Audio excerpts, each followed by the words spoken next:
Lin Yi traverses into the world of Douluo, foreseeing the imminent arrival of various divine monument rankings destined to descend upon the Douluo Continent. By vanquishing individuals listed on the malevolent rankings, one can earn divine rewards.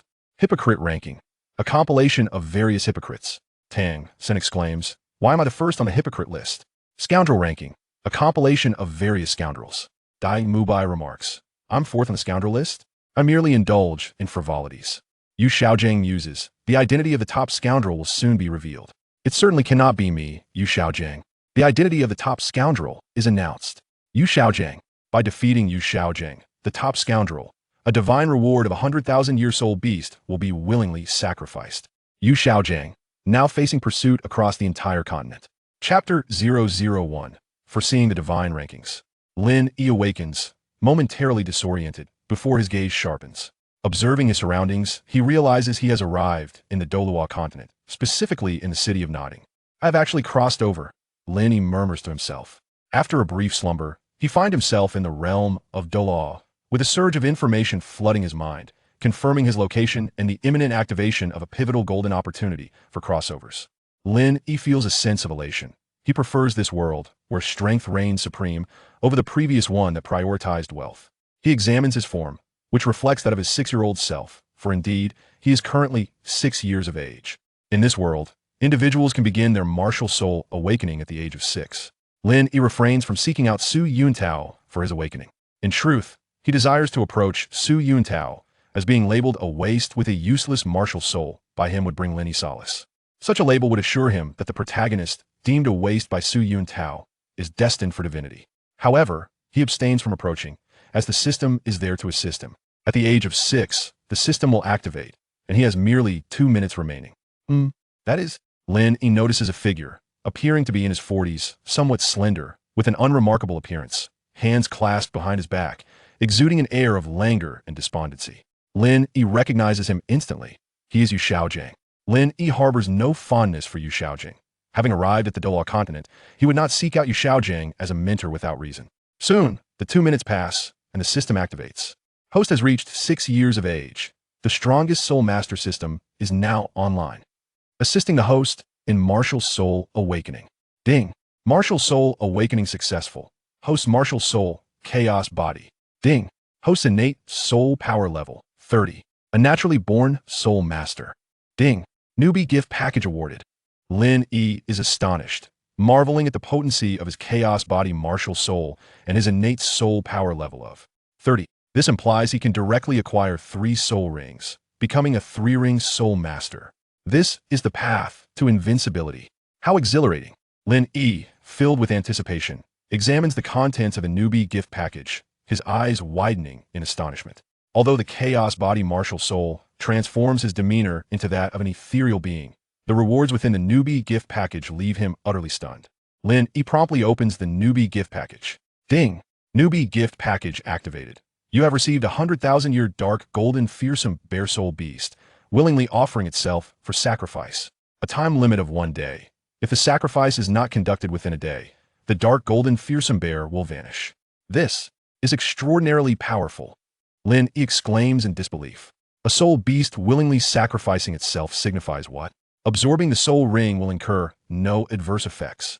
Even a genius would find it impossible to absorb a 1,000-year soul ring without risking self-detonation. The upper limit for the first soul ring is 400 years. However, with a willingly sacrificed soul beast, his first soul ring begins at 100,000 years, and it is a dark golden fearsome bear. The dark golden fearsome bear ranks among the elite soul beasts, boasting terrifying offensive and defensive capabilities. A formidable dark golden fearsome bear possesses the strength to contend with dragons. Upon reaching 10,000 years of cultivation, it will become so powerful that even a typical title de law would struggle to match it. Thus, the 100,000-year dark golden fearsome bear willingly sacrificing itself will undoubtedly yield an incredibly potent soul skill. Furthermore, there is one more aspect. A 100,000-year soul beast is guaranteed to yield soul bones. Lin Yi, unable to contain his eagerness, prepares to find a desolate, uninhabited location for the soul beast sacrifice.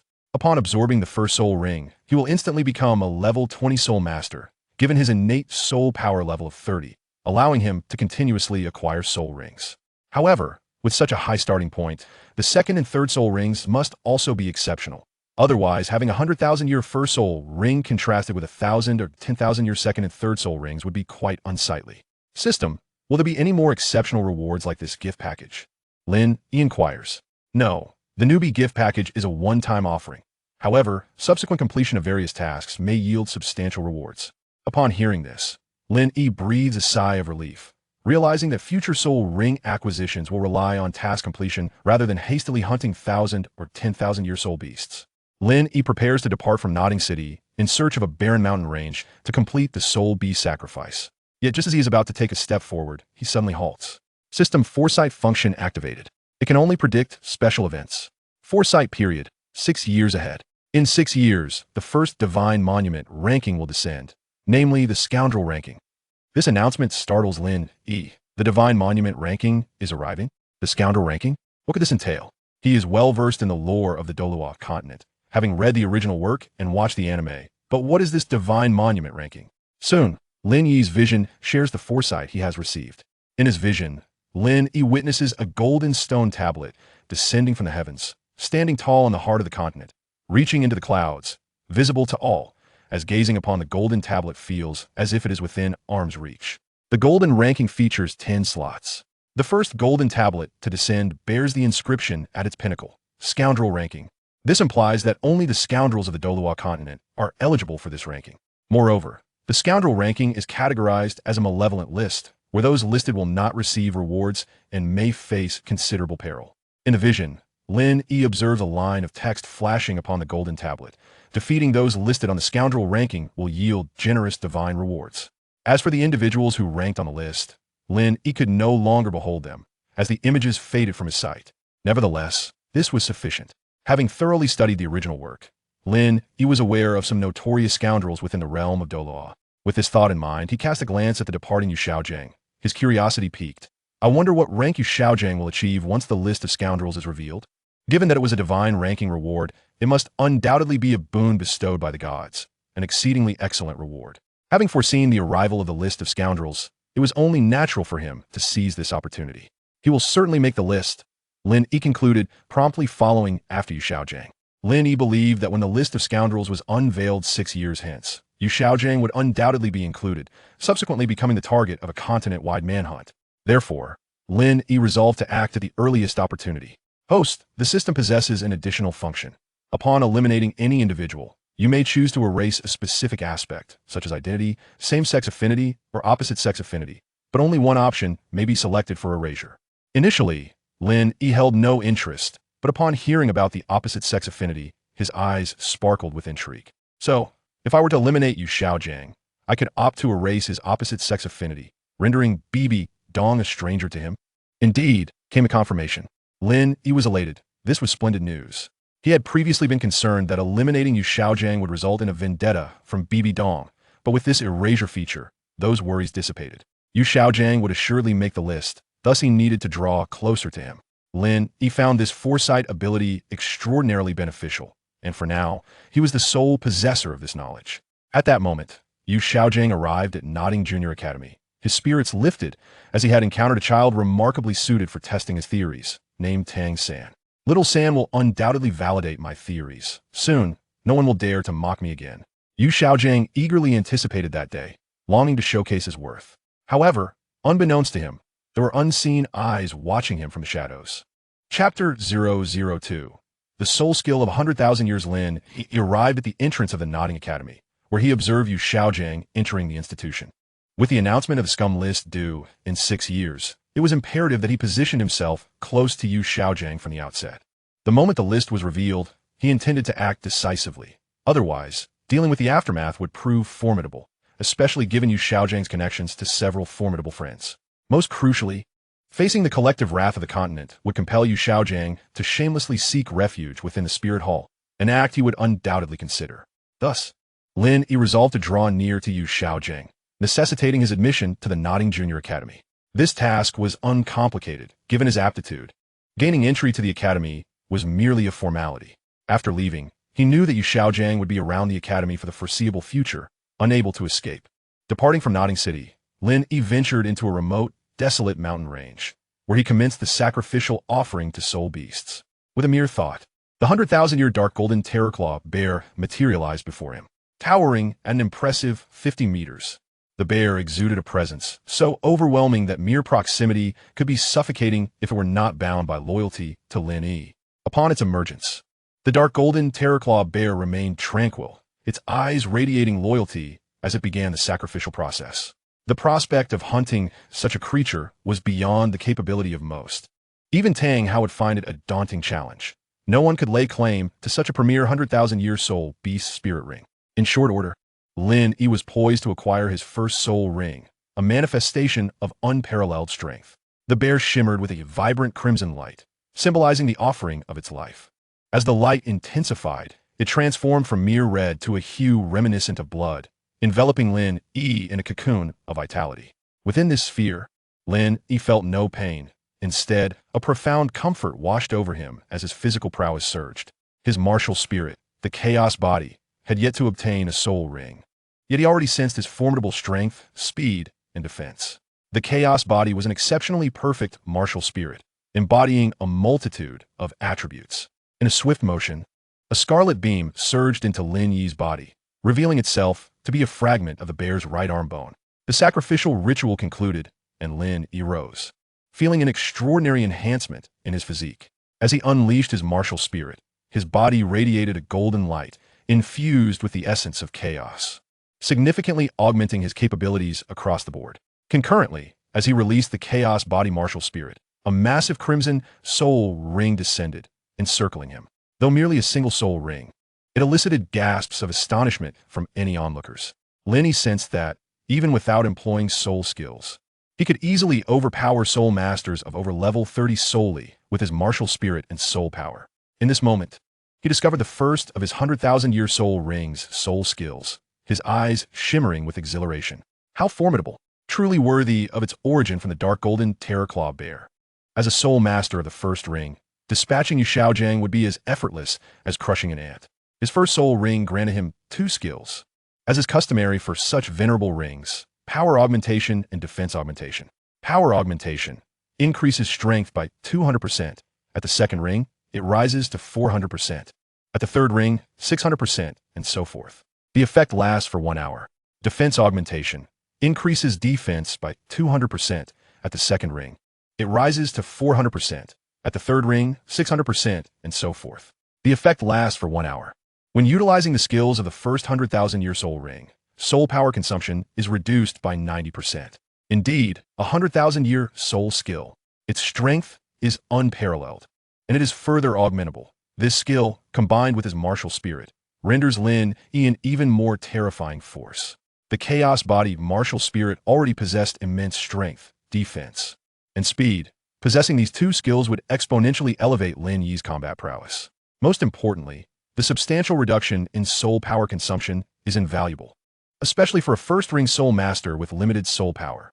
Raising his right arm, Lin Yi focused his thoughts, and golden claw bones enveloped his arm. Clearly a 100,000-year soul bone, and a rare external soul bone at that. The external right claw bone of the dark golden terror claw bear. The right arm of the dark golden terror claw bear was notably stronger than the left, making it fortuitous to acquire its right soul bone. The 100,000-year external right claw bone skills were formidable. Main skill: when using the soul bone for attacks, damage increases by 100%. At the second ring, damage increases by 200%, and so on. The earlier one acquires a soul bone, the better, for soul bones can evolve and enhance. Such were the skills bestowed upon Lin Yi by the dark golden terror claw bear, all of which were exceptionally powerful. This is why Lin Yi felt so confident in his ability to effortlessly deal with Xiaogang. Having completed his preparations, Lin Yi departed the desolate mountain and returned to Notting City. Upon arriving, he promptly enrolled in the Notting Junior Academy with great ease. Without revealing his martial spirit or soul ring, a mere hint of his soul power sufficed to convince the Academy of his genius, leading to his immediate acceptance. The Academy initially intended to assign him to a superior dormitory, yet Lin Yi requested placement in the 7th dormitory, and the administration swiftly facilitated the change. Upon reaching the entrance of the 7th dormitory, he was, unsurprisingly, intercepted by Wang Shan.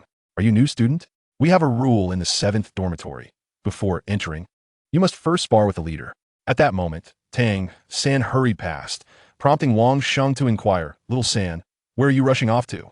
"The teacher is taking me to obtain my first soul ring. I must leave now."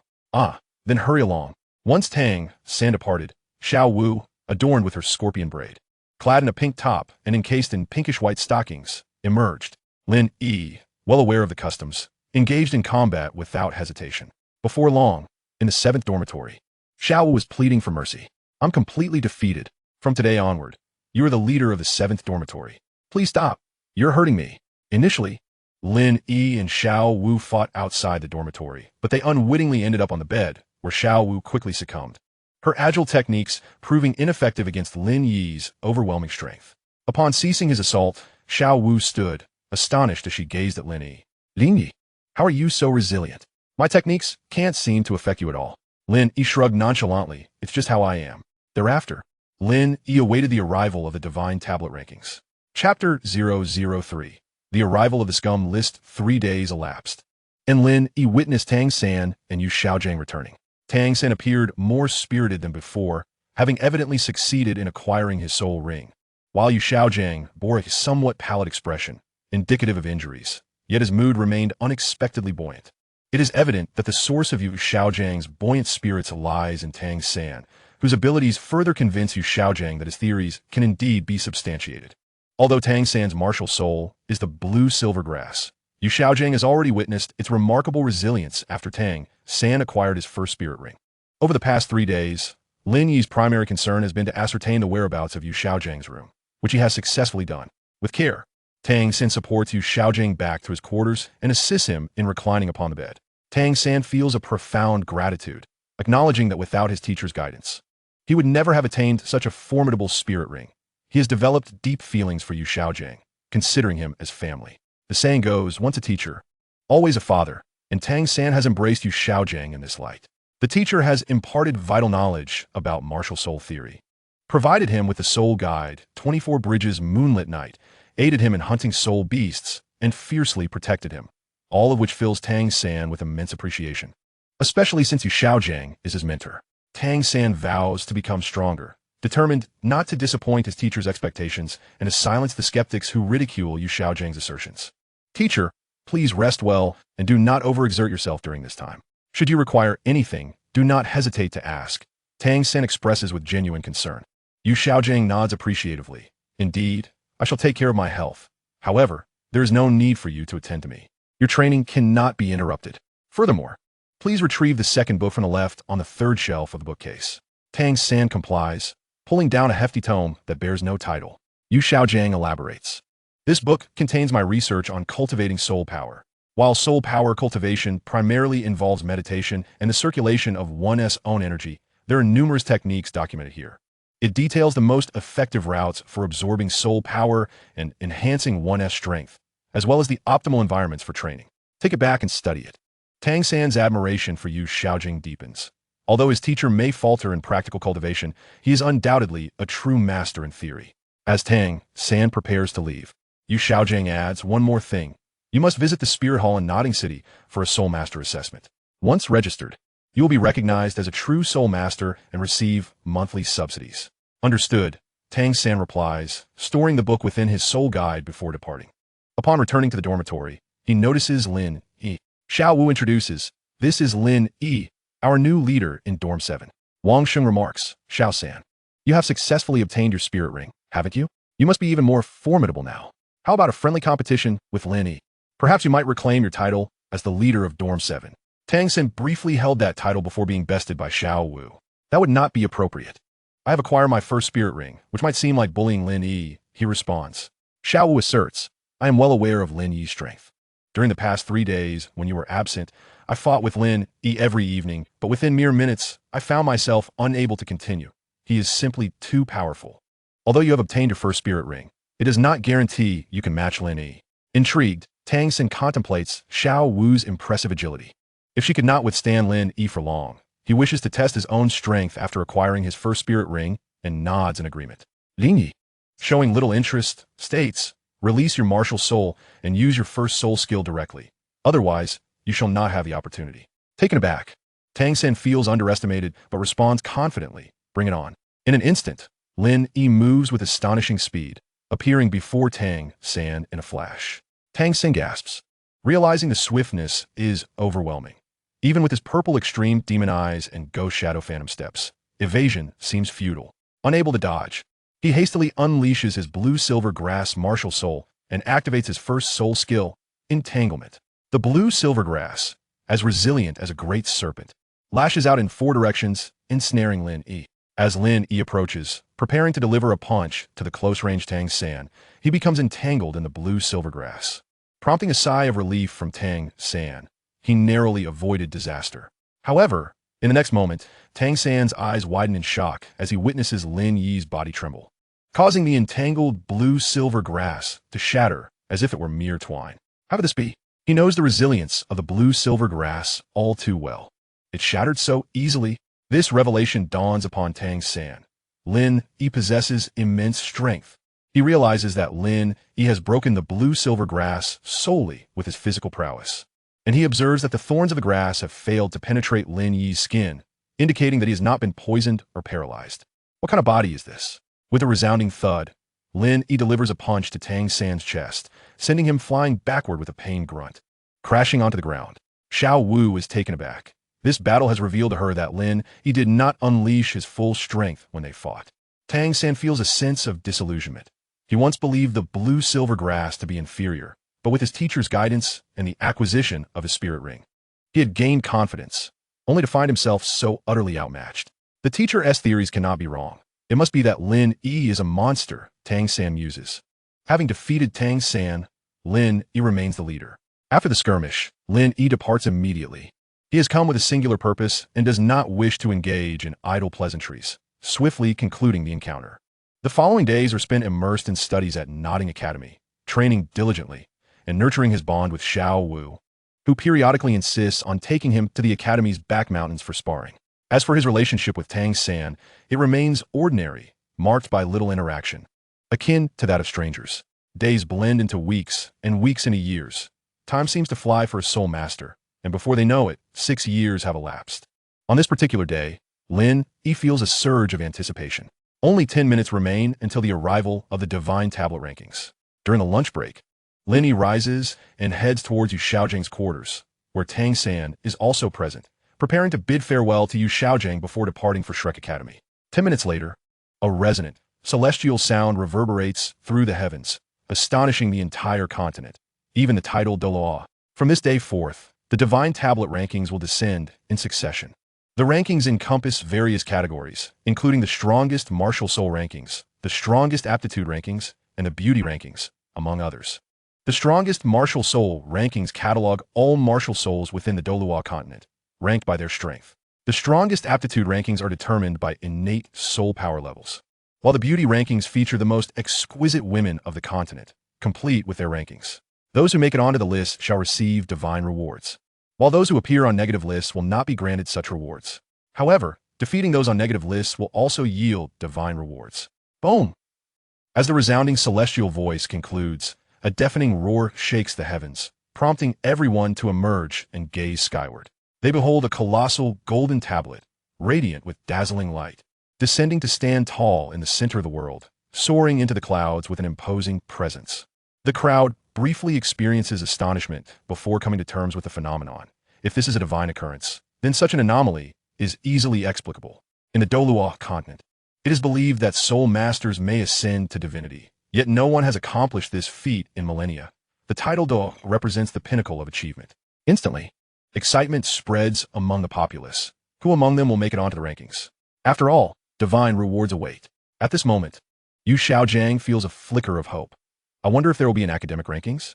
If so, I, Yu Xiaojang, shall claim the top spot, and no one shall dare mock me again. If such a ranking were to exist, and one were to find themselves on it, it would signify divine recognition, leaving no room for doubt, serving as a swift avenue to validate oneself. However, in the next moment, a jolt coursed through Yu Xiaojang's heart as 3 resplendent characters manifested at the pinnacle of the descending golden tablet. The scoundrel list. The vast divine voice resonated once more. The first divine ranking to descend is the scoundrel list. We shall now commence the announcement of the rankings. Chapter 004, Announcement of the 10th place. Before the Hall of Spirits stood a woman of remarkable stature, slender waist, and elongated, exquisite legs, embodying an idyllic form. Clad in a resplendent golden robe, adorned with a nine-curved purple-gold crown, and wielding a scepter embedded with gemstones, she exuded an aura of unparalleled nobility and sanctity, inspiring a profound desire for reverence. Upon closer inspection, one would be awestruck by her flawless visage, an astonishing beauty indeed. She radiated an air of elegance, poise, and tranquility. Possessing an exquisite figure, breathtaking looks, and an extraordinary demeanor, she was the epitome of a goddess-like beauty. This woman was none other than Bibi Dong, the Pope of the Spirit Hall. As the astonishment faded from Bibi Dong's enchanting eyes, she murmured to herself, if this is indeed a divine miracle, it would not be surprising. A glimmer of yearning flickered in her gaze. Ascension to divinity was her aspiration. For countless millennia, many extraordinary talents had faltered at the threshold of the title Douluo, with none achieving godhood. Even she, despite her ambition, understood the arduous nature of such a quest. Yet, the sudden appearance of the divine ranking signaled an opportunity. The lists of qualifications, spirit rankings, and beauty rankings, along with other unknown divine lists, swirled in her thoughts. As she pondered the beauty ranking, she couldn't help but wonder if she would grace its ranks and where she might place. To ascend the non-negative divine rankings would grant divine rewards. Should her name be inscribed among the divine lists, she hoped for the bestowal of a 100,000-year soul ring.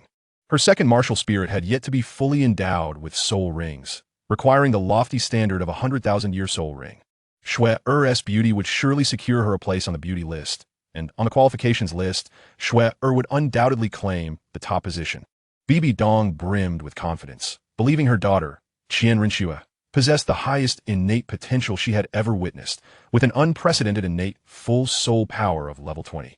In Soto City, a robust and handsome golden-haired youth, approximately 15 years of age, strolled through the streets, flanked by beautiful women, eliciting envy from passers-by. Not only was he accompanied by stunning ladies, but they were also twins, doubling the delight. This was none other than Dai Mubai, who entered a hotel with the alluring duo, inciting further envy. As he approached the hotel, Dai Mubai paused, astonished. The divine ranking? The scoundrel list? His brow furrowed at the sight of the towering golden tablet standing defiantly at the center of the world, though he felt no great alarm. Despite his flirtatious nature and having wooed numerous young beauties at the tender age of 15, he didn't consider himself a scoundrel. He reassured himself. Each divine ranking accommodates only 10 names. Negative lists confer no rewards, and instead, slaying those on the negative list yields rewards. I should not rank among the top 10 scoundrels. He sought solace in the opinions of others, asking, do you think I'm a scoundrel? Not at all. How could Dai Xiao be a scoundrel? He is a paragon of charm. Though Dai Xiao has had his share of women, it can only be said that they were not suitable for him. With his handsome appearance, noble lineage, and exceptional qualifications, he is far from a scoundrel. Flattered by the twin beauties' praise, Dai Mubai nodded in agreement, affirming, indeed, I am not a scoundrel. I simply possess an irresistible charm. I am unlikely to make the list, given that there are only 10 slots. In a nearby village close to Shrek Academy, a woman exclaimed, quick, look at what is happening outside. No, let us wait until it's over, came the retort. Oh, I can't stand you. You only think of yourself, completely disregarding my feelings. I'm done. Just hold on a little longer. I want to break up with you. We can break up, but let us wait until this is over. The woman seethed with indignation, realizing why he had been abandoned by so many women, not merely for his physical shortcomings, but for a multitude of reasons. You are not a man. You are such a scoundrel. She lamented, tears streaming down her face as she wrestled with the realization of her entrapment, knowing he was a soul master. Shortly thereafter, a portly man emerged from the room, a satisfied grin on his face. With a mohawk of red hair, a rotund figure, and a jolly round face. He was Ma Hongjun. Inside the room, the woman silently wept, dressing herself with the intention of confronting Ma Hongjun, determined to declare her inability to endure his behavior. Gathering her courage, she resolved to end the relationship. No longer paralyzed by fear, she stepped outside, only to be stunned by the sight of the towering golden tablet that loomed in the sky. It appeared distant, yet felt close, allowing her to clearly discern the 3 prominent characters at its apex. Scoundrel list. Understanding the implications of being associated with such a negative ranking, she glared at Ma Hongjun and exclaimed, you will undoubtedly make the scoundrel list. Ma Hongjun chuckled, how could I possibly make the scoundrel list? You're my girlfriend. What we just did was perfectly normal. Frowning, she retorted, I don't believe that all those girls left you simply because they could not handle your fiery temperament. You can be quite selfish at times.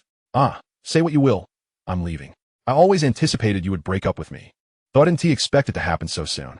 Since you wish to part ways, I must hasten to find my next companion. Otherwise, when the flames erupt, it could be unbearable. I don't have the funds to seek solace elsewhere. I think that Suihua from the village would suffice. I shall pursue her. His words ignited further fury within her, realizing he had already scouted his next target.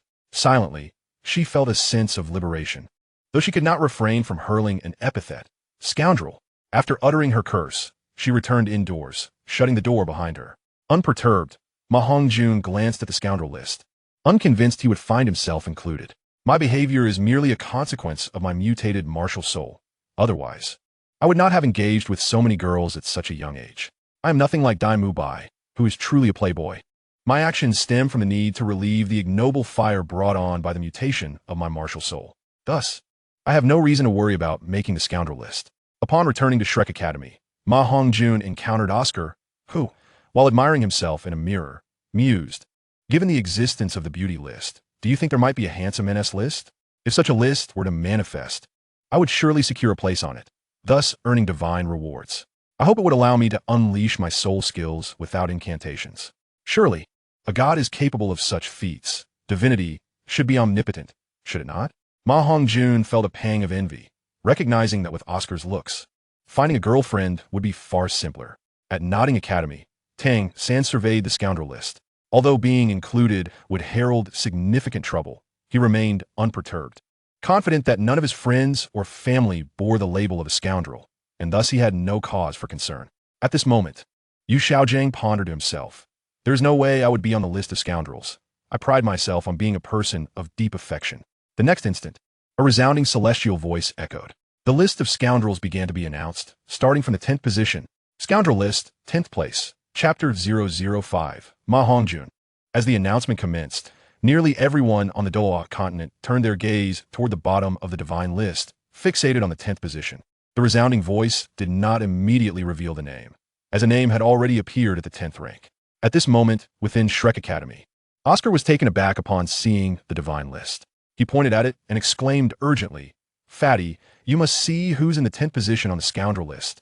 Ma Hongjun, yawning and feeling quite drowsy, waved his hand dismissively as he turned to head inside. "Oscar, with your incessant gossiping, I'm not interested. After a whole night and morning of turmoil, I'm exhausted. Wake me for lunch." Oscar, in a state of panic, replied anxiously, "No, you must look. The name in the 10th position of the scoundrel list is you." Suddenly, Ma Hongjun halted in his tracks, stunned at the doorway. What nonsense! How could I possibly be the 10th on the scoundrel list? He swiftly turned to gaze at the divine list, his eyes widening in disbelief, for indeed, the name in the 10th position was unmistakably his.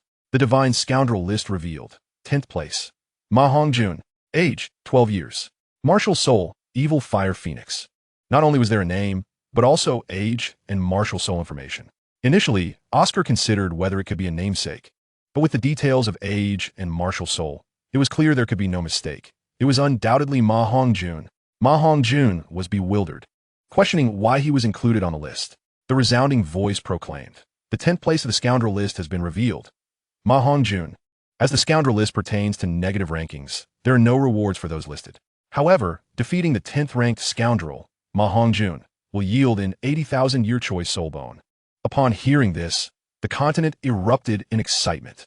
Good heavens, an 80,000 year soul bone that can be chosen at will. If I could obtain it, I would certainly choose the torso bone. Soul bones are exceedingly rare, and an 80,000 year one is even more so. Even titled Douluo would find it challenging to possess a soul bone, let alone one of such antiquity. It is a temptation too great for any titled Douluo to resist. Such a reward could send nearly all soul masters on the continent into a frenzy. If the reward for simply being in 10th place is an 80,000 year soul bone, what then could be the reward for the top 3, or even the first place? The mind boggles at the thought. Who is this Ma Hongjun? At just 12 years of age, he has made it onto the scoundrel list. It is only deserved if he is hunted down. He is certainly in peril. Many will immediately seek him out, for killing him means acquiring an 80,000 year soul bone. Unless he has strong protection, he is in grave trouble. Ordinary individuals and weaker soul masters do not harbor such thoughts. If they're not familiar with him or are not nearby, they would not take action. However, Major powers will act swiftly. From one of the four great sects, the Elephant Armor sect, they immediately activated their intelligence network to locate this Ma Hongjun, an 80,000-year soul bone that can be chosen at will. We must have it. Indeed, if I, Hui Yanjun, could obtain that soul bone, I would choose the torso bone for defense. As an 89th level defensive soul Douluo, I would become even more formidable. Under title Douluo, none could defeat me. In the Spirit Hall, Bibi Dong trembled at the thought. Such a reward for the 10th place is quite splendid. She perceived this as an opportunity. Whatever rewards the Spirit Hall could acquire, they must seize. Your Holiness, shall we mobilize the intelligence network to search for this Ma Hongjun? Bibi Dong shook her head. An 80,000-year soul bone is trifling. It does not pique my interest. We shall deploy a small fraction of our intelligence network to search for him, as there are far more lucrative rewards to come. Her intent was clear. Priority should be given to seeking out the top few names on the scoundrel list. After all, if the reward for 10th place is so substantial, the reward for the top ranks must include 100,000-year soul rings and 100,000-year soul bones. At Notting Academy, Tang San glanced at the scoundrel list 10th place with some astonishment. He is of similar age to me, yet he is on the scoundrel list.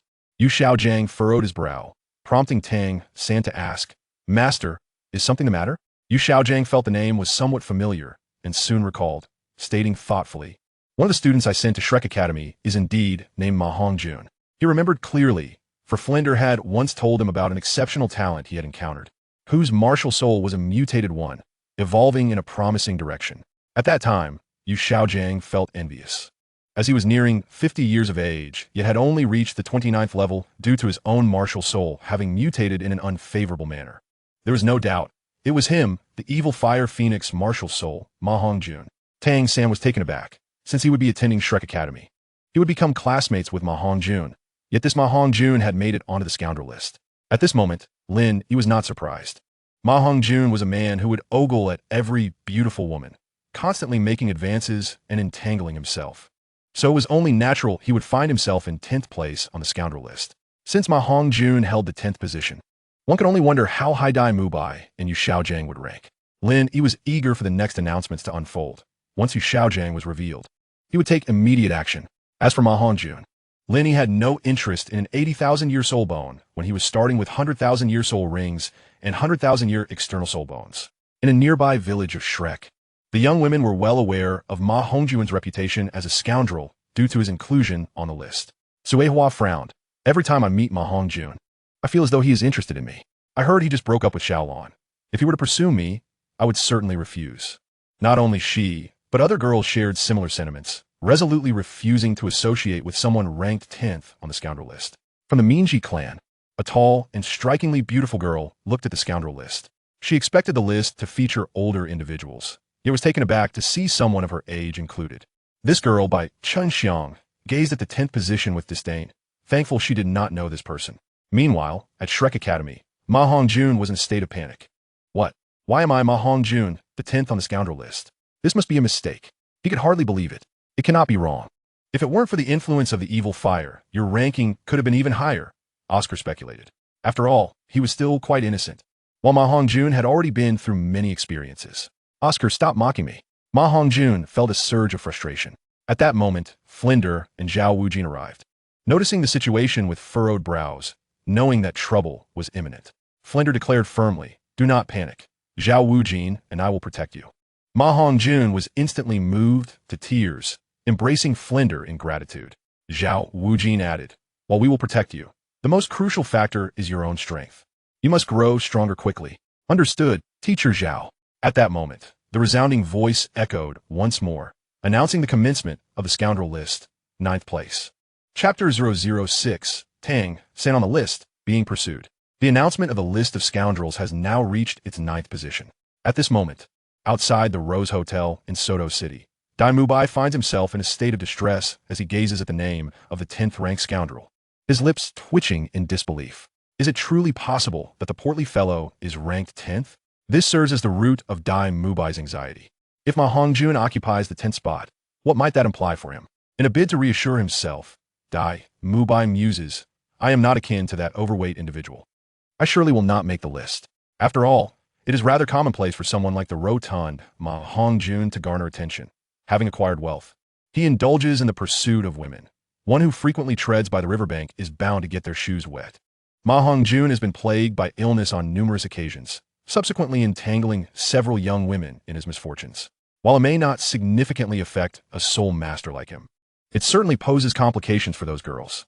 Thus, in comparison, Dai Mubai feels justified in believing that he is not deserving of such a dubious honor. Indeed, Ma Hongjun is rightly listed, while he himself will remain unscathed. Dai Mubai inadvertently measures himself against Ma Hongjun, convinced that if the latter ranks 10th, he is assuredly exempt from the scoundrel list. The reward for Ma Hongjun's kill is an astonishing 80,000 year soul bone. One can only imagine the rewards that await those ranked higher. Suffice it to say, the closer one is to the top, the greater the turmoil.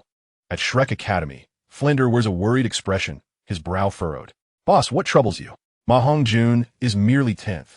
It is of no consequence. Zhao Wujia attempts to console him. Flinder, however, replies, it is indeed of little consequence for us. But have you forgotten someone? His concern deepens. Zhao Wujia suddenly realizes, you mean Dai Mubai? Where has that fellow gone? Zhao Wujia notes Dai Mubai's absence from the academy. Oscar shrugs, enviously remarking, where else could he be but off courting the twin beauties? He must be at the Rose Hotel, his usual haunt. Zhao Wujia comprehends Flinder's apprehension. With Ma Hongjun on the list, could Dai Mubai also find himself in a similar predicament? If Dai Mubai were to make the scoundrel list, Shrek Academy would have 2 representatives on such a dubious roster. Regardless of the outcome, preparations must be made. I need to reach out to some trusted friends. Relying solely on you and the Academy's instructors may prove insufficient, Flinder declares, retreating to his quarters to pen letters, one of which is addressed to Lu Erlong. At this juncture, nearly everyone's gaze is affixed upon the divine list, as the 9th name is poised to be revealed. Suddenly, the name emerges. 9th place, Tang San. At Nodding Academy, Tang San stands in stunned disbelief. Is it truly me ranked 9th? Upon reviewing the subsequent details, age 12, martial soul blue silvergrass, he realizes the truth of the announcement. Yu Xiaogang is equally perplexed. How can Tang San be a scoundrel? This is inconceivable. Over the past 6 years, I have come to know him well. His character is beyond reproach. Why then is he on this list? Sensing his teacher's confusion, Tang San offers a wry smile. I cannot fathom it either. I am still a virgin. How could I possibly be on the scoundrel list? Lin Yi, upon witnessing this revelation, is unfazed. It is, after all, quite normal. Though Tang San may appear devoted, his actions reveal a more distasteful nature. In contrast to Ma Hongjun's overt tendencies, Tang San embodies a subtler form of disdain. Familiar with the original narrative, Lin Yi understands that Tang San is often the object of admiration, frequently winning the hearts of young women, several of whom have even kissed him, each time without his resistance. In the original text, Meng Yaran is the first to kiss Tang San, a consequence of Shrek's seizing the soul beast she sought. After a duel in which Tang San bested her and taught her the art of hidden weapons, she swiftly kissed him, while Tang San appeared taken aback. It is implausible that he was truly oblivious. If his reflexes were that poor, he would have perished countless times in battle. Moreover, with abilities such as the purple extreme magic eyes and ghost shadow perplexing track, evasion should have been possible. At that moment, Xiao was captured by the Titan Great Ape, yet Tang San allowed himself to be kissed. Similarly, Huwu, grateful for Tang San's rescue during a competition, pulled him into a grove to express her gratitude with a kiss, which he also did not refuse. This passive behavior, neither initiating nor resisting, yet simultaneously leading others on, renders him quite detestable. Furthermore, despite having affections for someone, he flits about, sowing seeds of romance. He is akin to those boys who, despite having girlfriends, flirt with other girls, failing to clarify their commitments until it is too late, leaving the other party heartbroken. Tang San exemplifies this with his interactions with Hu Laina and Qianren Xue. Over the past 6 years, Lin Yi has occasionally observed female students developing crushes on Tang San, with some even daring to kiss him. Each time he did not shy away. Thus, Tang San's presence on the scoundrel list at 9th place is entirely reasonable. The resounding voice announces, to eliminate the scoundrel ranked 9th, Tang San, one may receive a willing sacrifice from an 80,000 year soul beast. Suddenly, the continent erupts in chaos. The notion of a sacrifice, both strange and familiar, is a rarity. After all, soul beasts are the mortal enemies of humans. How could they willingly offer themselves? Most soul masters are aware of the concept of sacrifice. It is a skill possessed only by soul beasts that have reached at least 80,000 years, condensing their life essence into a soul ring for the benefit of a soul master, devoid of any adverse effects, ensuring a perfect match and guaranteed success, free of suffering. The idea of sacrifice is a fantasy many soul masters have entertained, yet they recognize its improbability. It is even less attainable than acquiring a 100,000-year soul ring. My heavens, an 80,000-year soul beast willing to sacrifice itself. This means that even a level 10 soul master could partake. Following the sacrifice, their first soul ring would be an 80,000-year soul ring. Indeed, such a prospect is terrifying. The optimal soul ring configuration for a first ring typically consists of merely a century-old yellow soul ring. If sacrificed, the first ring becomes an 80,000-year one. The implications are astounding, making the reward for the 9th place far surpass that of the 10th. While both offer 80,000-year rewards, the 9th position is distinctly more formidable, as any lower-level soul master receiving such a boon would have their first or second soul ring be an 80,000-year soul ring. With the announcement of the 9th place and its accompanying reward, the continent becomes increasingly frenzied. At this moment, Ma Hongjun is struck with astonishment, followed by relief. Thank goodness I am not ranked 9th. An 80,000-year soul beast willing to sacrifice itself means if I had slain this Tang San, my third soul ring would have been an 80,000-year one. How terrifying. It is clear to everyone that the intent to kill has surged among soul masters across the continent. Meanwhile, Lin Yi shakes his head. It is merely an 80,000-year soul beast. He remains disinterested in the reward. At Nodding Academy, the students erupt in pandemonium. Tang San? Martial soul, blue silvergrass? That is our Tang San, they exclaim. Quick, we must eliminate him. But we are no match for him. Although his martial soul is blue silvergrass, he is exceptionally powerful. One-on-one, we stand no chance. Yet, can we not easily overcome him with 100 of us? But there is only one soul beast. How shall we divide the spoils? The one who delivers the final blow will receive the reward. A majority of the students are in an uproar, scouring the campus in search of Tang San, initially rushing towards the 7th dormitory. As the students riot, the teachers grow increasingly agitated, confident in their superior strength to confront Tang San alone. Even the academy's dean is tempted. Yu Xiaojiang's expression darkens. Tang San, you must flee at once. I cannot protect you. Go to Shrek Academy. Yu Xiaojiang hastily produced a cloth to cover Tang San's face, who furrowed his brow. Burdened with heavy thoughts, the Nodding Academy had descended into chaos, with threats against his life looming. He could not afford to linger here any longer. News of his presence would soon spread, attracting more individuals. Yu Xiaojiang wished to accompany and protect him, but recognizing that Tang San had surpassed him in strength, he refrained from following. The campus riot erupted, cacophonous and tumultuous. The academy was effectively sealed off. Tang San must still be within its confines. If he could be eliminated, the reward would be an offering of an 80,000-year soul beast, a stroke of fortune for the newly leveled 40. If he could vanquish Tang San, his 4th soul ring would be that of an 80,000-year soul beast. Such a configuration was unprecedented. Urgently, he ordered the Lord of Nodding to seal the city. However, he understood the peril of spreading this information. The more who knew, the slimmer their chances of successfully killing Tang San would become. Yet, the fire could not be contained. The commotion outside drew attention, and soon, news of Tang San's situation in Nodding City circulated widely. The city gates were swiftly locked, with the Lord of Nodding issuing commands, while elite soul master soldiers took position at various exits. The Lord of Nodding, a formidable soul emperor of level 61, wore a look of excitement. What excellent fortune! Tang San is in Nodding City, and my son is precisely at level 30. I had intended to take him to hunt soul beasts for his 3rd soul ring, but now it is unnecessary. By slaying Tang San, my son could acquire an 80,000-year soul ring.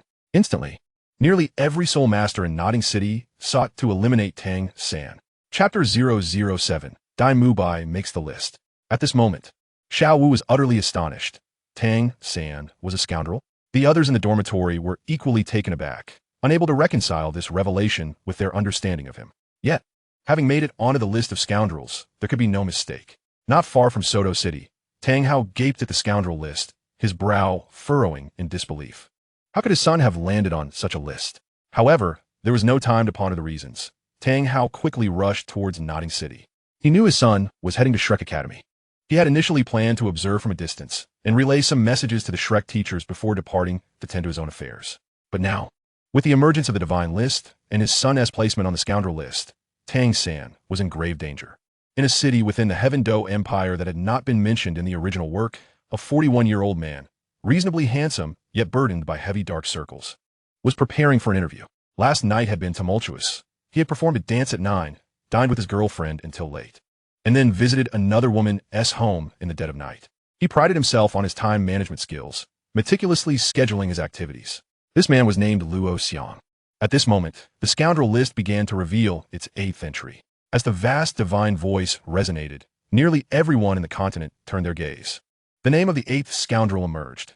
8th place, Luo Xiang, age, 41, martial soul, pocket watch. The divine voice proclaimed, eliminating the 8th-ranked scoundrel, Luo Xiang, will yield a choice of a 100,000-year soul bone. Suddenly, the continent erupted in fervor. The 8th position had reached the 100,000-year threshold. At this juncture, Luo Xiang was preparing to attend his concert. The Douluo Continent comprised not only soul masters, but also a myriad of professions: blacksmiths, dancers, hosts, and singers. Luo Xiang was a singer and dancer, frequently performing at major soul master competitions. However, he soon found himself petrified, realizing he had ranked 8th on the Scoundrel List. Renowned for his time management prowess, he still carved out moments for cultivation amidst his busy schedule. His martial soul was admirable, a pocket watch, with innate soul power at level 5. Yet, due to his limited training time, he had only achieved the rank of Soul Master at age 41. At Nodding Academy, Lin Yi grew increasingly eager. The 8th rank was indeed at the level of 100,000 years. Despite the appeal of the 8th place reward, his first soul ring and soul bone commenced at the 100,000 year mark, derived from top-tier soul beasts, rendering the soul bone offered from ordinary 100,000 year beasts unworthy of his attention. Lin Yi did not recognize Luo Xiang, which was reasonable given the vast population of Douluo Continent. Many individuals remained unknown to him, and not all scoundrels would be familiar figures. However, the name Luo Xiang triggered memories of a character from his past life. Ding! Tracking position of the Scoundrel List entrance has been activated. Ding! For each scoundrel eliminated, the host will receive 1 tracking exploration. Lin Yi's eyes brightened. Position tracking meant he could know the whereabouts of his target at any time after use, which was certainly advantageous. Still in the Heaven Do Empire, in a lesser-known city, a tall and handsome man was preparing for an interview. He was the interviewer, and the candidates were all young women vying for positions at the city's largest hotel, which offered a lucrative salary. There were 8 girls, all pleasant-looking, if not quite goddess-like. The handsome man entered, just finishing a meal, and absent-mindedly picked at his teeth with a toothpick. He surveyed the girls before introducing himself. "Hello, I'm the hotel owner. My name is Wu Qian." Instantly, the girls fawned over him. "Wow, we've heard Wu Boss is young and talented, and he looks just as impressive in person. Wu Qian is simply outstanding. I've heard he is also great at improvisational rap. Could you give us a taste?" Flattered by their compliments, Wu Qian nodded. "Sure." He glanced at the toothpick in his hand, then at the small chick he kept nearby, which appeared lethargic and on the verge of death. "Then I'll improvise a rap based on the surroundings." This would demonstrate his prowess. The girls were intrigued and eager. Creating a rap from the environment was indeed a challenge. Soon, Wu Qian began lifting the toothpick. "Look at this stick, it's short and thin, just like that chick, it's weak and dim. Hey, wow, incredible, so amazing. What a rhyme." Wu Qian smiled, but his expression quickly froze. "Boss, the 7th-ranked scoundrel has been announced. It's you." A subordinate rushed in, panicked. Wu Qian's face drained of color as he dashed to the window. Indeed, the 7th name had been revealed, and it was his own. On the Scoundrel List, 7th place, Wu Qian, age, 30, martial soul, toothpick. Wu Qian staggered back, nearly collapsing. He had landed on the Scoundrel List. The divine voice boomed. "Eliminating the 7th-ranked scoundrel, Wu Qian, will reward you with a voluntary offering from a 100,000 year soul beast." In the next moment, the continent fell into a stunned silence, followed by an uproar of excitement. Oh heavens, a 100,000 year soul beast voluntarily offers itself as a sacrifice. This signifies a guaranteed acquisition of a 100,000 year soul ring, along with a 100,000 year soul bone. Such a soul beast is bound to yield a soul bone. The reward is simply extraordinary. To be the 7th contender means such a remarkable prize. All soul masters are utterly astonished. The bounty is exceedingly lavish. even for a level 10 soul master, yet to obtain a soul ring. The slaying of Wu Qian would mean that a soul master of the first ring would possess a 100,000-year soul ring and soul bone. In the Spirit Hall, BB Dong is filled with exhilaration. This endeavor is far simpler than hunting a 100,000-year soul beast in the Stardow Forest. And to think, the 7th place yields such rewards. What might the preceding ranks bestow? BB Dong commands, immediately, activate a portion of our intelligence network to locate this individual. Bring him alive. I wish to slay him with my own hands. Furthermore, inform the entire continent. Whoever provides clues about this person shall directly ascend to the rank of Elder in the Spirit Hall. The divine rankings continue to unveil themselves, with the 6th and 5th places subsequently announced, featuring characters not found in the original narrative. The reward for slaying the 6th place is a 15,000-year soul bone, while the 5th place offers a voluntary sacrifice from a 15,000-year soul beast. Soon after, a resounding divine announcement echoes, commencing the revelation of the 4th place on the scoundrel list. At this moment, outside the Rose Hotel, Dai Mubai's countenance shifts dramatically. For within the scoundrel list of divine rankings, 4th place, Dai Mubai, age, 15. Martial soul, evil eye white tiger. Chapter 008, 3rd place, below. Nearby, the two twins instinctively recoil from Dai Mubai's embrace, taking several steps back. Dai Xiao, you've made it onto the scoundrel list, and it's the 4th position. If someone slays you, they could acquire a 20,000-year soul bone. Dai Mubai hastily gestures for silence, placing a finger to his lips. Shh, he whispers urgently. Keep your voices down. The twins exchange glances, contemplating escape, for Dai Mubai is now exceedingly perilous. Meanwhile, the continent erupts in fervor, the 4th place on the scoundrel list. Dai Mubai offers a 20,000-year soul bone upon his demise. The rewards grow ever more enticing. 20,000 years, indeed, while a sacrifice would be preferable for its side effect-free absorption. Possessing such a soul bone could yield substantial wealth. Indeed, it is said that only the strong can safely absorb such power. Those of lesser strength would court their own demise in attempting it. Nevertheless, acquiring it would be a boon. Given the current standings, it appears that those on the list are not particularly formidable, as most are quite young, presenting an opportunity. Soul masters across the continent are driven to madness, especially those at the Soul, Douluo, and even Title Douluo levels. A 20,000-year soul bone. Many of them, despite their ranks, lack soul bones, let alone one of such caliber. In the Star Luo Empire, the royal family is well aware of Dai Mubai, for he is the son of the Star Luo Emperor, a robust and striking man. 6 years Dai Mubai Sr. exhibits a gleam of excitement. If I eliminate my younger brother, I would not only inherit the royal title, but also obtain a 20,000-year soul bone, while I cannot absorb it at this moment. Once I attain the rank of Soul Duo, or even Title Duo, it will be within my grasp. Beside him stands an 18-year-old maiden clad in black leather, her figure alluring and her beauty striking. She is Zhu Zhuqing's sister, Zhu Zhuyan. With a sigh, Zhu Zhuyan laments. What a pity it is that it is not a 20,000-year soul be sacrifice. Otherwise, as one soon to enter the soul sect, your 4th soul ring would be of 20,000 years, and you would possess a 20,000-year soul bone. Davis gazes intently at the scoundrel list, fervently awaiting the announcement of the 3rd place. The rewards from the divine rankings are exceedingly generous. The 3rd place is assuredly a voluntary sacrifice from a 20,000-year soul beast. Our Star Luo royal family must exert every effort to seek out and resolve the 3 contenders on the list. Should I be granted a 20,000-year soul beast sacrifice, I would undoubtedly ascend as the foremost of the younger generation, the mightiest on the Douluo Continent. At 21 years of age, and nearing the threshold of level 40 as a soul master, the mere thought of a 4th soul ring being of 20,000 years fills him with exhilaration. Yet, he is acutely aware of the challenges ahead. The divine rankings are public to the entire Douluo Continent, and the Star Luo royal family's prowess struggles to rank among the top 3 on the continent. After all, there are the Spirit Hall, the Haotian sect, the Blue Electric Tyrannosaurus family, and the 7 Treasures Glazed Tile School. Nevertheless, they must strive with all their might. This is an unparalleled opportunity. At Shrek Academy, Flinder and Zhao Wujin are troubled upon seeing the 4th place and the corresponding rewards on the scoundrel list, with 10 slots available. Yet 2 from Shrek Academy are listed, one at 10th and the other at 4th. This presents an overwhelming challenge for them. Maongjun rank stent, fortunately.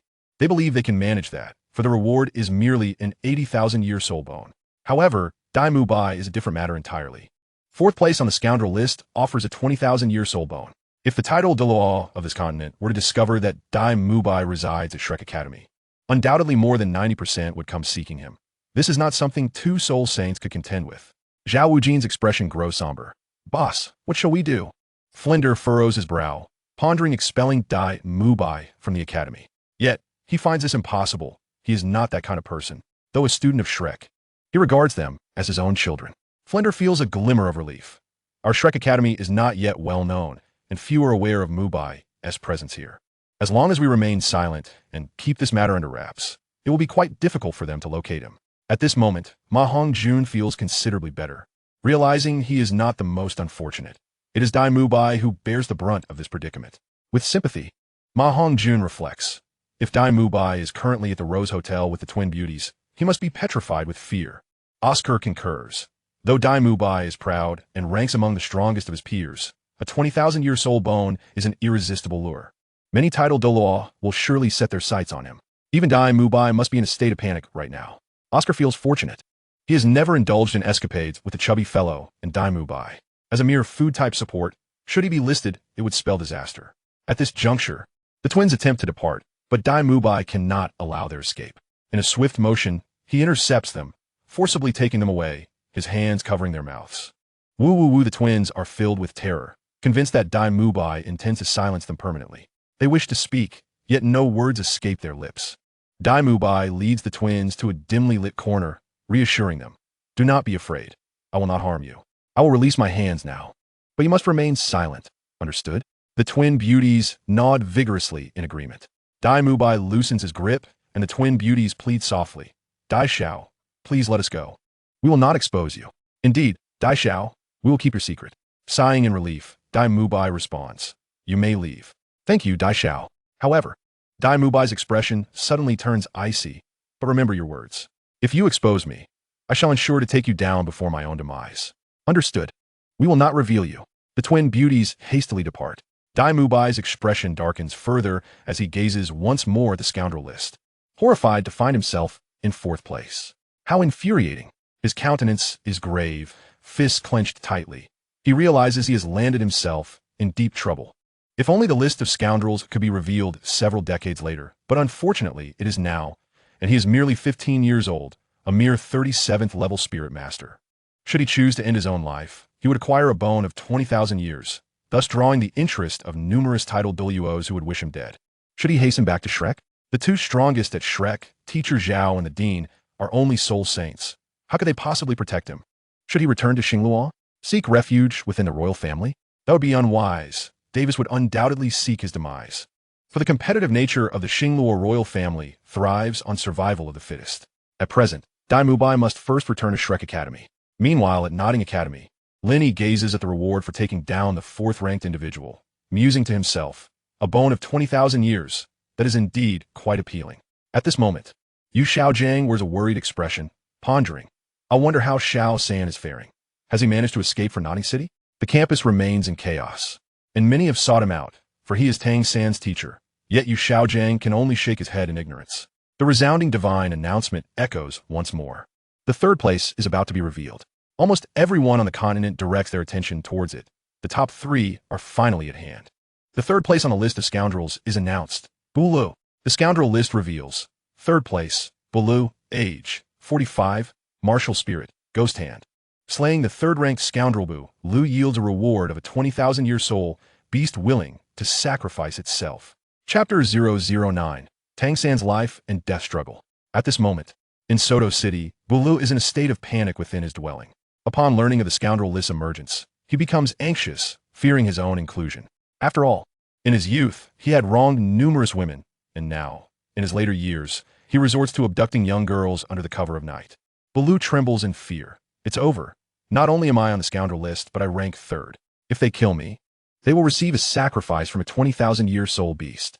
Douluo realizes that now, soul masters across the continent wish for his demise. Those weaker than him do not frighten him. But as a mere soul master, he stands no chance against the title Douluo.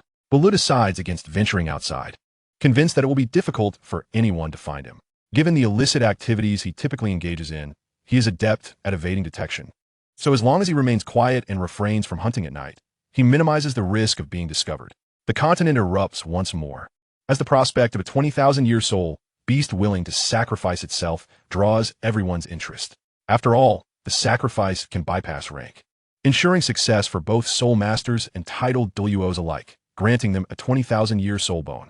At the Spear Hall, BB Dong commands the mobilization of yet another segment of the intelligence network to investigate. The emergence of this divine list represents a colossal opportunity, one that could expedite her ascension to godhood and enable the Spirit Hall to dominate the Douluo Continent. Securing these extraordinarily generous rewards would significantly bolster the Spirit Hall's power, making the eradication of the top 3 sects considerably easier, and with absolute strength, ruling the Douluo Continent would become effortless. At the top 3 sects, the Blue Lightning Tyrant Dragon family convenes. Brother, the rewards from this divine list are overwhelmingly powerful, and the Spirit Hall will undoubtedly act. Thus, we too must make our move. Other factions may acquire these rewards, but we must ensure the Spirit Hall does not. Spoke Yu Yuanhao, the third elder of the Blue Lightning Tyrant Dragon family. He is the third brother of Yu Yuanjin, the sect leader, and holds the rank of 88th level Soul Law. Yu Yuanjin furrows his brow, grasping the gravity of the situation. Should the Spirit Hall secure the majority of the rewards, they would undoubtedly target the Blue Lightning Tyrant Dragon family for annihilation. While the Spirit Hall could indeed eliminate them, it would come at a cost, which is why they have yet to act. However, what is inevitable will come to pass, for the Spirit Hall harbors grand ambitions.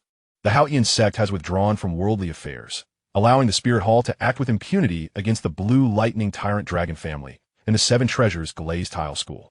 Should they acquire these rewards, it would be akin to gaining wings, a notion Yu Yuanjin fully comprehends.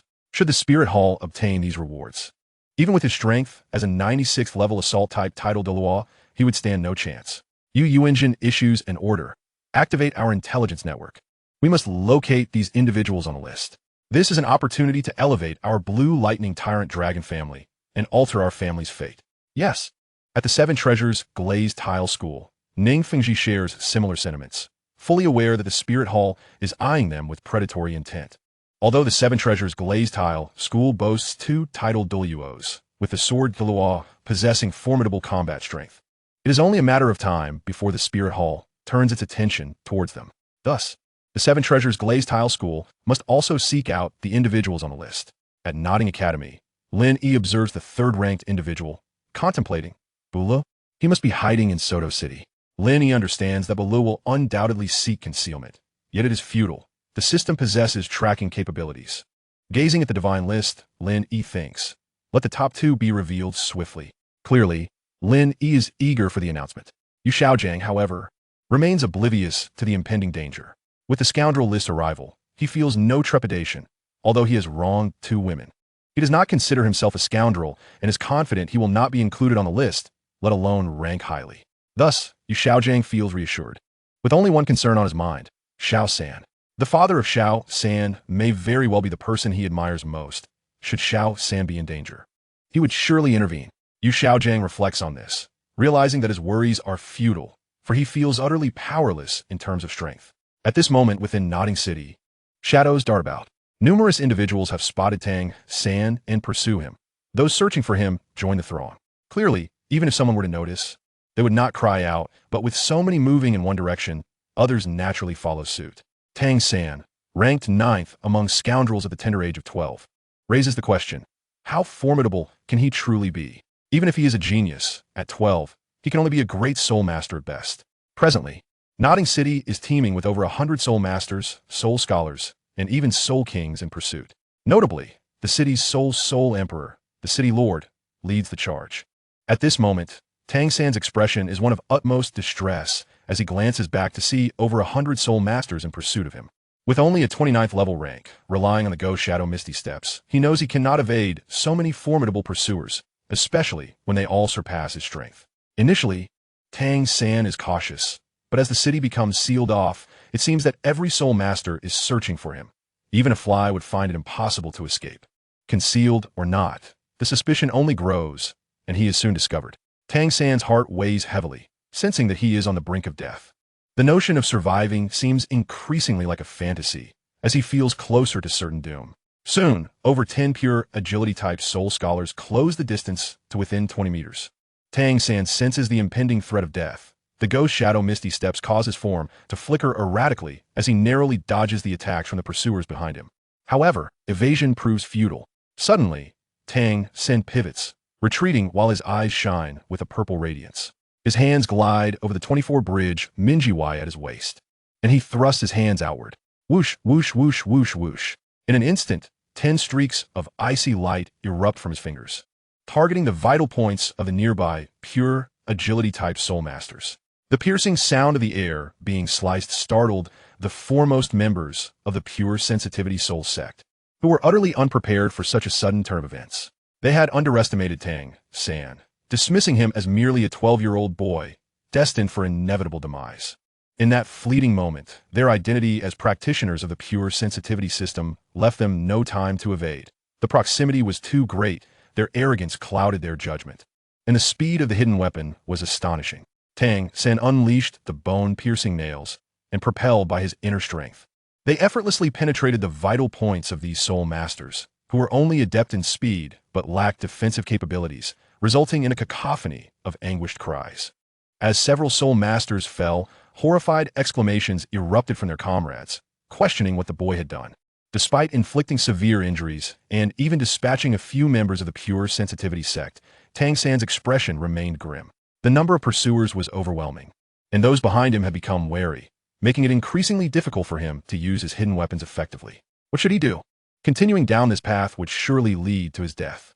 Tang San's visage darkened, although he possessed intellect and an arsenal of hidden weapons. The ones at his disposal were of inferior quality. In the face of absolute power, neither wits nor rudimentary weapons would suffice. At that moment, the resounding voice of the vast divine sound echoed once more, announcing the rankings of the scoundrel list. Second place. Chapter 010. Announcement of the first place on the scoundrel list. The pursuers of Tang San, while aware that the reward for eliminating the second-ranked scoundrel would be substantial, showed no signs of slowing down. The ninth-ranked scoundrel was right in front of them. They could not allow him to escape. Across the continent, every pair of eyes was fixated on the scoundrel list, eagerly awaiting the reveal of the second place. Soon, a name materialized. In an instant, a wave of disappointment washed over nearly all soul masters. The scoundrel list read, second place, Qinshuan Jide, martial soul, six-winged angel, deceased. This revelation informed all soul masters across the continent that the former pope of the Spirit Hall was indeed dead. Most people, upon seeing Qinshuan Jide's name on the list, did not ponder why he had been deemed a scoundrel. Instead, their thoughts turned to the more pressing question of how a deceased individual could be listed. It dawned on them that the scoundrel list had recorded transgressions spanning 3 decades, which explained the inclusion of the deceased. Eliminating the second-ranked scoundrel, Qinshuan Jide, would grant one the reward of a 250,000 year optional soul be sacrifice. However, since Qinshuan Jide was already dead, the reward was halved, yielding a total of 125,000 years for the soul be sacrifice. Due to the timing of his death occurring just before the scoundrel list was revealed, the reward was indeed reduced, prompting lively discussions throughout the continent. The individual responsible for Qinshuan Jide's demise was Tang Hao, who would receive the 125,000 year soul be sacrifice. Yet, as a titled Douluo, Tang Hao found little use for such a reward. Given that the soul be sacrifice was voluntary, it would undoubtedly heed Tang Hao's commands. Whoever he directed it to sacrifice, it would comply. Many across the continent were aware that Qinshuan Jide had succumbed to injuries that could not be healed and were familiar with the events from 12 years prior, when the Spirit Hall had pursued Tang Hao, only to be countered and defeated by him. Lin Yi observed the second-ranked scoundrel, Qinshuan Jide, and felt no surprise at his placement. His gaze shifted to Xiaogang, a flicker of intent flashing across his eyes. After 6 long years, the moment he had awaited had finally arrived. Meanwhile, Tang Hao, hastening towards Nodding City, became aware of the unfolding events. He felt a sense of discontent regarding the divine presence, as his son had unexpectedly made it onto the scoundrel list, placing him in peril. Yet, the divine rewards were indeed enticing, and Tang Hao believed he had rightfully slain Qinshuan Jide. Upon the news of Qinshuan Jide's demise spreading, Tang Hao was taken aback. Although he had severely injured him, he had not anticipated that he would actually die. Perhaps he had overestimated the former pope. As Tang Hao pressed onward towards Nodding City, he awaited the divine rewards, intending to utilize the soul beast sacrifice to bolster his son's strength, thereby affording him some means of self-protection. However, The resounding voice of the vast divine sound brought Tang Hao to a halt. The divine reward has been granted to the slayer. Tang Hao furrowed his brow, for he had received nothing. Could it be that Qinshu Jide's death had no bearing on him? Was it not due to his mortal wounds? Tang Hao's thoughts raced. He sensed that the divine presence would not toy with him, indicating that Qinshu Jide's death was not his doing. At that very moment, in the spirit city, a golden beam of light cascaded from the heavens, enveloping the spirit hall. The inhabitants of the spirit city were astonished, realizing it was a divine reward, yet puzzled as to why it had descended upon the spirit hall. Had the one who killed Qinshu Jide been a member of the spirit hall? Had the former pope perished at the hands of his own? People across the continent beheld the golden streak descending from the sky, recognizing it as a divine reward. Its trajectory seemed to point towards the spirit city, at the border between the Star Luo Empire and the Heaven Do Empire. How could this be? Was Tang Hao present there? At the spirit hall, Bibi Dong was elated, basking in the glow of the golden beam. Numerous powerful figures from the spirit hall rushed to her side, astonished. Your Holiness, what is happening? The flower gate questioned in disbelief. Why has the divine reward been bestowed upon you? The expressions of the other 5 offerings mirrored their confusion, torn between joy and concern. I will explain later. You may all withdraw, Bibi Dong commanded, her authority as the Pope palpable despite the skepticism surrounding her. Standing beside Bibi Dong, the ghost Douluo and others, fiercely loyal to her, did not question her motives. The remaining offerings were troubled, eager to discern the reason behind this. For while they rejoiced at Bibi Dong's newfound strength from the divine reward, it was also the reward for the killing of Qinshu Jide, now attributed to the current pope. At that moment, an elderly man, appearing no older than 40, approached. Clad in a gray robe with long black hair cascading down his back, he exuded an air of tranquility that was comforting. The man arrived silently, and by the time the other title Daw noticed his presence, he was already among them. As the Pope, Bibi Dong was venerated, yet this man commanded an instinctive reverence. The grand offering had arrived. All 6 offerings, along with the ghost Douluo, the serpent spear Douluo, and other elders of the spirit hall, bowed in respect. The visitor was none other than Xian Daolu, the grand offering of the spirit hall, wielding the 6-winged angel martial soul, a peerless title Douluo of level 99. Known as the Angel, with a moniker invincible in the sky. In truth, he was 150 years old. Upon his arrival, Bibi Dong furrowed her brows. After all, Qinshu Jide was Qian Douliu's son, and now that the divine reward was conferred upon her, it was evident that she had been the one to slay him. A secret that could no longer be concealed. Qian Daolu spoke first. You may proceed with the soul be sacrifice. You all may disperse. Bibi Dong was internally astonished, as Qian Daolu seemed unfazed. In truth, he had long been aware of Qinshu Jide's actions and understood Bibi Dong's motives for eliminating him, yet he chose to remain silent. The events had transpired, and after such a lengthy period, it was improbable that he would take action against Bibi Dong. He was not without resources. He still had his granddaughter, Qian Renxue. As the offerings departed, Bibi Dong proceeded to the Pope's chamber, selecting the first toxic soul beast, the 9-section emerald. Although the reward was halved, the freedom to choose meant she would naturally opt for the most venomous soul beast available. In the world of Douluo, there exists a myriad of notorious poison-type soul beasts, including the Mandala snake, the Emerald Lizard King, and the Death Spider King. However, when it comes to the foremost poison soul beast, it unequivocally is the 9-sectioned emerald, which is precisely why Bibi Dong has chosen it. Her heart surged with excitement. Her first martial soul had already been enhanced with 9 soul rings, while her second martial soul only bore 7, leaving 2 rings to be acquired. Initially, she had planned to hunt the Titan giant ape and the sky blue bull python in the Stardow forest when the opportunity arose, but now seemed unnecessary. At this moment, at Nodding Academy, Yu Xiaogang reveled in the fact that Qian Xuanji had secured the 2nd spot on the list of scoundrels, scoffing internally. Qian Xuanji, you are indeed the 2nd on the scoundrel list. How unfortunate that you died too early. Had you survived, the world would have mocked you endlessly. The Spirit Hall has a dilemma on its hands, as everyone desires your demise. Yu Xiaogang harbored deep resentment towards Qian Xuanji, thus finding satisfaction in his ranking. However, his countenance swiftly altered. The first name on the scoundrel list was about to be revealed. Chapter 011. First place, Yu Xiaogang. Instantly, the entire continent was abuzz with excitement, eager to discover the identity of this infamous character. Yu Xiaogang felt no trepidation as he contemplated the imminent announcement of the first scoundrel, assuring himself, the title of the first scoundrel cannot possibly belong to me, Yu Xiaogang. There must be someone more contemptible than Xian Xuanji. Who could it be? Initially, a flicker of anxiety crossed his mind, fearing he might appear on the list. Yet now, he felt reassured, convinced that even if he were to be listed, it would be at most in the 8th or 9th position. Hence, the first place could not be him. The entire continent was rife with curiosity and anticipation regarding the nature of the first place reward.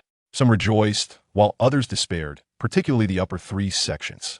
Such a grand opportunity was not one the Spirit Hall would overlook. Should they secure several kill rewards, their strength would undoubtedly surge, thus disrupting the current fragile balance on the continent. At Haotian sect, despite years of seclusion in the mountains, the sect leader, Tang Xiao, furrowed his brow while gazing at the divine list. It was evident that he too was apprehensive. Although the Haotian sect had withdrawn from worldly affairs due to past events, it did not imply that the Spirit Hall would refrain from taking action against them. Their years of seclusion had been uneventful. But after the Spirit Hall obliterated the Blue Lightning Tyrant Dragon Clan and the 7 Treasure Glazed Tile School, it was inevitable that they would set their sights on the Haotian sect. Although the sect remained detached from worldly matters, hunters do not spare sleeping tigers. And the threat loomed ever larger, a realization that weighed heavily on Tang Xiao's mind. Tang Xiao convened the 5 elders of the Haotian sect to deliberate, harboring the desire for the Haotian hammer to re-emerge, motivated by the prospect of the divine list rewards. However, despite being the sect leader, he knew he needed the consent of the other elders before making a decision. Before proceeding to the council chamber, Tang Xiao's gaze lingered on the 9th place of the scoundrel list, musing to himself, Tang San, martial soul, blue silvergrass. He pondered deeply, unsure if it was mere coincidence or something more significant. The thought weighed heavily on him, if, as he suspected, Tang San was indeed the child of Tang Hao and Yin. Should the Haotian sect intervene to protect him? Yet, he understood that the other elders would likely oppose such a move, perhaps even advocating for Tang San's demise to claim the rewards as compensation for Tang Hao's past transgressions against the sect. Setting aside these thoughts, the pressing matter at hand was to discuss whether the Haotian sect should re-enter the fray or operate clandestinely. Meanwhile, Tang San was oblivious to the impending announcement of the first place. As he found himself on the brink of death, his soul power nearly depleted. Traps and ambushes, intertwined with his blue silvergrass, offered little resistance. His pallid face and labored breaths betrayed the lacerations upon his back, evidence of assault from the soul masters behind him. Approaching the city gate, he quickly realized it was heavily guarded by numerous soul masters. In an instant, he discerned that he was encircled on all sides by those intent on ending his life. His heart sank to the depths of despair. The situation had become one of certain death. The cacophony of commotion attracted soul masters from all corners of Notting City, rapidly amassing a formidable force. The students of Notting Academy had given up. Though the rewards were enticing, one must possess life to claim them. Some students remained within the academy, while others spectated from afar. At this juncture, the soul masters had completely surrounded Tang San, forming layers of barriers that rendered escape impossible. A cursory glance revealed approximately 800 soul masters, the majority being great soul masters, with a handful of soul venerables, several soul kings, and one soul emperor, the latter being the city lord of Notting. The city lord frowned, acutely aware that so many sought Tang San's life. Should he intervene, he would undoubtedly face opposition. In the face of such lavish rewards, his status as city lord and his level 61 soul emperor strength would bear little weight. If he were a superpower, he might intimidate some, but he could not quell the ambitions of so many. The city lord spoke. I implore you all to grant me a favor. My son is precisely at level 30 and requires a soul ring from a kill. If you would show me this courtesy, I, the lord of Notting City, shall be eternally grateful. Yet someone retorted, after pursuing him for so long, we want to yield to you. This emboldened others to echo their refusal to grant the city lord any favor. In the presence of hundreds of soul masters, they felt little fear of his authority. Tang San's expression darkened, humiliation flooding his heart. The throng of souls disregarded him, treating him as a mere lamb awaiting slaughter, devoid of any concern for his plight. At the Spirit Hall, Bibi Dong was not preoccupied with the first place, having commenced the sacrificial rite of the soul beast. Before her lay a colossal green python, its serpentine body segmented into 9 sections, with blood-red eyes flickering ominously. This was the 12,500-year-old, 9-sectioned emerald, the paramount poison soul beast, which, at present, posed no threat to Bibi Dong, instead radiating respect and beginning the sacrificial process. Bibi Dong marveled inwardly. To hunt this 9-sectioned emerald would be a daunting task, akin to confronting the Forest King, the Titan giant ape. Yet now, there is no need for combat. It willingly offers itself to me as a sacrifice. This is nothing short of a divine miracle. Her heart trembled with excitement, her yearning for divinity intensifying. Bibi Dong settled into a meditative position, channeling her focus entirely towards absorption, shutting out the vast symphony of divine sound. Meanwhile, others at the Spirit Hall fixated on the divine list, knowing full well that the kill reward for the first place would be extraordinarily bountiful. The Spirit Hall must secure it. As the resounding voice echoed, the hearts of nearly all on the continent quickened in anticipation. The moment had arrived to unveil the name at the top of the scoundrel list. This time, the voice rang with an air of authority, amplifying its gravitas. First place, Yu Xiaogang. In an instant, the name Yu Xiaogang reverberated across every corner of the continent. At the city gates, where Tang San awaited his fate, the booming announcement caused his expression to shift drastically. He could hardly believe it, doubting his own hearing. As he turned to gaze at the golden divine list towering in the center of the realm, his eyes drawn to the apex of the list, where they narrowed in disbelief. The divine list of scoundrels proclaimed. First place, Yu Xiaogang. Age 46. Martial soul. 3-section cannon. Tang San's visage transformed into one of sheer horror. His eyes widened in disbelief. His own teacher. How could this be? Why would his teacher be labeled a scoundrel? And worse still, the foremost scoundrel. Tang San was taken aback, his worry deepening. Yu Xiaogang was like family to him, and naturally, he felt anxious. However, at this moment, he was struggling to ensure his own safety and was utterly incapable of protecting his teacher. At Nodding Academy, upon the announcement of the first place, Yu Xiaogang was momentarily stunned. After a brief 2 seconds of shock, he stumbled backward, nearly collapsing to the ground. His gaze remained fixated on the first place of the scoundrel list. It was none other than himself. Why? Why is it me? Yu Xiaojiang's voice trembled as he shook his head incessantly. Yet, there was no time to ponder the reasons. A shiver coursed through his body, and he felt a sudden chill as a terrifying intent to kill surged towards him, causing the temperature around him to plummet. Yu Xiaojiang abruptly turned, only to see Lin Yi charging towards him. Yu Xiaojiang recognized Lin Yi and knew that he intended to kill him, yet he remained unperturbed.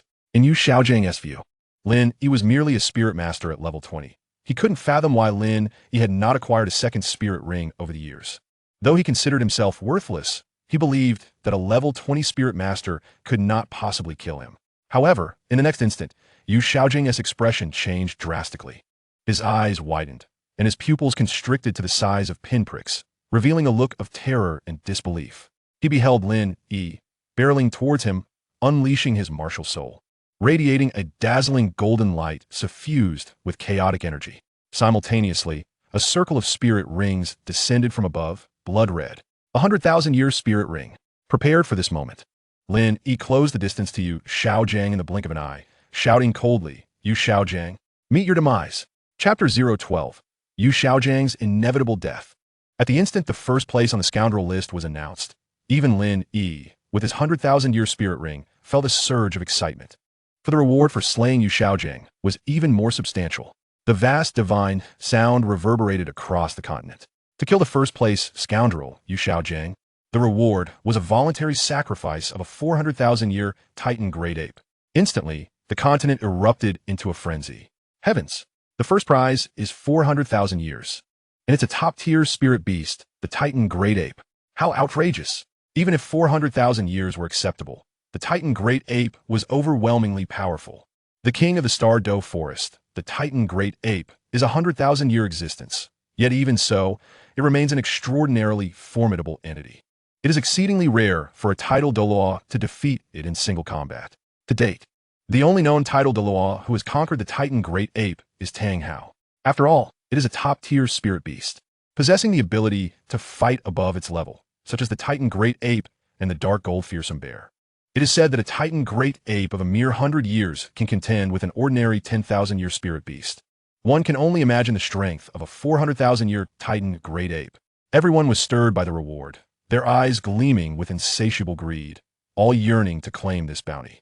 As long as they killed Yu Xiaojiang, they could obtain the 400,000-year spirit ring and spirit bone. Thus, nearly all spirit masters across the continent were in an uproar. Who is this Yu Xiaojiang? They wondered. I don't know, but if he is at the top of the scoundrel list, he must be no good.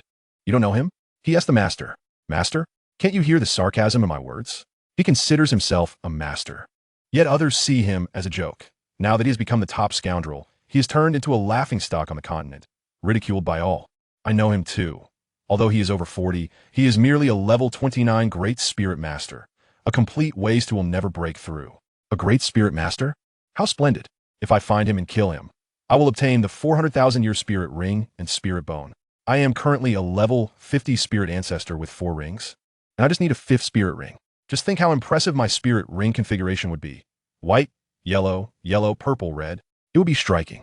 Although the first 4 rings may not be the optimal configuration, with a 5th Spirit Ring, I would astonish everyone. Don't dream. Do you think you can kill him? I heard Xiaogang is at Notting Academy in Notting City. The people there must have already taken action. We are 10,800 miles from Notting City. By the time we get there, Xiaogang will probably be a corpse. Indeed, alas, if only Xiaogang were stronger, we might have had a glimmer of hope. But unfortunately, he is a waste, so he will soon meet his end. Instantaneously, many expressed regret, lamenting why they were not in Notting City, especially those from the Douluo Empire, who were utterly despondent. It was simply too far. The strong from the Douluo Empire were even more furious. A 400,000-year Titan, Great Ape Sacrifice was within reach, yet would be unattainable. By the time they reached Notting City, Xiaogang would likely be nothing but a pile of bones. At the Spirit Hall, Bibi Dong was still performing the Spirit Beast Sacrifice, unaware of the unfolding events.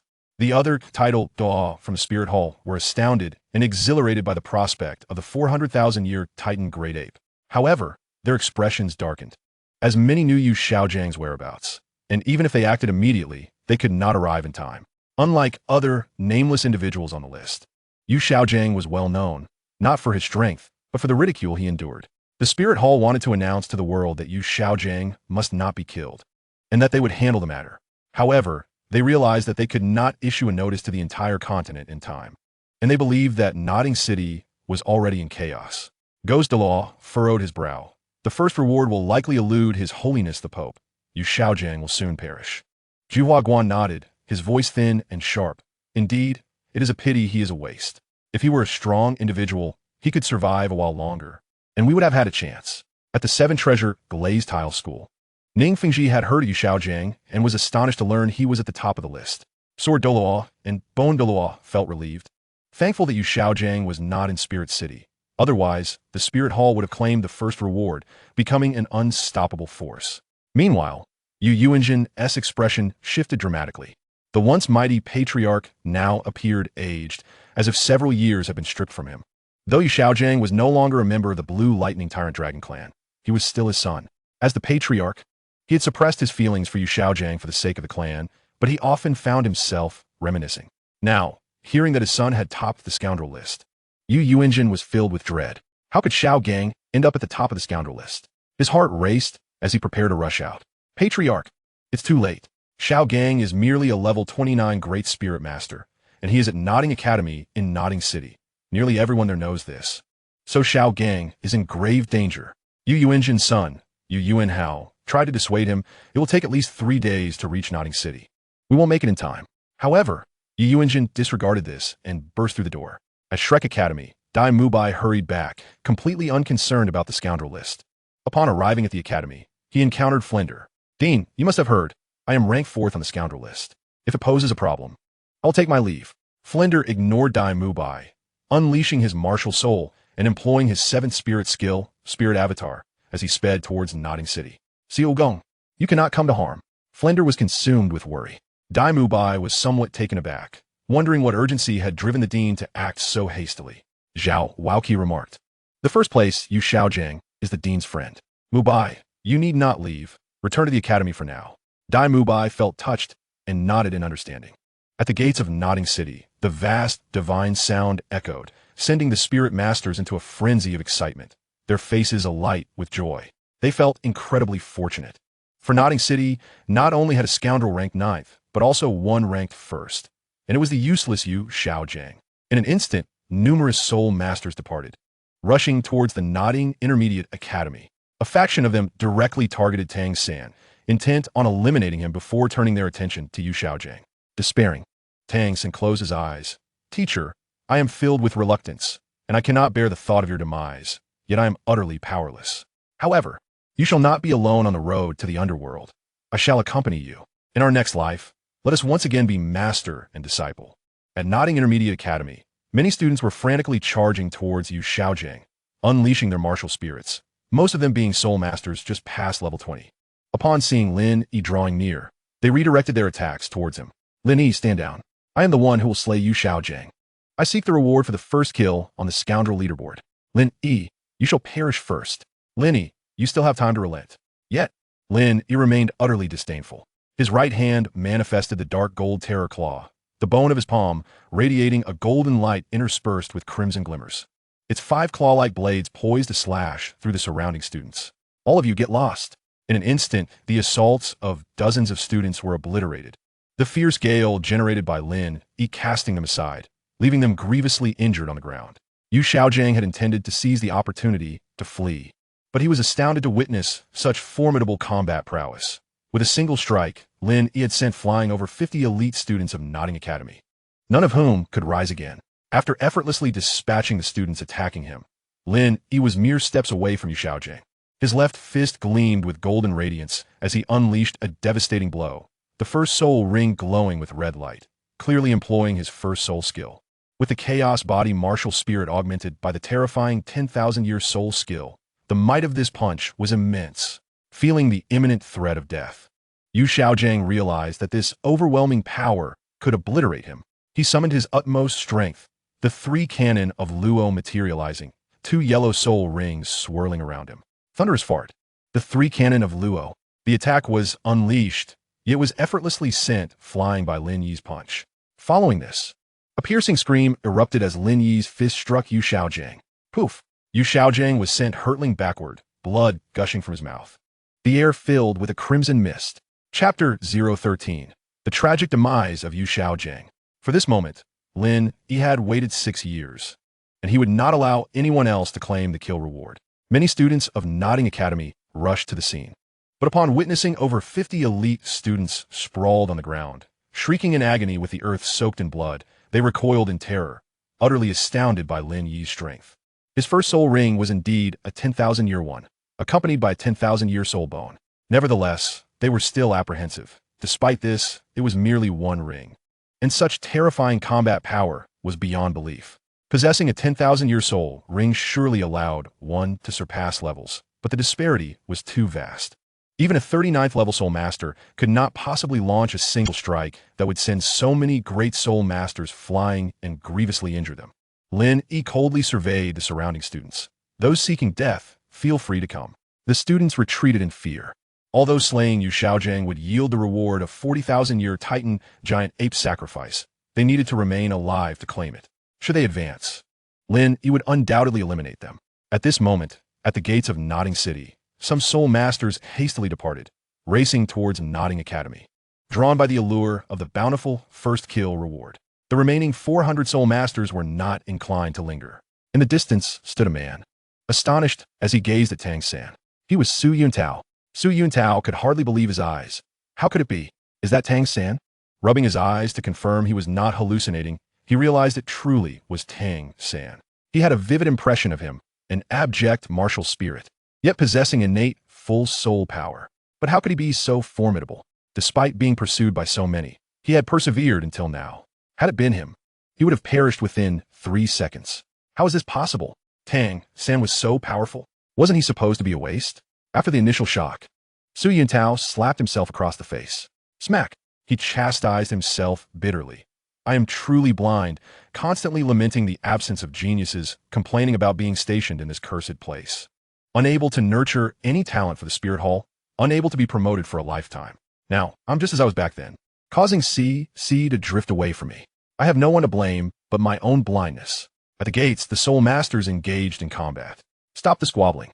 If we delay any longer, Xiaogang will be killed. Let us attack together and see who is fortunate enough to land the killing blow on Tang San. One by one, the soul rings of the soul masters began to shimmer, unleashing various soul skills. Hundreds of different attacks, radiating a myriad of lights, surged towards Tang San, threatening to engulf him. They understood that if they continued, they would miss out on an even greater reward, so they could only rely on luck. Tang San, in despair, closed his eyes, certain of his demise. Against such overwhelming power, he had no recourse. The density of the attacks made evasion impossible. He felt a profound unwillingness, having hoped for a vibrant life in this world, yet now faced an even more tragic end than in his previous life, soon to be transformed into a sieve, dying a miserable death. However, at that critical moment, a colossal hammer descended from the heavens. Boom! The hammer struck down, unleashing a shockwave that shattered the hundreds of incoming attacks from all directions. Countless screams erupted as the Soul Masters closest to Tang San were directly swept away by the force, blood spurting from their mouths as they crashed to the ground, meeting their demise. The Soul Masters behind were horrified, hastily retreating. What is happening? They seemed to glimpse a massive hammer. Who is it? They understood that it must be a powerful individual, yet they did not falter. There were still many of them, and if necessary, they could attack this person together. Who are you? Know your place. We have been pursuing him for a long time. It is not your turn yet. You may be formidable, but our numbers are overwhelming. We can join forces against you. The Soul Masters quickly clustered together, gazing at the point where the hammer had fallen. As the dust swirled and gradually settled, their eyes widened in terror. Beside the enormous hammer stood a figure cloaked in a robe. Yet not even the cloak could conceal his towering physique. Above the man, rings of soul rings cascaded in succession. Yellow, yellow, purple, purple, black, black, black, black, red. 9 soul rings, a title Douluo. The 9th soul ring was red, a 10,000-year soul ring. Some of the Soul Masters were so frightened they collapsed to the ground. Facing a title Douluo, even their numbers would be of no use. The Soul Masters trembled, their voices quivering. A title Douluo. This martial spirit is the Haotian hammer. He appeared relatively young, possessing the Haotian hammer, a title Douluo, and a 10,009 soul ring. He is the Haotian Douluo. Tang Hao. One Soul Master exclaimed, and as Tang Hao's name was uttered, the 100 or so Soul Masters recoiled in fear. The newcomer was indeed Tang Hao, who sighed in relief, glad to have arrived in time. However, upon seeing his son Tang San gravely injured, covered in scars, and pale, a surge of fury ignited within Tang Hao. Tang Hao grasped the Haotian hammer, sweeping it horizontally with a forceful swing, remaining steadfast in his position. Yet, as the Haotian hammer was wielded, soul power surged into it, causing the hammer to expand dramatically, resembling a small mountain as it rained destruction upon all directions. These Soul Masters found themselves unable to flee, the terrifying momentum rendering them immobile. When the hammer, akin to a towering mountain, whistled past them, their bodies disintegrated in a catastrophic explosion, leaving behind a scene of utter devastation. At that moment, Tang San was astounded. Tang Hao, his father, yet this was a man who, despite his identity as a blacksmith, was often seen as a disheveled drunkard. The imposing figure before him bore no resemblance to the father he knew. Now, transformed into a title Douluo, "Little San, we must leave. You require healing." Tang Hao turned to Tang San, his voice gentle, revealing a softer side to his son while maintaining a fierce demeanor towards their foes. Tang San's eyes flickered with disbelief. This truly was his father. "Father!" he exclaimed in excitement, but there was no time for questions. "Father, please take me to the No.1 Intermediate Academy. We must save our teacher." At No.1 Intermediate Academy, after Lin Yi's devastating strike, Xiaogang was on the brink of death. Had it not been for Luo Sanpao's resilience absorbing much of the impact, Xiaogang would have already perished. Desperate, he pleaded, "Do not kill me. I am Little San's teacher. You were once roommates with him, right? For his sake, spare my life." Xiaogang was unwilling to die, as he had yet to redeem himself and could not afford to meet his end. Lin Yi replied indifferently, "Tang San?" "Yes." Xiaogang nodded vigorously. Lin Yi's response was devoid of warmth. "I am not well acquainted with him." Suddenly, Xiaogan's pupils contracted in fear. It was over. Luo Sanpao. Self-destruct. In a moment of resolve, Xiaogang made the decision to sacrifice everything, casting a final glance at Luo Sanpao. Although Luo Sanpao lay incapacitated on the ground. Upon hearing those words, his eyes shimmered with a golden light as his body swelled dramatically, propelling him toward Lin Yi like a cannonball. Despite Xiaogang being at rank 29 and Luo Sanpao's martial spirit being deemed useless, there still lingered a trace of the golden dragon bloodline within him. This self-detonation would undoubtedly yield formidable power, enough to obliterate a soul sovereign. Xiaogang was acutely aware of the potential devastation of Luo Sanpao's explosion and believed that Lin Yi was doomed. Boom!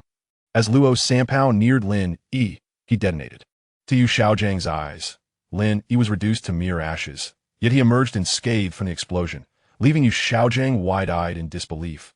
Lin Yi was completely unharmed. Lin Yi did not even entertain the thought of evading the blast, for while the self-detonation was indeed powerful, his martial spirit, the chaos body, and the enhancement from his 10,000-year soul skill rendered him impervious to harm. In a state of terror, Yu Xiaogang could not rise, crawling desperately on the ground. Yet his movements were as sluggish as a turtle's. Lin Yi stepped forward, towering over Yu Xiaogang with a chilling gaze, prepare to die. No! Yu Xiaojiang's final cry was filled with terror, despair, and a hint of unwillingness. Boom! A punch aimed directly at Yu Xiaojiang's head. With a sickening crunch, Yu Xiaojiang's skull was obliterated, akin to a watermelon being crushed. A ghastly sight. Chapter 014. The Hypocrite Rankings. Surrounding students were engulfed in despair. Yu Xiaogang had been slain by Lin Yi. They hastily retreated, realizing Lin Yi's overwhelming strength. Having killed Yu Xiaogang would only make him stronger with the kill reward. A golden beam of light descended, enveloping Lin Yi as he received the first-place kill reward on the Scumbag Rankings. Simultaneously, before Lin Yi, a colossal titan ape materialized, dwarfing Ming. Is that Ming? Xiao Wu gasped in surprise, but soon realized something was amiss. This titan ape was more than twice the size of Ming. At that moment, a resounding voice echoed, revealing the truth. The No.1 Scumbag, Yu Xiaogang, had been slain. The killer had received the first-place kill reward. The voice reverberated across the continent, inciting a wave of excitement and regret, as nearly everyone lamented the swift demise of Yu Xiaogang. As anticipated, he was a waste, and it is only fitting for him to perish so quickly. After all, he was a scumbag, and many knew of his presence in No.1 City, so his fate was hardly surprising. Alas, who was fortunate enough to have slain Yu Xiaogang and earned the favor of the 40,000-year Titan Ape. How powerful! Jealousy and envy abound. Why was I not in No.1 City? Meanwhile, not far from Shrek Academy, Flinder heard the announcement and his expression changed dramatically. He halted, staring blankly at the Scumbag Rankings. On the Scumbag Rankings, first place, Yu Xiaogang deceased. Reward has been granted to the killer. Thud, thud, thud. Flinder staggered backward, anguish etched on his face. No. He collapsed to his knees, weeping bitterly. Xiaogang. Yu Xiaogang was his dear brother. The news of his ascent to the top of the Scumbag Rankings filled him with dread. He had always been worried about Yu Xiaojiang's safety. Now, faced with the grim reality, he felt utterly defeated. After his tears, Flinder's face twisted with rage. Who killed Xiaogang? In his fury, he glared at the Scumbag Rankings, his heart brimming with resentment towards this divine ranking system, believing that without its existence, Yu Xiaogang would not have faced such peril. The emergence of the Scumbag Rankings was one thing, but for Yu Xiaogang to claim the top spot, was the divine at odds with him? Why must Yu Xiaogang be labeled a scumbag? This was an injustice. The divine seemed intent on Yu Xiaojiang's demise. Yet, Flinder dared not voice his anger, for it was directed at a deity. Damn it! Flinder pounded the ground in frustration, causing the earth to crack beneath him. At that moment, Zhao Wujin arrived, his expression grim as he placed a hand on Flinder's shoulder. Boss, take care. We are powerless to change this, and without strength, all is in vain. But trust that the children can prevail. We only need to nurture monsters. Flinder understood that his anger and complaints were futile. They could not combat this reality and could only place their hopes on Shrek Academy and the students. Wu Jin, you manage the academy. I must go to No.1 City. With that, Flinder departed swiftly, unable to save Yu Xiaogang, yet determined to recover his remains. Not far from the Blue Lightning Tyrant Dragon family, Yu Yuanjin had just stepped outside when he suddenly froze in place. His body trembled as disbelief washed over him. He struggled to gaze at the top of the Scumbag Rankings, which proclaimed Yu Xiaojiang's demise. The resounding voice and the display on the board confirmed it. Yu Xiaogang was dead. My son, Yu Yuanjin cried out in anguish, consumed by rage towards the divine rankings and the one who had slain Yu Xiaogang. He loathed the decision to have allowed Yu Xiaogang to leave the family. He despised himself for failing to protect his son. Swiftly, members of the Blue Lightning Tyrant Dragon family arrived, choosing silence, their expressions grim. After a moment of grief, Yu Yuanjin lifted his head fiercely, his eyes bloodshot as he unleashed his Blue Lightning Tyrant Dragon martial spirit, surrounded by 9 soul rings. Yellow, yellow, purple, purple, black, black, black, black, black. A terrifying aura erupted, the might of a 96th level assault type titled Douluo, instilling dread in all who beheld it. The countenance of the members of the Blue Electric Tyrannosaurus family shifted dramatically as they beheld Yu Yuanjin poised to strike at the divine ranking. The divine ranking stood tall amidst the heavens and the earth, seemingly distant yet intimately close, yet no one dared to launch an attack. After all, it was a list bestowed by the divine. And now, Yu Engine intended to assault the scoundrel ranking. What divine ranking? What scoundrel ranking? Utter nonsense. How could my son, Xiaogang, possibly be the foremost on the scoundrel ranking? Enraged to the utmost, Yu Engine had already transformed into a dragon and was about to charge forth to unleash his most potent ninth soul skill against the scoundrel ranking. Chief, no. The others summoned their martial souls, each adorned with 8 soul rings, akin to soul daw, urgently trying to intervene. They were oblivious to the consequences of attacking the divine ranking, but surely divine retribution awaited them. Chief, remain calm. You cannot face harm. Otherwise, it would spell the end for the blue electric Tyrannosaurus family. This warning caused Yu Engine to halt, his expression darkening to an extreme. He reverted to his human form, his fists clenched tightly, cracking ominously, blood oozing from his knuckles. The implication from the others was clear. Yu Xiaogang was already deceased, and they offered their condolences. However, should they dare to attack the divine ranking and provoke divine wrath, the Spirit Hall would undoubtedly seize the opportunity to strike against the blue electric Tyrannosaurus family. At that point, it would not merely be Yu Xiaogang who perished, but the entirety of the blue electric Tyrannosaurus clan. Oh! Yu Engine could only seethe with impotent fury, his voice a deep rumble. Find that killer. I shall avenge my son. Unable to assail the divine ranking and feeling powerless against the divine, he redirected his wrath towards Lin Yi. In Nodding City, Tang Hao had just prepared to escort Tang San to the Nodding Intermediate Academy when a resounding voice proclaimed that Yu Xiaogang was dead. In an instant, Tang San's body trembled. No. His eyes reddened, tears streaming down his cheeks. Teacher, he is gone. Overwhelmed by grief and fury, he cried out, Who killed my teacher? At that moment, Lin Yi did not perform a soul bee sacrifice, but instead leaped onto the shoulder of the Titan giant ape. Under Lin Yi's command, the Titan giant ape departed from Nodding Intermediate Academy. As they passed the dormitory, Lin Yi extended his hand and called out, Xiao Wu, come with me. Xiao Wu sprang up, pulled up by Lin Yi, standing alongside him on the Titan giant ape's shoulder. Tang San was at the eastern gate of Nodding City, while Lin Yi exited through the western gate. Simultaneously, after slaying Yu Xiaogang, Lin Yi opted to erase Yu Xiaogang's affinity towards the opposite sex. It was a capability of the system, upon eliminating a target. One could choose to erase certain aspects such as identity, agreements, same-sex affinity, or opposite-sex affinity. Naturally, Lin Yi chose to obliterate the opposite-sex affinity, rendering Bibi Dong and Lu Erlong strangers to Yu Xiaogang, thus sparing himself from being hunted by Bibi Dong. Hence, erasing the opposite-sex affinity was the most prudent choice. However, Lin Yi was aware that he would inevitably offend some individuals, namely the blue electric Tyrannosaurus family, Flinder, and Tang San. Therefore, he resolved to become even stronger. At that moment, the resounding divine voice echoed across the continent once more. A month hence, a new divine ranking shall descend. It was titled, The Hypocrite Ranking. Chapter 015, Yu Xiaogang, Restless Even in Death. Although Yu Xiaogang had been slain and the reward for the top position on the scoundrel ranking had been claimed, all soul masters across the continent rejoiced, for there was not merely one scoundrel ranking. As the divine voice resonated, many soul masters felt a surge of excitement. Wonderful! Another negative ranking. Thus, slaying those on the hypocrite ranking will also yield rewards. Who were the renowned hypocrites on the hypocrite ranking across the continent? This was indeed crucial information. They would need to seek it out, and when the hypocrite ranking emerged, they would strike decisively. It was clear to all that the subsequent Douluo Continent would witness a fervent quest to uncover hypocrites. At that moment, Lin Yi and Xiao Wu stood upon the shoulder of the 400,000-year-old Titan giant ape, and upon hearing of the hypocrite ranking, Lin Yi couldn't help but think of a certain individual. If he was second on the hypocrite ranking, who would dare to claim the first position? Thus, Lin Yi felt certain that he must hold the top spot. Brother Yi, did you kill Yu Xiaogang? Xiao Wu inquired, and upon asking, she felt somewhat foolish. For the 400,000-year-old soul beast beside them was ample proof. Lin Yi nodded directly. Yes, I did. Xiao Wu refrained from saying anything further. Appearing on a negative ranking was inherently perilous, especially as the foremost. If Lin Yi did not kill him, someone else would. In truth, Xiao Wu felt a sense of happiness for Lin Yi. For over the past 6 years, he had refrained from hunting soul beasts to acquire soul rings. Xiao Wu had a strong affinity for those who did not hunt soul beasts for soul rings.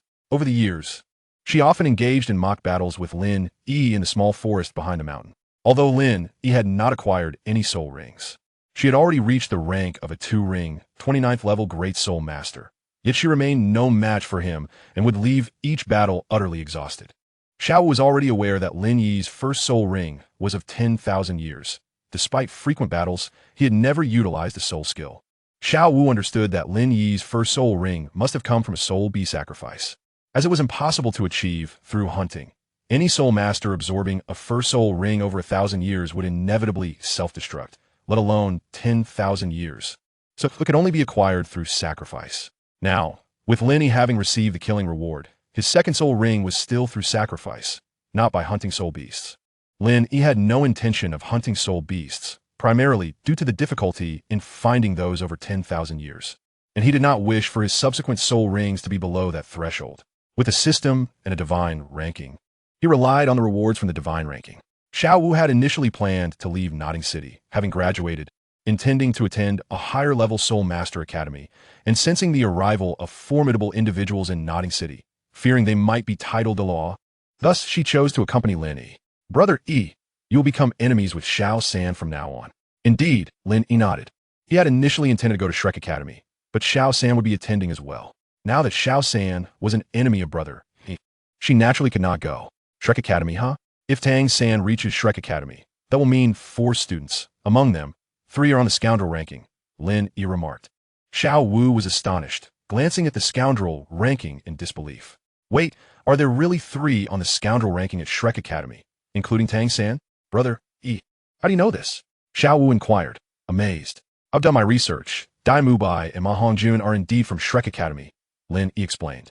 Xiao Wu realized. Then I absolutely cannot go to Shrek Academy. Suddenly, a golden divine ranking descended from the heavens, standing tall alongside the scoundrel ranking, reaching towards the clouds. This left everyone astonished. Wasn't the hypocrite ranking supposed to arrive a month later? However, as the divine ranking descended, they understood it was not the hypocrite ranking. Rather, the top line of the divine ranking read, Team Ranking. The divine voice echoed, Team Ranking, limited to teams composed of soul masters aged 25 and below, with a maximum of 7 members. Everyone remained puzzled, as the 10 slots for the team ranking had not yet been revealed by the divine voice, but soon they comprehended. The team ranking would be determined based on the upcoming Continental High-Level Soul Master Elite Competition. The rewards for the team ranking surpassed even those of the scoundrel ranking, being doubled. The hypocrite ranking, arriving a month later, would yield rewards 3 times that of the scoundrel ranking. Instantly, the continent erupted in excitement. If the rewards for the scoundrel ranking were so generous, the team ranking's rewards would be astonishing. Would the first place reward be equivalent to 80,000 years? And for the hypocrite ranking, if it was 3 times that? Upon this realization, a tremor coursed through all present. Even the formidable soul, Douluo, and the conferred Douluo were momentarily caught off guard, their bodies quivering with uncontainable excitement. The prospect of the first kill reward on the hypocrite ranking potentially being a divine level, million-year prize sent waves of exhilaration through them. The advent of the team ranking left many soul masters disheartened, as it was evident they could not partake in the upcoming elite tournament for advanced soul masters across the continent due to age restrictions. Nevertheless, the hypocrite ranking still provided a glimmer of hope. At this juncture, Lin Yi made his way to Soto City, having slain Xiaogang, thus securing a position on the ranking. Naturally, he opted for the not-so-pleasant spot. Having distanced himself from Notting City, Lin Yi had yet to commence the soul bee sacrifice. The Titan Great Ape would remain for a day, and with its speed, it would swiftly reach Soto City. Observing the team ranking, Lin Yi mused, I shall undoubtedly participate in the next elite tournament for advanced soul masters across the continent. At Notting Intermediate Academy, Tang Hao led Tang San to the scene. Tang San, engulfed in sorrow, searched frantically until he froze in place. His gaze fixated on a lifeless body sprawled on the ground, its head shattered like a watermelon. Yet, the intact body and the attire unmistakably revealed the identity. It was his teacher. Tang San dashed forward, deeply wounded, and stumbled to the ground upon nearing the body. Teacher! Teacher! He cried, his trembling hand reaching towards Yu Xiaojing's corpse, tears streaming down his face. Not only was his teacher dead, but the manner of death was horrendous. Leaving him in pieces, Tang Hao stepped forward, draping a cloak over Yu Xiaojing's remains, and placed a reassuring hand on Tang San's shoulder, solemnly advising him not to dwell excessively in grief. Strive to cultivate and grow stronger. That is what he would have wished. Only with power can one seek vengeance. Though Tang San had lived a second life, his psychological age was not that of a mere 12-year-old. He rose, his eyes filled with a chilling resolve. Who did this? He demanded, his icy glare causing the surrounding students to shudder. It was not us. It was Lin Yi who killed him, they hastily replied. Tang San's fists clenched tightly, a fierce hatred igniting within him. Lin Yi, I will avenge you, teacher. He vowed silently, determined to grow stronger. Subsequently, Tang San carried Xiaogang's body to the back mountain, buried him, and bowed 3 times before departing. He could not afford to wallow in despair for long. He needed to adjust quickly, lest he disappoint his teacher. That night, Bibi Dong emerged from her retreat, having completed the soul sacrifice. Yet her second martial soul still lacked a soul ring. Upon learning that Xiaogang ranked first on the scoundrel ranking and had been killed, her brows furrowed in concern. How unfortunate, she thought. Why wasn't he I who did the deed? Had Xiaogang heard her words, he would undoubtedly have risen from his grave in shock. Suddenly, a tempest brewed over the back mountain of Nodding Academy, accompanied by flashes of lightning and a torrential downpour. A tremendous clap of thunder struck, directly hitting Xiaogang's grave, causing it to explode violently and creating a deep crater. The casket shattered into splinters, sending with chips flying, and the body was charred. Even in death, Xiaogang could not find peace. At this moment, Tang San remained unaware of the calamity that had befallen Xiaogang's grave. He proceeded to Shrek Academy, as it was Xiaogang's wish that he attend, promising that it would provide superior learning and cultivation opportunities. Tang San believed wholeheartedly in this, and though he had never heard of Shrek Academy, he trusted that it was indeed the most suitable institution for him. After a considerable time, Lin Yi approached Soto City and, with a mere thought, summoned the Titan Great Ape back to the system S-Space, now belonging to him. It could be recalled at will. What brings you here, Ego? Xiao Wu inquired. Lin Yi replied, the third-ranked scoundrel Douluo is here. I know his whereabouts. Once I eliminate him, I will commence the sacrifice of 2 soul beasts. Xiao Wu understood, feeling elated for Lin Yi. With his first soul ring being 100,000 years, killing Douluo would yield rewards that would lead to a second soul ring of 200,000 years and a third of 400,000 years. Such a soul ring configuration was utterly formidable. At that moment, a resounding voice echoed through the air, announcing the rewards for the team ranking. The announcement ignited anticipation among all Advanced Soul Master Academies, especially among those who might participate in the next elite tournament for Advanced Soul Masters across the continent. The team ranking was not a negative list. Those who ranked would receive rewards. For the 10th place in the elite tournament, the soul rings of the 7 team members, excluding the captain, will be enhanced by 1,000 years, while the captain's soul ring would be augmented by 2,000 years. Merely achieving 10th place sent shockwaves across the continent. The enhancement of soul rings by 1,000 years was tremendously powerful, signifying that rewards began at a minimum of 1,000 years. For the 9th place, the enhancement would be 2,000 years for the 7 members, and 4,000 for the captain. The 8th place would see an enhancement of 3,000 years for the 7 members and 6,000 for the captain.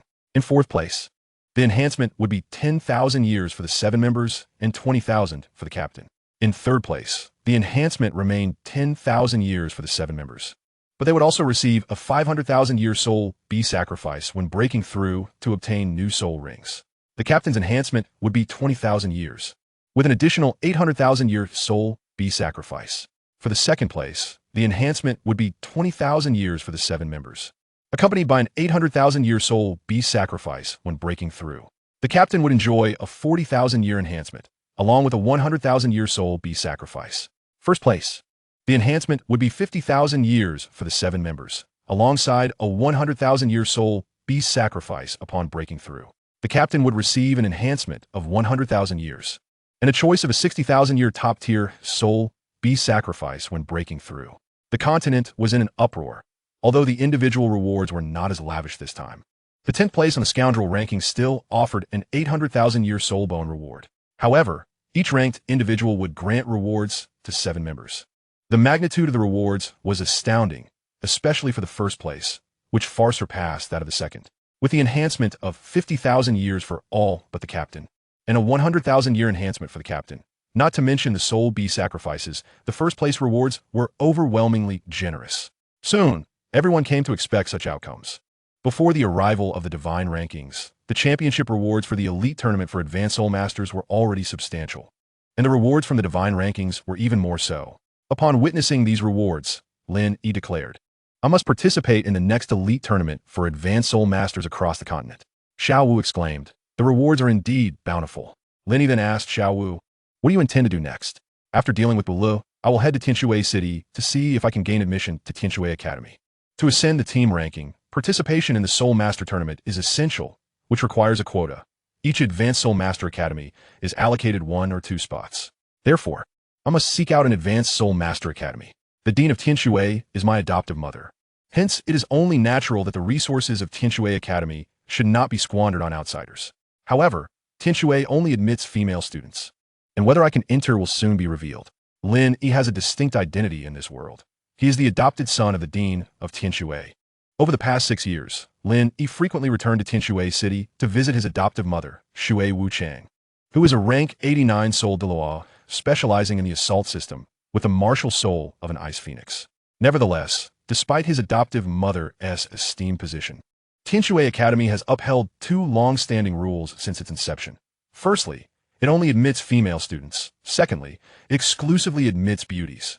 This has resulted in Tianshui Academy being composed entirely of females, with not a single male in sight. Well, I never planned to, but I will also attend Tianshui Academy, said Xiao Wu. All right, I have arrived in Soto City. Wait for me here. I will return shortly. Meanwhile, Flender had arrived in Notting City, heading directly toward Notting Intermediate Academy. Over the years, there had been frequent correspondence, and he was aware that Xiaogang had transitioned from Notting Primary Academy to Notting Intermediate Academy, as Xiaogang students had advanced to the next level. Upon reaching the Intermediate Academy, Flender was overwhelmed with sorrow and urgently grasped the student, asking, where is Xiaogang's body? The student, startled, quickly replied, you mean Xiaogang? He was buried by Tang San at the top of the Academy's back mountain.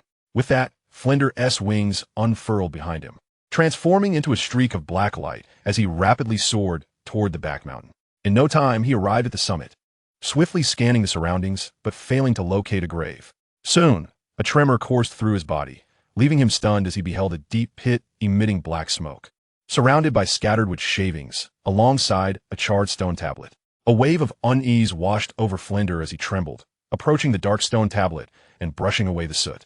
Please, let this not be Xiaogan's grave, please. Flender silently prayed. However, as the characters emerged upon his touch, he collapsed to the ground in despair. The tablet bore the inscription, the grave of Yu Xiaogang. Flender sprang to his feet, gazing into the pit, his mind numb. The coffin had been utterly destroyed, and within the pit lay a headless corpse, charred and still smoldering, a horrific sight. Xiaogang. Flender leaped down, desperate to touch the body, but found his hands frozen in place, trembling violently, tears streaming down his face. How could this be? Flender was engulfed in profound grief, feeling as though he had been struck by lightning. His dear brother was not only dead, but had met a tragic end, unable to find peace even in death, as lightning had obliterated the grave, leaving the body in such a wretched state. A tumult of sorrow, guilt, and rage surged within him. Flender cried out in anguish, Xiaogang, I failed to protect you. You died without finding peace. After an hour of weeping, Flender rose in silence, cradling the charred remains of Yu Xiaogang as he departed, temporarily burying him in a desolate mountain outside Notting City, finding an open patch devoid of trees. Once the burial was complete, Flender stood up, his eyes flashing with fury. To think they buried Xiaogang at the mountaintop. No wonder it attracted lightning. Tang San, I must not cross paths with you. I am determined to teach you a lesson, even if you were Xiaogang's only disciple.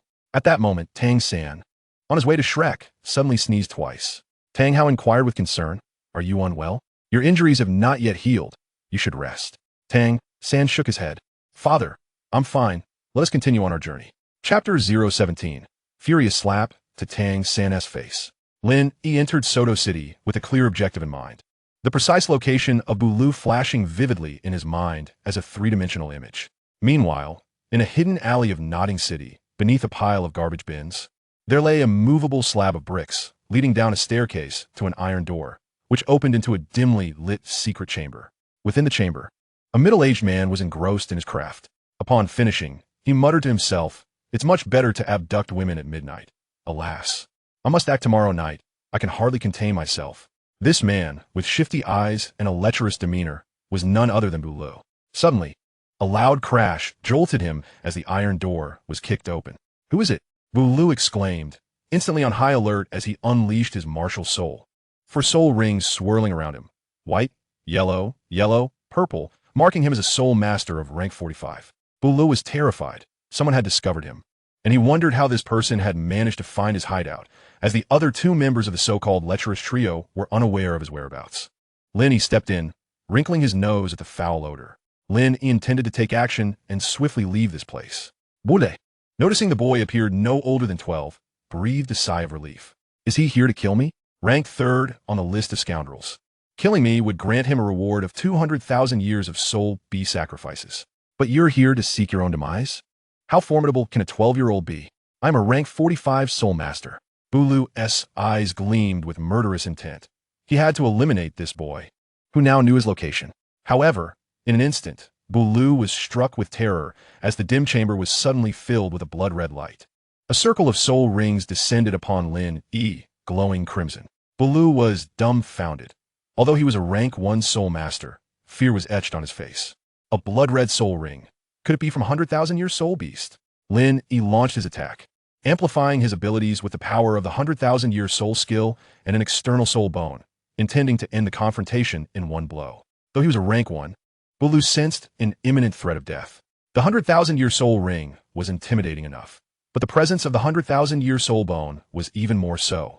Accompanied by the overwhelming aura of Lin Yi's martial soul, which shone with golden light and exuded a chaotic essence. Douluo hastily activated his fourth soul skill to counterattack, but it was effortlessly torn apart. He suddenly felt his defenses crumble as Lin Yi's fist collided with him, sending him hurtling backward, utterly defeated.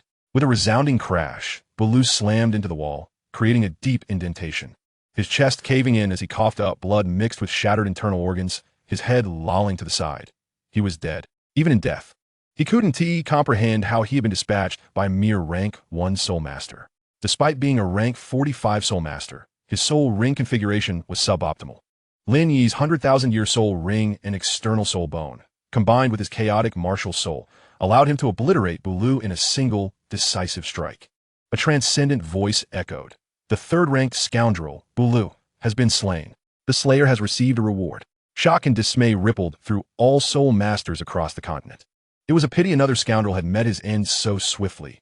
Now, the top 3 were all deceased. There were only 7 left. Urgency mounted. Volevas notoriously elusive. And it was a mystery how the slayer had tracked him down. At this juncture, Lin Yi, having received his rewards, departed Soto City, preparing to venture into a nearby deep mountain for a soul B sacrifice. Meanwhile, at Shrek Academy, Dai Mubai was in a state of panic. With the top 3 having perished, and he ranking 4th, it was undeniably clear that all soul masters across the continent were now targeting him. After all, the list of hypocrites will be unveiled in 29 days, so who should one target for the most substantial rewards? It is none other than myself. Ranked 4th on the scoundrel list, Dai Mubai pondered that now all soul masters across the continent are eager to locate him. Zhao Wujia discerned that Dai Mubai appeared somewhat flustered and remarked, "Do not panic. Your sole task is to devote yourself to diligent training. The rewards for the team rankings are plentiful, and Shrek Academy is undoubtedly poised to participate in the upcoming all-continent Advanced Soul Master Competition, where we must secure first place. When you are formidable enough, even if you are 4th on the scoundrel list, no one will dare to lay a finger on you." Dai Mubai understood that strength is paramount. However, the academy currently comprises only 3 members, while a team necessitates 7. Although new admissions are in progress this year, could they possibly recruit for more? Dai Mubai nodded earnestly, casting a glance at the team ranked 1st, and resolutely declared, "I shall strive even harder. The Shrek team must claim 1st place." Zhao Wujin nodded in agreement. "Do not disappoint us. We bear the burden of protecting you, and once you grow stronger, we shall rely on you." Dai Mubai comprehended the weight of these words. At this moment, at the entrance of Shrek Academy, the admissions process was underway. Zhao Wujia had already advised the faculty to refer to Dai Mubai and Ma Hongjun as Xiaobai and Fatty instead of their names.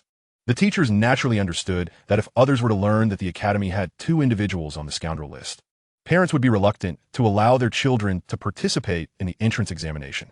The admissions office was rife with commotion as parents lamented that their children, who they believed were quite remarkable, had not been accepted, and the fees paid were non-refundable. Daunted by the prospect of further unrest, Dai Mubai stood by, releasing his martial spirit, his 3 soul rings of yellow, purple, and black, instilling fear in the parents and prompting them to hastily depart with their children. A day later, Flinder returned to the academy and exchanged a few words with the admission examiners before retreating to his quarters. At this juncture, Tang Hao arrived with Tang San, and they began to queue. When it was Tang San's turn, the old man inquired, "What is your name?" Leaning in, Tang San whispered, "I am Tang San." Naturally, he could not speak loudly, for he was ranked 9th on the scoundrel list, and there were many others waiting behind him. The old man suddenly understood. No wonder he was so cautious, and he whispered, "The dean has instructed me to inform him as soon as you arrive. I shall go fetch him." Tang San nodded and began to wait. Before long, Flinder hurriedly approached, heading directly toward Tang San. Upon reaching him, Flinder raised his right hand and delivered a resounding slap across Tang San's face. The sound echoed loudly, drawing the attention of all present. Tang San was taken aback. Clutching his reddening cheek, marked by 5 distinct finger impressions, his expression one of utter astonishment. Tang Hao's face darkened. "What are you doing?" Tang San quickly intervened. "Father, please don't act rashly." Turning to Flinder, Tang San inquired, "Why did you strike me? You ought to know who I am." He believed Flinder must have been aware of his status as Xiaogan's disciple. After all, his teacher had mentioned that he shared a close relationship with the dean of Shrek Academy, Flinder. Yet, why had Flinder chosen to slap him so vehemently? Flinder, his face contorted with rage, his chest rising and falling with agitation, felt an overwhelming urge to strike Tang San again and exclaimed, "Your teacher's grave has been struck by lightning. The coffin has been obliterated, and so has the body." Unable to continue, tears welled in his eyes as he berated.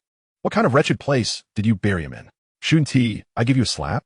Upon hearing this, Tang San was rendered speechless, staggering backward, his face a mask of grief and guilt, his voice trembling. The old teacher's grave, struck by lightning? The body. He could not dare to imagine further. If the coffin had been shattered, one could only envision the horrific state of the remains.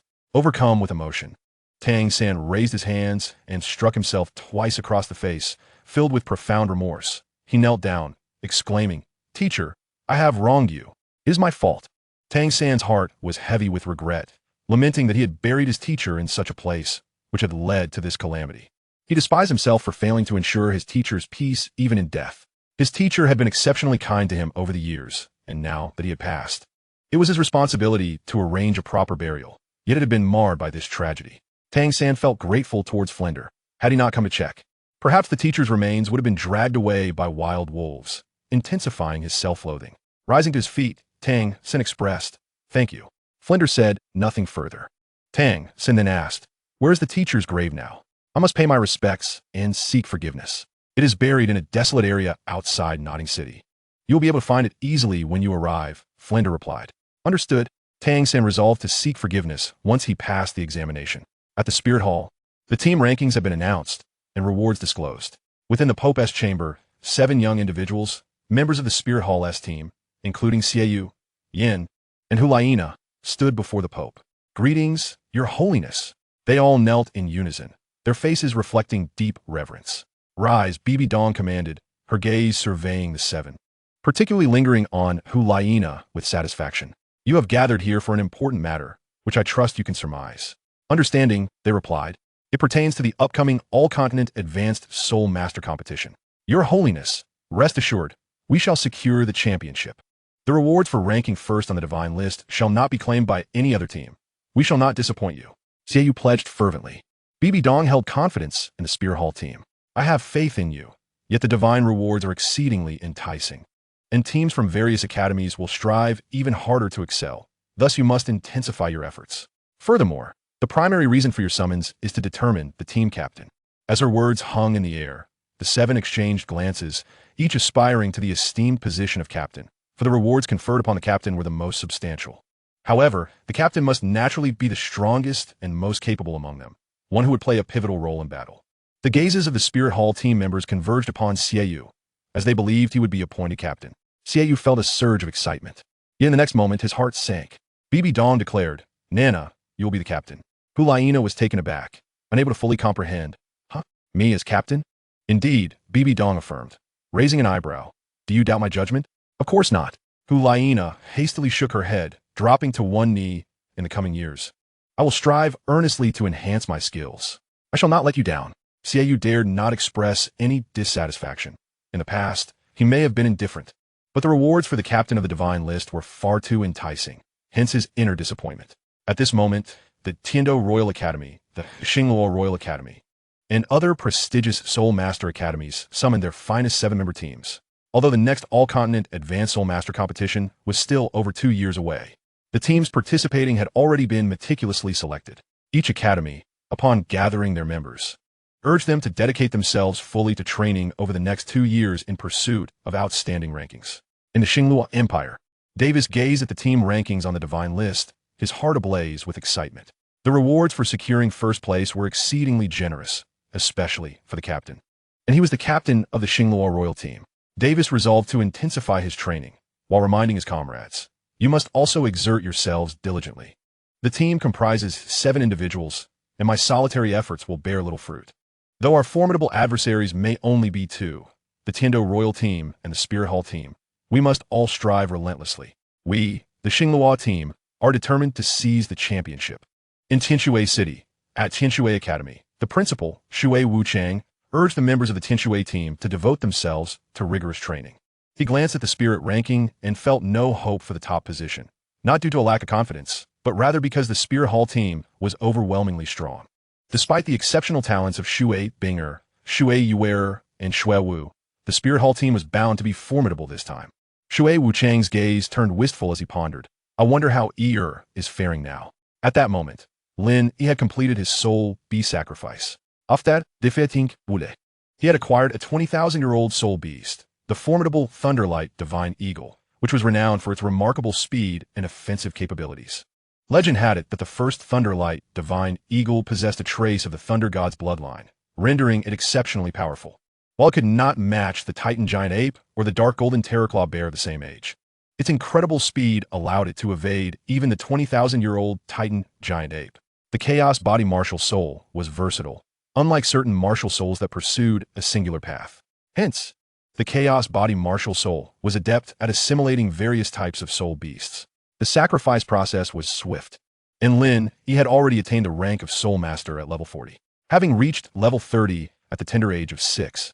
Owing to his innate full soul power, he had accumulated 6 years of training, absorbing soul rings of 100,000, 200,000, and 400,000 years. Consequently, after absorbing 3 soul rings, he ascended directly to level 40, with a substantial reserve of soul power. Upon absorbing the 4th soul ring, a leap to level 50 was inevitable, for the training speed attributable to his innate full soul power of level 30 was incomparable to that of level 10 or even level 20 innate soul power. His prodigious training speed, combined with the terrifying soul rings, made such a leap a certainty. At this juncture, Yu Yuanjin approached Nodding City. Thunder rumbled ominously as he surveyed the distant mountaintop, shrouded in dark clouds and rampant lightning. The mountain appeared poised for a storm, yet Yu Yuanjin remained undeterred. Focused solely on reaching Nodding City, the thunder grew increasingly violent, illuminating the ominous clouds in brilliant azure hues. Suddenly, the sky erupted with thunderous roars as numerous bolts of lightning descended, striking a solitary grave in an open area. The gravestone inscribed with Xiaogang's grave shattered under the force, and multiple bolts converged, creating a gaping pit where the grave once stood. The coffin, crafted from resilient jade, could not withstand the onslaught of lightning and was reduced to fragments. From within the coffin, the headless shard remained surfaced, prompting an even more cacophonous thunderstorm, as dozens of lightning bolts rained down upon the remains. After the explosive outburst, the body was obliterated, leaving nothing but ash in its wake. This corpse undoubtedly belonged to Yu Xiaogang, struck again by lightning, whether due to unfortunate positioning or sheer misfortune, or perhaps as a consequence of karmic retribution.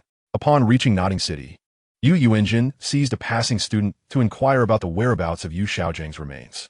The student trembled in fear, feeling the weight of misfortune, for he had previously encountered a powerful elder and now stood before an even mightier presence. The student hastily replied, "Originally, Yu Xiaogang's body was buried by his disciple Tang San at the summit of the academy's rear mountain, but the thunderstorm struck and his grave was struck by lightning. Subsequently, a man, approximately 50 years old, came and inquired just as you have, then took Yu Xiaogang's remains away, rumored to have reburied them on a mountain outside Nodding City." Upon hearing this, Yu Yuanjin's countenance shifted dramatically, his hand trembling. What? Xiaogang's grave was struck by lightning. Suddenly, he grasped the implication and dashed away, exiting Nodding City in the blink of an eye, racing towards the desolate mountains outside the city. Upon reaching the mountain, he halted abruptly, his eyes widening in shock and his heart racing, for he beheld a grave that had been obliterated, leaving a vast pit. The gravestone and coffin lay shattered, debris scattered all around. Terrified to approach, he hesitated, fearing it was indeed his son Yu Xiaogang's grave. Yet, he steeled himself and trudged forward. As he drew near, his face contorted in anguish.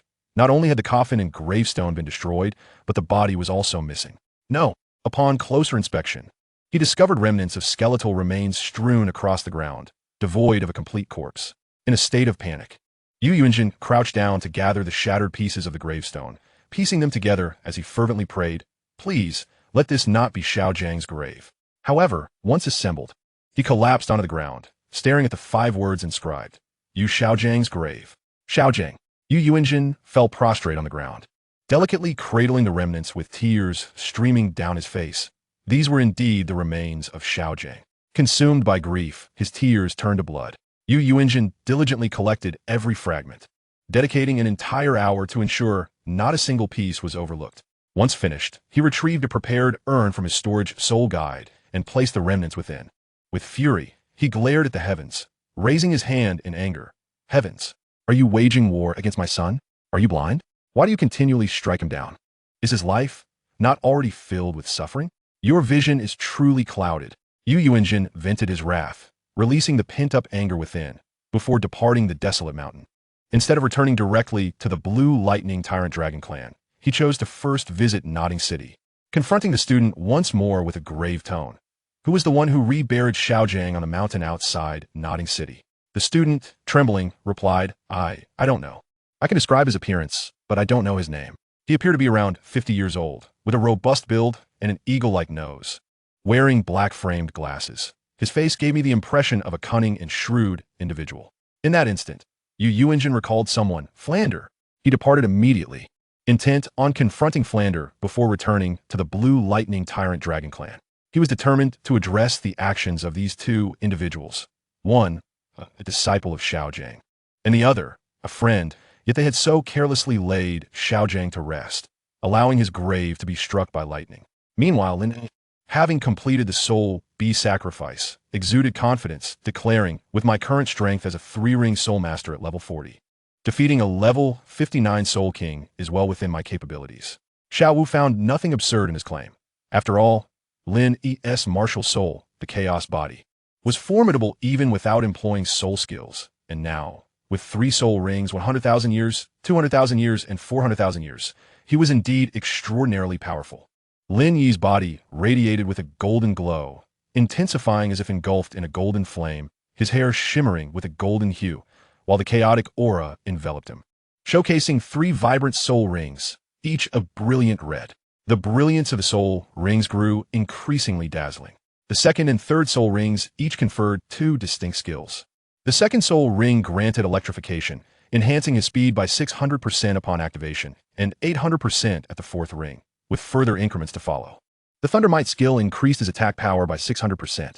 The 4th soul ring enhances attack power by an astounding 800%, and this scaling continues thereafter. This pleased Lin immensely, as it resonated perfectly with his own physique. Acquiring such a skill through his chaos body martial spirit was akin to adding wings to a tiger, amplifying his strength considerably. The 3rd soul ring, Titan's Fist. Titan's Fist is a wide-ranging attack soul skill that manifests a colossal Titan great ape, towering at 30 meters after a 1-second charge. The immense fists of the Titan strike the target, with the power determined by the wielder's strength and attack power. At the 3rd ring, Titan's Fist inflicts 3 times the damage. At the 4th ring, it inflicts 4 times, and so forth. The first skill of the 3rd soul ring left Lin Yi astounded. Simple, yet brutally effective. With the chaos body martial spirit and the power enhancements from his 1st and 2nd soul rings, combined with Titan's Fist, the sheer terror of such amplified might was unimaginable. The second skill of the 3rd soul ring, Titan's Power, doubles 1's strength upon use. At the 3rd ring, it triples strength, and at the 4th ring, it quadruples. This is the sheer terror of the soul ring skills Lin Yi has acquired. Now as a 3rd ring soul master, the skills of his 1st soul ring have also been enhanced. Initially, the 1st soul ring offered 2 skills, power enhancement and defense enhancement. Power enhancement boosts strength by 200% with a duration of 1 hour, while defense enhancement similarly increases defense by 200% for the same duration. When using the 10,000-year soul ring skills, soul power consumption is reduced by 90%. Now, these two skills have evolved to provide a 600% boost to both power and defense for 3 hours, with the consumption reduction still at 90% when utilizing the 3 soul ring skills. Each of these 3 soul rings is immensely powerful, and their combination is nothing short of terrifying. By employing the first soul ring's power enhancement, and then using Titan's power to triple his strength, alongside the attack power boost from Thunderclap and the thrice-damaging Titan's Fist, the synergy of these skills is overwhelmingly formidable. Xiao Wu, upon learning of this, was left in shock for quite some time, exclaiming in awe, "Truly, these soul rings from a 200,000-year soul beast and a 400,000-year Titan Great Ape are extraordinarily potent. With the Chaos Body Martial Spirit, brother, he has become even more formidable." Xiao Wu felt that such soul skills were perfectly tailored for Lin Yi. Although he was merely a 3rd ring, level 40 soul master, he possessed terrifying capabilities that transcended his rank. Curious, Xiao Wu asked, "You must have obtained soul bones, right? After all, a 10,000-year soul beast is bound to yield them." Lin Yi nodded affirmatively. "Indeed, I acquired 2 soul bones, one from a 200,000-year beast and another from a 400,000-year beast." Xiao Wu was astonished. Knowing Lin Yi's soul skills, he was already unfathomably strong, and the potential of the 2 soul bones, whose powers remained unknown to her, was undoubtedly impressive. Lin Yi felt a profound sense of satisfaction. After 6 years of accumulation, he had undergone a transformation, emerging even stronger. Chapter 020, Reluctance to Enter Shrek Academy. Lin Yi stated, "The 2 soul bones are the right leg bone of the Thunderlight Divine Eagle and the left arm bone of the Titan Great Ape. Each of these soul bones possesses 2 skills. The right leg bone of the Thunderlight Divine Eagle offers Thunderlight Step, which triples speed upon activation and can evolve, enhancing speed by 400% at the 4th ring, and Thunder God S Might, which doubles all attributes. The left arm bone of the Titan Great Ape provides Titan Power, which triples strength, and Gravity Swamp, which releases a gravitational field. At the 3rd ring, the radius of this gravitational domain is 30 meters, with the strength of the gravity determined by the user's own power. Upon learning of the skills from the 2 soul bones, Xiao Wu was taken aback. The prospect of enhanced speed, doubled attributes, and tripled strength, when combined with the Chaos Body Martial Spirit and all the soul skills, was indeed terrifying. However, despite the reduction in soul power consumption by 90% for the 3 soul ring skills, Lin Yi, as a level 40 soul master, could not simultaneously utilize all soul skills and soul bone abilities due to insufficient soul power. Nevertheless, the sheer potential was already immensely frightening, especially with Gravity Swamp, which was contingent upon Lin Yi's strength. The gravitational force would be formidable. Though Titan's Fist required a 1-second charge, the presence of Gravity Swamp would make it exceedingly difficult for enemies to evade. Lin Yi's strength had undergone a significant enhancement, a testament to the formidable nature of the 200,000-year and 400,000-year soul beasts. If it were a 100-year or 1,000-year soul ring, it would pale in comparison. Xiao Wu, let us depart for Tianshui City. Lin Yi and Xiao Wu set off, passing through Soto City, where Lin Yi pondered whether they might encounter Zhu Zhuqing and Ning Rongrong. After calculating the time, he concluded that they would certainly be heading to Shrek. However, if they were to learn of the presence of 3 notorious individuals there, their intentions might change. Ning Rongrong would likely refrain from entering Shrek Academy, as the 7-treasure Glazed Tile School would never allow her to join. Zhu Zhuqing was focused solely on becoming stronger, but upon discovering Dai Mubai's presence at Shrek, she might also reconsider, for the path to strength necessitated survival, and entering Shrek was an exceedingly perilous choice. After all, the top 3 had perished, and all soul masters were now fixated on Dai Mubai, ranked 4th on the infamous list. Lin Yi mused, if Ning Rongrong and Zhu Zhuqing choose not to enter Shrek Academy, perhaps I could persuade them to join Tianshui Academy instead. Meanwhile, at Shrek Academy, Ma Hongjun could no longer endure the atmosphere and decided to leave, donning a mask. Boss Dai, I can't take it anymore. I need to find Suehua for a chat. Dai Mubai replied, I haven't been chasing after flowers these past few days. You still want to? Boss Dai, I'm not like you. I have fire. Ma Hongjun retorted. Besides, Oscar is fully supportive of my endeavor. Dai Mubai shot him a glance. Little AO wants you to go because he fears you might lose your mind and do something to him. Not at all. How would he go that far? Ma Hongjun shook his head vehemently. The mere thought of such a scenario was too much to bear. Dai Mubai suggested, You're currently ranked 10th on the list. Suehua must know. She want T become your girlfriend.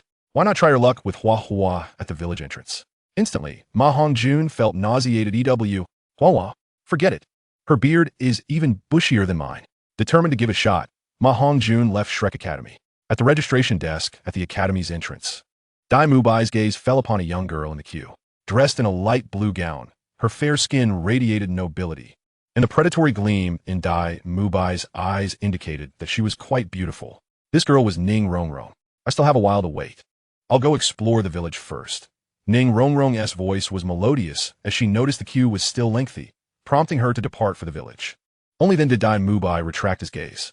Soon, his eyes brightened, the predatory gleam intensifying as he noticed a girl at the end of the line. Her allure was undeniable. Though she appeared young, her figure was exceptionally well developed. Clad in tight black leather, she accentuated her curvaceous form, presenting a perfect S-shaped silhouette.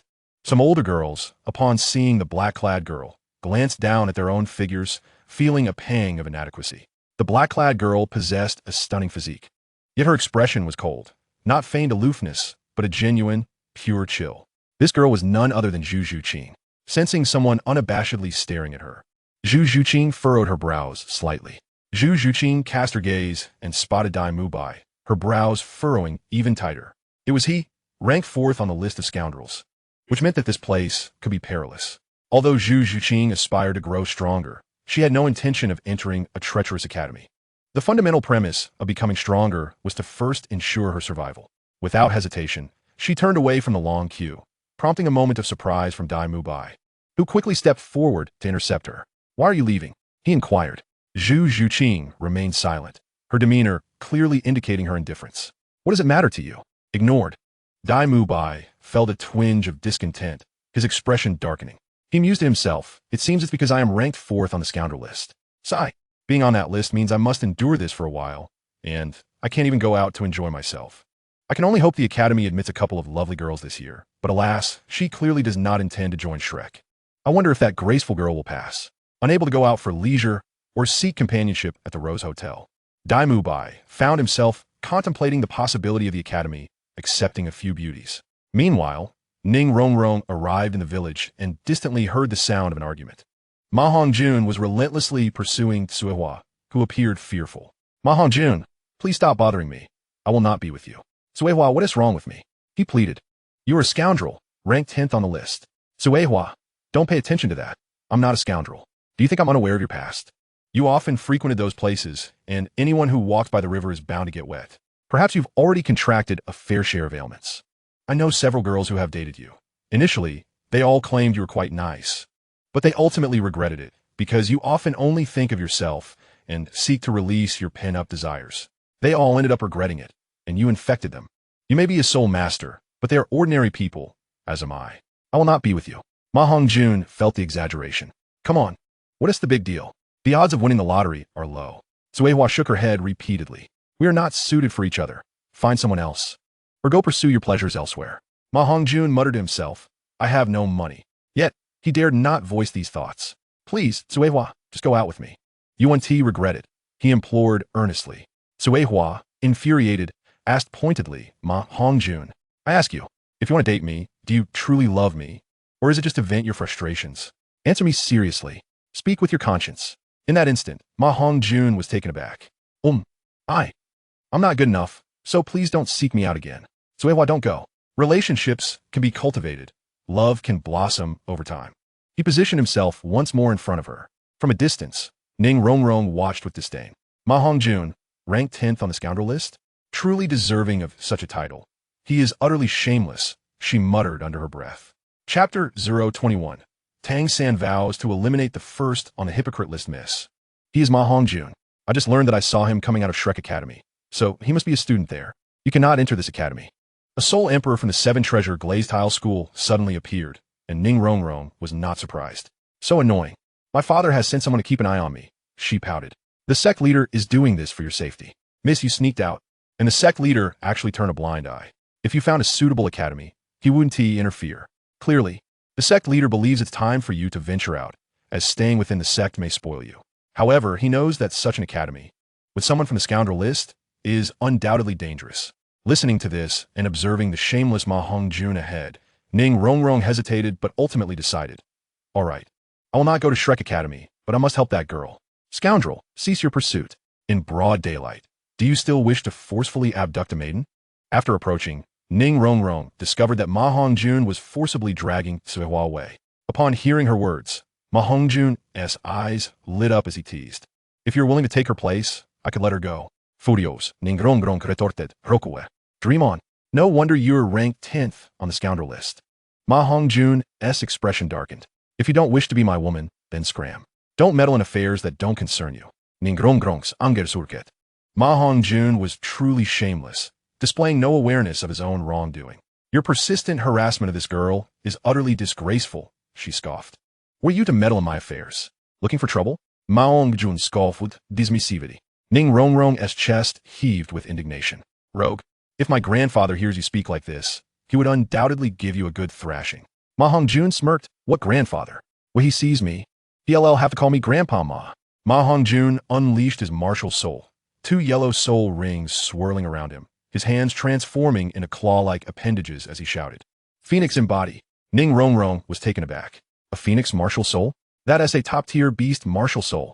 However, upon observing Ma Hongjun, she couldn't help but laugh. What kind of phoenix is that? It looks like a fat chicken. Ma Hongjun, stout in stature with long purple-red feathers adorning his arms and red hair, standing on end, indeed resembled a chubby hen rather than a majestic phoenix. Provoked by her mockery, Ma Hongjun erupted in fury. You dare call me a fat chicken? Let me show you my true power. He opened his mouth and unleashed a slender, purplish-red flame towards Ning Rongrong. The intense heat distorted the air in its wake. At that moment, the Soul Emperor from the 7 Treasure Glazed Tile School swooped in and effortlessly dispelled the fiery assault. Ma Hongjun, upon recognizing the 6-ringed Soul Emperor, was taken aback and fled in panic. Originally hesitant, Ning Rongrong was now resolute. With such a scoundrel at Shrek Academy, I will not attend. The Soul Emperor breathed a sigh of relief. Then, miss, shall we return? No, I will seek another academy. If you wish to follow me secretly, you may continue to do so. With that, Ning Rongrong departed with a light-hearted stride. Meanwhile, Zhu Zhuqing, observing from a distance, was further dissuaded from considering Shrek Academy, realizing that it housed 2 scoundrels, one ranked 10th and the other 4th. At Shrek Academy, Flender's expression grew somber as only one individual had passed through the rigorous selection process, Tang San. The next Continental Advanced Soul Master competition required Shrek to find a way to participate, yet they currently had only 4 students, Dai Mubai, Oscar, Ma Hongjun, and Tang San, still needing 3 more. In the past, Flender would not have been anxious, adhering to the principle of quality over quantity, but the advanced competition required 7 participants. As Tang San entered Shrek Academy, the students introduced themselves, realizing they were all familiar faces. You are Dai Mubai? You are Ma Hongjun? They exclaimed in astonishment. Dai Mubai and Ma Hongjun exchanged glances. You are Tang San. They stared at each other, while Oscar took a step back. There were still 7 individuals on the scoundrel list. 3 were deceased, yet 3 remained in Shrek Academy, with countless scoundrels across the continent. Did Shrek truly harbor half of them? Tang San remarked. I believe I am not a scoundrel. Thus, I harbor no misunderstandings towards you. His words clearly expressed his dissent regarding the scoundrel ranking. Dai Mubai and Ma Hongjun nodded in agreement, exclaiming, we share the same sentiment. The scoundrel list is utter nonsense. Zhao Wuji arrived, unharmed, for it was Dai Mubai who was undertaking the final assessment. Initially, Zhao Wujia intended to engage playfully, but upon discovering that Tang San was the only one present, and knowing Tang San's father was Tang Hao, he refrained from taking action. At this juncture, Flander also made his entrance. He cast a glance at the 4 of them and spoke solemnly. There are 3 individuals from our Shrek Academy on the scoundrel list. Yet Shrek will not abandon any student because of this. Flander felt a sense of relief, stating, your inclusion on the scoundrel list is unfortunate. However, it is fortunate that we have the presence of the Haotian crown. I will also negotiate to bring in some powerful allies. Therefore, you need not worry about safety.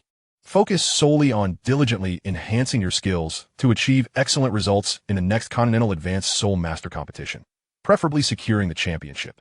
The 4 of them nodded emphatically, their sights set on the championship. Flander glanced at the spirit rankings and added, furthermore, in just over 20 days, the Hypocrite list will emerge, which you're all aware of. The rewards for the Hypocrite list are even more substantial, 3-fold those of the scoundrel list. The team rankings offer rewards for multiple participants, whereas the hypocrite list, like the scoundrel list, is an individual reward. Thus, eliminating those listed on the hypocrite list will yield considerable individual assassination rewards. Flanders speculated, moreover, the hypocrite list may, like the scoundrel list, feature individuals of varying strengths. When the hypocrite list arrives, seize the opportunity to eliminate the hypocrites. Those on the scoundrel list, in my opinion, do not deserve death. As he spoke, Flanders' fists clenched, clearly displeased with the scoundrel list. However, regarding the hypocrite list, all listed individuals are indeed hypocrites and thus can be eliminated. Taking down the top-ranked individual on the hypocrite list could potentially yield a million-year soul beast as a sacrifice, granting a divine-level million-year soul ring and divine-level million-year soul bones. Although the entire continent would be in an uproar, you must strive to pursue this goal. The top-ranked individual on the scoundrel list, Xiaogang, is not a person deserving of death, yet the top-ranked on the hypocrite list is undoubtedly a person who should perish. Dai Mubai, Ma Hongjun, and Oscar nodded vigorously, affirming, when the hypocrite list emerges, we will certainly seize the opportunity, especially to hunt down the first-ranked. Tang San vowed, I shall grow stronger, seek vengeance for my teacher, and ascend to godhood. Perhaps then I can resurrect my teacher.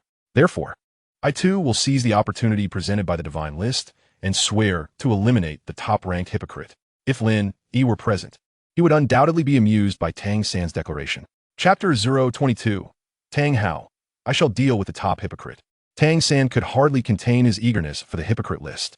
He hoped it would manifest swiftly, as he was nearing level 30 and required a third soul ring. The hypocrite list, without a doubt, would feature individuals of varying strengths, and even the top-ranked could be relatively weak. The rewards for the hypocrite list are triple those of the scoundrel list. If the assassination reward for the top of the scoundrel list is 400,000 years, then the reward for eliminating the top of the hypocrite list will surely be a divine level of a million year. Contemplating this, Tang San felt a surge of excitement. If it truly involved a million-year soul beast as a sacrifice, he would exert every effort to acquire it, even if the top-ranked hypocrite were a formidable opponent. Tang San felt no trepidation, for he had his father. His father was a titled Douluo, indeed the Haotian Douluo. Tang Hao recognized Tang San's desire for strength. When Tang San's martial soul had just awakened, he had no aspirations of becoming powerful. He was entirely focused on his own desires. Should Tang San choose not to cultivate, he would remain in the village, and Tang Hao would care for him. However, the situation had changed. Tang San's gaze was resolute, determined to grow stronger. Tang Hao understood that his son sought strength for revenge and aimed to achieve a realm that no one had attained, godhood, with the hope of resurrecting Xiaogang. Moved by his son's loyalty and affection, Tang Hao felt a sense of pride. He assured Xiao San, once the top of the hypocrite list is revealed, I will do everything in my power to assist you. Even if it means confronting a titled Douluo, I will bring them to their knees before you. Tang San excitedly nodded. Once the top of the hypocrite list is announced, if they are weaker than me, I will pursue them. If they are stronger, then I shall leave it to you, father. Flander added, the strength of the Haotian crown is formidable. He can contend with multiple titled Douluos single-handedly. However, given that our academy has 3 individuals on the scoundrel list, and only the Haotian crown standing with us, it will be challenging to exert a deterrent effect. We need to ally with more powerful beings. I suspect the Blue Lightning Tyrant Dragon clan may join us. They are undoubtedly aware of the ambitions of the Spirit Hall. If the Spirit Hall seeks to eliminate us to claim the divine rewards from Mubai and the others, the Blue Lightning Tyrant Dragon clan and the 7 Treasure Glazed Tile School will surely not remain idle. The Spirit Hall is sufficiently strong and will inevitably confront the 3 sections. Furthermore, Xiaogang is my good friend. I believe we might persuade Yuan Zhen to align with us. If that occurs, Shrek will possess 2 titled Douluos. As Flanders spoke, Dai Mubai and Ma Hongjun felt a sense of joy. After all, they feared the scoundrel list, but with another titled Douluo, their safety would be enhanced. Flander looked at Tang Hao and continued, the Haotian sect should also realize that, although they remain hidden, it does not mean the Spirit Hall will refrain from acting against them. Their inaction over the years has been due to waiting for the opportune moment to amass strength. Once they eliminate the Blue Lightning Tyrant Dragon clan and the 7 Treasure Glazed Tile School, their sights will undoubtedly turn towards the hidden Haotian sect. Tang Hao remained silent, agreeing with Flanders' assessment. Thus, he hoped the Haotian crown could discuss matters with the Haotian sect. Should the Haotian sect align with us, our deterrent power would be significantly amplified. In the face of the Spirit Hall, our faction must unite. Flander wished to genuinely intimidate the Spirit Hall, while also ensuring the safety of Dai Mubai and Ma Hongjun. He and Zhao Wujie alone could not suffice, as Dai Mubai had become a target for all soul masters across the continent, and one Tang Hao was inadequate. Tang Hao Thao Wen, I understand you wish to use me to contact the Haotian sect, but that would be the worst approach. Tang Hao was well aware of the animosity the Haotian sect held towards him. It was impossible for him to reach out. Flander responded, while you may not be on good terms with several elders of the Haotian sect, the sect leader, Tang Xiao, shares a close bond with you. You could speak only with him. Tang Hao nodded, very well. Though he was powerful, Tang Hao understood that he could not stand alone against the Spirit Hall and many soul masters of the continent. His son needed time to grow stronger. Yet Shrek Academy was perilous and required protection. In Soto City, Lin Yi and Xiao Wu passed through. Ning Rongrong and Zhu Zhuqing also arrived and crossed paths with him. Ning Rongrong inquired, I just saw you. Weren't you in line? How did you leave? She recognized Zhu Zhuqing from the queue. Her physique was striking, particularly her bosom, which appeared to be of a similar age, albeit a bit older than herself. Zhu Zhuqing, who spoke little, replied, there are scoundrels from Shrek. You know that Ma Hongjun? He is utterly shameless. No wonder he made it on the scoundrel list. With such individuals in Shrek Academy, I would never attend. Zhu Zhuqing corrected herself. Shrek also has a Dai Mubai. Ning Rongrong was taken aback, glancing at the spirit rankings. Isn't Dai Mubai the fourth on the scoundrel list?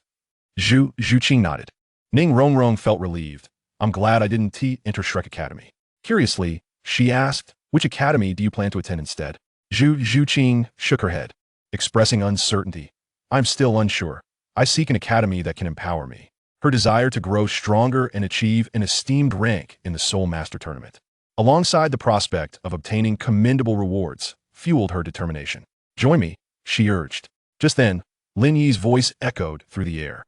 Zhu Zhuqing and Ning Rongrong turned towards him, momentarily taken aback. Lin Yi felt fortunate to have encountered them. As he had anticipated, neither had chosen to enroll in Shrek Academy. After all, Shrek was currently fraught with peril. Had it not been for Yu Xiaojiang's dying wish for Tang San's study there, he would not have ventured into Shrek. To enter such a place, knowing its reputation for harboring unworthy individuals, would be foolish. However, Tang San's decision was guided by loyalty to Yu Xiaojiang's legacy. In contrast, neither Ning Rongrong nor Zhu Zhuqing had any obligation to attend Shrek. Lin Yi candidly proposed, let us form a battle team. We shall compete in the Continental Advanced Soul Master Elite Tournament, and our aim shall be victory. Ning Rongrong, astonished, inquired, such confidence? Lin Yi similed, stitting. Confidence stems from strength. This piqued Ning Rongrong's curiosity. She yearned to witness Lin Yi's prowess. Lin Yi's forthrightness intrigued Zhu Zhuqing as well. Xiao Wu chimed in. Brother Yi is extraordinarily formidable. Once you witness his might, you will undoubtedly be speechless and eager to join our team. Though she spoke assuredly, Zhu Zhuqing felt compelled to test Lin Yi's capabilities, asking, shall we spar? Lin Yi shook his head. No need for a spar. Engaging you would not reveal my true power, as I would not require my martial soul against someone of your current caliber. Zhu Zhuqing's astonishment was palpable. Inwardly, she felt a twinge of discontent, questioning whether this was a slight against her or mere arrogance. Follow me.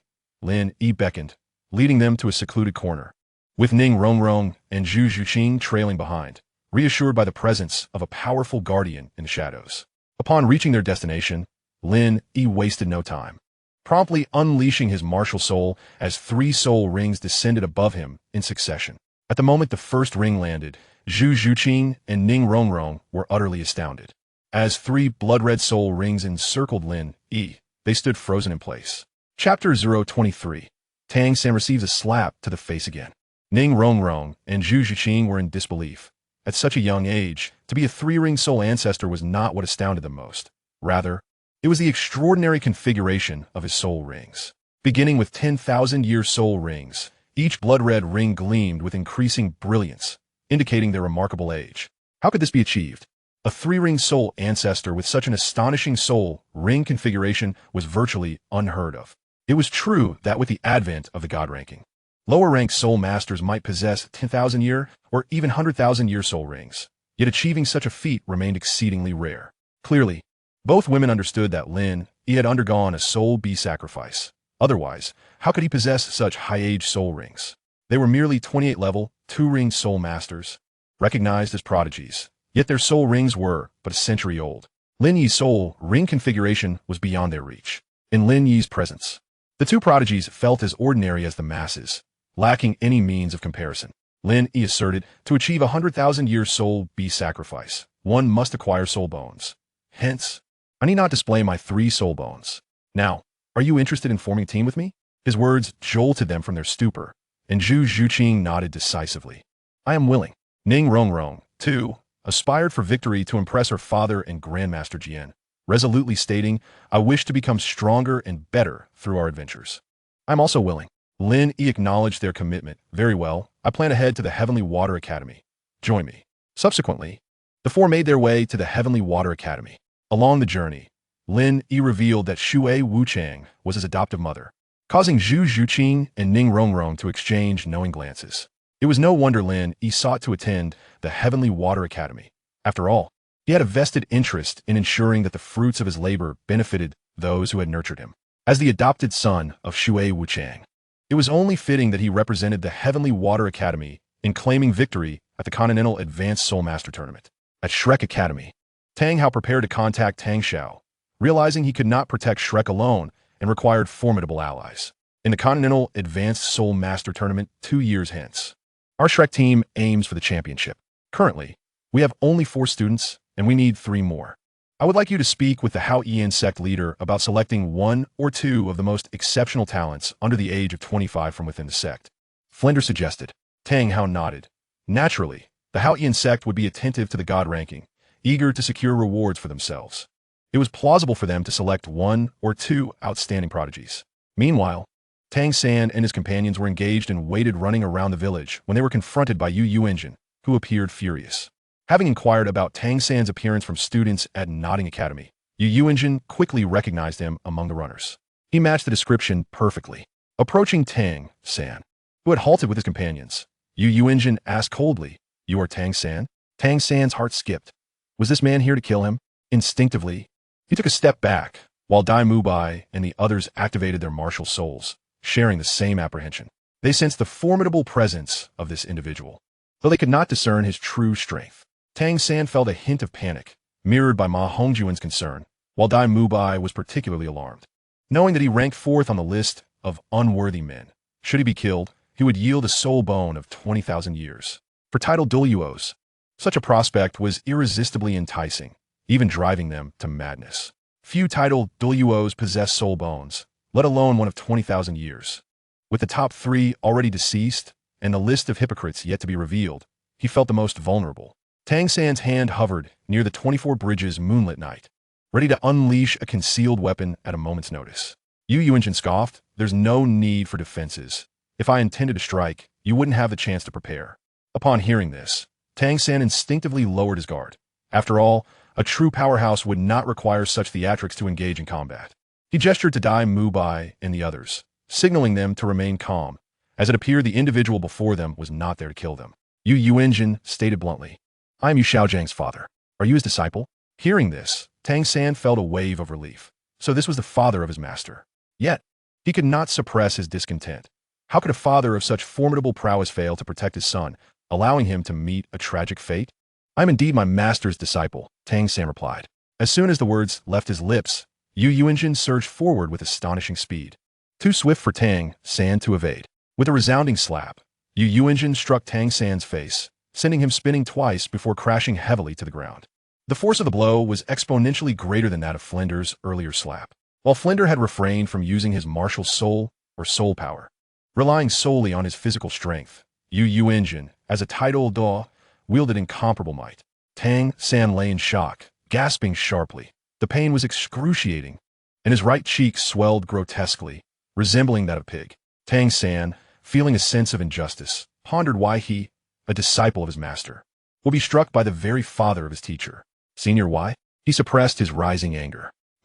You buried my son atop the mountain, allowing him to be struck by lightning, leaving him unable to rest in peace after death. Shall I not strike you? Yu Yuanjin was seething with rage.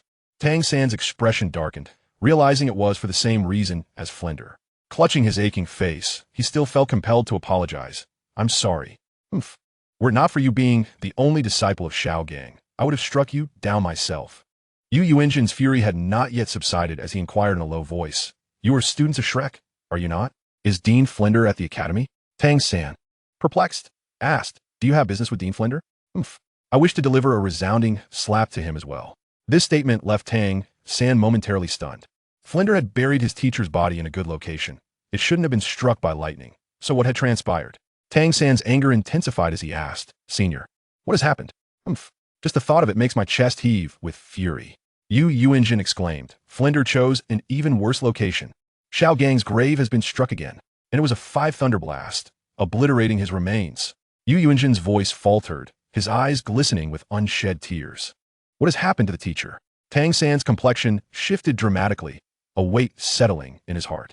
Yu Yuanjin retrieved an urn from his storage soul tool, causing Tang San's eyes to widen in horror as he instinctively recoiled, only to be steadied by Dai Mubai.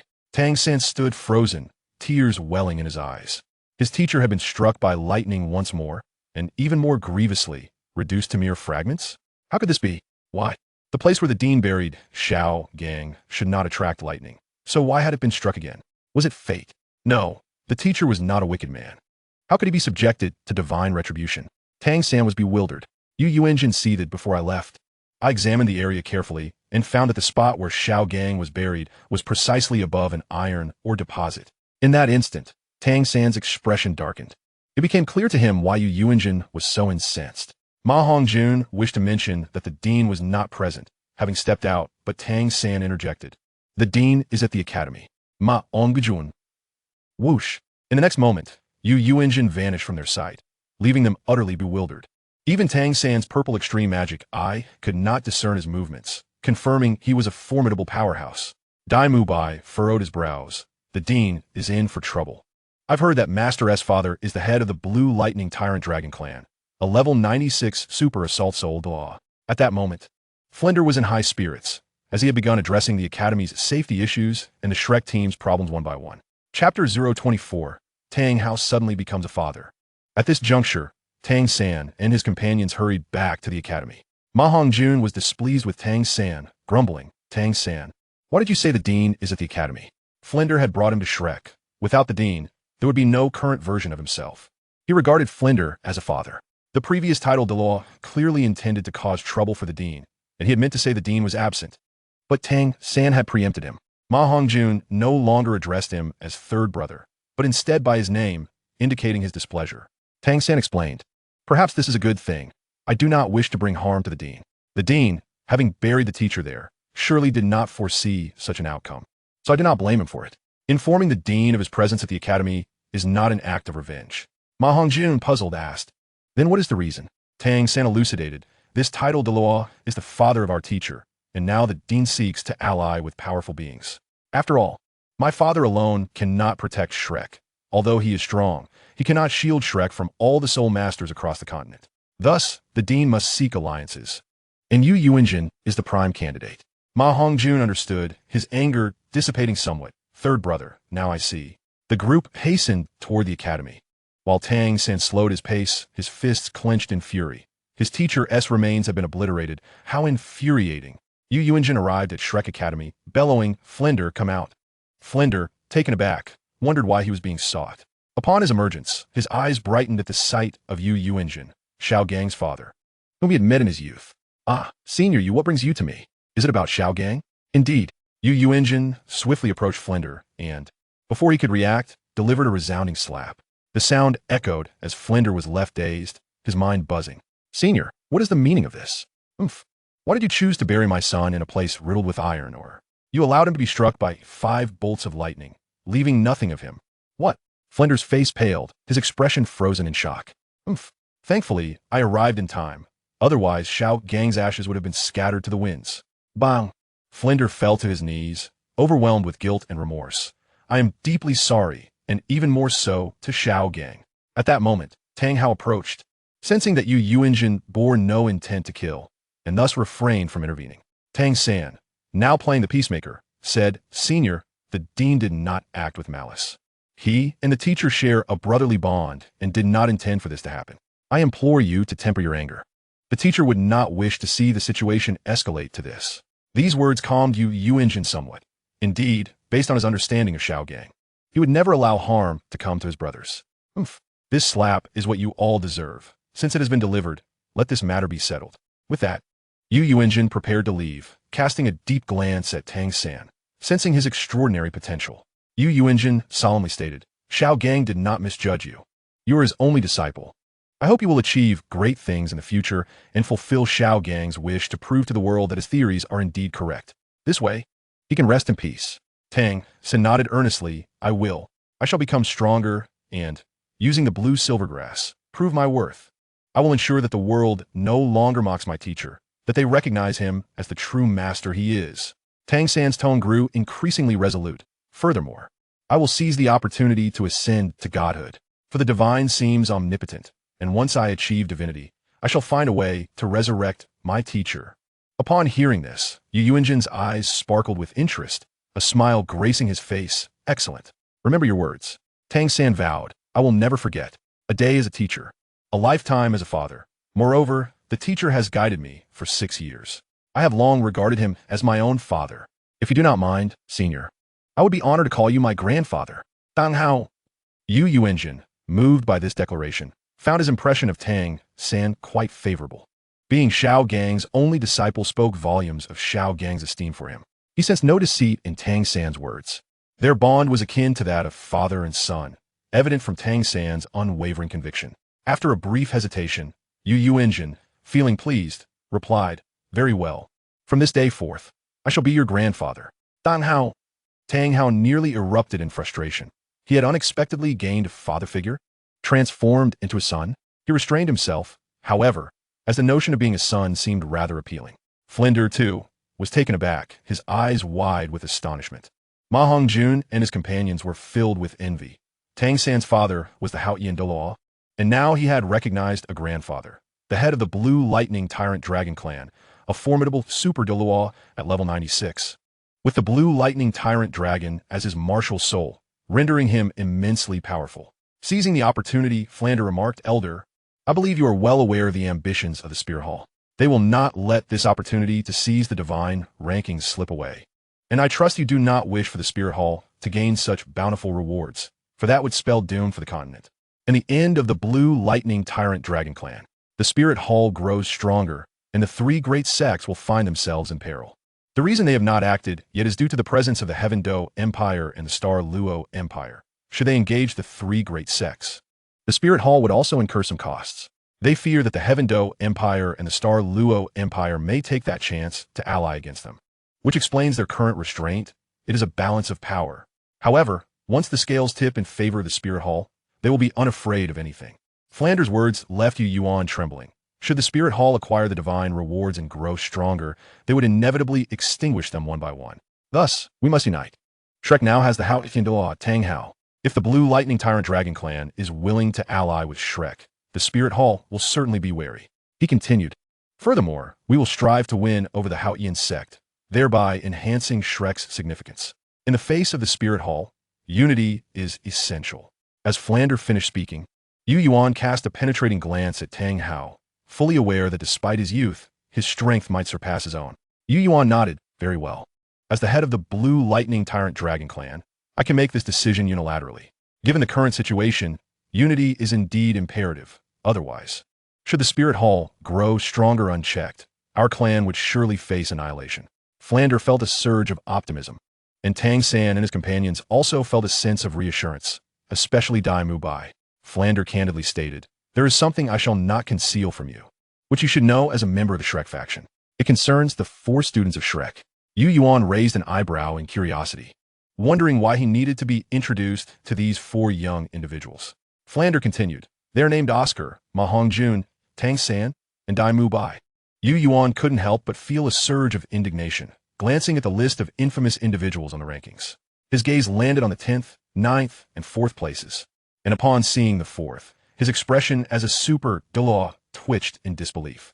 It became evident why Flander had extended such a warm invitation, not out of concern for the Blue Lightning Tyrant Dragon Clan survival, but rather fear that Shrek will be the first to face destruction. Initially, Yu Yuan had believed that Flander and Tang San shared a bond of loyalty and affection, one being a brother of Xiaogang and the other a disciple, both looking out for the well-being of the Blue Lightning Tyrant Dragon Clan. However, It was clear now that the priority lay with Shrek. Yu Yuan confirmed. Are you referring to Ma Hongjun, Tang San, and Dai Mubai from the infamous list? Flander nodded affirmatively. Yu Yuan cursed inwardly, pondering why the institution was called Shrek Academy when it could just as easily be named the Academy of Infamous Men. Out of the remaining 7 infamous individuals, 3 were from Shrek. He shot a glance at Tang Hao, contemplating that if he were not present, he might have impulsively struck Dai Mubai down. After all, eliminating Dai Mubai would yield a soul bone worth 200,000 years. Yu Yuan furrowed his brow. Can I retract what I just said? Regret washed over him. His words had been quite polite, but those with the worst temper would have outright cursed. Among Shrek Academy's 4 students, 3 were listed among the infamous, and the presence of Dai Mubai, ranked 4th, compounded the danger. With the top 3 already deceased, the continent's soul masters had their sights set on Dai Mubai. It was not just the Spirit Hall, but any faction would seek to eliminate him. Thus, aligning with Shrek Academy posed an extreme risk. Who would dare join forces with them? Only Tang Hao would, given that Tang San was his son. Flander anticipated this predicament and cautioned. Indeed, Shrek Academy is perilous, but the primary threat still lies with the Spirit Hall. We share a common enemy. Moreover, Xiaogang's dying wish was for Tang San to grow strong. Had he still been alive, he would have undoubtedly wished for you to join us. If the Spirit Hall eradicates us and slays Dai Mubai, they will only grow stronger. Currently, the continent is unaware that 3 of Shrek's members are on the list.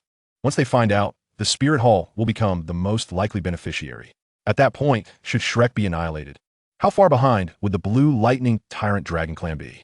Listening to Flander's words, Yu Yuan's brow furrowed deeply. They were all in the same precarious situation. If the Spirit Hall destroyed Shrek and acquired the divine rewards, their strength would surge, and they would undoubtedly target the Blue Lightning Tyrant Dragon Clan next. Yu Yuan proposed. How about this? If we eliminate Dai Mubai, the soul bone we obtain would be divided between me and Tang Hao. If it is suitable for Tang Hao, he can absorb it. If it suits me, I shall absorb it. This way, our combat power will be enhanced, giving us greater confidence to confront the Spirit Hall. Dai Mubai, overhearing this, instinctively recoiled. Grandfather, Tang San affectionately called out, implying that, as your grandson, you should refrain from harming Dai Mubai. Yet, such familial ties bore little weight in Yu Yuan's eyes. He viewed this as the most pragmatic solution to bolster their strength and diminish Shrek's peril. With their presence, the continent would hesitate to act against Shrek merely due to the 9th and 10th rankings. However, should the 4th-ranked Dai Mubai's association with Shrek become known, even with Tang Hao and Tang San's backing, it would not serve as a significant deterrent. Zhao Wujin shielded Dai Mubai, while Flander resolutely rejected the proposal. No. Yu Yuan frowned. You wish for the Blue Lightning Tyrant Dragon Clan to ally with you, yet do not wish for Dai Mubai to be sacrificed? Flander replied, I understand. Elder, that your suggestion is the most beneficial, but to me, Shrek's students are like my own children. If you were in my position, you would certainly not choose to sacrifice Dai Mubai. Thus, I cannot agree to this. Although Dai Mubai's presence makes Shrek vulnerable, these children are extraordinary, with limitless potential. With the divine rankings, they could very well become titled Douluos or even attain divinity. This is an investment. By protecting them now, they may one day protect us in return. Yu Yuan scoffed. The future is uncertain. We cannot rely on what may come. At this juncture, Tang San interjected, Grandfather, we must unite. Shrek is in danger, yet the Blue Lightning Tyrant Dragon Clan is equally at risk. While it may seem that Shrek has a vested interest, it ultimately serves the Blue Lightning Tyrant Dragon Clan's interests as well. What good is it? With Dai Mubai and Shrek, the alliance between the Blue Lightning Tyrant Dragon Clan and Shrek will only intensify the danger. Yu Yuan retorted angrily. At this moment, Tang Hao spoke up. If the Haotian sect were to ally with Shrek, would the Blue Lightning Tyrant Dragon Clan be willing to join us? Upon hearing this, Yu Yuan's expression softened slightly. His change of heart was primarily due to the element of danger.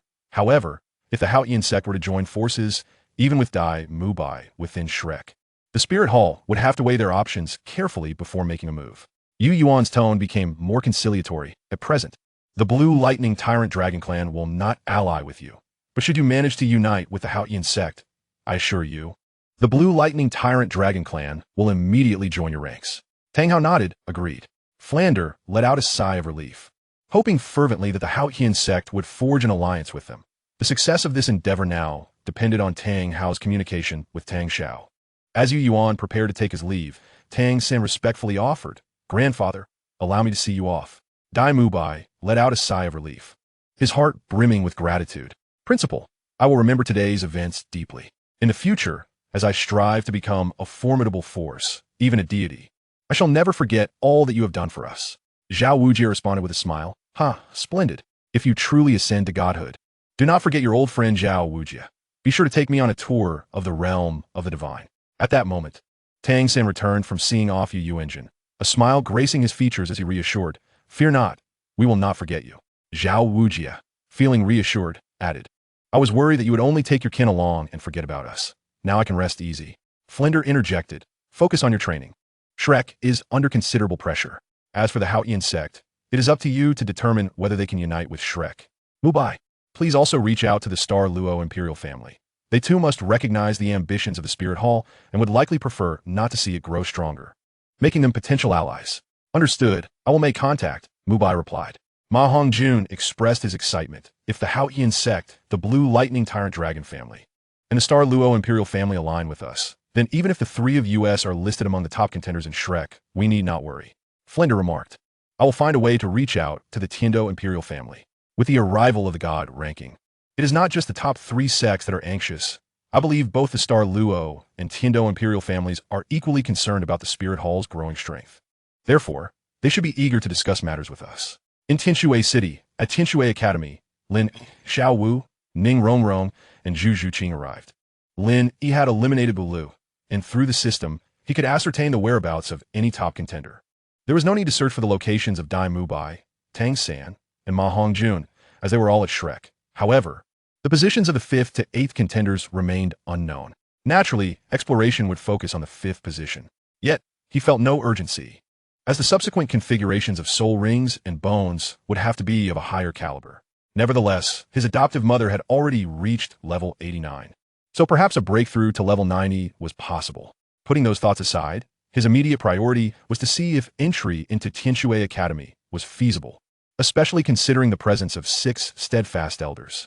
Chapter 026. Not accepted?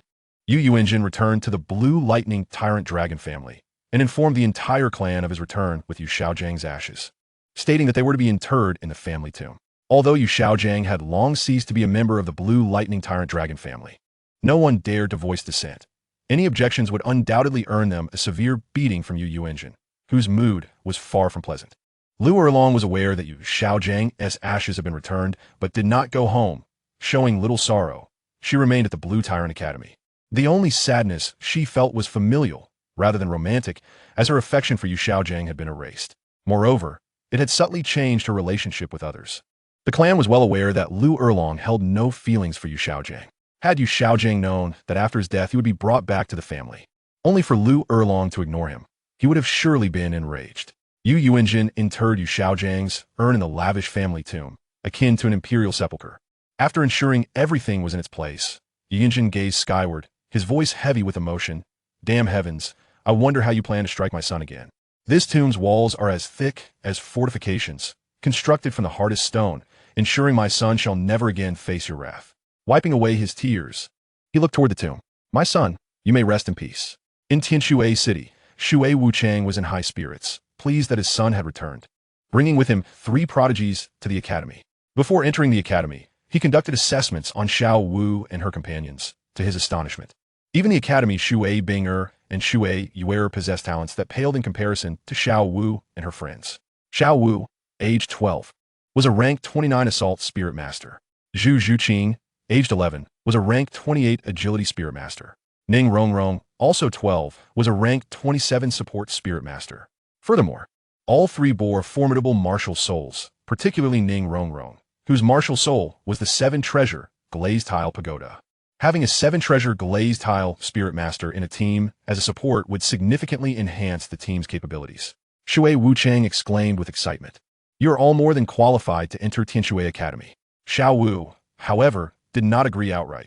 We cannot enter just yet. If Yi Ge can gain entry, then we will follow. Zhu Zhuqing and Ning Rongrong nodded in unison. Yes, we wish to be with Lin Yi. Shu Wuchang regarded Lin Yi with profound insight. Yes. Is that so? Lin Yi felt a tad awkward. You misunderstand. Shui Wuchang indeed misinterpreted the situation in Zhu Zhuqing and Ning Rongrong's eyes. Lin Yi was far too exceptional to choose to team with Shui Binger instead of joining forces with him. Heir, do you truly wish to enter Tianshui Academy? You must be aware of the Academy's regulations and the challenges involved. Shui Wuchang inquired for confirmation. Indeed, I intend to see if entry is possible. If not, I shall regrettably seek to join another team, Lin Yi replied. Shui Wuchang felt a sense of pride at his son's desire to contribute to Tianshui. Yeah, you are aiming for the team to secure the tournament prize, correct? Lin Yi nodded. Of course, now that the God ranking is upon us, we must seize the rewards. I certainly wish for the Tianshui team to claim victory. Shui Wuchang understood, but furrowed his brow. Heir, while I fully support your aspiration to join Tianshui Academy and form the Tianshui team to participate in the Continental Advanced Soul Master Tournament, the decision is not solely mine to make. The Academy's elders are rather inflexible. Then take me to speak with them, Lin Yi requested. Very well. Shortly thereafter, Shui Wuchang led Lin Yi to the Academy's conference hall, where 6 elders were seated. Shui Wuchang addressed them directly. My son wishes to enter Tianshui Academy and join the Tianshui team to compete for the championship in the upcoming Continental Advanced Soul Master Tournament. Upon hearing this, the 6 elders exchanged glances, their expressions shifting as they deemed the request absurd, their stance resolute. No, Tianshui Academy only admits female students. We have never accepted male students. I cannot agree. Even if Lin Yi is your son, principal, this cannot be allowed. You must not breach this ironclad rule. One elder insisted. Shui Wuchang asserted. Rules are made by people and can be amended. My son has returned with 3 prodigies, as you must already know. Thus, the Tianshui team will undoubtedly have a greater chance of achieving excellent results in the next tournament. I believe this is what the Academy's founders would most desire. The 6 elders acknowledged this. The 3 prodigies possessed talents superior to Shui Binger and her peers. Should the Tianshui team incorporate these 3, they would assuredly perform better in the tournament. Shui Wuchang continued. Moreover, if Heir cannot enter Tianshui Academy, then neither will they choose to enroll. The 6 elders frowned at this, feeling quite displeased. Are you attempting to use this as leverage? No, Lin Yi cannot enter Tianshui Academy. Not even if those 3 prodigies do not become Tianshui students. While their inclusion would enhance our Team S ranking, we will not make an exception for Lin Yi's admission. Their resolution remained unwavering. Lin Yi inquired, if I prove to be exceptionally talented, would you then agree? The chief elder replied emphatically, no. Even if you are the most remarkable, it remains unacceptable. Tianshui Academy only admits females. Second steward, even if you surpass every student at the Tianshui Academy, it matters not. Third steward, no matter how extraordinary you are, Lin Yi, we cannot permit your entry into Tianshui Academy. Lin Yi resigned. Very well, then I shall take my leave. Shui Wuchang, equally resigned, reflected on the fact that if he alone held 5 votes, then the 6 stewards had 1 vote each, surpassing his own. Even if just one of the 6 stewards were to support him, Lin Yi would be granted admission. As Lin Yi prepared to depart, he reached the entrance of the assembly hall when Shui Wuchang, curious, called out, your confidence suggests you have grown immensely. Would you be so kind as to unleash your martial spirit for me to witness the extent of your progress? Lin Yi paused at the threshold and nodded, certainly. In the next moment, Lin Yi released his martial spirit, a nebulous aura enveloping him. Simultaneously, 3 soul rings descended from above. The first one boasting a diameter of no less than 10 meters. Instantaneously, the assembly hall was flooded with a crimson hue. The moment the first soul ring fell, Shui Wuchang was left in a state of astonishment, as were the 6 stewards. As the 3 soul rings encircled Lin Yi, all radiating a blood-red glow, the entire assembly hall fell into a profound silence. Lin Yi retracted his martial spirit, the 3 soul rings vanishing, and with a wave of his hand declared, well then, farewell. I shall seek a more suitable battle team. As he spoke, he prepared to step beyond the threshold. The 6 stewards sprang to their feet, urgently exclaiming, wait. Do not leave. Chapter 027. Good brothers, the 6 stewards rushed forward, aligning themselves in a row to block Lin Yi's path. What is preventing my departure? Lin Yi inwaited, puzzled. The 6 stewards appeared quite embarrassed, their expressions laden with regret. It is our oversight, our stubbornness. Lin Yi, Tianshui Academy shall make an exception solely for you. You may enter the academy. Join the Tianshui battle team, and you shall be its captain. Lin Yi, we shall arrange your enrollment and accommodation at once. Although Tianshui Academy lacks male dormitories and restrooms, we shall construct a building exclusively for you. The 6 stewards, filled with remorse, realized that now was not the time to ponder the astounding nature of Lin Yi's soul ring configuration. What mattered was to retain him. Were you not unwilling to accept me? You wish for me to leave, yet now you plead for me to stay? Lin Yi It is our folly. It is our mistake. With that, each steward slapped their own face in apology, fervently expressing their regret. Lin Yi, we acknowledge our error. We hope you can forgive us. The stewards had not anticipated such a prodigious talent in Lin Yi. 3 soul rings of 100,000 years each. It was indeed terrifying. Such a remarkable individual must be admitted to the academy, regardless of regulations. As they pleaded, their gazes turned toward Shui Wuchang, silently imploring her. Knowing she was Lin Yi's adoptive mother and would surely intercede on his behalf, Shui Wuchang, coming to her senses, said, Seeing as they have apologized and have struck themselves, do grant them your forgiveness. Lin Yi nodded. Very well, however. I have 3 conditions for becoming a student of Tianshui Academy. The 6 stewards quickly replied, do not limit yourself to 3 conditions. Even 300 would be acceptable. Lin Yi stated, firstly, my training shall be my own affair, and you need not concern yourselves with it. Absolutely. Secondly, I shall have full authority over the Tianshui battle team. Of course. Thirdly, I will be responsible for organizing the physical training of the Tianshui battle team. Agreed. The stewards nodded eagerly in affirmation. Lin Yi, satisfied, said, very well, then I shall take my leave for now. We shall escort you. The 6 stewards' attitudes had undergone a dramatic transformation, each exhibiting servility as they led the way. Upon returning, Shui Wuchang, brimming with curiosity, exclaimed, how did you achieve such a soul ring configuration? Lin Yi simply replied, it is due to the divine rankings. Shui Wuchang understood, realizing the significance of the divine rankings. Although Lin Yi's explanation was brief, it sufficed. She comprehended that the infamous first place, Yu Xiaogang, and the third, Douluo, were likely slain by her son. Yeah, there are still 7 individuals alive on the infamous men rankings. Should you learn their locations, I can assist you. Lin Yi shook his head. None on that list can rival me, and even were I to know their locations, I would not pursue them. They do not pique my interest. My first soul ring is 100,000 years, the second is 200,000 years, and the third is 400,000 years. Shui Wuchang was astounded. No wonder he found them unworthy. Their soul rings were indeed of increasingly superior quality. Mother, would you be able to break through to level 90? When you do, I can accompany you to confront the 5th-ranked individual on the infamous men rankings, Lin Bin. I know his precise location. Lin Yi had earned another opportunity for exploration, naturally opting to pursue the 5th-ranked target, while he was aware that the 4th-ranked Dai Mubai was at Shrek. He was not yet capable of confronting Dai Mubai, and Tang Hao would certainly be at Shrek Academy. Thus his focus turned to the 5th-ranked Lin Bin. 5th on the infamous men rankings, Lin Bin, age 49. Martial spirit, scissors, level 59 Soul King. Listed due to infidelity, abuse of wife and children, and squandering his deceased wife's resources. Slaying him would yield a sacrifice of 150,000 years of soul beasts. 6th on the infamous men rankings, Huayu, age 30. Slaying him would yield 150,000 years of soul bones. 7th on the infamous men rankings, Wu Qian. 8th on the infamous men rankings, Luo Xiang.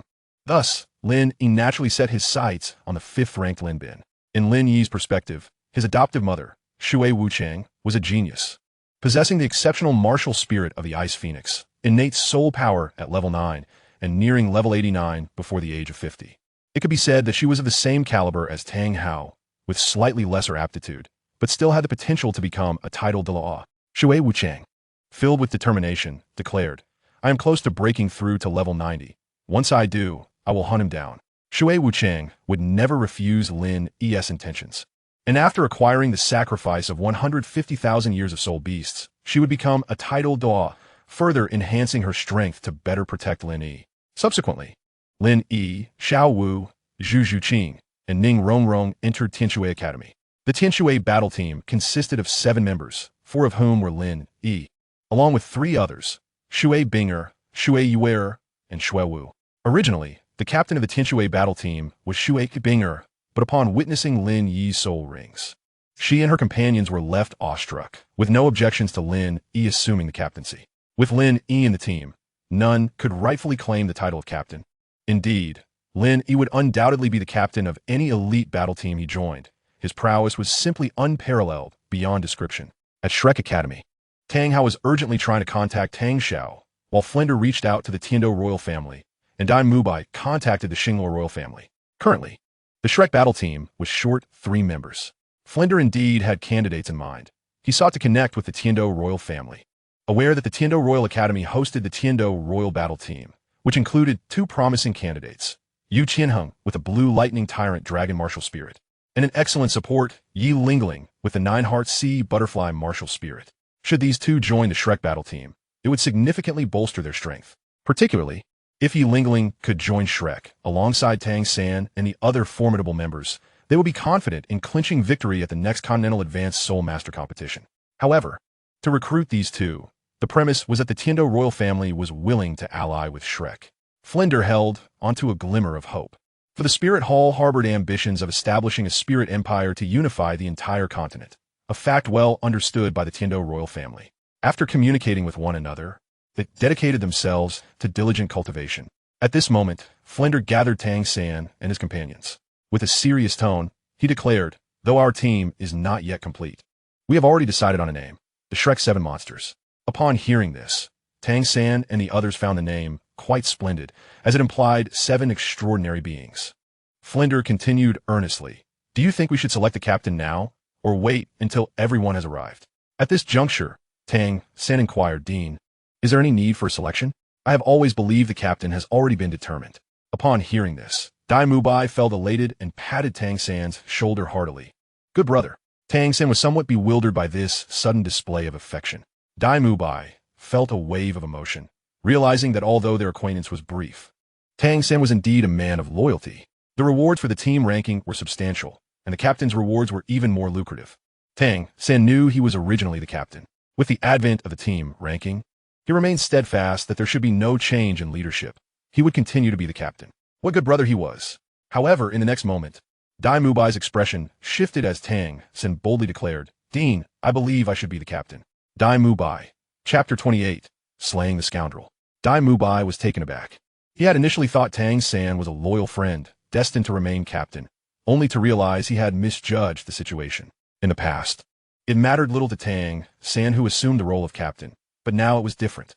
He yearned to be the captain, especially given the enticing rewards associated with the team ranking. He aspired to grow stronger, to become a titled Douluo, and perhaps even ascend to godhood, thus necessitating the best rewards from the divine ranking. The arrival of the divine ranking made Tang San aware of the unimaginable might of the gods.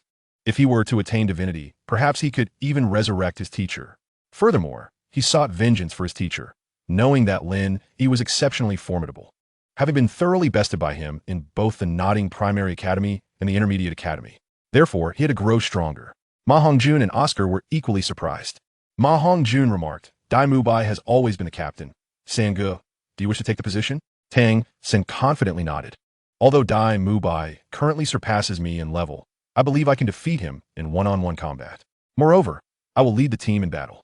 Dai Mubai had never sparred with Tang San before and felt a sense of competition rise within him. Flinder suggested, "Then little San, why not have a match with Mubai?" Very well. The two prepared to engage, with Dai Mubai intending to give his all, although it might seem like a case of a larger opponent bullying a smaller one.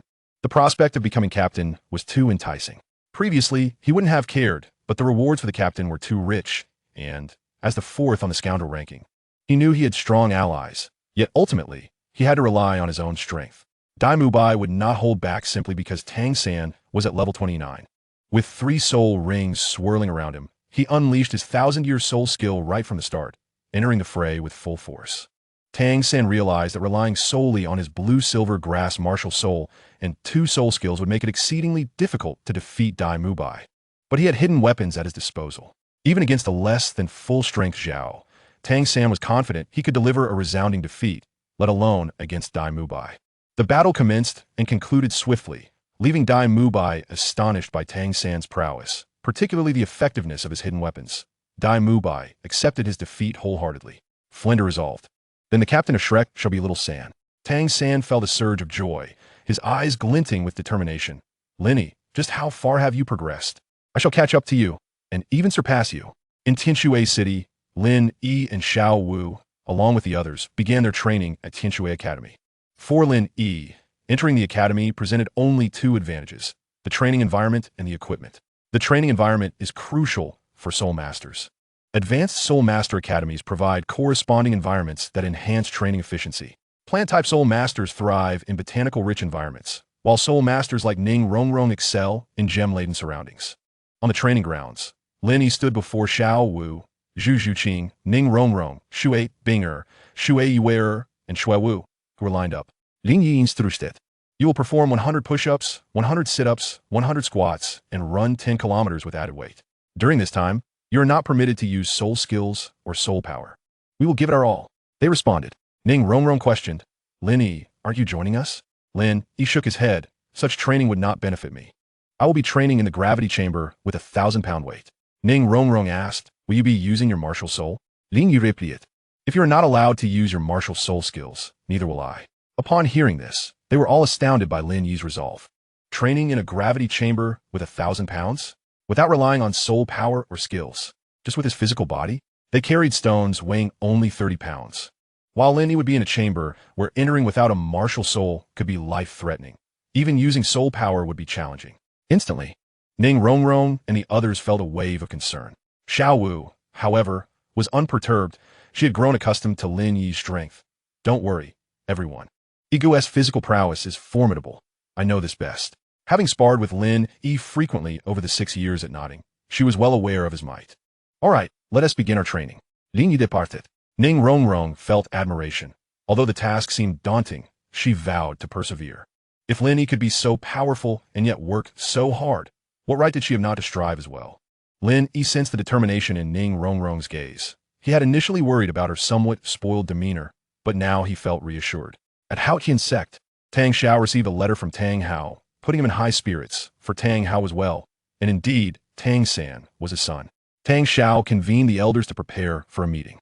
After prior discussions, the Haotian sect had decided to act discreetly, remaining hidden while sending out a few individuals to seek those on the scoundrel ranking. With the arrival of the divine ranking, the Haotian sect naturally sought to seize this opportunity for advancement. After gathering 5 elders, Tang Xiao addressed them directly, esteemed elders. The matter we discuss today is of utmost importance concerning the future of Haotian sect. The 5th elder inquired, what is it? It concerns a union with Shrek Academy. Shrek Academy? The 5 elders exchanged glances, having never heard of it. Tang Xiao continued, Shrek Academy is an institution that only admits prodigies. They aim to participate in the upcoming Continental Advanced Soul Master Competition, with the championship as their goal. Naturally, we at Haotian sect must strive for the rewards associated with the team ranking. The 5th elder remarked, we must indeed strive for it. We had initially planned to select the 7 most elite individuals from Haotian sect to compete. Tang Xiao shook his head. Even if we find them, Haotian sect is not an Advanced Soul Master Academy and lacks a competition slot. Does Shrek Academy have a competition slot? The 3rd elder asked. Tang Xiao Zipli. They do not have one, but they can secure a slot. That is not a concern. What we need now is for Haotian sect to ally with Shrek, forming a unified front and selecting 2 elites. The elders nodded in agreement, deeming it a feasible plan. The 2nd elder said, please tell us how many students Shrek has at present and the qualifications of the team members. Shrek Academy currently has only 4 students. Although this number is small, Shrek adheres to the principle of quality over quantity, accepting only exceptional talents. These 4 students consist of 1 food system, 2 assault systems, and 1 control system. The food system student is currently at level 29, age 14, and possesses innate full soul power. Upon hearing this, the 5 elders' expressions changed dramatically. An auxiliary soul master with innate full soul power was unheard of. Even the 7-treasure glazed tile pagoda has never encountered such a phenomenon. In their understanding, it was inconceivable for an auxiliary system to possess innate full soul power. After their astonishment, they concluded that Shrek might truly only accept monsters.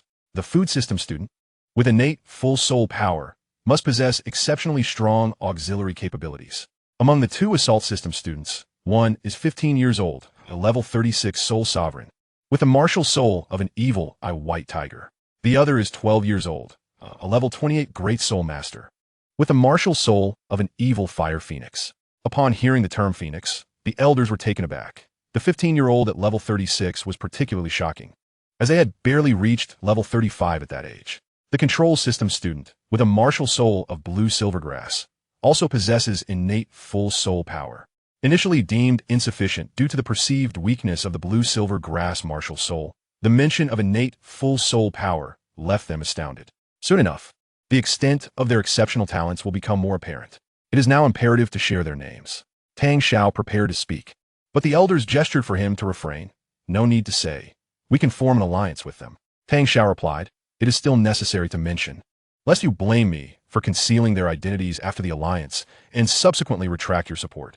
He gazed at the divine ranking outside, stating solemnly, the food system soul master is named Oscar. The other three are Dai Mubai, ranked 4th on the rascals list, Tang San, ranked 9th, and Ma Hongjun, ranked 10th.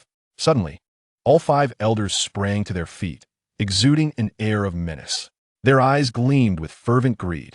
Tang Xiao's expression shifted in alarm. Elders, what are you doing? The 5 elders, unable to contain their anticipation, spoke coldly to Shrek.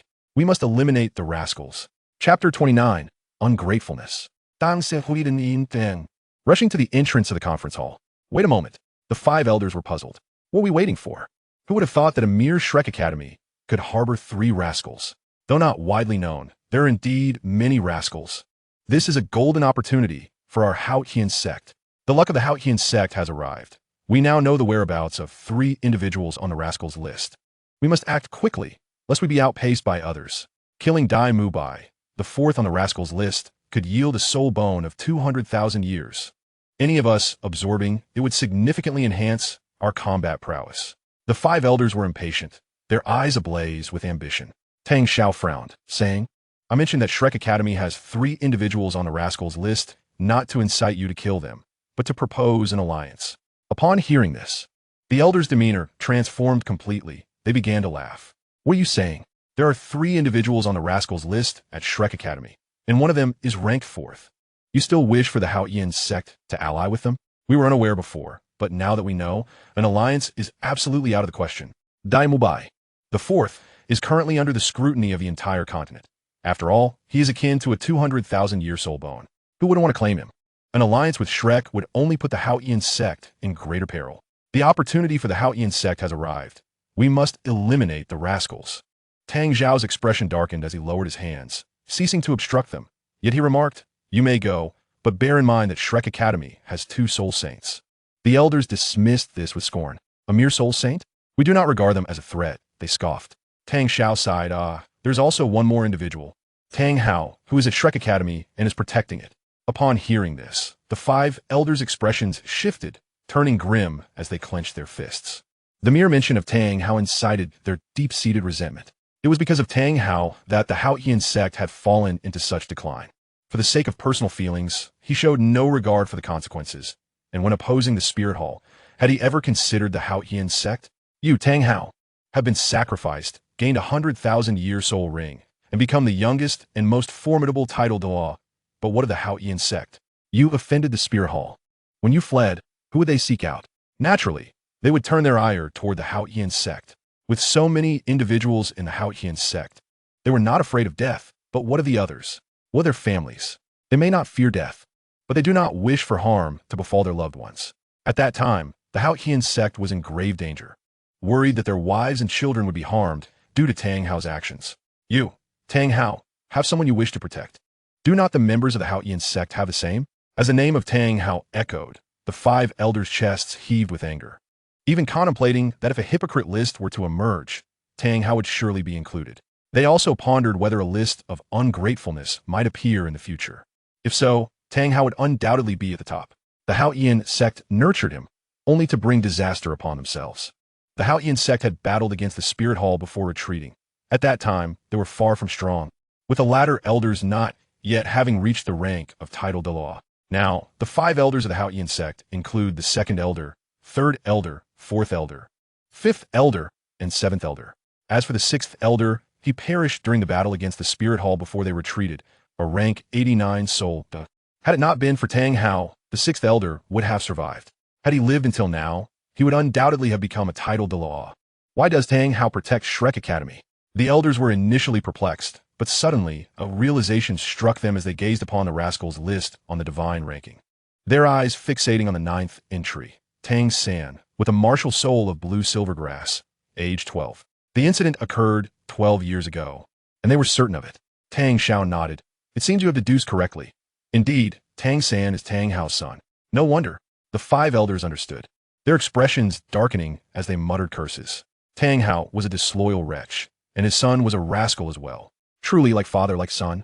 If Tang San were my son, upon discovering he was on the rascals list, I would have undoubtedly dealt with him decisively. Yet, Tang Hao continues to protect him without regard for the consequences. It is fortunate that Tang Hao is no longer a member of the Haotian sect. Otherwise, he would bring even more calamities upon us. Yes, other negative divine rankings will surely emerge, if a list of ungratefulness does appear. I believe Tang Hao will certainly be on it. Enough, Tang Xiao bellowed in anger. Unlike the elders, he, as Tang Hao's brother, harbored deep emotions. Naturally, he was enraged by such remarks about Tang Hao. The 5 elders ceased their discourse, speaking solemnly. An alliance is impossible. Even with Tang Hao, we must pursue the rascals. If Tang Hao has any conscience left, he should not obstruct our mission to eliminate the rascals. We may spare Tang San. But Dai Mubai and Ma Hongjun are unrelated to Tang Hao. Will he truly impede us? Tang Hao has already wronged the Haotian sect enough. If he were to obstruct us, that would be truly ungrateful. A heartless wolf. Master, this matter must surely be related to Tang Hao contacting you. He seeks to rectify his past mistakes. Do not interfere. If we can capture Dai Mubai and Ma Hongjun and bring them to the Haotian sect, that would be best. In that case, perhaps Tang Hao is not as heartless as we believe. Tang Zhao's expression grew grim. He knew very well that Tang Hao would never act in such a manner. Elders, please take a seat. Let us discuss this further. Tang Xiao was the first to return to the main seat. The 5 elders had no choice but to return to their seats. In the city of Tianshui, at Tianshui Academy, within the gravity training zone, only one individual was exercising, Lin Yi. In the other gravity zones, the most populated was the 500 gene area, occupied by some of the most formidable female students of Tianshui, all of whom had unleashed their martial spirits and employed their soul skills. They gazed in awe at the 1000 gene zone, where Lin Yi, without the aid of a martial spirit or even soul power, relied solely on his physical prowess, a truly terrifying sight. Lin Yi was engaged in an intense workout in the gravity zone, running, performing push-ups 1,000 with both hands, 1,000 with one hand, and 1,000 with just 2 fingers, an extraordinary level of training. After 3 hours, Lin Yi lay down to rest. Even his resting period took place within the gravity zone. Although Shrek Academy had Tang Hao's protection, it was insufficient. Shrek would inevitably seek alliances. Yet with 3 scoundrels present in the academy, Shrek's situation would not be easy. At that moment, news was rapidly spreading that Dai Mubai was at Shrek Academy. It first circulated in Soto City and quickly reached the Spear Hall. Bibidon immediately summoned 5 title Douluo to head to Shrek Academy. Simultaneously, numerous forces and soul masters across the continent hastened towards Shrek. After completing their training, Dai Mubai expressed his anticipation. Our good days are approaching, aren't they? Tang San replied. The Haotian sect should unite with us. There is no downside to that. Consequently, the Blue Lightning Tyrant Dragon Clan will also join, significantly enhancing our safety. Indeed, good days are on the horizon. Dai Mubai rejoiced. Then we can soon indulge in some leisure. I've been cooped up for far too long. Ma Hongjun chimed in. Boss Dai, take me along. I've been unable to find a girlfriend, so I'm stuck with you. Dai Mubai responded readily. Sure. I'll take you to a high-end establishment and arrange for a companion. I assure you, you'll be able to release all your pent-up frustration. And at 1T resurface for a month. Ma Hongjun was elated. Boss Dai is truly loyal. Chapter 030. The Spirit Hall, Siege on Shrek. At this time, Dai Mubai and the others were unaware that turmoil had erupted across the continent. In various cities, discussions were rampant, and many individuals were hastily departing. The scoundrel rankings forth. Dai Mubai is at Shrek Academy. Is that true? Indeed. Where is Shrek Academy? Near Soto City. Hurry, let us go to Shrek. I want to be going. I've heard the Spirit Hall has already taken action, and it's not worth risking my life for a soul bone. What about Ma Hongjun, ranked 10th among scoundrels? Being at Shrek? Are you going? Heavens! Both scoundrels on the list are at Shrek Academy? They might as well rename it Scoundrel Academy. We must go. While I have no hope for the 200,000-year soul bone, the 10th reward is still attainable. Many soul masters from various cities swiftly made their way to Shrek. However, soon a piece of news spread across all cities, originating from the Spirit Hall branches, stating that anyone who harbored intentions of assaulting Shrek for bounties would be considered an enemy of the Spirit Hall. This caused some who were heading to Shrek to hesitate, fearful of proceeding. Initially, they had only intended to join the fray, not genuinely believing they could claim a reward, considering the multitude of competitors and powerful individuals involved. Instantly, Soul Masters below the rank of Soul Law lost their resolve. Upon receiving this news, Yu Engine of the Blue Lightning Tyrant Dragon Clan wore a grim expression as he hurried toward Shrek. The Seven Treasure Glazed Tile School sent their sword de law, while Bon Douluo remained behind to guard the sect. At the Spirit Hall, BB Don prepared to lead 5 title de law into action, but reconsidered and summoned 3 additional title de law, bringing the total to 9. Although the Spirit Hall had declared that any who sought to challenge for rewards would be at odds with them, it was clear that powerful forces and numerous formidable soul masters would still venture forth. Furthermore, they had received intelligence that both Dai Mubai and Ma Hongjun, ranked 10th among scoundrels, were at Shrek. While it was said that some would remain to guard the Spirit Hall, even with 9 title de law dispatched, the Spirit Hall still possessed 5 of their own, showcasing their might. They could even afford to send 4 more, leaving Qian Daolu to guard the Spirit Hall alone. However, not all title de law were stationed in Spirit City. Some were deployed elsewhere for defense. Thus, BB Don could only take 9, consisting of the 2nd to 7th offerings, 6 in total. Among them, the 2nd offering, the Golden Crocodile de law, was a peak-level title de law at level 98, while the other 5 were super title de law at level 96.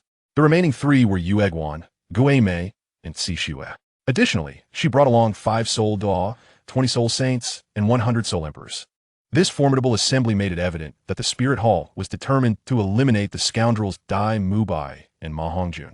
In Tianshui City, Tianshui Academy, Lin Yi soon learned of this news, as it had spread throughout the continent. Lin Yi was not surprised. Dai Mubai frequently visits Soto City, and Ma Hongjun often frequents establishments near Shrek, so it's only natural their whereabouts would be exposed. The Spirit Hall's declaration will surely incite discontent across the continent. Yet having the audacity to make such a statement indicates their resolve to eliminate Dai Mubai. Therefore, the Spirit Hall's forces must be substantial. Even with Tang Hao present, Shrek is in peril. Not long after, the news reached Shrek Academy. Dai Mubai was in a state of panic. He had originally believed that good days were approaching, that he could indulge in leisure and engage in revelry at the Rose Hotel with the twins. However, upon realizing that his presence at Shrek had swiftly spread across the continent, he was left utterly terrified. At the Haotian sect, although they had been reclusive, they had decided to act discreetly a few days prior to seize the opportunity presented by the divine rankings, and thus quickly learned of the situation. Tang Zhao's expression changed dramatically upon hearing that Dai Mubai and Ma Hongjun were at Shrek. Although no one knew Tang San and Tang Hao were also at Shrek, even if they did, it would be of little consequence. A single Tang Hao could not intimidate the Spirit Hall. Dan Xiao Hats di Zima. The reason I believe we should unite is that even if we can deal with them, our strength will not be sufficient to contend with the Spirit Hall. Allowing the Spirit Hall to handle them would enable them to act sooner, begin their dominance over the continent, and obliterate the 3 upper sections. Therefore, we must forge an alliance. En alliance, that would make us even more vulnerable, came the response. Indeed, since the Spirit Hall is already aware, allying with Shrek would be tantamount to seeking our own demise. Should we ally, the Spirit Hall would first annihilate Shrek and then turn their sights on our Haotian sect. The elder's stance remained unchanged. Tang Zhao's expression darkened. Even without an alliance, the Haotian sect eventually fall to the Spirit Hall, might. Yu Engine has already stated that if we unite with Shrek, the Blue Lightning Tyrant Dragon Clan will also join, which would sufficiently deter the Spirit Hall. Even with 3 scoundrels present at Shrek, the Spirit Hall would think twice about acting, as doing so would incur significant losses and hinder their ambitions of dominating the continent. Upon hearing this, the elders furrowed their brows in contemplation. Tang Xiao continued to persuade. There are benefits to an alliance. The 4 students from Shrek possess exceptional talents and will undoubtedly excel in the continent's high-level Soul Master Tournament. If our Haotian sect's elite join Shrek's team, we too will reap rewards. Once they mature, they will undoubtedly protect and repay the Haotian sect. The elders remained hesitant. Their qualifications are commendable, yet they remain youthful. Although the next competition is still over 2 years away, one must ponder the extent of their growth in that time. Indeed, it might be more prudent to collaborate with other academies. The subsequent competition could see a partnership with them, but at present, they are still too inexperienced. What level can they attain by then? Tang Xiao remarked solemnly. Though they are young, the 4 students of Shrek, when united, can surpass the combined strength of the 4 elite soul Douluos of my Haotian sect. Their youth does not diminish their formidable capability for combat beyond their level when they cooperate. How can that be? Came the skeptical response. Words alone do not suffice. We must test it to ascertain the truth. Indeed, sect master, you're only hearing rumors, one elder interjected. Tang Xiao furrowed his brow. The elders were eager to witness the truth for themselves, yet they feared that a face-to-face encounter might incite their wrath. 4 days later, at Shrek Academy, they were aware that their movements had been compromised, yet they chose not to flee. Escape would be futile. The Spirit Hall had arrived, and numerous soul masters from across the continent had gathered, surrounding Shrek entirely, with only the forces of the Spirit Hall present. While other factions and independent soul masters were kept at bay, in 4 directions stood the Blood Spear, the Thousand Gene Douluo, the Demon Subduing Douluo, and 5 other Soul Douluo, each accompanied by Soul Emperors and Soul Saints. This formidable presence deterred any forward movement from the newcomers. Any advance would result in an immediate assault. Bibi Dong, flanked by Yu Guan, Gui Mei, and 3 other title Dao, totaling 7, approached the gates of Shrek. Initially, Bibi Dong instructed the Spirit Hall's soul masters from Soto City to observe, noting that Shrek had not attempted an escape. Leading the group, Bibi Dong stood at the forefront, flanked by 3 titled law on either side, exuding an awe-inspiring aura. Bibi Dong's voice rang out coldly. Shrek, surrender Dai Mubai and Ma Hongjun. Otherwise, Shrek shall face annihilation. Chapter 031. No empty hands. As Bibi Dong's command fell, Shrek remained unresponsive. Such a decision was ill-advised. Bibi Dong's gaze turned icy. Had they complied and presented the individual she sought, it might have been considered wise, but their silence was telling. Bibi Dong exchanged a glance with Yuguan and Gui Mei, and the 2 titled law surged into the academy. Get out! At that moment, as Yuguan and Gui Mei approached, a resounding boom erupted, exuding an overwhelming presence that caused both the Chrysanthemum Douluo and the Ghost Douluo to shudder involuntarily. With a deafening explosion, the expressions of the Chrysanthemum and Ghost Douluo shifted dramatically, and they swiftly defended themselves, yet were still forced back, stumbling several steps as the ground beneath them cracked and sank. Bibi Dong's brows furrowed as she, along with the other 6 titled Douluo, turned to see a dark figure materialize at the gates, emanating an unmistakable aura that conveyed a warning to all. None shall pass. The man, in his 50s, towering and robust, donned a tattered robe that revealed his bronze skin through the rips. His features were striking, with a sleepy demeanor, tousled hair, and a beard. Yet it was this very appearance that caused the titled Douluo of the Spirit Hall to shift their expressions. Dan Hao. The Chrysanthemum and Ghost Douluo were no strangers to him. In fact, they regarded him with trepidation, having once pursued him alongside Qian Xuanji. They had witnessed his terrifying prowess. And now, 12 years later, one could only speculate how formidable he had become. Having only recently ascended to the rank of titled Douluo, what heights had he reached now? However, with the Pope present and numerous offerings by her side, the fear in the hearts of the Chrysanthemum and Ghost Douluo began to dissipate. Standing resolute, Tang Hao faced Bibi Dong and her 7 powerful titled Douluo with an expression of cold indifference, devoid of any trace of fear. Bibi Dong unleashed her martial soul, her 9 soul rings swirling around her. Yellow, yellow, purple, purple, black, black, black, black, and red. The terrifying aura she radiated was formidable enough to cause even Tang Hao to feel a tremor of apprehension. Her might exceeded his expectations. The oppressive force emanating from Bibi Dong was such that even a level 91 titled Douluo would find it difficult to move, highlighting the disparities in power among titled Douluo. With the aid of the 9-sectioned emerald, Bibi Dong's soul power had reached an astounding level of 98, making her the youngest to achieve such a feat. In her current state, she could easily overpower Tang Hao, rendering his bravado somewhat laughable. It was no wonder Shrek refused to surrender. They had his protection, but even that would prove futile against her resolve. Bibi Dong was determined to leave with what she sought, refusing to return empty-handed. At that moment, outside Shrek, the gathered soul masters paused. Lin Yi had also arrived, accompanied by Shui Wuchang, both cloaked in robes that concealed their identities. Lin Yi mused inwardly. The Spirit Hall's intentions are clear. They seek to achieve their goals at all costs, unwilling to allow any opportunists to benefit. Each direction is fortified with formidable power. 3 titled Douluo guard the sides and rear of Shrek, while the front is defended by 5 soul Douluo and numerous soul emperors and soul saints. It is no wonder no one dares to approach. For days prior, Lin Yi and Shui Wuchang had set out for this location, with Lin Yi arriving primarily to observe, though he would not mind reaping any benefits should the opportunity arise. However, it was evident that such a scenario was unlikely. Now, It was a matter of assessing the strength of Shrek's defenses and whether they could compel the Spirit Hall's forces to divert their attention. With 7 titled Douluo present, their confidence was understandable. Yet what could 7 titled Douluo accomplish against the might of Shrek? At the gates of Shrek, Tang Hao smiled faintly, his demeanor and words exuding an unmistakable air of confidence. As soul rings descended from above him, mirroring BB Dong's configuration, yellow, yellow, purple, purple, black, black, black, black, and red. BB Dong felt a chill run through her, yet she dismissed it, confident in her superiority. Azang, Tang Hao, the golden crocodile, Douluo seethed. What can 7 titled Douluo accomplish? I am a pinnacle Douluo of level 98, while you are merely at level 95.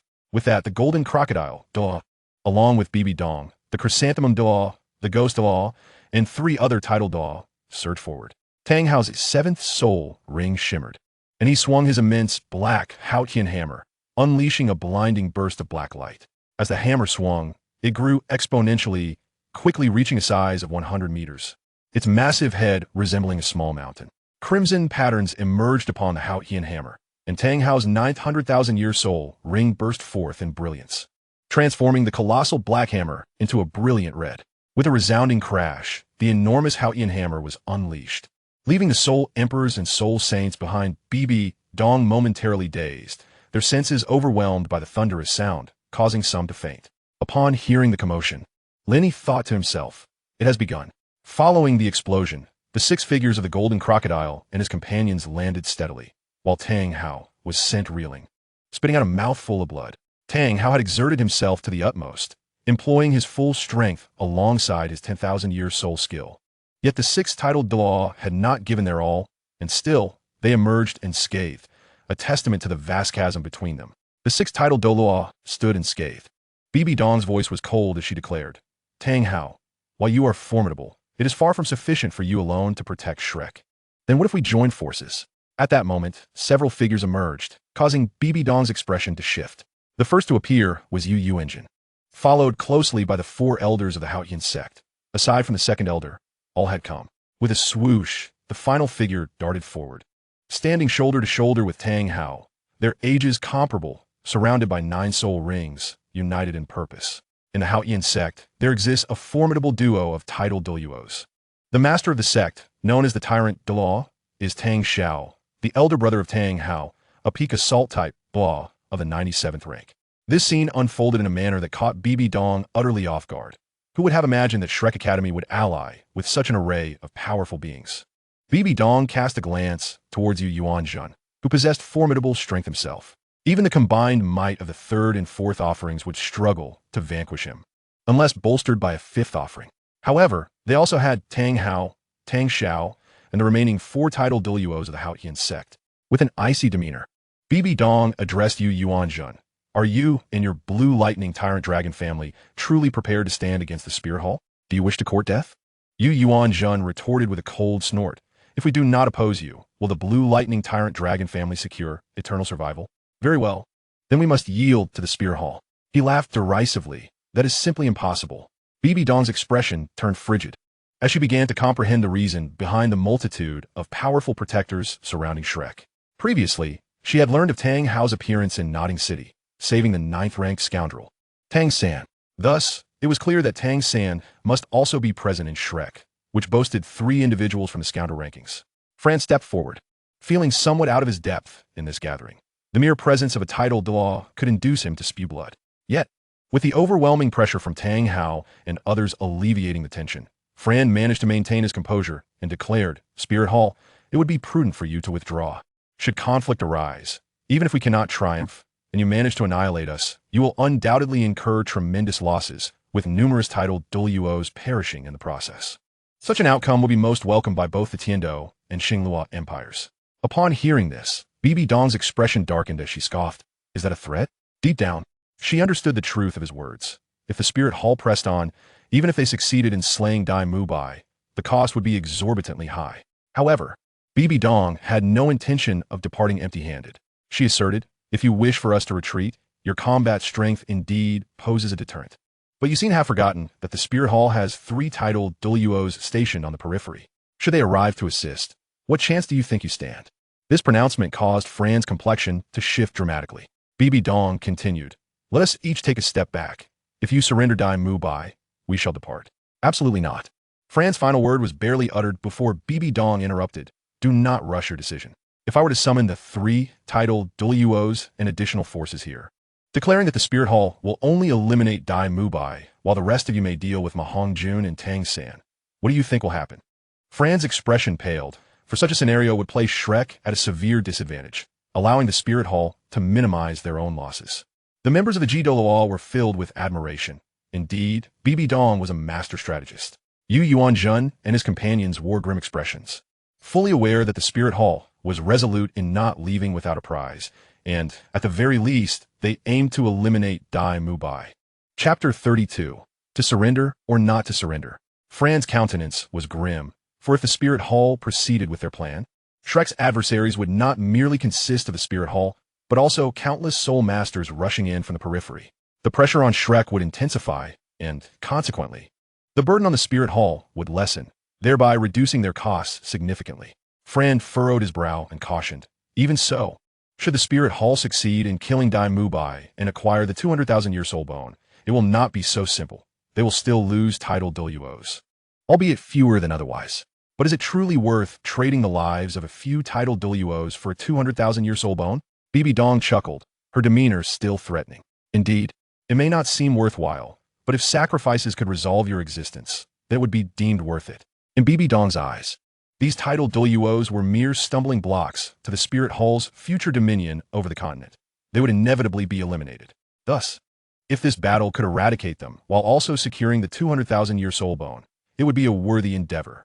Tang Hao declared solemnly, then let us commence battle. At that moment, Yu Yuanzhen frowned, unwilling to act so hastily. He suggested, might we be granted an hour to deliberate? Bibi Dong replied indifferently. Is an hour truly necessary for discussion?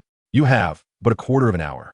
Bibi Dong was not inclined to waste time, nor did she wish to prolong the encounter, fearing unforeseen complications. Tang Xiao nodded, very well. Tang Hao was perplexed, questioning what further discussion was needed. Internally, Tang Xiao sighed at his brother's impulsiveness. Returning to Shrek, Tang Xiao and the others began to confer, while Bibi Dong and the titled Douluos surrounded Shrek.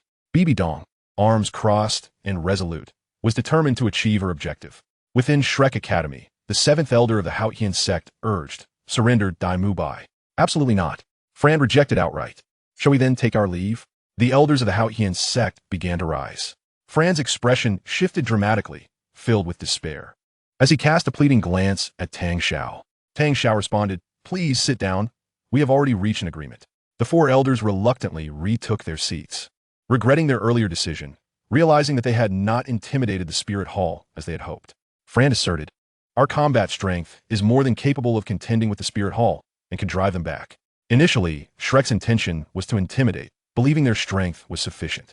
Yu Yuanzhen shook his head. The Spirit Hall will not be frightened. They have clearly deduced that we are gambling, and they are gambling as well. It is merely a matter of who will waver first. Perhaps it will be us who falter. Shrek aimed to leverage the Spirit Hall's potential losses to persuade them to withdraw, hoping to avoid sacrifices of titled Douluos for the sake of the 200,000-year soul bone, thereby diminishing the Spirit Hall's strength. Yet, the Spirit Hall was also engaged in a gamble, attempting to intimidate Shrek with their own combat power, along with external forces, in order to compel Shrek to surrender Dai Mu Bai and withdraw. While we waver first, we fear them not, Fran insisted, unwilling to see Dai Mu Bai perish. Yu Yuanzhen's voice grew increasingly grave. Do you truly believe Tang Hao can single-handedly contend with 6 opponents? He merely exchanged blows with 6 titled Douluos earlier because they did not employ their full strength, while Tang Hao is utilizing a 10,000-year soul skill. Furthermore, Tang Hao is injured, whereas those 6 titled Douluos remain unscathed. Yu Yuanzhen continued to caution, Tang Hao possesses the capability to fight above his rank, with exceptional talent, and his martial spirit is the Haotian hammer, augmented by a 10,000-year soul ring and soul bone, allowing him to battle beyond his limits. However, the Spirit Hall's golden crocodile Douluo is also present, whose strength surpasses mine. The golden crocodile possesses a 10,000-year soul ring as well and can easily counter Tang Hao. Even without utilizing his soul skill, Tang Hao would not stand a chance against the golden crocodile. In fact, even with his soul skill, it would be exceedingly difficult for Tang Hao to contend with the golden crocodile, and he would pay a significant price in the process, namely, the loss of his combat strength. Upon hearing this, Fran's expression darkened considerably. Yu Yuanzhen's tone became ever more somber, and the most formidable force is not the golden crocodile, but rather the Pope. Bibi Dong. Previously, it was reported that divine rewards had descended upon the Spirit Hall, and the bounty for the killing of Qian Xuanji was recently confirmed. You must all be aware that Qian Xuanji was likely slain by Bibi Dong. Now, it is assured, and Bibi Dong's enhanced strength serves as the best proof of this. Bibi Dong stands at the 98th rank, wielding dual martial spirits, the first of which boasts an exceptionally powerful soul ring configuration, while the second is likely even more formidable. Therefore, if the Spirit Hall summons the 3 titled Douluos on the periphery, along with their additional forces to confront us while neglecting the periphery, and announces that they will only eliminate Dai Mu Bai, then our adversaries will not be limited to just 10 titled Douluos from the Spirit Hall, but also a multitude of Soul Emperors and Soul Saints, along with powerful beings from across the continent. At that point, can we withstand such an onslaught? The outcome will surely be not only the death of Dai Mu Bai, but also the peril faced by Ma Hongjun, Tang San, and Oscar, with our own titled Douluos suffering casualties as well. Although the Spirit Hall may suffer casualties, as Bibi Dong has stated, the cost of eliminating us is, in a sense, a favorable outcome. Therefore, Flander, you must comprehend that the Spirit Hall is resolute and will not yield. The most prudent course of action now is to surrender Dai Mu Bai. He poses too great a danger, being ranked 4th on the list of scoundrels. Shrek Academy only holds the 9th and 10th positions on that list, and the Spirit Hall would not engage us over such meager rewards. However, Dai Mu Bai is a different matter altogether. His death would yield a soul bone of 200,000 years. Yu Yuanzhen and the elders of the Haotian sect are all inclined towards handing over Dai Mu Bai, for they harbor no emotional ties to him. Flanders' expression darkened. Would the Spirit Hall truly depart if we surrender Dai Mu Bai? The Spirit Hall is exceedingly cunning. Sectmaster, please speak. The elders of the Haotian sect turned to Tang Xiao. Tang Xiao frowned. Although Bibi Dong has summoned 3 titled Douluos from the periphery, increasing our pressure, are there not any powerful individuals from across the continent brave enough to breach our defenses? I believe there are reclusive titled Douluos, as well as those from other factions. Their inaction now is merely a waiting game, anticipating the onset of battle within. Once our conflict with the Spirit Hall commences, chaos will inevitably ensue outside. Thus, the incoming Soul Masters may not pose a threat to us, but rather exert pressure on the Spirit Hall. After all, a soul bone of 200,000 years is far more enticing, especially to titled Douluos. Tang Xiao does not believe that there are no titled Douluos among the incoming forces. There must be some. The elders regretted their earlier decisions. Had they foreseen this, they would not have allied. 4 days prior, at the Haotian sect, Tang Xiao and the elders were engaged in continual discussions, recognizing the necessity of unity in the face of the Spirit Hall. They could not allow the Spirit Hall to seize the opportunity presented by the divine ranking. Should that occur, the Spirit Hall would grow more formidable and would undoubtedly act to annihilate the top 3 sections. Gradually, the elders hesitated but proposed a condition. The elite of the Haotian sect must join the Shrek battle team, and one must be the captain. The rewards for the captaincy are indeed substantial. If this condition is met, they would agree to the alliance. Subsequently, Tang San realized he could not assume the role of captain, which displeased him, yet he had no alternative. Without the alliance of the Haotian sect, the Blue Lightning Tyrant Dragon clan would not join either. Thus, relying solely on Tang, Hao would not suffice to withstand the Spirit Hall. This is why the elders of the Haotian sect appeared at Shrek Academy. Outside Shrek Academy, Bibi Dong orchestrated. If they do not surrender Dai Mu Bai and choose to engage in battle, Jin Yi, you shall confront Tang Hao. Yes, as a rank 98. Jin Yi harbors no fear of Tang Hao and can easily overpower him. Although Tang Hao possesses a 100,000-year soul ring and soul bone, he is still inferior. Moreover, Tang Hao is only at rank 95 and has sustained injuries, placing him 3 ranks below me. Thus I can certainly dominate him.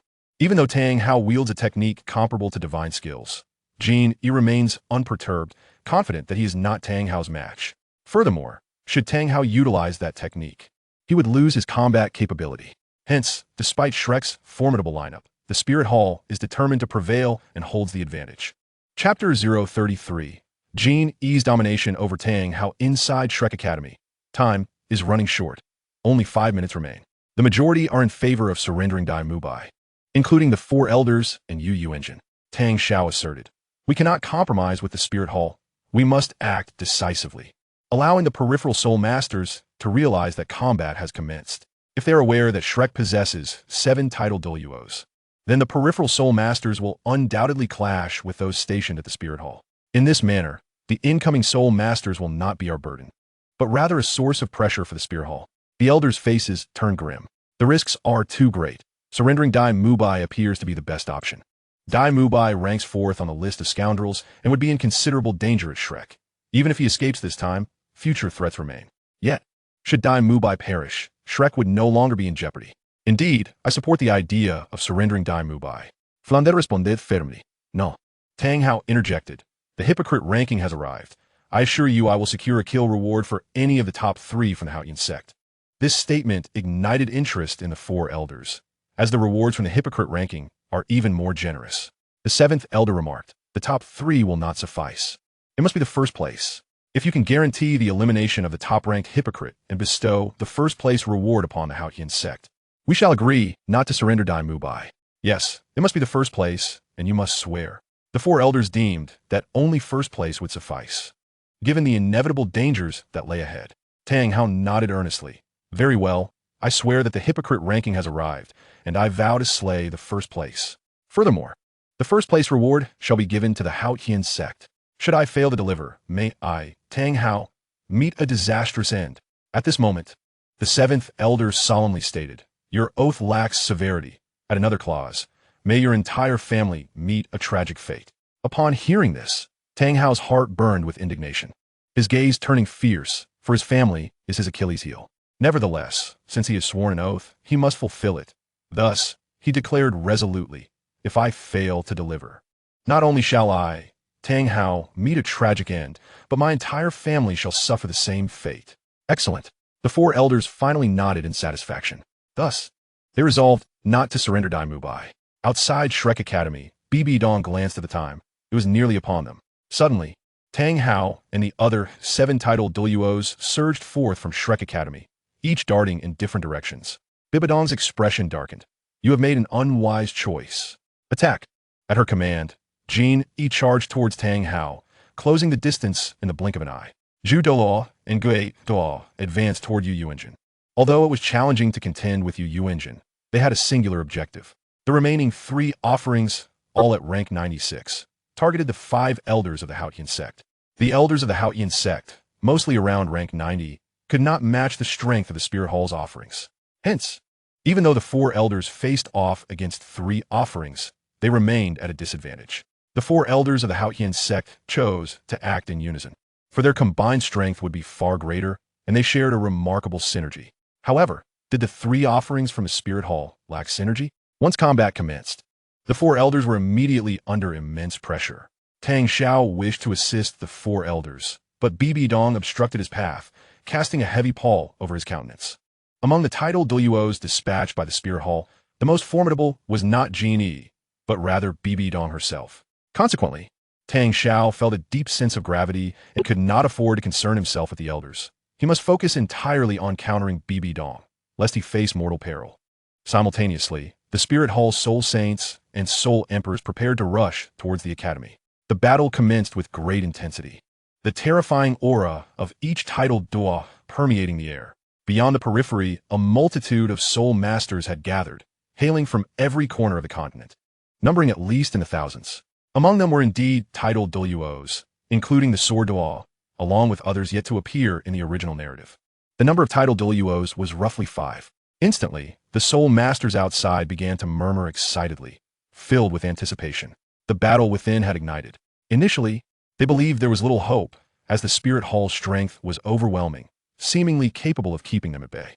However, it appeared that Shrek's strength was not to be underestimated. Indeed, it appears that there are approximately 14 titled Douluos, which implies that Shrek possesses 7 titled Douluos. This presents an opportunity. Let's proceed. The fishermen stand to gain the 20,000-year-old spirit bone.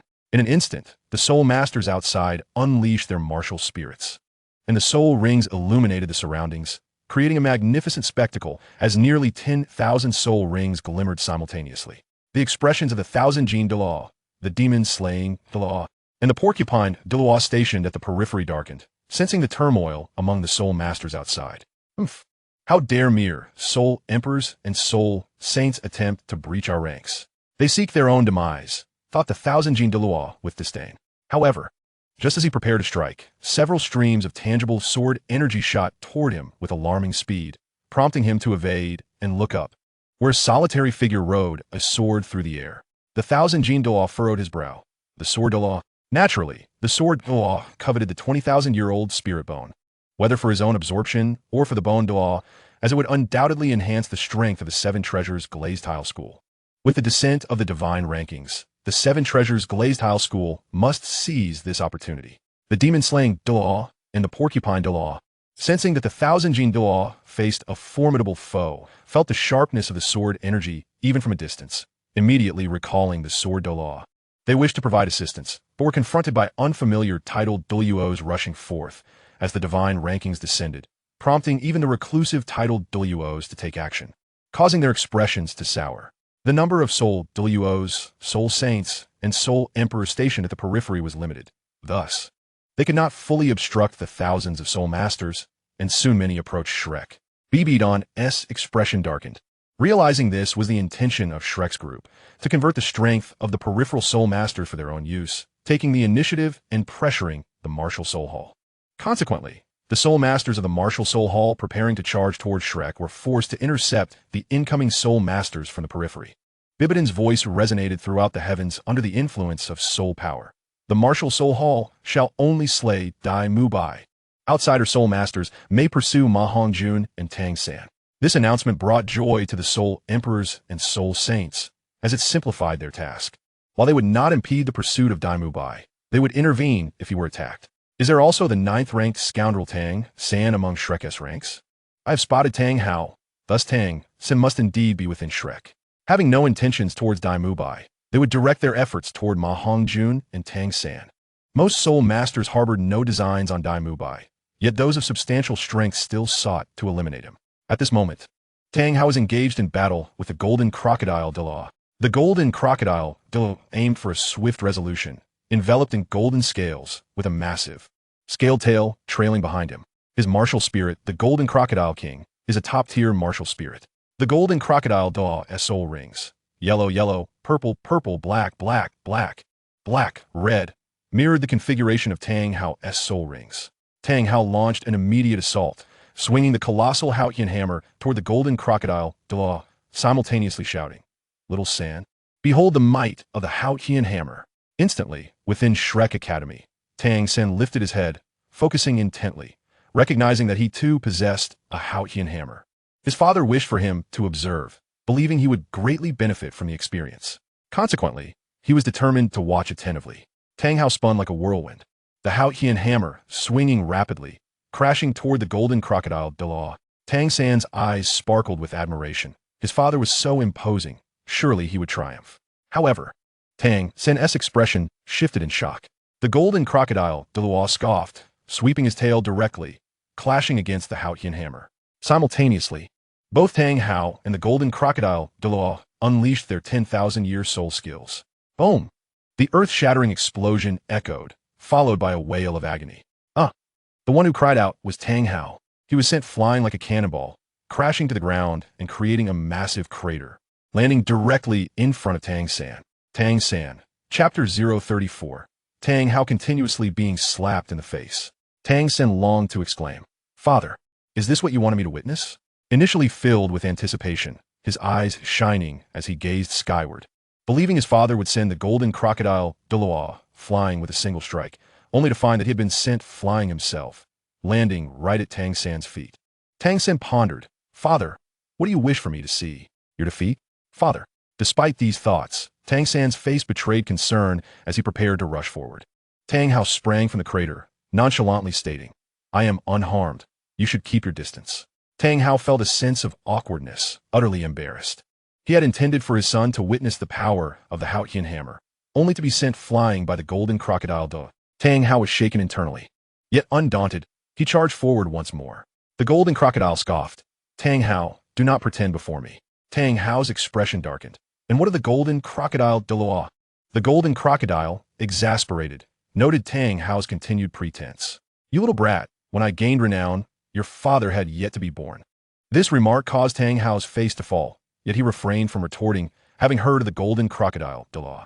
The golden crocodile, Douluo, over 150 years old, held a position of strength and status within the martial soul hall, only second to Qian Daolu and Bibi Dan. In terms of seniority, he ranked higher than Tang Hao's grandfather, Tang Chun, placing him on par with the sword Douluo's grandfather. In the Douluo Continent, the golden crocodile Douluo is undeniably among the most formidable, his strength only surpassed by Bibi Dan, Qian Daolu, Tang Chun, and Poseidon. Even Qian Daolu would show him respect. Yet, Tang Hao was far too arrogant, previously declaring the presence of 7 titled Douluos and now dismissing the golden crocodile Douluo as inconsequential. He truly disregarded him. Youngster, allow me to witness what qualifications you possess to be so arrogant. You shall not be disappointed, Tang Hao bellowed, simultaneously shouting once more.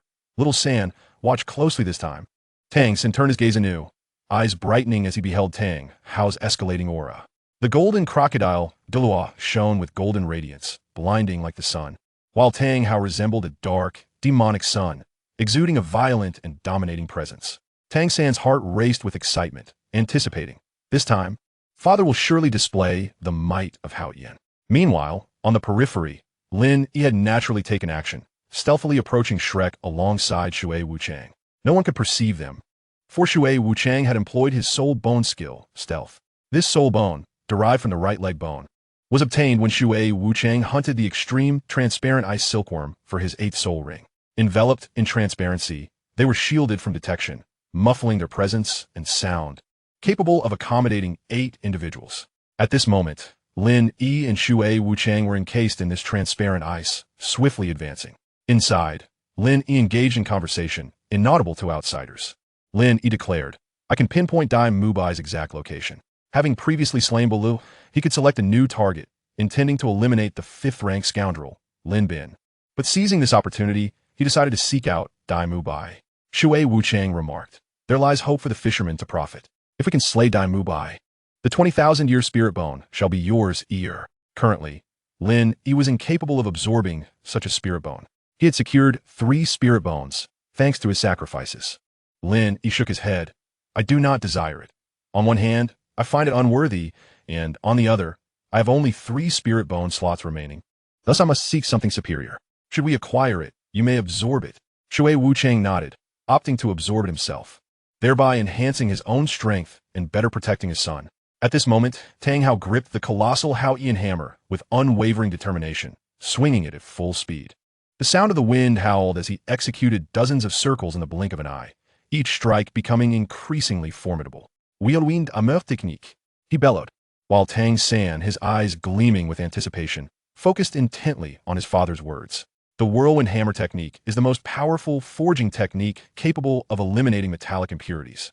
As the heart raced, the energy surged from his calves, flowing up through his thighs, waist, back, and arms, culminating in a release of sheer power.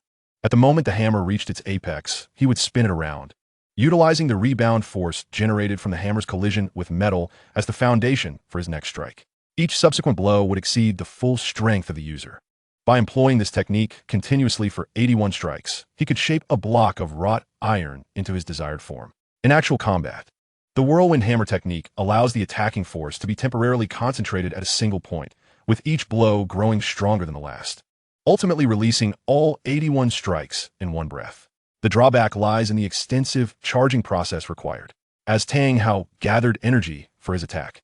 The golden crocodile Douluo was also preparing, his 6th soul ring gleaming as a massive crocodile shadow emerged behind him, becoming more solid by the moment, soon roaring with a deafening sound.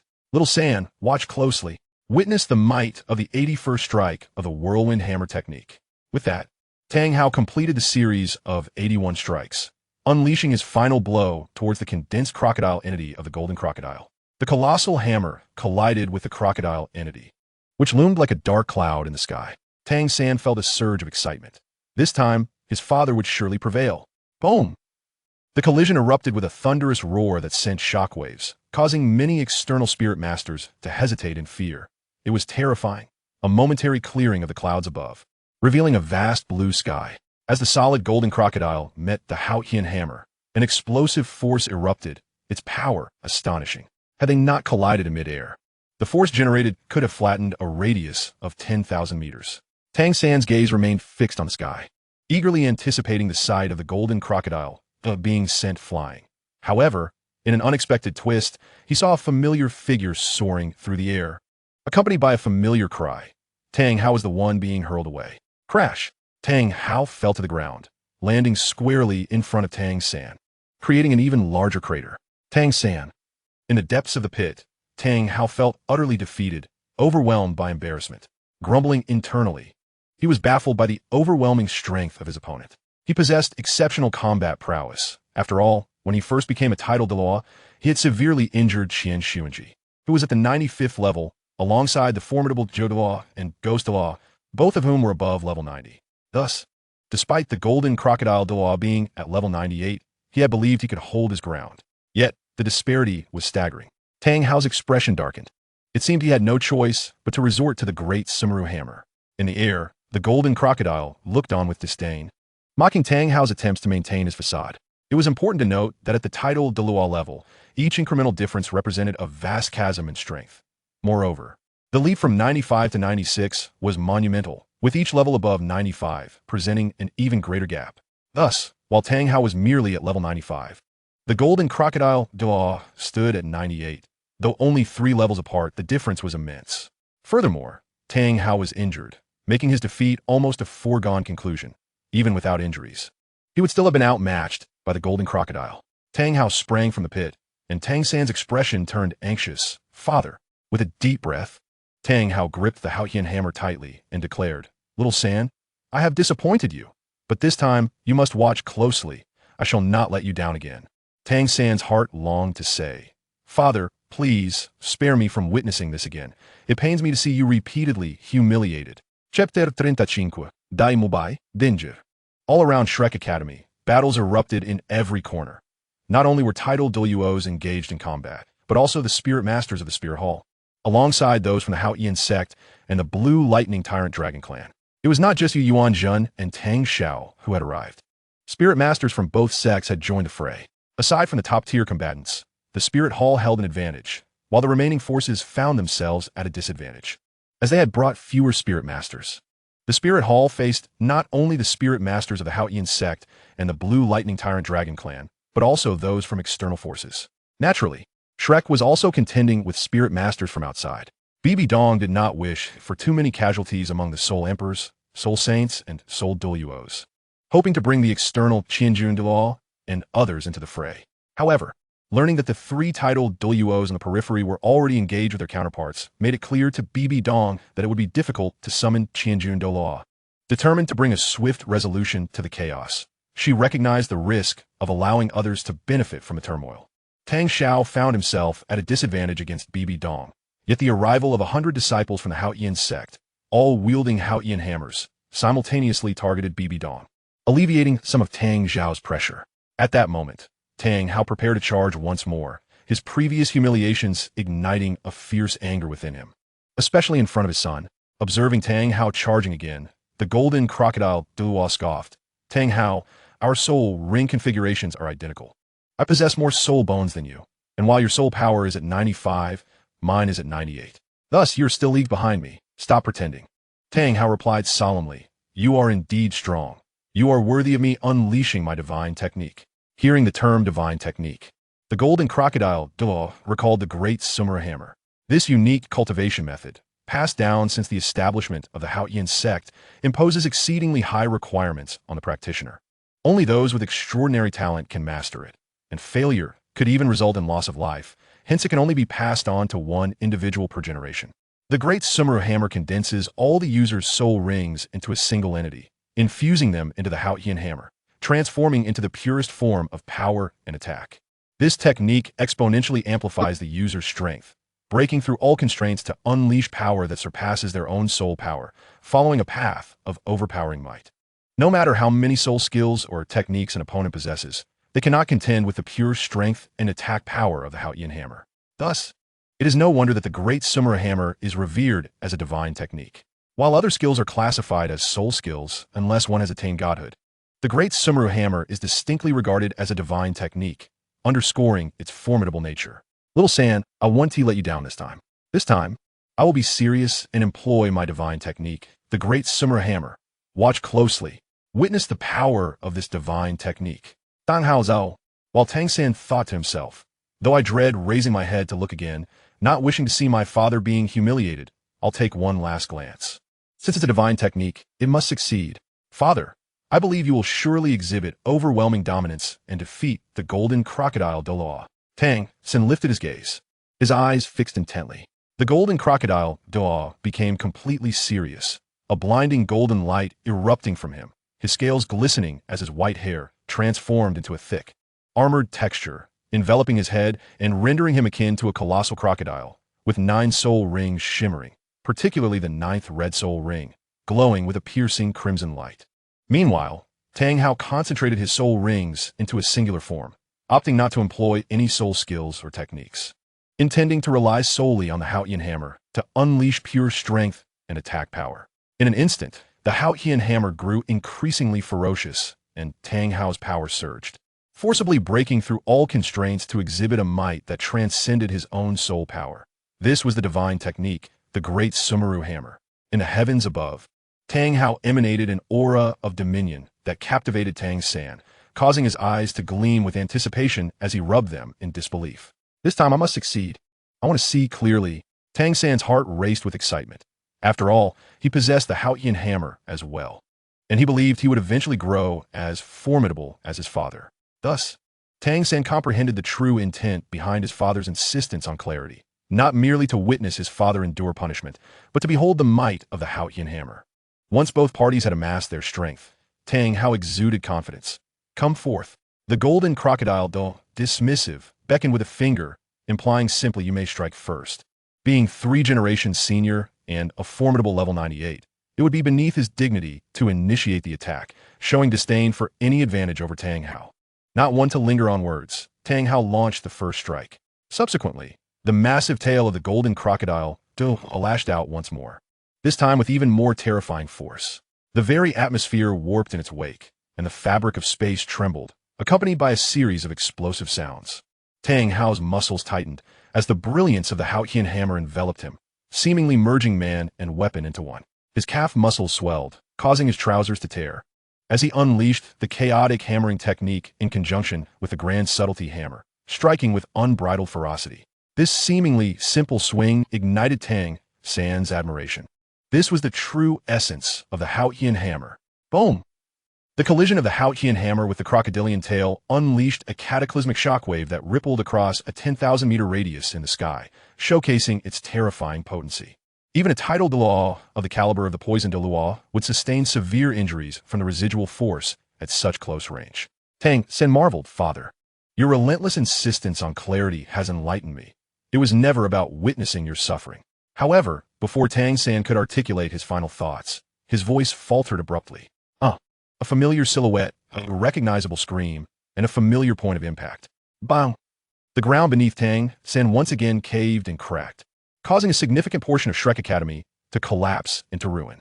In the depths of the chasm, Tang Hao coughed up blood, uncertain whether it stemmed from injury or fury. Cursing internally, old man Golden Crocodile, could you not allow me to maintain some dignity before my son?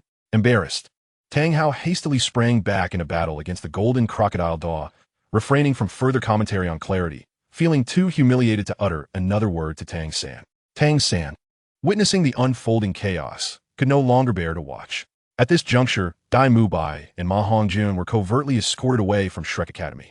Dai Mubai, under the protection of Flinder and Zhao Wujin, swiftly distanced himself from the academy. For days prior, they had commenced digging a tunnel leading to a point 5,000 meters behind Shrek. Despite the presence of the Haotian sect and the Blue Lightning Tyrant Dragon clan, they could not guarantee the Spirit Hall would retreat, hence the foresight of a backup escape route. Dai Mubai felt a sense of relief, believing he could evade danger this time.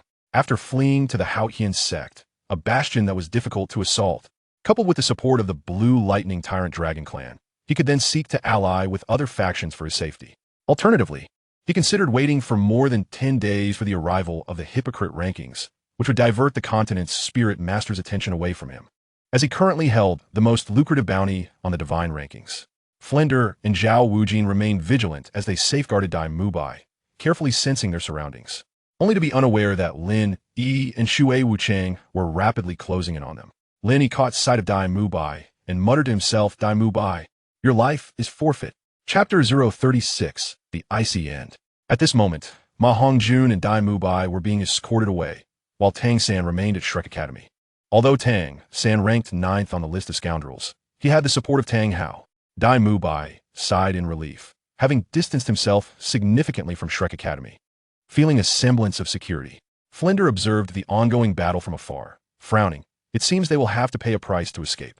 Dai Mubai mentally noted this favor, promising, once I have grown stronger, I will repay the Hao Yin sect and the Blue Lightning Tyrant Dragon clan. Director, we must leave at once. Meanwhile, fierce combat continued around Shrek Academy. The titled Douluos on Shrek's side had prepared some sausages. Whenever injured, they would consume one. Tang Hao, however, abstained, relying on his wife, A Yin's soul bone, for self-repair. Tang Hao faced the golden crocodile, Douluo, once more, exerting his full strength and unleashing the god of Slaughter Domain. Suffused with a murderous intent. Within the confines of the god of Slaughter Domain, his power surged to a staggering 120, while simultaneously diminishing the target's strength by 10. The golden crocodile, Douluo, sneered derisively. Not pretending anymore? The golden crocodile, Douluo, noted that Tang Hao had ceased allowing Tang San to observe the battle. He taunted, Tang Hao, are you no longer letting your son witness your defeat? Naturally, Tang Hao seethed with indignation, feeling too ashamed to retort. In the god of Slaughter Domain, combined with the chaotic hammering technique and the grand subtlety hammer, Tang Hao relentlessly assaulted the golden crocodile, Douluo, each strike more powerful than the last.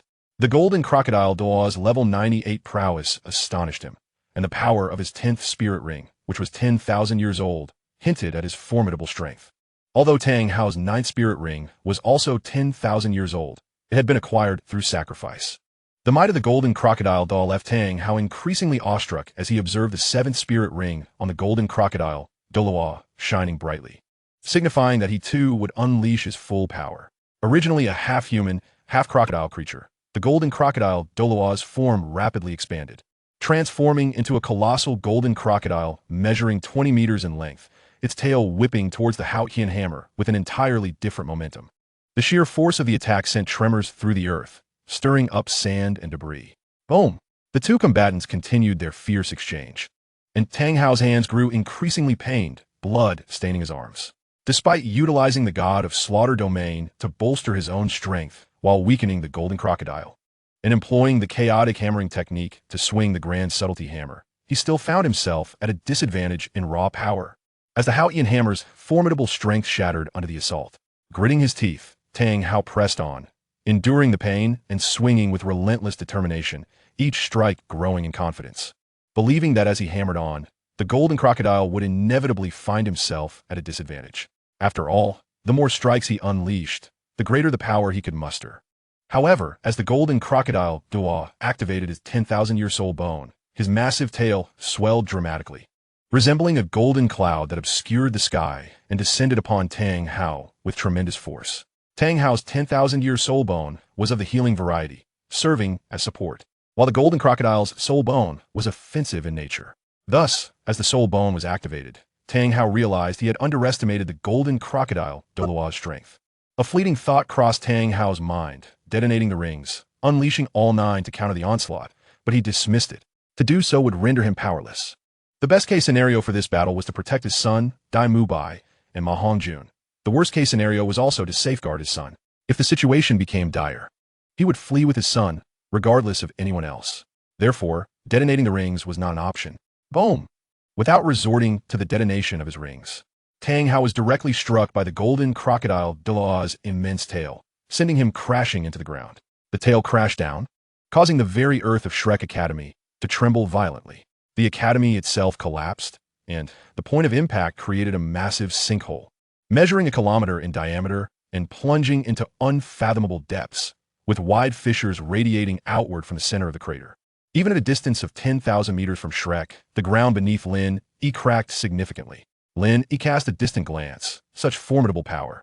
Initially, Lin Yi harbored no ambitions, for after all, Shrek Academy was contending with the Spirit Hall, and he felt utterly inadequate to vie for the kill rewards. The distant skirmish served as a testament to his limitations. However, the interference of Shrek and other Soul Masters provided Lin Yi with an unexpected opportunity. Shrek's Tang San, appearing disheveled and covered in dirt, gazed at the immense pit, his expression shifting dramatically. Father. At the bottom of the pit, Tang Hao was racked with excruciating pain, his injuries severe. He cast a glance at the golden crocodile in the sky, which still radiated a dazzling golden light, unaffected by the battle. Is this the extent of the disparity? Tang Hao felt somewhat disheartened. Throughout his life, he had never been on the receiving end of such brutality. His encounter with the Spirit Hall had bolstered his reputation and confidence, leading him to believe he could contend with the golden crocodile. Yet, he found himself utterly outmatched. Rising to his feet, he realized that had it not been for the blue silver emperor's right leg bone, he might have already lost consciousness. With a burst of determination, Tang Hao launched himself forward, wielding the massive Haotian hammer with all his might, shouting, "Xiao San, pay attention this time." Tang San turned to see Tang Hao unleash a mighty blow before pivoting and rushing towards him. This time, Tang San understood. His father was attempting to flee. Tang Hao felt a tinge of embarrassment. He had intended to showcase his strength and the might of the Haotian hammer, but now he could only be seen retreating. Tang San comprehended the situation and took the lead in their escape, with Tang Hao soon catching up to him. The golden crocodile, having swatted the massive Haotian hammer aside, prepared to pursue them, but Bibi Dong called out, "No need to chase. Dai Mubai is our primary target." The golden crocodile, Douluo understood, casting a glance at the chaotic scene of Shrek before setting off in search of Dai Mubai. The golden crocodile, Douluo, charged towards Shrek, intent on slaughtering the soul masters present. Where's Dai Mubai? He wondered, oblivious to the truth. Suddenly, he crushed a soul master from the blue lightning tyrant dragon family with his bare hands. Meanwhile, Flender and Zhao Waoqi had already distanced themselves from Shrek by 20,000 meters, swiftly navigating through the concealed forest. Yet at that moment, Flender and Zhao Waoqi's expressions shifted dramatically, feeling an overwhelming chill enveloping their bodies. They halted, their faces heavy, as a cloaked figure approached, boasting a configuration of 8 optimal soul rings, a soul, Douluo. "Mubai, you must flee," Flender and Zhao Waoqi urged, and Dai Mubai took off at once. Flender and Zhao Waoqi unleashed their martial spirits, charging forward to obstruct the impending threat, their minds racing with disbelief at how their location had been discovered.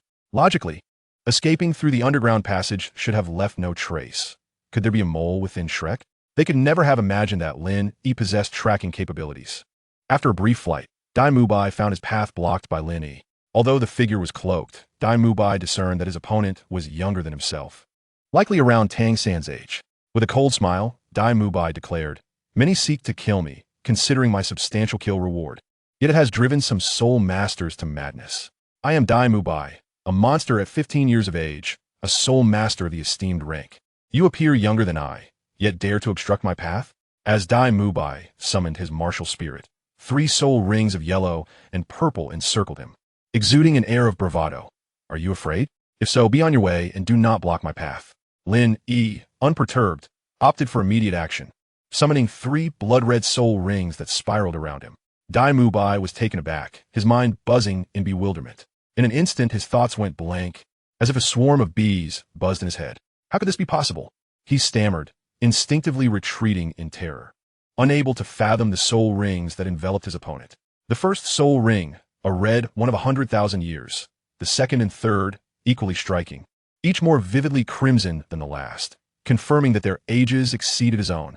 Realizing that his adversary was not only younger, but also a soul master of a higher rank, sent a shockwave through Dai Mubai. He had not seen Lin Yi's martial spirit, but sensed an overwhelming aura emanating from him, as if his very being embodied chaos and boundlessness. Faced with such a prodigy, his previous arrogance dissipated. He was no longer the genius monster he believed himself to be.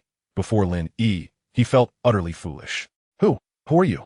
Dai Mubai questioned in fear, recoiling as a memory surfaced. Tang San had once mentioned a classmate who was also 12 years old and consistently bested in combat. Dai Mubai had been astonished, for he had sparred with Tang San and recognized his prowess. Had they been of equal rank, he was certain Tang San would have defeated him without the use of hidden weapons. Yet, Tang San was frequently outmatched by his contemporaries, and the fact that they had not employed any soul techniques left Dai Mubai in shock. When he inquired about the name, he learned it was Lin Yi. It became clear to Dai Mubai why Tang San was so determined to grow stronger. With such a monstrous peer as Lin Yi, who had even slain Xiaogang and been offered as a sacrifice by the 400,000-year-old Titan giant ape, he was all the more terrifying. Thus, Dai Mubai surmised that Lin Yi must possess a soul ring of 400,000 years, with a configuration of yellow. Yellow-red. However, the individual before him, of the same age as Tang San, had a configuration of red, red, red. A chilling thought crossed his mind. Could the third-ranked opponent also have met his demise at Lin Yi's hands? But that made little sense. Where had the other 100,000-year soul ring come from? Overwhelmed, Dai Mubai concluded that the figure before him could only be Lin Yi. Yet, he refrained from voicing this, knowing that uttering Lin Yi's name would only heighten his peril. Much like a victim of robbery who dares not look the assailant in the eye for fear of retribution. Dai Mubai harbored similar thoughts. Will you spare me? Dai Mubai pleaded earnestly. If you let me go, I promise to offer you a soul bone exceeding 200,000 years.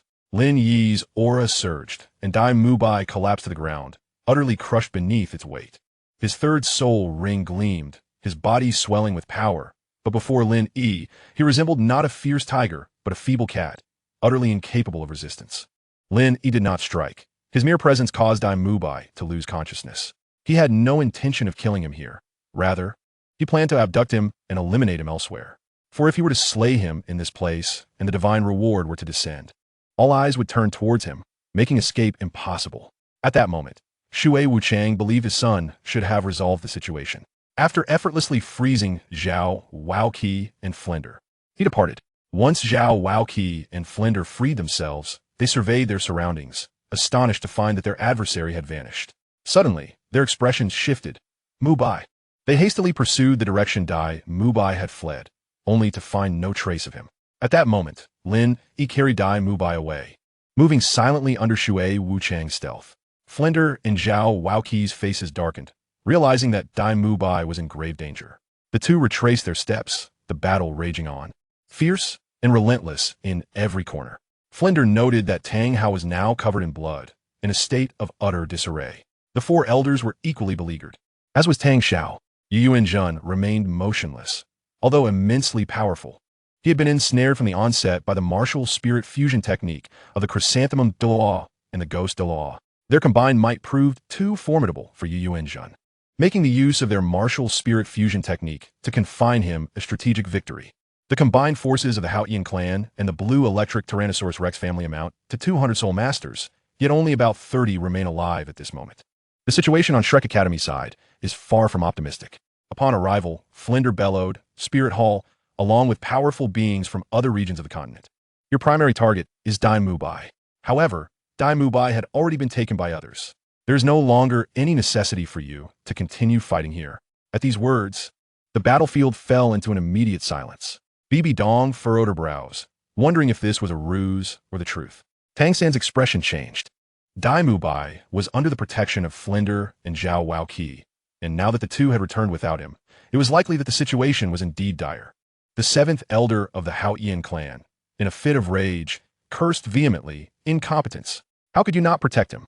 I warned you to either hand over Dai Mubai, or we would kill him ourselves to utilize his soul bone for enhancing our power. Now, we allowed him to be taken away. What does our desperate struggle even mean? The fiery temperament of the seventh elder, the Sun Douluo, was exacerbated by the plight they found themselves in due to Dai Mubai, and the thought of their efforts being in vain only fueled his anger. Seeing the elder's demeanor, Bibi Dong's expression shifted. Could it truly be real? In which direction? She inquired in a low voice. At that moment, Dai Mubai's fate hung precariously in the balance. Continuing the battle would put them in grave danger, and it was imperative for the Spirit Hall to understand that someone had benefited from Dai Mubai's abduction. Therefore, Flender solemnly stated, "We are uncertain, but we encountered them 10,000 meters behind Shrek, and they must have headed away from Shrek's direction. We dug a tunnel 4 days ago, thinking we could escape, but it seems as though the enemy knew our intentions and intercepted us." Zhao Oki interjected. The enemy is a highly formidable soul Douluo. Upon hearing this, Bibi Dong commanded, Jin Yi, the third and fourth offerings, take your men and pursue in 3 different directions. Yes, most of the other soul masters, upon hearing this, abandoned their original targets and redirected their focus towards Tang San. Tang Hao is severely injured. Let us pursue Tang San. The Sword Douluo and the 3 hidden title Douluos ceased their battle with the 1,000 June, Demon Subduing, and Spike Porcupine Douluo. Part of the Spirit Hall continued to engage in combat at Shrek, while another faction pursued the direction of Dai Mubai's capture, for they were uncertain of the truth. This alleviated some pressure for Tang Xiao and the others, who planned to flee. Shui Wuchang transformed into the Ice Phoenix, stealthily maneuvering through the air. Not heading toward Shrek, but rather the opposite direction, soaring over the battlefield toward Shrek's front, unnoticed. 3 hours later, Shui Wuchang landed on a desolate mountain, situated over 200 kilometers away from Shrek, beyond 3 major cities. This desolate mountain was devoid of any inhabitants. As their stealth concluded, Lin Yi, Shui Wuchang, and the unconscious Dai Mubai appeared. Just as Dai Mubai slowly opened his eyes, they widened in terror as he screamed, "Don't kill me." Swift and decisive, Lin Yi delivered a punch, and with a sickening sound, Dai Mubai's head exploded. Chapter 038. Whose fault is it? Dai Mubai's death was tragic, akin to the fate of Yu Xiaogang. Concurrently, a resounding proclamation echoed across the continent. The 4th-ranked scoundrel, Dai Mubai, has perished. The kill reward has been bestowed upon the slayer. Upon hearing this announcement, the expressions of all the powerful beings around Shrek changed drastically. Bibi Dong's countenance darkened to an extreme. This grand operation was orchestrated specifically to kill Dai Mubai and obtain the 20,000-year-old soul bone, although she had already amassed a full collection of soul bones. Acquiring this one could either be kept or distributed among other titled Douluos in the Spirit Hall to bolster their strength. Yet he had been slain. Flinder and Zhao Waoqi wore expressions of profound sorrow and unbridled rage. Tang San, fleeing with Tang Hao, also bore a grim visage upon hearing the announcement. Ma Hongjun and Oscar wept bitterly. A golden beam descended upon the desolate mountain, and Bibi Dong and the others from the Spirit Hall naturally witnessed it. Despite the distance being too great to reach in time, Flinder and Zhao Waoqi were both stricken with grief and astonishment. Why had it occurred in the opposite direction? At that moment, Lin Yi received his reward and promptly stored away the 20,000-year-old soul bone. As for Dai Mubai's corpse, Shui Wuchang immediately encased it in ice, after which Lin Yi unleashed a punch, reducing Dai Mubai's body to mere fragments. Shui Wuchang activated stealth and swiftly departed. By the time Bibi Dong and the other titled Douluos arrived, it was too late. They were too far away to see even a trace of Dai Mubai's body. The remnants had been scavenged by beasts of the wild, perhaps even reduced to nothingness. Having killed Dai Mubai, Lin Yi was naturally able to eliminate one of his burdens, and he chose to dissolve Dai Mubai's engagement. Bibi Dong's expression soured. This operation had yielded nothing. The golden crocodile, Douluo remarked, "There's still the 9th and 10th scoundrels." Bibi Dong shook her head. "It's unnecessary." The reason for such a grand display, even at the expense of engaging numerous titled Douluos in battle, was solely due to Dai Mubai. Now, with Shrek only left with the 9th and 10th ranks, the meager rewards did not warrant the Spirit Hall sacrificing part of its strength to contend. Bibi Dong seethed. Record the names of those foreign forces that intervened, particularly the titled Douluos. One day, they will regret it. Yes, in this battle, Bibi Dong took note of the Haotian clan, the Blue Electric Tyrannosaurus Rex family, and the 7-treasure Glazed Tile School, vowing that when Xue Er succeeded in her mission or she ascended to godhood, she would unify the continent, beginning with the annihilation of the top 3 sections. This battle would not have ended in Dai Mubai's death had the Haotian clan and the Blue Electric Tyrannosaurus Rex family not intervened. The foreign forces would have had no opportunity to benefit from the chaos. A day later, in Tianshui City, at Tianshui Academy, Lin Yi and Shui Wuchang returned. Shui Wuchang claimed the soul bone and began secluding himself, feeling on the verge of breaking through to level 90. Once he achieved that, he would seek revenge on Lin Bin. Due to their stealth, even if the Spirit Hall investigated, it was nearly impossible to trace Dai Mubai's murder and the subsequent retrieval of the soul bone reward back to Lin Yi and Shui Wuchang. Meanwhile, Tang Hao and the others made their way to the Haotian clan.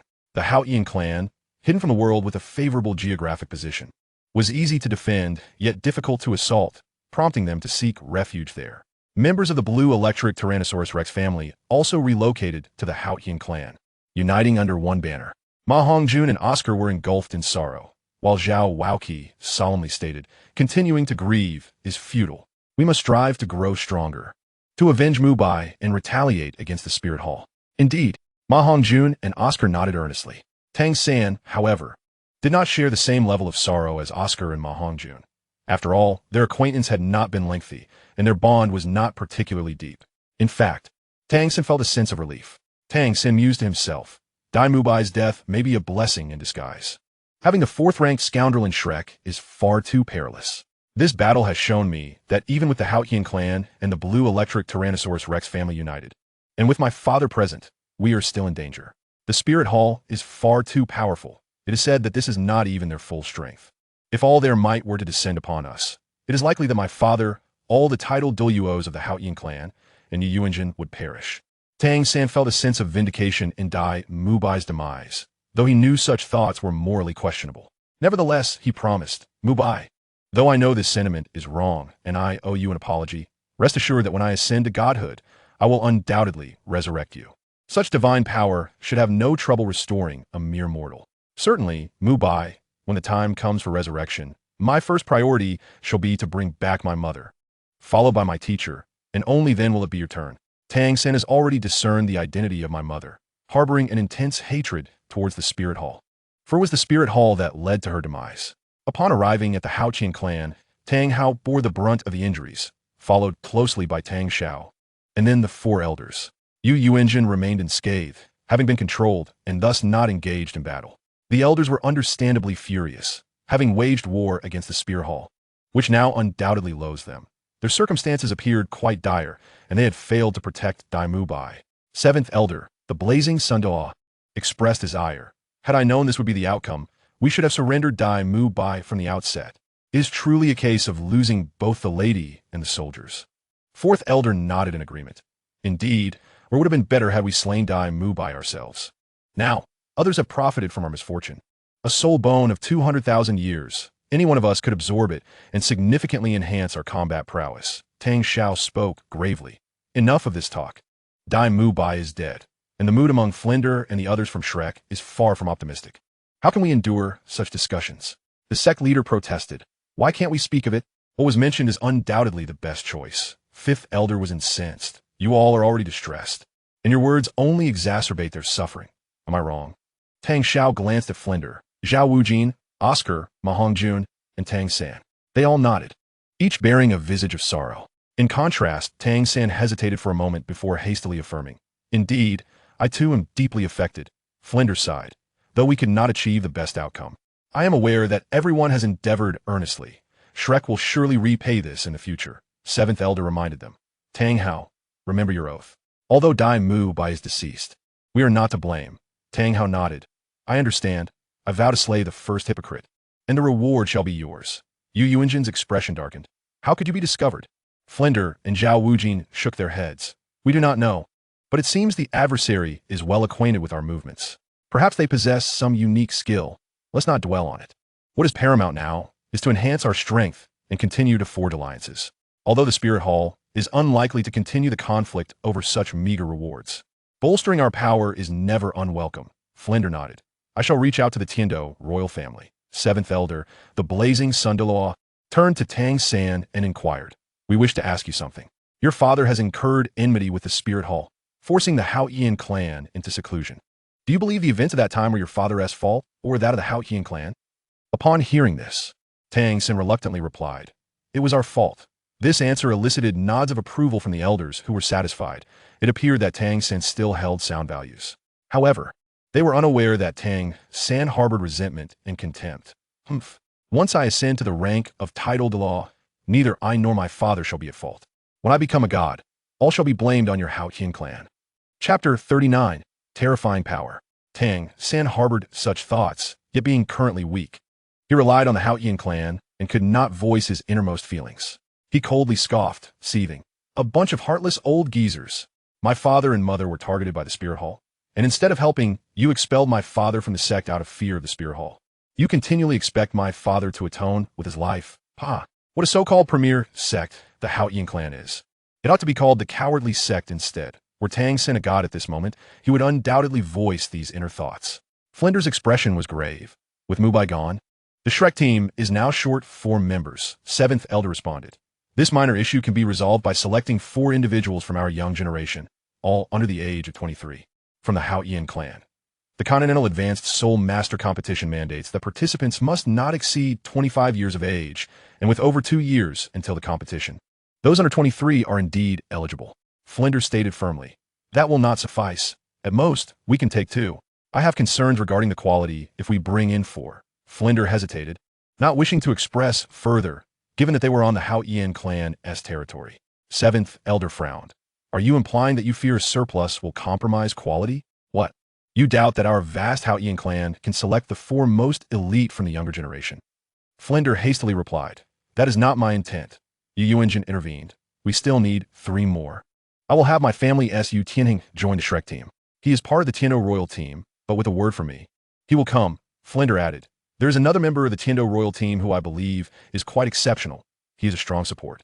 Though we have Oscar, having this additional support would be beneficial. The Haotian clan specializes in offensive capabilities, so we must bring the support in as well."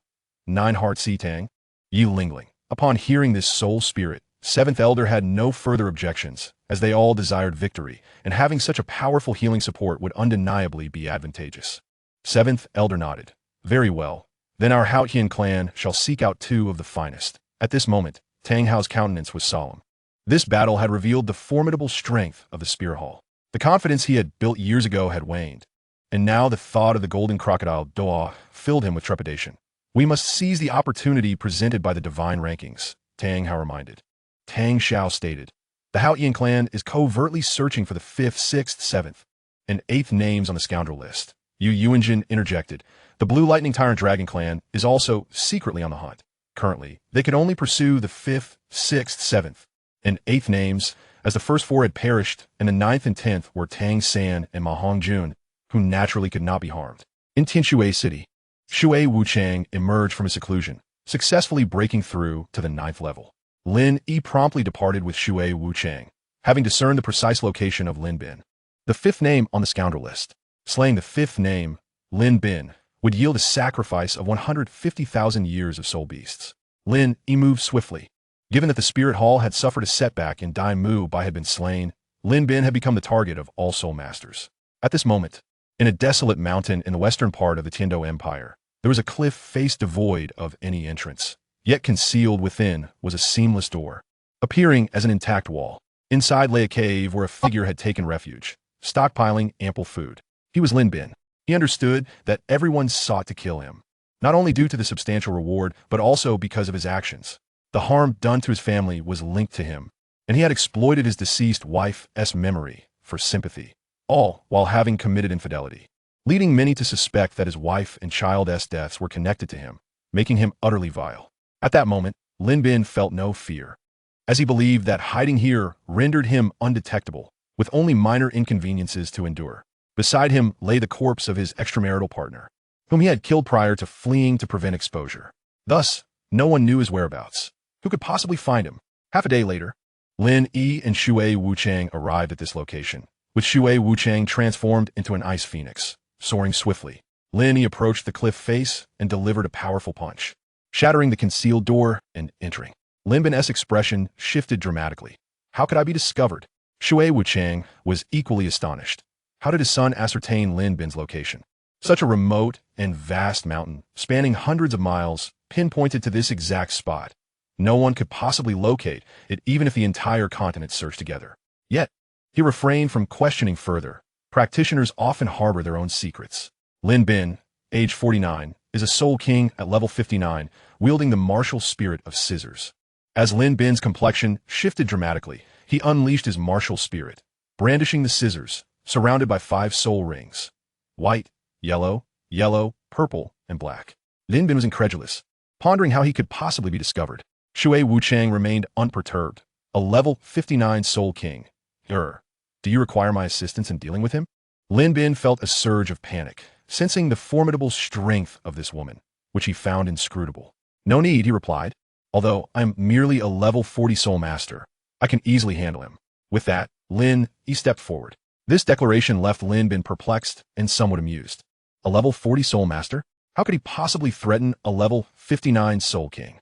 Despite being at level 40 without a 4th soul ring, he could only command 3 rings. How could he contend with me?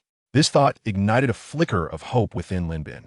Although he acknowledged the woman's might, he speculated that the youth might be her son. If he could capture the boy and use him as leverage, perhaps he could still escape. However, in the next instant, Lin Bin was rendered speechless. Lin Yi advanced, 3 soul rings cascading around him, enveloping the cavern in a blood-red hue.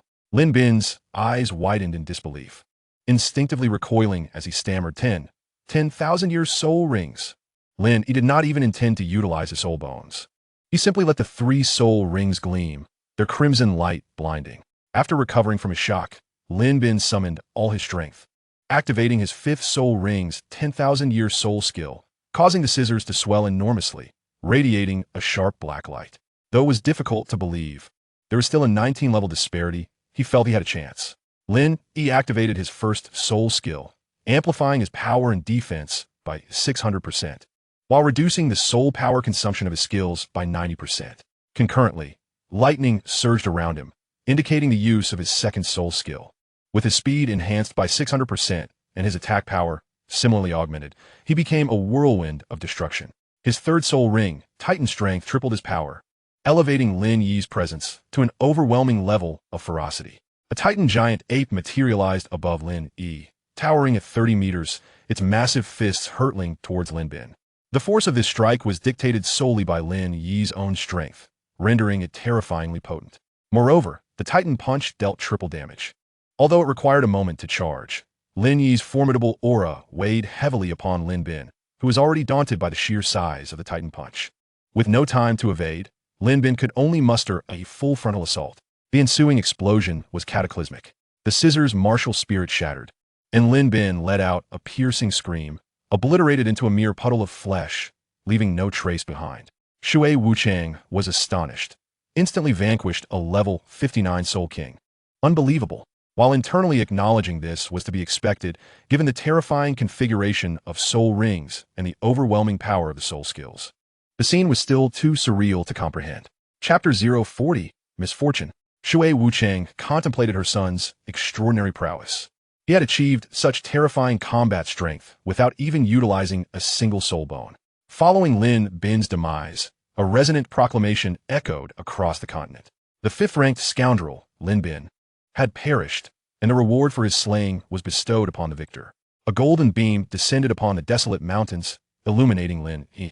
He glanced upward, fortunate to have encountered a 15,000-year ice-type soul beast. Lin Yi promptly secured the soul beast within the confines of the system space, then stealthily departed the scene alongside Shui Wuchang. Soon, another grand proclamation resounded.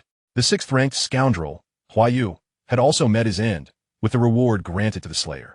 Lin Yi had initially intended to pinpoint Huayu's location, but was not surprised by the news. With so many factions on the continent, it was inevitable that not every target would fall to his hand. Though he possessed the ability to seek them out swiftly, other major powers also had their intelligence networks. At that moment, within the Spirit Hall, the ones pursuing and eliminating Huayu were none other than the Spirit Hall itself, rewarded with a 15,000-year soul bone. The continent buzzed with discussion. Alas, now only 4 scoundrels remain on the list: 7, 8, 9, and 10. The 9th and 10th are difficult to eliminate, being from Shrek Academy, allied with the Haotian sect and the Blue Lightning Tyrant Dragon clan, and potentially in league with the Tiando royal family.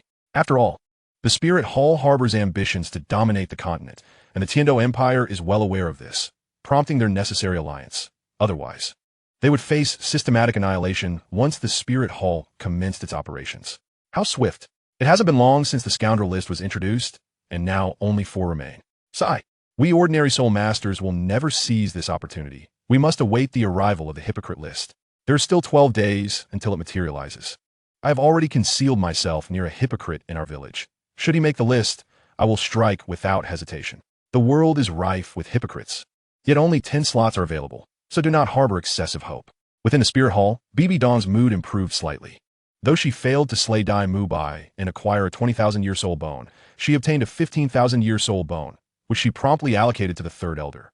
Your Holiness, the Tiando royal family is contemplating an alliance with Shrek, she was informed. Bibi Dong, already aware, dismissed the concern. Futida, once Xue's Zokits. The Tiando royal family will fall under the control of the Spirit Hall. At that point, we can strike from both within and without. Half a day later, Lin Yi and Shui Wuchang arrived at yet another desolate mountain range. Lin Yi summoned the 15,000-year soul beast, which regarded him with profound respect. You shall offer a sacrifice to her, he commanded. The soul beast obediently nodded, beginning the sacrificial rite aimed at Shui Wuchang. Although Lin Bin had been slain by Lin Yi, and the reward rightfully belonged to him, the act of sacrifice would ensure the soul beast's undying loyalty. It would follow his every command, including that of offering sacrifices. The 15,000-year soul beast sacrifice would elevate Shui Wuchang to the rank of title Douluo, and a leap to level 93 would be assured. with the Ice Phoenix martial spirit and optimal soul ring configuration. Her ninth ring being 15,000 years and the accompanying 15,000-year soul bone. Shui Wuchang's power would be significantly augmented. Before long, the sacrifice was completed, and Shui Wuchang ascended to level 93 title Douluo. She had already decided on her title, Ice Phoenix, the Ice Phoenix Douluo. Excitement coursed through Shui Wuchang, her body trembling with exhilaration as she anticipated her ninth soul skill. The power of the 15,000-year soul skill was immense. What thrilled her even more was the emergence of a pair of ice blue appendages from her back, resembling two ice spears. These were not only soul bones, but also 15,000-year external soul bones, located on her torso. Soul bones are categorized into 6 types: left leg bone, right leg bone, left arm bone, right arm bone, skull, and torso bone. Among these, the torso bone is the most potent, followed by the skull, and then the arm and leg bones. Soul beasts over 10,000 years old invariably drop a soul bone of equivalent age upon being hunted, and the type of soul bone dropped will always be one that the slayer does not already possess. Unless the killer owns 6 soul bones, or the soul beast can only yield fixed-type soul bones. Shui Wuchang possessed 3 soul bones, a right arm bone and 2 leg bones, measuring 1,000 years for 1,000 years and 8,000 years. The latter acquired when she obtained her 8th soul ring. Overjoyed, Shui Wuchang realized that she had fortuitously received the most formidable torso bone, and it was an external soul bone. Furthermore, all soul bones over 10,000 years old possess 2 skills, making the capabilities of her external torso bone exceptionally powerful. Shui Wuchang, newly bestowed with the title of Douluo and boasting a formidable rank of 93, brimmed with confidence, believing he could engage in combat surpassing 2 levels. His ascendance in strength brought him joy, as he felt increasingly capable of safeguarding his son. Lin Yi, aware of his mother's acquisition of powerful soul skills and soul bones, shared in her elation. At that moment, within the confines of Hypocrite sect, the elders bore grim expressions. The list of despicable men had seen its share of casualties. The second elder sighed, alas. It seems we have lost our chance at the list of vile men. Fear not, for the list of hypocrites is soon to descend, responded another. Tang Hao had sworn an oath to eradicate the top hypocrite, and with the advent of this list, the Hypocrite sect would undoubtedly seize the opportunity to reap its generous rewards, thereby enhancing their strength significantly. The opportunity presented by the hypocrite list would be theirs to grasp. But the battle team ranking rested upon the Shrek Academy. The elders had meticulously selected 10 of the most outstanding third-generation disciples, all under the age of 23. Upon learning of their participation in the prestigious Continental Advanced Soul Master Competition, their excitement was palpable, though they understood that only 2 could represent them. In truth, the 2 most distinguished among the third-generation disciples were Tang Long and Tang Hu, yet they lamented their inability to participate due to their age, thus missing the chance to join the Shrek team. Let the competition commence, urged the 10 exceptional disciples, eager to prove themselves. The 7th elder declared, I shall unleash my soul power. The last 2 to fall shall be selected as members of the Shrek team. Instantly, the 10 third-generation disciples were filled with fervor, ready to give their utmost. One disciple queried, Elder, is it not possible to select 7 from among us? Are the members of the Shrek team truly superior to most of us? The 7th elder replied, I have assessed them. They are commendable. Currently, the Shrek team comprises 3 members, with 2 additional spots already filled. Thus, we require 2 more from you. Give it your all. Elder, who are the 3 Shrek team members from our Hypocrite sect? Are they male or female? All are male. They are named Oscar, Tang San, and Ma Hongjun. Upon hearing this, the 10 outstanding disciples exchanged glances, their expressions shifting as they regarded the golden list of despicable men. Elder, are the 9th and 10th on the list truly Tang San and Ma Hongjun? The 7th elder nodded in affirmation. Instantly, the 10 exceptional disciples recoiled, their brows furrowing in dismay. Elder, I withdraw. I too withdraw. The fact that 2 of the 3 Shrek team members were deemed despicable men was appalling. Elder, I have a stomach ache. I must leave, one of them stammered. The 7th elder's expression darkened, and he barked, Stay right where you are. The 10 disciples' faces soured, and the 7th elder's brow furrowed. Under such circumstances, they would hardly compete with full vigor. The most outstanding among the third-generation disciples are Tang Long and Tang Hu. Though they cannot participate due to age, the next most formidable are Tang Yu and Tang Tian, the 7th elder remarked. Indeed, elder, there is no need for further selection. Tang Yu and Tang Tian are undoubtedly the strongest among us. Let Tang Yu and Tang Tian join the Shrek team, another disciple suggested. Tang Yu and Tang Tian's expressions darkened as they hastily prepared to speak, but the seventh elder decided, very well, I shall test you. However, since you will not take it seriously, it is unnecessary. I agree that Tang Yu and Tang Tian are the most formidable among you, so you shall join the Shrek team. Tang Yu and Tang Tian's faces paled. Elder Wei, the seventh elder's countenance turned icy, silencing them with fear, for they knew his temper was notoriously volatile and unyielding. The other 8 disciples seized the opportunity to discreetly withdraw. Upon learning that 2 members had been chosen from the Haoyan sect, Tang San, Ma Hongjun, and Oscar entered. Tang San approached with a friendly gesture. Hello. You must be the 2 elites selected by Haoyan sect. Welcome to the Shrek team. We shall be comrades henceforth. However, Tang Yu and Tang Tian, frowning, took a step back, refusing to meet Tang San and Ma Hongjun's gaze. Disdain etched upon their faces as they muttered, what bad luck. Chapter 041. Tang San anticipates the hypocrite list. Ma Hongjun's expression soured at the remark, feeling irked. What do you mean by bad luck? Is becoming teammates with us considered unfortunate? Tang San sensed their aversion, causing his brow to furrow. After all, they would be part of the same team. And such a relationship was far from ideal.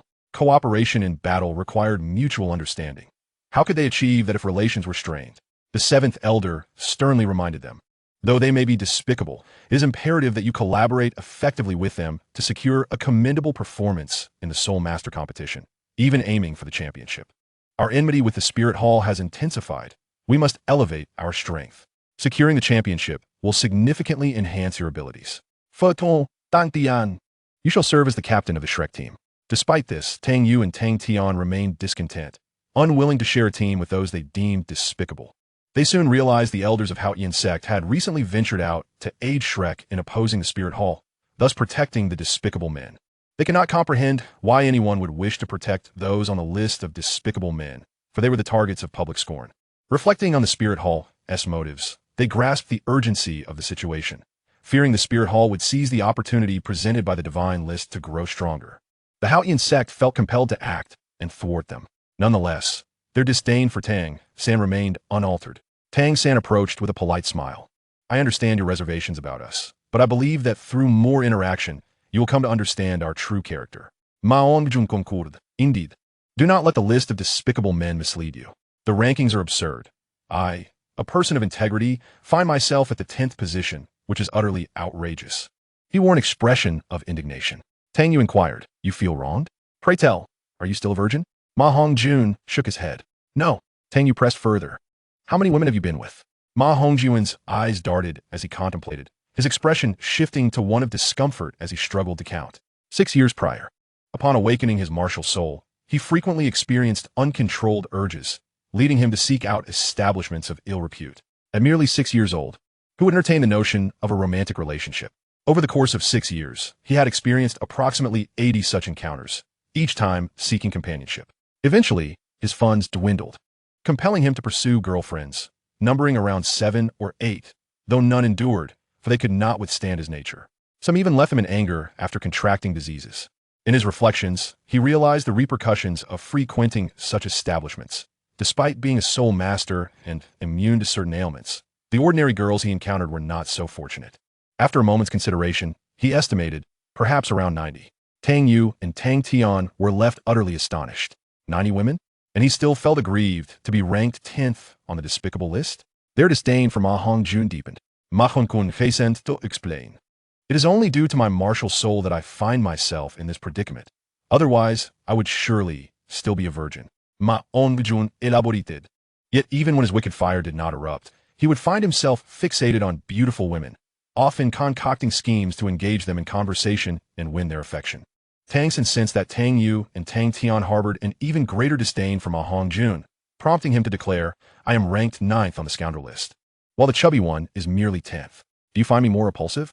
After a brief pause, he continued, but in truth, I am still a virgin. Upon hearing this, both Tang Yu and Tang Tian were taken aback. Still a virgin? Yet you've made the scoundrel list? They exchanged glances, their eyes narrowing as they speculated. Is it that you are incapable? Tang San was on the verge of unleashing a tirade, retorting, you are the one incapable. Instead, he forced a smile and replied, not all. I have never been in a relationship.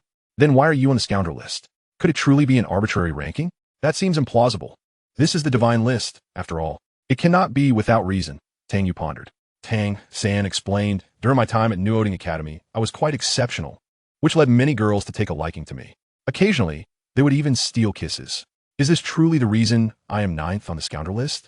Hearing this, Tang Yu and Tang Tian frowned. Being passive, not resisting or rejecting such advances makes you even more of a scoundrel. When they kissed you, did you not evade? Not avoiding them only fuels their fantasies. When they fall for you and you remain indifferent, ISNT, that even more heart-wrenching. Emotional wounds are the most painful. Do you understand? Your outward appearance may seem pristine, but in reality, you are more of a scoundrel. Tang Yu and Tang Tian's contempt for Tang San intensified, affirming that the scoundrel list was indeed accurate in its rankings. Tang San's expression darkened. No matter how he tried to explain, it was futile. He felt irked by their judgment, questioning how they could coexist in the same team in the future. You two scoundrels, there is no need for explanations. The more you explain, the more we feel that your inclusion on the scoundrel list is justified. We just heard from the elder that Dai Mubai is also from your Shrek Academy. It's astonishing. There are countless scoundrels on the continent, and Shrek seems to harbor half of them. What kind of academy is this? Thankfully, Dai Mubai is dead. Otherwise, we would be even more disgusted to join the Shrek team. Moreover, why are you two still alive? If Shrek only had Oscar, we wouldn't mind. At these words, Ma Hongjun was enraged, and Tang San's demeanor turned icy. Their displeasure could lead to betrayal and denunciation, and these two presented a perilous path. The thought of covertly eliminating them crossed his mind, but the risks were too great. The Haoyan clan was already opposed to him and his father. It was not the right time. He decided to endure for now, focusing on becoming stronger, so they would realize that the fault lay not with him, but with them. Tang San interjected, forcibly maintaining a smile. We are in the wrong. It is our fault, and we shall amend our ways. Although we are scoundrels, our transgressions in matters of the heart do not warrant death. Rather, it is the hypocrites who deserve contempt. They are the truly nefarious ones. Tang San anticipated the arrival of the hypocrite list, for the current negative rankings consisted solely of the scoundrel list. Thus, the populace's disdain was concentrated upon them. However, should the hypocrite list emerge, it would introduce individuals far more detestable, thereby alleviating the scorn directed at them. The ire of the masses would shift towards the hypocrites, explaining Tang San's eagerness for the hypocrite list's arrival. Though 12 days remained, the wait felt interminable. The advent of the hypocrite list would present an opportunity to seize the moment for advancement and redirect attention. The rewards for the hypocrite list were far more generous, and its members more odious, thus ensuring the scoundrel list would be considerably less perilous. At that moment, Lin Yi sought the next scoundrel, Wu Qian. Shui Wuchang absorbed the 20,000-year soul bone obtained from killing Dai Mubai, elevating his level to 94. His martial spirit, the Ice Phoenix, boasted a 15,000-year soul ring and 2 skills from 15,000-year external soul bones, as well as 2 skills from the 20,000-year skull bone. Lin Yi believed that his adoptive mother's strength could surpass Tang Hao's. Chapter 042, Direct Elimination. Shui Wuchang, a title Douluo at 94, wielded 15,000-year soul skills, 2 of which derived from the 15,000-year external soul bones, while the other 2 came from the 20,000-year skull bone. After all, soul bones over 10,000 years possess 2 skills, and the skills from a 20,000-year skull bone are the most formidable, featuring mental attacks and the ability to momentarily freeze souls, immensely powerful. With these combined capabilities, Lin Yi felt confident in claiming he could defeat Tang Hao without issue. He had located Wu Qian's position, and Shui Wuchang continued to shadow him, as the stealth skill was exceptionally useful and difficult to detect. Coupled with the tracking ability, it was easy to find targets without leaving a trace, making it challenging for the Spirit Hall to investigate. Lin Yi said, eliminating Wu Qian could yield a 10,000-year soul beast for sacrifice. But to whom should I offer it? He surmised that Xiao Wu would certainly refuse to be sacrificed, as she had no need to hunt soul beasts. Therefore, he contemplated whether to choose Zhu Zhuqing or Ning Rongrong. The best choice would be to offer it to Ning Rongrong, given her 7-treasure glazed tile pagoda martial spirit. A 10,000-year third soul ring would undoubtedly grant her a powerful supporting soul skill, maximizing their collaborative potential. He would not sacrifice the 10,000-year soul beast for himself. He would aim for something even greater, especially since the divine list would soon descend. Those titled law were indeed the most troubled, as their soul rings were already full, leaving them to hope for soul bones. At that moment, all soul master factions across the continent were searching for Wu Qian, who had replaced Dai Mubai and become the target of widespread pursuit. particularly due to the lucrative rewards for his capture. In the Spirit Hall, Bibi Dong inquired, "Have you found Wu Qian?" "Apologies, Your Holiness. There's been no news," came the response. This caused Bibi Dong's brow to furrow, as Wu Qian was somewhat renowned in the city, being in the entertainment profession and possessing considerable popularity. In this world, those who could not become soul masters often took up farming in rural areas, while those in urban settings sought various occupations, such as blacksmithing, retail, or serving. Wu Qian, known for his dancing and singing, had garnered a fan base locally. Thus, finding him should have been relatively straightforward for the Spirit Hall, yet there was still no information. "Continue the search. Wu Qian must be eliminated by us." Yes, the reward for Wu Qian's elimination was substantial, and Bibi Dong was keen to see him dead, as this would allow for a 10,000-year soul beast to be sacrificed to Hu Laina, ensuring the Spirit Hall's victory in the upcoming high-level Soul Master competition. At the Haoqian clan, Tang San inquired, "Father, have you discovered Wu Qian's whereabouts in relation to the Haoqian clan and the Blue Lightning Tyrant Dragon family? I am nearing level 30, and if my third soul ring could be a 10,000-year one, it would be splendid. With that, I am confident I could lead Shrek to victory." Tang Hao shook his head. "We are diligently searching in secret, but there is still no news." Tang San sighed. There are only 2 left to eliminate from the scoundrel list. At that moment, Tang Tian and Tang Yu muttered disdainfully, "Such double standards." Indeed, they previously claimed that those on the scoundrel list should not be killed, that they are not deserving of death. Yet now, they speak such words, truly hypocritical. If a double standard list emerges in the future, Tang San will surely make the list. Upon hearing this, Tang San felt a weight in his heart. These 2 could not bear to see him succeed. With righteous indignation, Tang San declared, "I am a person of integrity. Regardless of whether it is the hypocrite list or any new negative ranking, I shall never be included." Tang Yu and Tang Tian exchanged no words and departed to cultivate. At that moment, Yu Qianheng arrived, accompanied by Yi Lingling. Thus, the Shrek 7 monsters were assembled: Tang San, Ma Hongjun, Oscar, Tang Yu, Tang Tian, Yu Tianheng, and Yi Lingling. Upon discovering the presence of Tang San and Ma Hongjun in the Shrek team, Yu Qianheng felt a pang of regret. "Grandfather, is it possible for me to refrain from joining the Shrek team? I believe that the Imperial Fighting Team would suit me just fine." Yu Qianheng was reluctant to join. Ma Hongjun replied, "You have yet to witness our prowess. Do not presume that the Imperial Fighting Team is truly superior." Yu Qianheng candidly remarked, "No need to witness. I refuse to be on the same team as a scumbag." "You." Ma Hongjun retorted, incensed. Tang Yuanjin spoke sternly. "While the Imperial Fighting Team is commendable, they stand no chance of claiming the championship. Tang San is my grandson, effectively your brother. You ought to treat each other well. Of course, you may compete against them. They are far superior to your current teammates." Thus, with no other option, Yu Qianheng acquiesced. Yi Lingling, eager for the substantial rewards of the team, recognized that Yu Qianheng's departure would significantly diminish the strength of the Imperial Fighting Team and was drawn to the Shrek team, rumored to consist of extraordinary talents. She was determined to witness their capabilities firsthand, teaming up with Yu Qianheng to battle Tang San, Ma Hongjun, and Oscar. Tang San suggested that he and Ma Hongjun could handle it, but Yu Qianheng insisted on the 3 of them participating together, considering himself a level 39 Soul Master. Ultimately, Yu Qianheng was defeated, with Yi Lingling being the first to fall. Tang San was exhilarated. Yu Qianheng was indeed a standout among the younger generation of the Blue Lightning Tyrant Dragon clan, worthy of joining, while Yi Lingling proved to be a remarkably strong support. At this moment, Lin Yi and Shui Wuchang descended into a city, arriving at a residence. Upon entering, Lin Yi quickly located the concealed entrance to a basement and descended. Inside the basement, Wu Qian was present, surrounded by more than 30 women, all fervent admirers. Wu Qian had garnered popularity, attracting fans, yet having landed on the scumbag list. Many rational individuals had ceased their admiration, though some still remained infatuated. The location where Wu Qian hid was not his home, but belonged to one of his devoted fans, which explained why he was so difficult to locate. At that moment, Wu Qian was singing, believing himself to be exceptionally talented, crooning, "Never dared to believe that choosing a bride would put me on the list." As he sang, the 30-plus women erupted in cheers. "So beautiful. Qian Qian is truly talented. So handsome." However, Wu Qian was not happy, as the women were quite unattractive. "Stop singing, it's unbearable." A voice shattered the atmosphere, causing Wu Qian's expression to shift to one of terror. "Protect me. Protect me. How could I be discovered?" The female host of the residence was taken aback. Lin Yi approached, frowning as he covered his ears.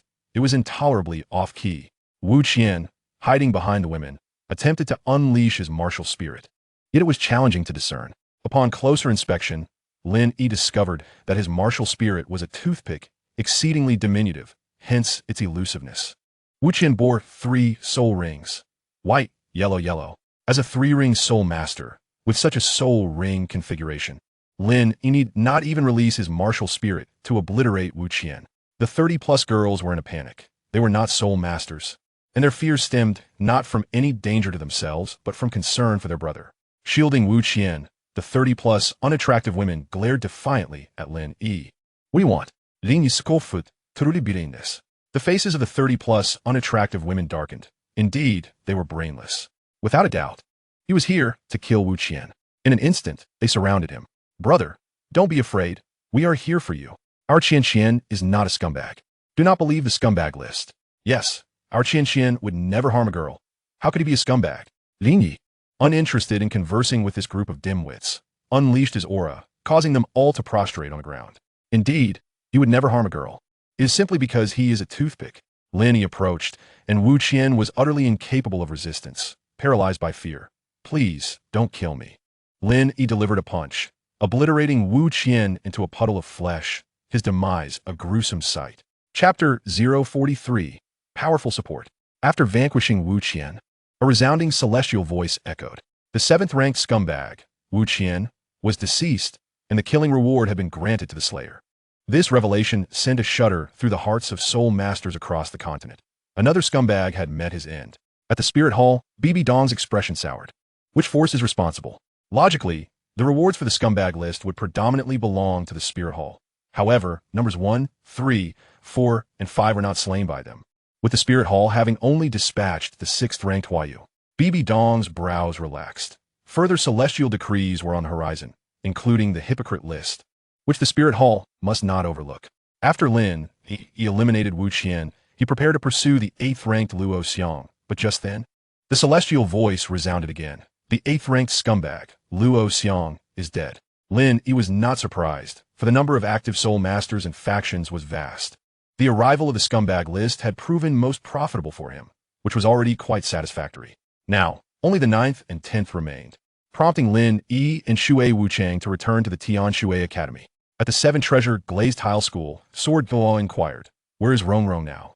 Ning Fengji learned that his daughter had not gone to Shrek Academy, but had instead traveled to Tian Shui Academy. Uncle Jian, Rongrong has gone to Tian Shui Academy. Since she did not attend Shrek, there is no need to hinder her. Let her venture outside. Ning Fengji agreed that his daughter should experience the world outside. Often pampered within the sect by Sword Douluo and Bon Douluo, this was indeed not ideal. A flower nurtured in a greenhouse could not compare to one that had endured the trials of wind and rain. Sword Douluo remained uneasy, with the celestial decree in effect. The entire continent is in turmoil. I cannot rest easy. I shall visit Tian Shui Academy. If it proves satisfactory, I will not interfere further. But if it does not compare to the 7-treasure glazed tile school, I will bring Rongrong back. She must not be delayed. Ning Rongrong was the most talented individual since the establishment of the 7-treasure glazed tile school, destined to inherit leadership.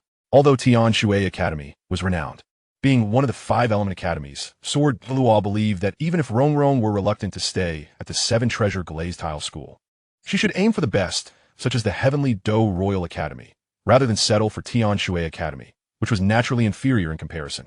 Half a day later, Lin Yi and Shui Wuchang returned to Tian Shui Academy. Under Lin Yi's rigorous training regimen, Shu Shuking, Ning Rongrong, Xiao Wu, Shui Bingar, Shui Yuar, and Shui Wu all exerted themselves diligently, leaving no room for sloth.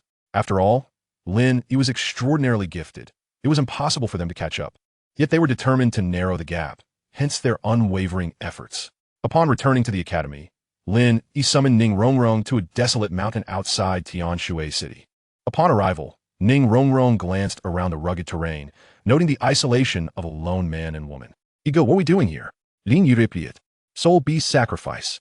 I have slain the 7th-ranked scumbag, Wu Qian, and intend to offer 100,000-year soul beast in your honor." Ning Rongrong was taken aback. 100,000-year soul beast sacrifice would undoubtedly succeed, ensuring her 3rd soul ring would be of 100,000-year quality. Ning Rongrong had never dared to envision such an extraordinary configuration of soul rings for herself, believing that an optimal setup would merely entail a 1,000-year soul ring for her 3rd. Yet the prospect of acquiring a 100,000-year soul ring now seemed within reach. Overwhelmed, she exclaimed, "Ego, I cannot accept this. It is far too precious."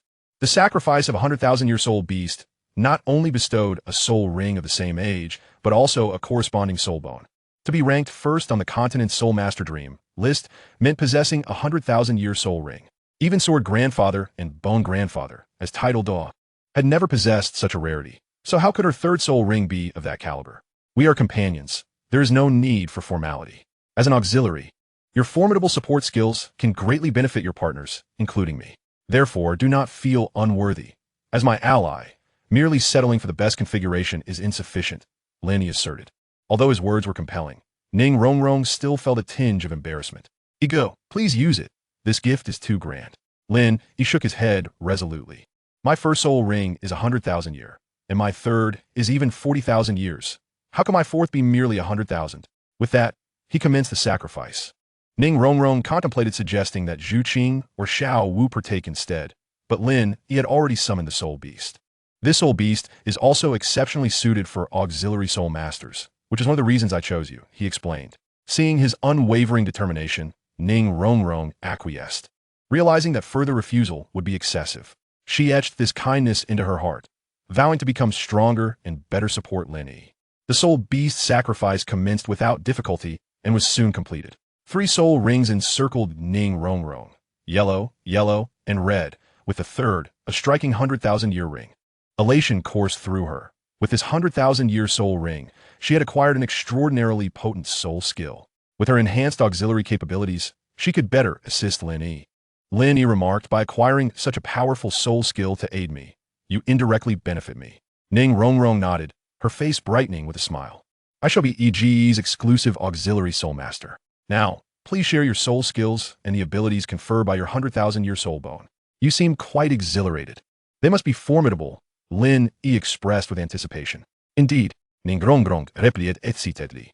"My third soul skill is the 7 treasures famous 3 days soul.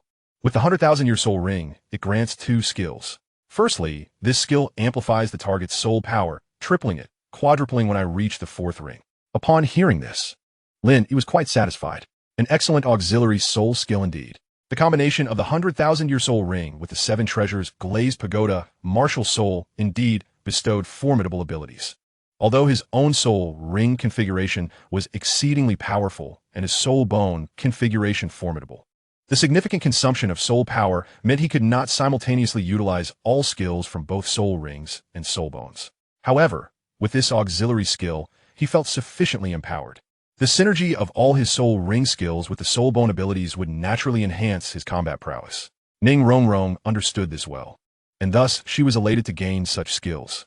The second skill she possessed was passive, usable only by her.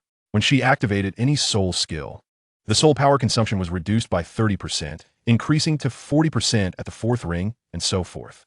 Lin Yi nodded. "That is commendable. As an auxiliary, soul power consumption can be rapid. This skill will alleviate some of that burden." The soul bone I acquired is a right arm bone with 2 skills. The first enhances the power of attack-type soul skills by 150% at the 3rd ring and 200% at the 4th. The second skill, Light of Weakening, reduces the target's attack-type soul skill power by 15%, increasing to 20% at the 4th ring and 25% at the 5th, and so on. Lin Yi pires, impressive. Although you are currently only a 3rd ring soul master, your auxiliary capabilities rank among the finest in the continent, Ning Rongrong declared with determination. "As EGE's partner, I must at least be the strongest auxiliary soul master on the continent." Lin Yi smiled. "That's the spirit." Following the sacrifice of the 100,000-year soul beast, Ning Rongrong naturally progressed to rank 38 as a soul master. Meanwhile, Sword Douluo was nearing the Heaven Water Academy. Soaring through the skies on his sword, he scoffed. "Can Heaven Water Academy possibly teach better than us? Can their resources rival those of the 7 treasures glazed sect? Rongrong might regress there. I cannot allow that to happen." Chapter 44. Will the theft rankings descend? Lin Yi believed that sacrificing the 100,000-year soul beast to Ning Rongrong was the wisest decision. While doing so for Zhu Qing or the others would enhance their individual combat power, bestowing it upon Ning Rongrong would elevate their collective strength, particularly amplifying his own. "Rongrong, utilize your 3rd soul skill on me," he instructed. "Understood." Ning Rongrong summoned her martial soul, the opulent and radiant 7 treasures glazed pagoda materializing in her right hand. 3 soul rings danced around her with the third. A red 100,000-year soul ring, shining brilliantly. 7 treasures famous, 3 days soul.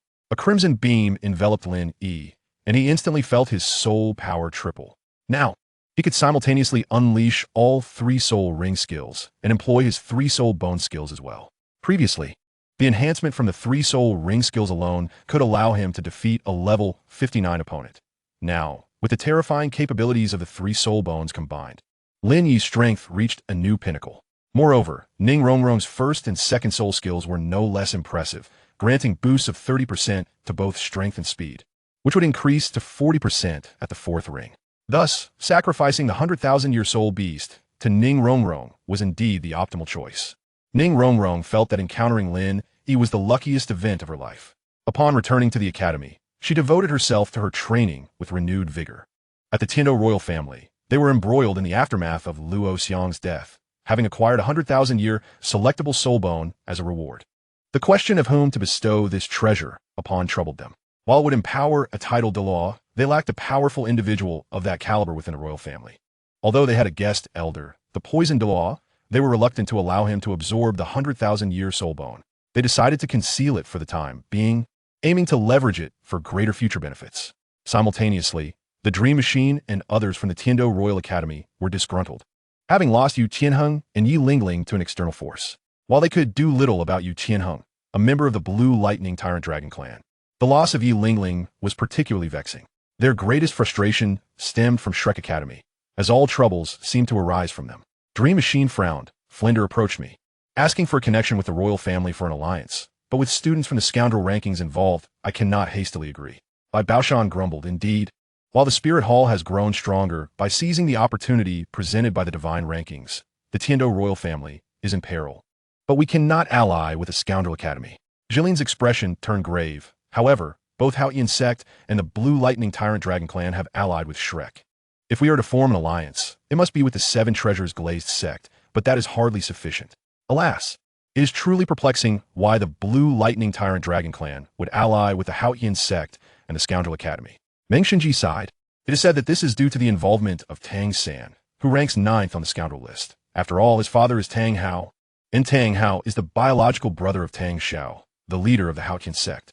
As for the Blue Lightning Tyrant Dragon clan, I have come to understand their position. Flanders mentioned to me during our initial meeting that Yu Yuanjin has become Tang San's grandfather. This left Bai Baoshan and Jilin bewildered, questioning how Yu Yuanjin could possibly be Tang San's grandfather.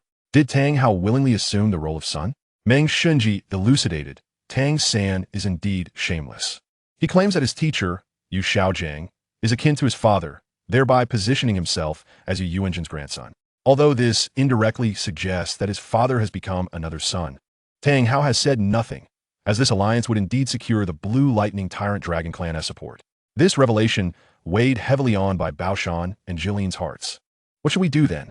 Should we persuade the royal family to ally with Shrek Academy, or refrain from such an alliance? The emergence of the divine rankings poses a threat.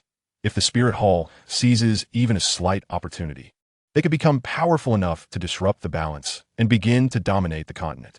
The first course of action must undoubtedly be against the Tiando royal family. Thus, we must act swiftly. Meng Shinji proposed, let us not join forces with Shrek Academy. After all, there will be subsequent negative rankings.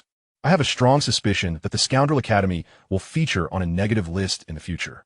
Currently, their safety stems from the fact that the 4th ranked member is deceased, leaving only the 9th and 10th.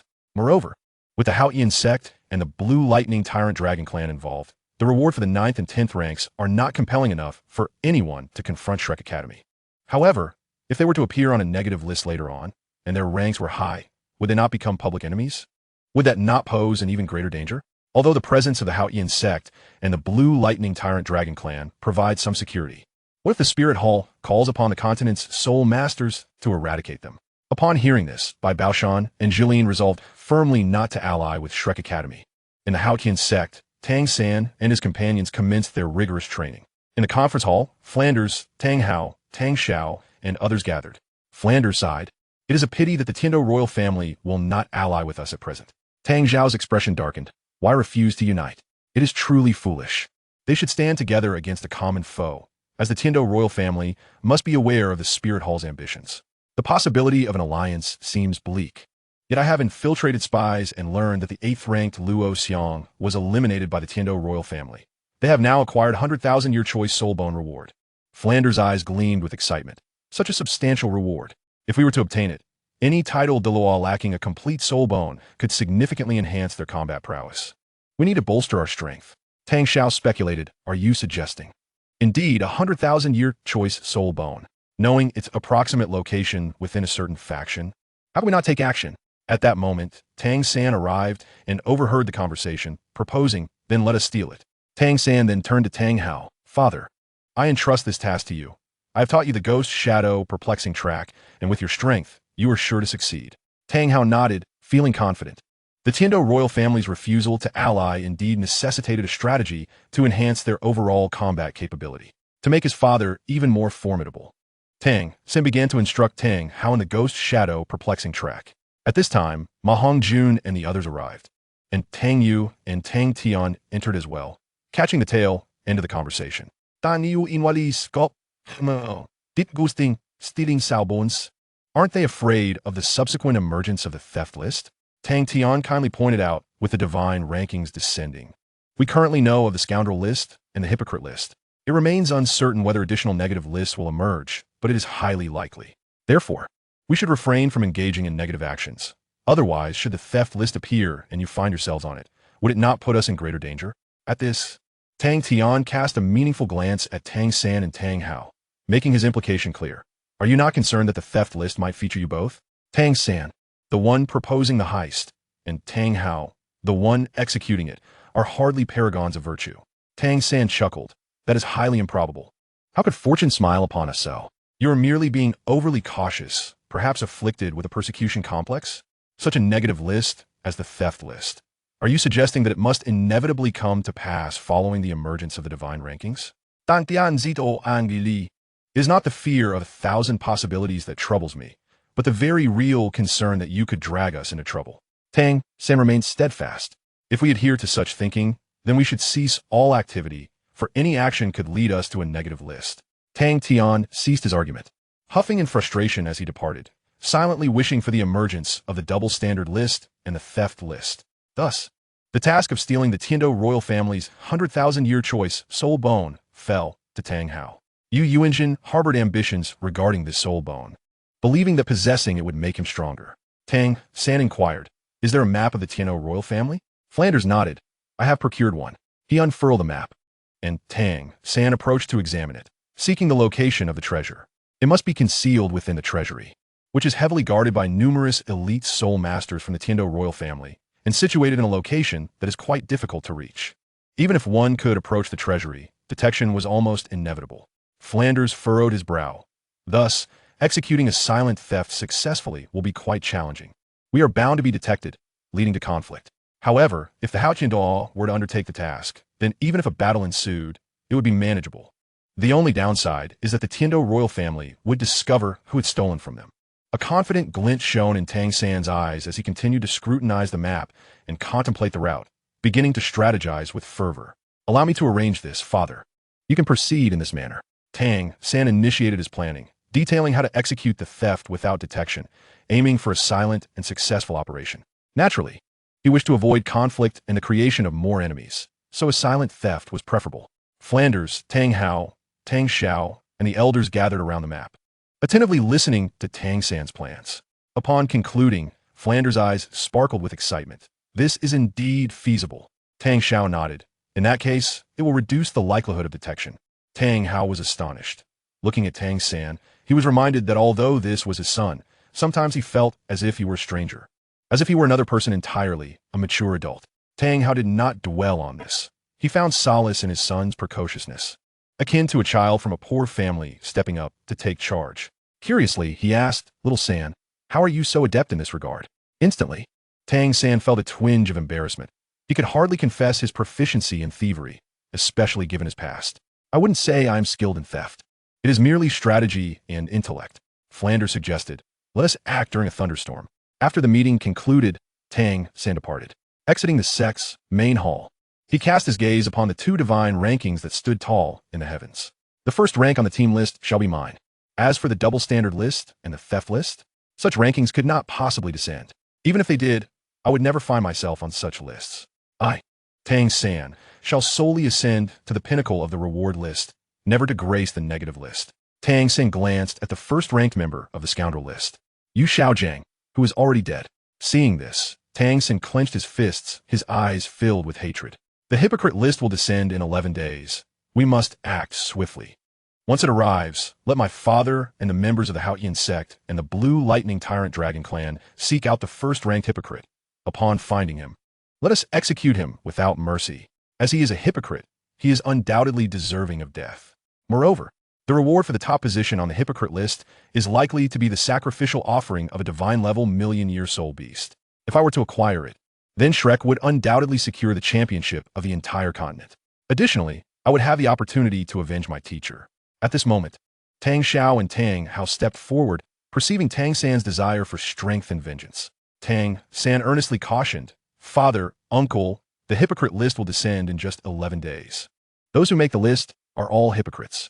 Therefore, regardless of who takes the top spot, they must be eliminated without hesitation, be it a child or an elder, regardless of their esteemed reputation as a benevolent figure. The one who claims the title of the foremost hypocrite will undoubtedly be a wretched soul, cloaked in a facade of virtue. Hence, when the time comes, I implore you, father, uncle, grandfather, and the elders to act without a second thought." Tang Xiao nodded in agreement. Of course, whoever ascends to the top of the hypocrite list must be slain. Tang Hao Batet Tang San Sao. I will personally ensure the demise of the top hypocrite and secure the reward for you, enabling you to grow stronger. In Tianshui City, at Tianshui Academy, Zhu Qing and the others rejoiced at the revelation of Ning Rongrong's formidable third soul ring skill, feeling genuinely happy for her.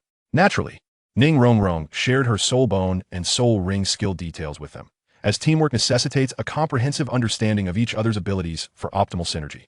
Lin Yi remarked, "My soul ring requirements will increasingly escalate. Hence, any future acquisitions that do not suit me will be bestowed upon you."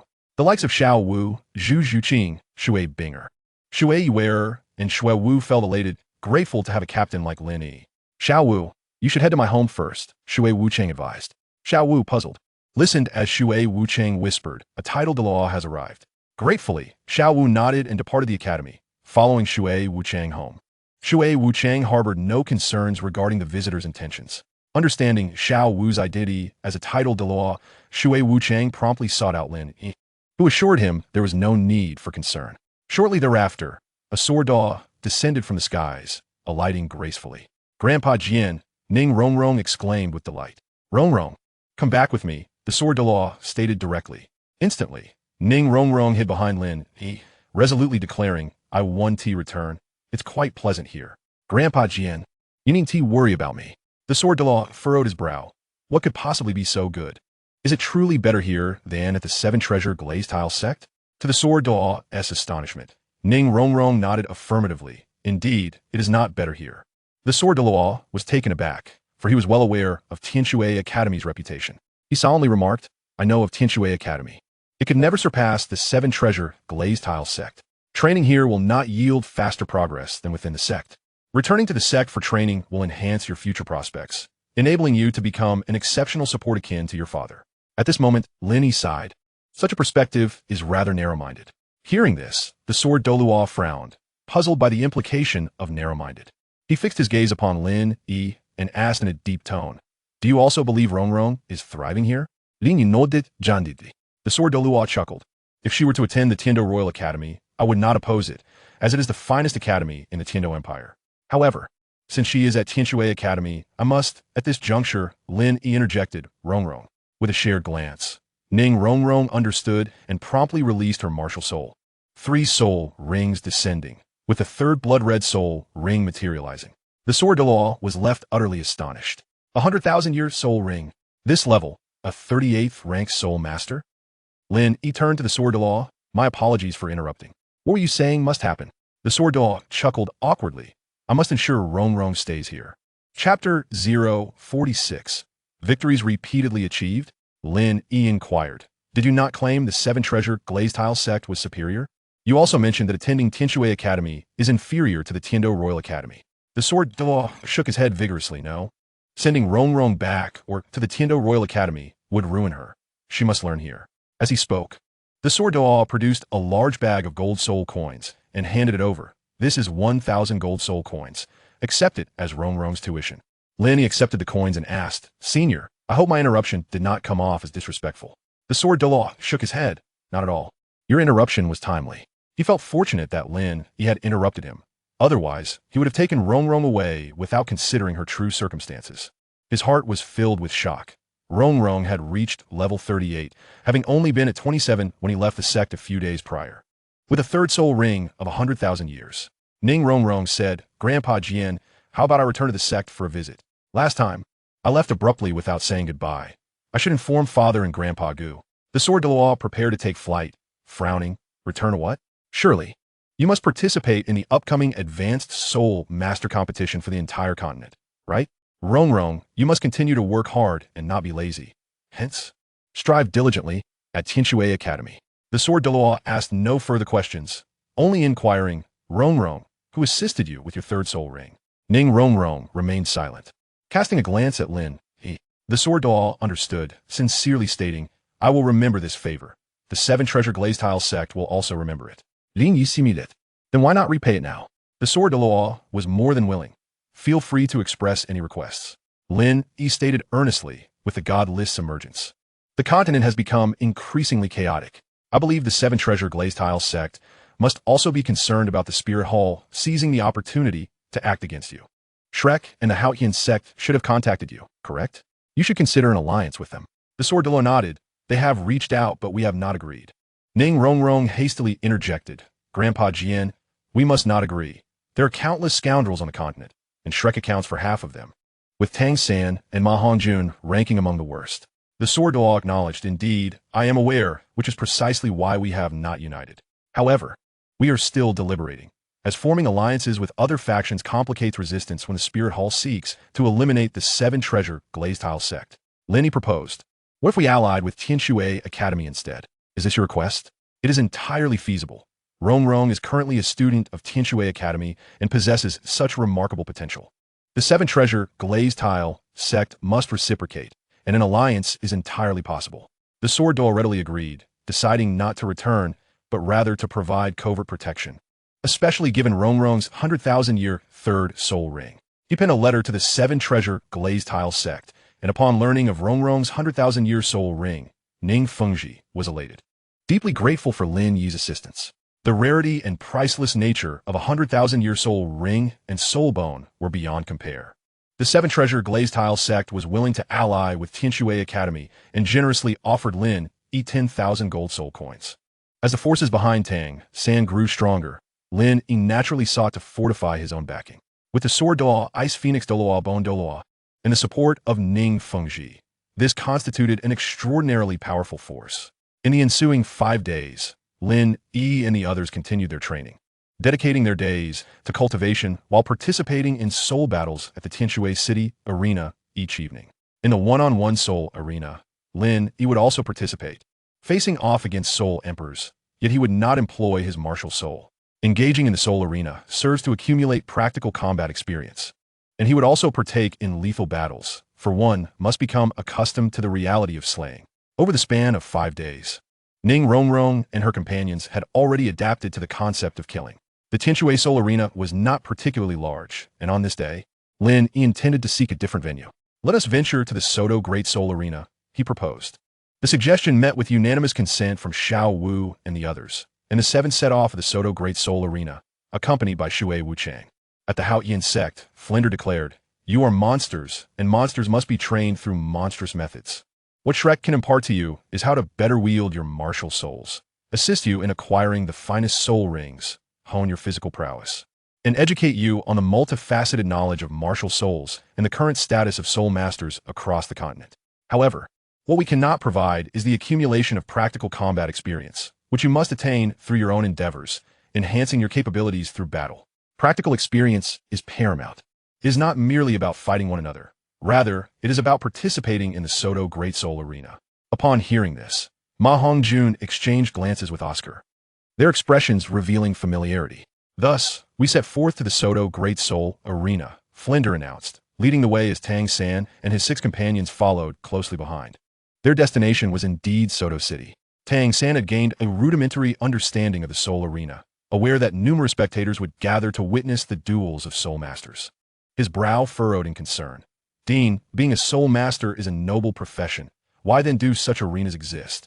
How can we, as esteemed Soul Masters, be paraded before an audience like performing monkeys? Furthermore, will our journey pose any danger? Before Flender could respond, Tang Tian quipped, "Perhaps you are the one who perceives yourself as a monkey?" Tang Yu laughed, adding, "Indeed, you have placed yourself in such a position. And as a Soul Master, have you allowed your pride to swell, leading you to regard others as inferior? If one were to become a title Duo, or even a deity merely by this means, how absurd would that be?" In their attempts to understand Tang San better, they found themselves increasingly repulsed by him. Tang San seethed inwardly, vexed by the incessant sarcasm of these two individuals, who seemed perpetually opposed to him. Flender interjected, "Little San, you are mistaken. Your thinking is overly simplistic. The Soul Arena possesses a comprehensive system established by the 7 most prestigious Soul Master families across the continent. It does not belong to either of the 2 great empires, nor the Spirit Hall, thus serving as a third-party force with wealth rivaling nations. The Great Soul Arena is a remarkably fair venue. Even if one were to slay the heir of a prominent family in combat, there would be no fear of retribution. This is the essence of fairness in the Great Soul Arena. You need not worry about danger during our outing. The Great Soul Arena does not procure personal information, and combatants can choose to conceal their identities, even donning masks. Additionally, we shall have 1 or 2 title Douluo from our sect discreetly protecting us." Flender continued, "The rank of a Soul Master determines their strength, and soul rings serve as an excellent means of expression. However, this does not truly reflect a Soul Master's capabilities. Through personal effort, gaining titles in the Great Soul Arena is the best manifestation of one's strength. The higher the title rank, the stronger the individual. Victories will earn you points. With the ranks of the Soul Arena progressing from iron, copper, silver, gold, purple gold, sapphire, ruby, to diamond, 8 tiers in total. I assign you a task. By the time the Continental Advanced Soul Master competition commences, your Soul Arena badges must attain the rank of gold." Tang San understood and felt confident. Flender cautioned, "Do not assume this will be easy. While victories yield points, defeats will also deduct them, making the journey quite challenging." Tang San asserted, "Even so, as long as we secure victories consistently, we shall prevail. If we cannot win against opponents of the same realm, how can we hope to claim victory in the Continental Advanced Soul Master competition? Upon reaching the Soto City Great Soul Arena, I shall achieve victory time and time again." Chapter 047, The Scoundrel Duo. Flender stated, "To elevate from iron to copper in the Soul Arena requires 100 points. Each victory grants 1 point, and winning more than 10 consecutive matches will yield an additional 100 points for each subsequent victory. Advancing from copper to silver necessitates 1,000 points, while from silver to gold requires 10,000 points. Thus, for the Continental Advanced Soul Master competition, your point total must reach a minimum of 10,000. Tang San felt assured. With consecutive victories, points will accumulate swiftly. This should be manageable. Dean, why not set a higher goal? Prior to the Continental Advanced Soul Master competition, let us strive to attain the purple gold rank in the Soul Arena. Ma Hongjun chimed in, "Third brother, you are underestimating the challenge.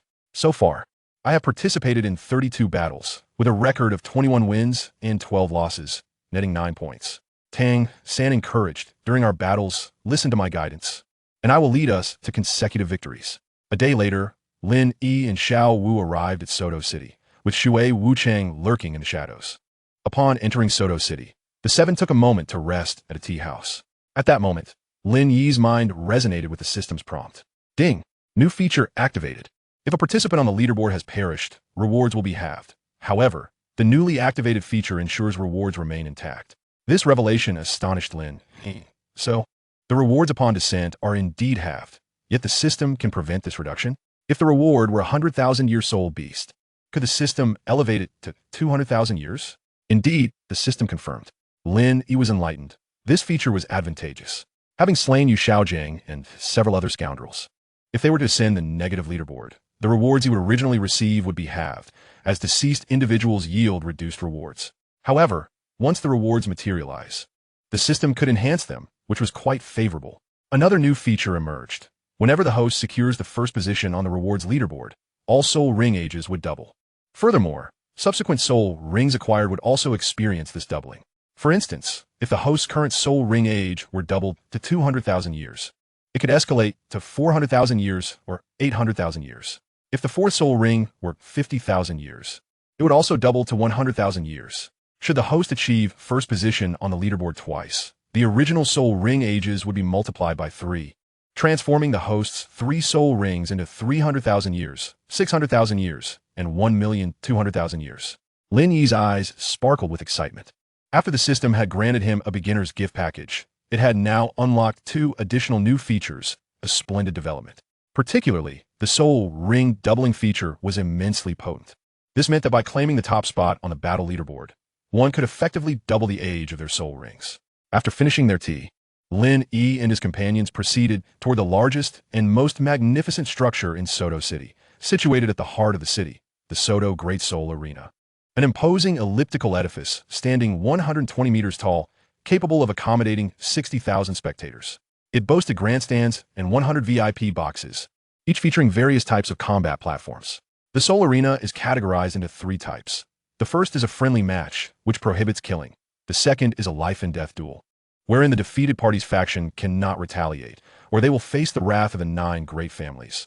The third is a betting match, where wagers are established, and the victor claims whatever the opponent has promised.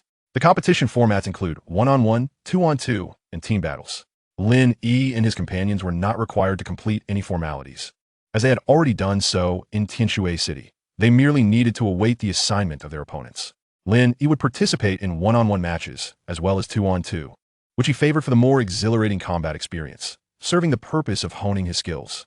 Grouped with Ning Rongrong, the experience would prove most beneficial for honing one's skills, as she would assist while I engage in battle alone, facing 2 soul elders in a 1-on-1 confrontation.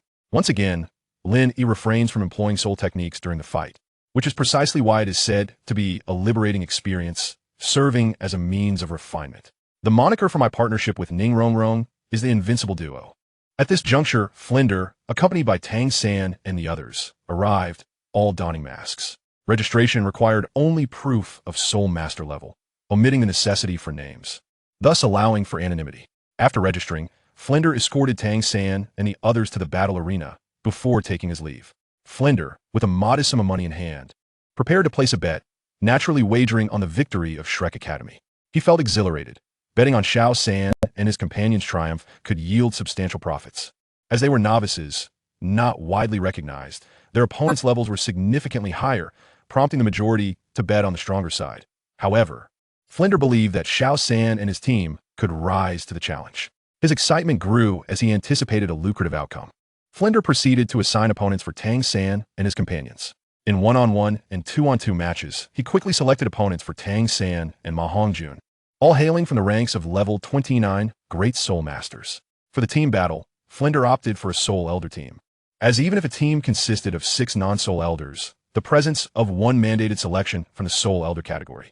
However, Flinder felt that a completely Soul Elder team would pose significant challenges, so he chose a team that wasn't solely composed of Soul Elders, or even if they were, their levels were slightly lower. After all, Shrek's team, including Tang San, Oscar, and Ma Hongjun, were merely great soul masters, with only Tang Yu, Tang Tian, Yu Tianheng, and Yi Lingling being the older members classified as Soul Elders. Flinder meticulously selected opponents that were not overly formidable, but still appeared marginally stronger than Shrek Academy, ensuring that the audience would predominantly bet against them. Consequently, he could bet on Shrek's victory and reap substantial rewards. The Berserk team was deemed unsuitable due to their formidable prowess, and the Fiendish team was even less so, as they were not only composed entirely of Soul Elders, but also excelled in lethal combat, posing a life-threatening risk for Xiao San and his companions. The Heavenly Water team? With 4 Soul Elders and 3 Great Soul Masters, including one at level 40 and another at 38. They seemed to match Shrek's overall combat strength closely, with an aggregate level slightly superior. Perfect, this will do. Flinder had successfully chosen the Heavenly Water team as Shrek's opponents for the team battle. He then placed his bet on Shrek's victory. Brimming with excitement as he envisioned a windfall, Flinder mused to himself, for their first team battle, it's vital to instill confidence, thus arranging for a team that Xiao San and his companions could undoubtedly conquer. If they were aware of my earnest intentions, they would surely be moved to tears. The more Flinder contemplated, the more satisfied he became, convinced of his own sagacity and exceptional organizational skills, truly deserving of his title as the esteemed head of Shrek Academy. In the waiting area, for one-on-one matches, no name was required, while for group battles, they could simply use the moniker Monster Team. However, Shrek Academy hesitated to adopt this name, fearing suspicion. Thus, a name was needed for the 2-on-2 matches. Naturally, Tang Yu and Tang Tian formed one team, while Oscar paired with Yu Qianheng, leaving Yu Lingling out of the 2-on-2. Tang San and Ma Hongjun exchanged glances, deciding to team up. Third brother, let us register, Ma Hongjun suggested. Tang San nodded in agreement and signed them up for the 2-on-2 matches. The staff, processing their registration, remarked, "We need to assign you a team name." Tang San and Ma Hongjun shared a glance, pondering what name would be fitting. At that moment, Tang Tian stepped forward with a suggestion. "Let us call it the Scoundrel Duo." Upon hearing this, Tang San and Ma Hongjun were understandably incensed. "Tang Tian, I've tolerated you for long enough." Ma Hongjun retorted angrily, "Say another word, and I'll show you the might of the Phoenix Flame." Tang San intervened, "Enough." He finalized their team name as the Warm-Hearted Duo. Ma Hongjun's eyes lit up. "That's a great name. I don't see myself as a scoundrel, but rather as a warm-hearted individual." Tang San concurred, "I too believe I'm not a scoundrel, but a warm-hearted person." The name Warm-Hearted Duo elicited disdain from Tang Yu and Tang Tian, who exchanged glances before bending over, nearly retching. This reaction left Tang San and Ma Hongjun seething with frustration. The staff confirmed, registration complete. Your team is now called the Warm-Hearted Duo. With their registration finalized, they prepared for the 1-on-1 and 2-on-2 competitions. At that moment, Flinder returned. "Do not participate in the 1-on-1 or 2-on-2 matches. Proceed directly to the team battle." This left Tang San and the others puzzled. Principal, why? If you compete in the 1-on-1 and 2-on-2 matches, showcasing your strength, the audience will recognize your prowess. Consequently, in the subsequent team battle, they will naturally place their bets on you. However, for your first team battle, the spectators are unfamiliar with you, and your opponents appear slightly stronger. Whom do you think they will bet on? A dawning realization struck Tang San and the others. The principal intended to seize an opportunity for profit. "Principal, which team did you select?" "Tang Hongjun in Guit." "Yes."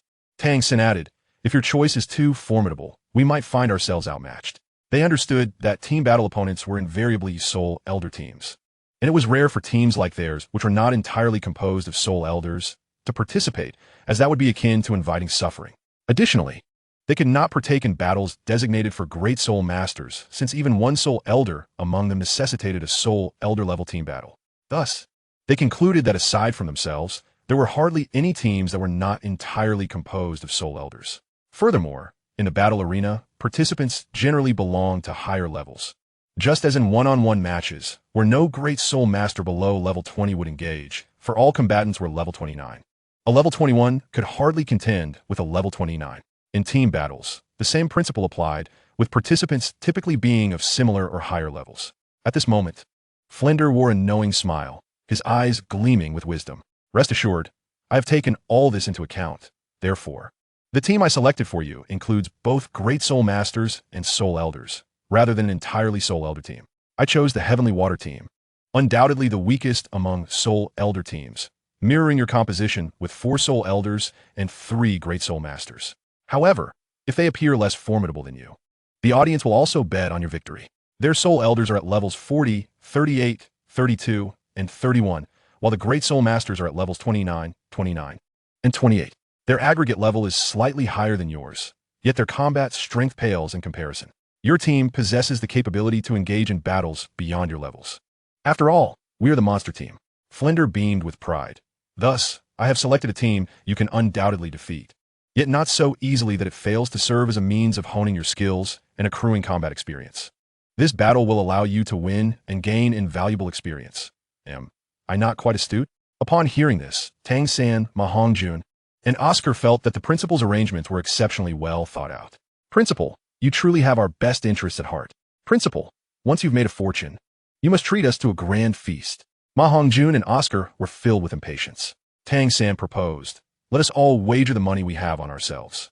This is confidence, and we shall surely triumph." "Excellent." They all eagerly produced their funds, which Flanders accepted. "I shall place your bets. Upon winning the match, we will feast extravagantly at the finest hotel in Soto City. We shall indulge in the best food and reside in the most luxurious suites. Ma Hongjuan's eyes sparkled as he quietly reminded, Dean, I've been quite lucky lately, so it would be splendid to find a hotel with special services. Haha. Very well. Flanders nodded readily. At that moment, in the opulent waiting room, staff entered. Tinshui battle team. Your opponents in the team battle have been decided. Lin Yi examined the list, which bore the name Monster Battle Team. This instantly reminded Lin Yi of Shrek, and upon further inspection, he noted the anonymity. Thousand-Hand Azura, Evil Fire Phoenix, Sausage Specialty. At this, Lin Yi confirmed, it was indeed Tang San and his companions. Lin Yi sighed softly, what a coincidence. Xiao Wu inquired, what is the strength of our opponents? Team battles were usually not a source of concern, especially with Lin Yi present.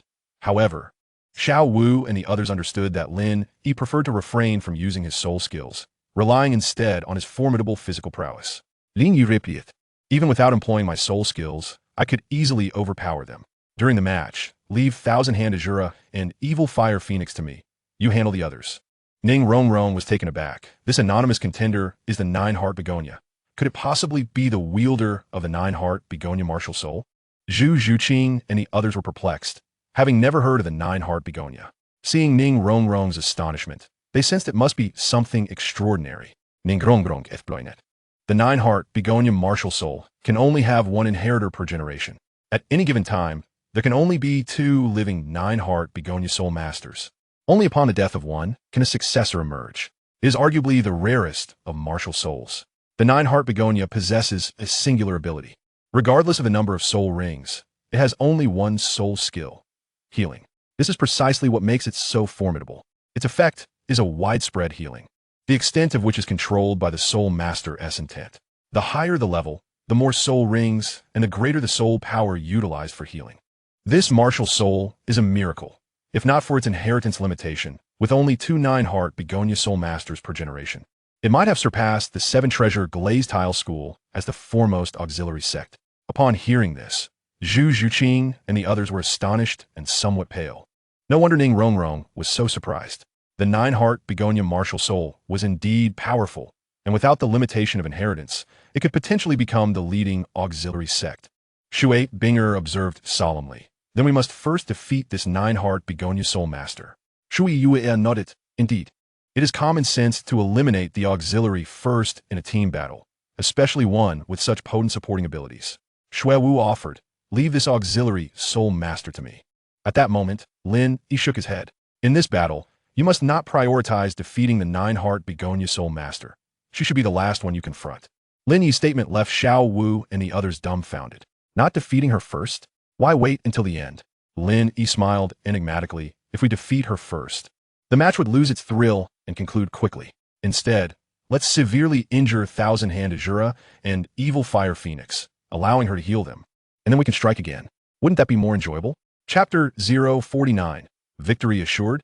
Lin Yi's words piqued Xiao Wu's curiosity. Iga, do you know them? Do you have a grievance with them? Such a statement implied animosity. Otherwise, there would be no reason to suggest repeatedly pummeling the opponents. Lin Yi nodded. Yes. One of them likely harbors a deep hatred for me, and 2 others you surely detest, Tang San and Ma Hongjun. Upon hearing this, Xiao Wu and the others were astonished. Tang San, Ma Hongjun, aren't they ranked 9th and 10th on the scoundrel list? Xiao Wu exclaimed. Are they from the Shrek team? Lin Yi affirmed. Indeed, they wouldn't dare use the name Shrek, hence they opted for Monster Battle Team. As for why I deduced it was them, it was from their nicknames. Thousand-Hand Azura is difficult to guess, but Evil Fire Phoenix. At this point, Lin Yi paused as Ning Rongrong recalled. Maongjun. I encountered him before. He claimed his martial soul was a phoenix, but it was clearly subpar. Lin Yi continued. As for the nickname Blue Lightning Tyrant Dragon, it is well known that Shrek and Hao-Ian sect have allied with the Blue Lightning Tyrant Dragon family. Therefore, this Blue Lightning Tyrant must be an elite from the younger generation of that family. The 2 nicknames, Battering Scoundrel and Pummeling Scoundrel, were selected by Hao-Ian sect's elite. As for the Nine-Heart Begonia soul master, she likely joined alongside the elites of the Blue Lightning Tyrant Dragon family. Lin Yi's conjecture was quite reasonable, and Xiao Wu and the others understood, confirming it was indeed the Shrek team. They comprehended why Lin Yi wished to repeatedly assault Thousand-Hand Azura and Evil Fire Phoenix, because they were Tang San and Ma Hongjun, respectively.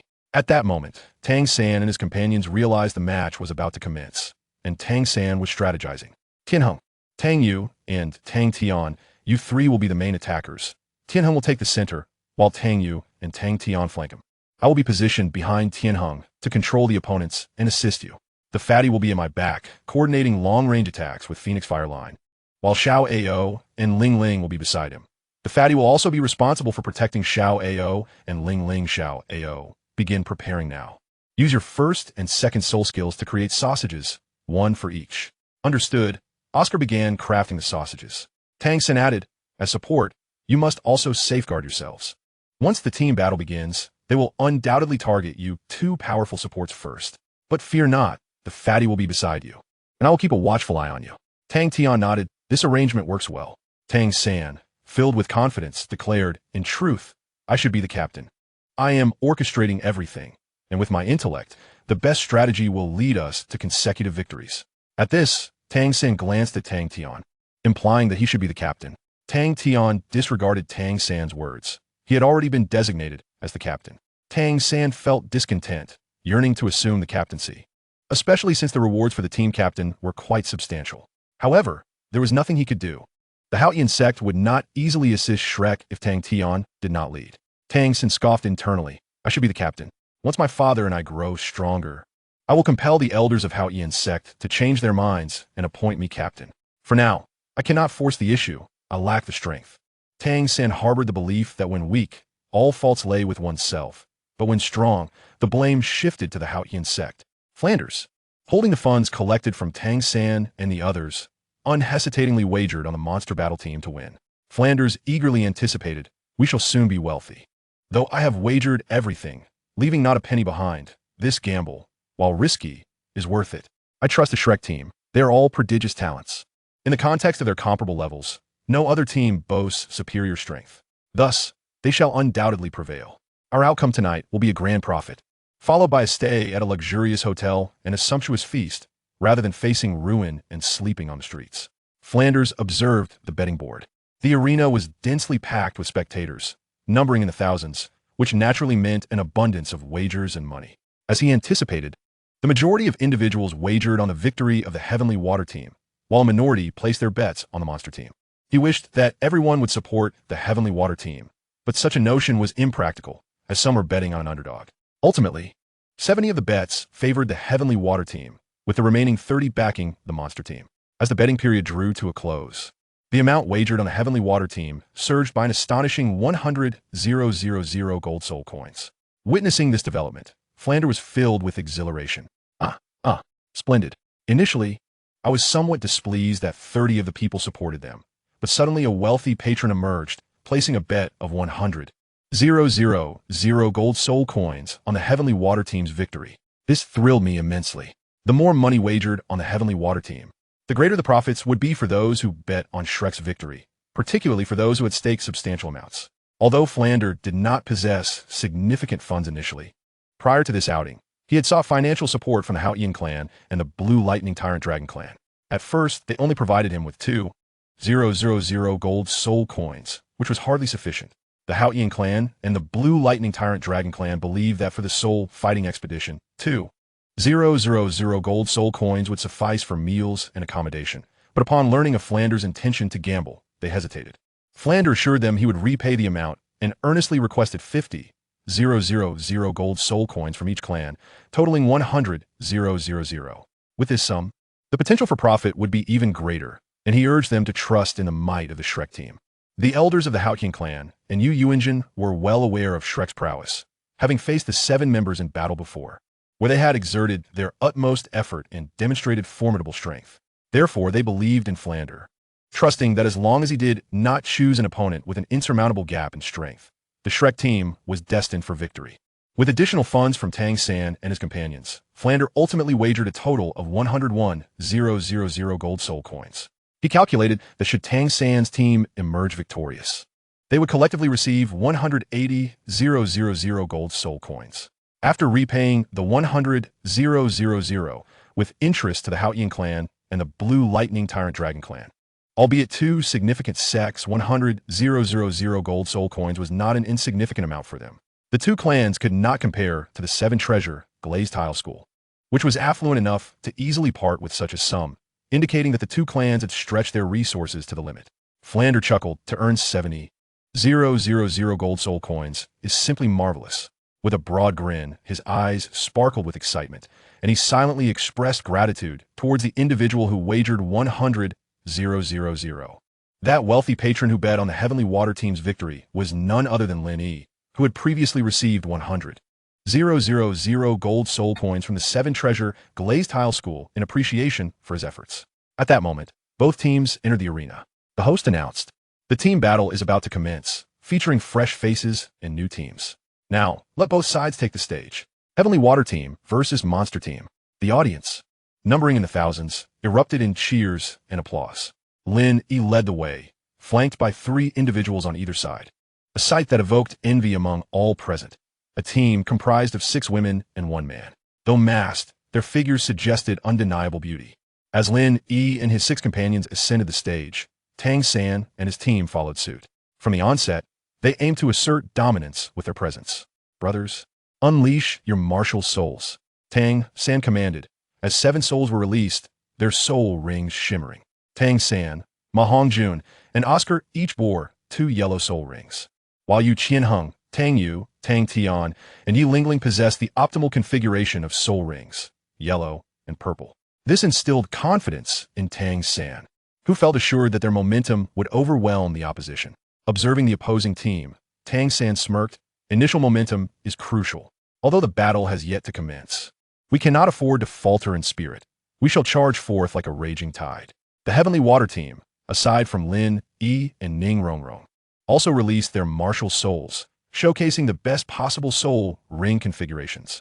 The audience gasped in astonishment, as did Tang San and his team, puzzled as to why the captain of Heavenly Water and another teammate chose not to unleash their martial souls.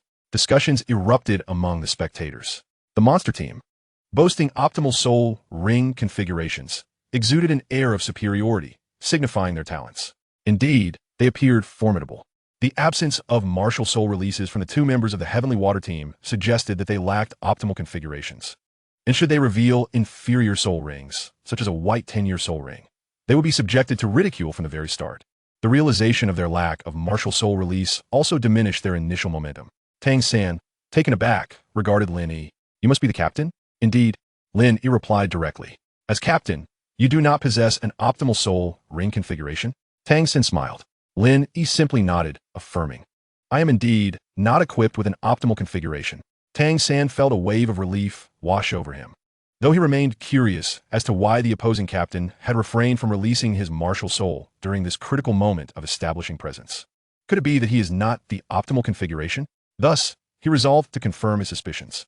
With his doubts assuaged, Tang San felt reassured. If they lacked optimal configurations, victory was all but assured. Chapter 050. A resounding defeat for the 2 incompetents. Tang San and his companions brimmed with confidence, their spirits soaring. Below the stage, Flander exuded self-assurance, his eyes glinting with wisdom.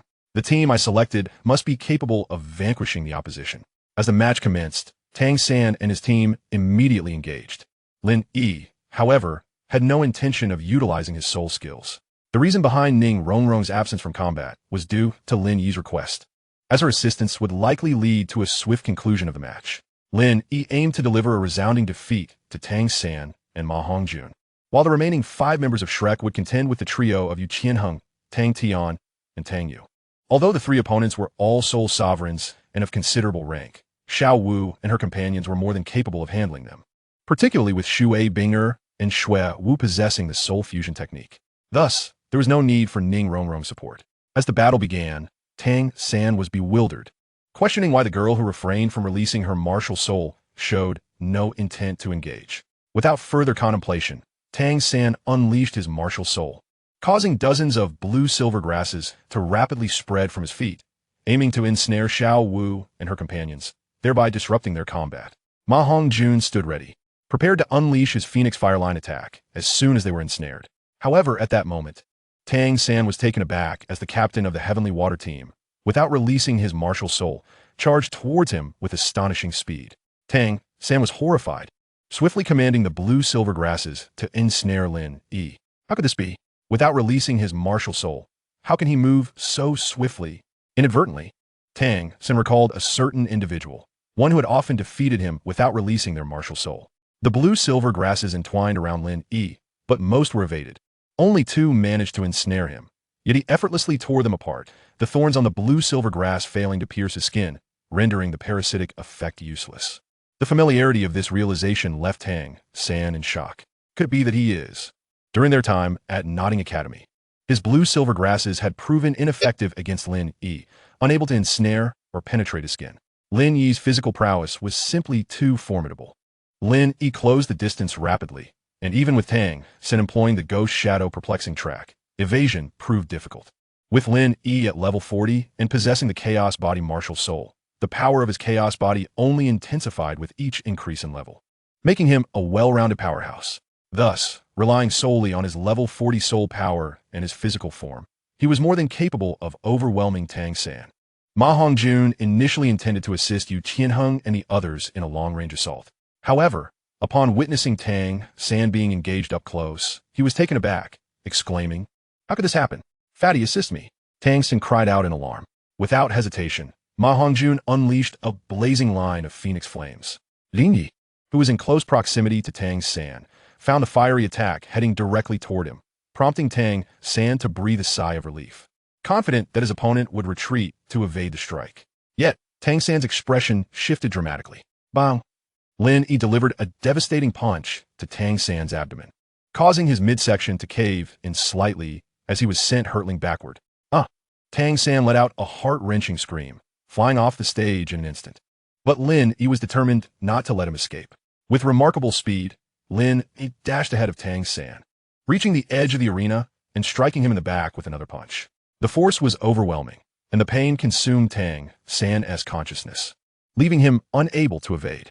As for the earlier phoenix flames, they struck Lin Yi, scorching a hole in the fabric of his right arm. Yet to Ma Hongjun's astonishment, Lin Yi's arm remained unscathed. How could this be? How is his defense so formidable? And his speed and strength, without utilizing soul skills, how can he be so powerful? Ma Hongjun was well aware of Tang San's capabilities, having engaged in frequent battles within their team. Tang San was indeed formidable, with swift movements and resilient blue-silver grass. Yet, the agonizing scream he had just emitted indicated the severity of his pain. Tang San was propelled toward the center of the stage, filled with an undeniable fear. It had to be him. Tang San's eyes gleamed with fury. It was undoubtedly Lin Yi. In a fit of rage, Tang San resorted to using hidden weapons, launching a barrage of silver dragon whisker needles. However, even the dragon whisker needles proved ineffective, unable to pierce Lin Yi's flesh. His physical prowess had reached an astonishing level. Tang San comprehended why Lin Yi refrained from employing his martial soul and soul skills. Back at Notting Academy, he had effortlessly dominated him without using soul skills, and he was still capable of doing so now. Zhuge Divine Crossbow. Tang San produced the Zhuge Divine Crossbow he had crafted over time and fired it directly, aiming at Lin Yi's eyes and other vulnerable spots. Lin Yi dodged effortlessly while Ma Hongjun continued to launch remote assaults, both of his soul rings glowing brightly, enhancing the power of his phoenix flames. Nonetheless, Ma Hongjun's flames were consistently dispersed by Lin Yi's palm. Although Ma Hongjun and Tang San collaborated, they were utterly outclassed by Lin Yi.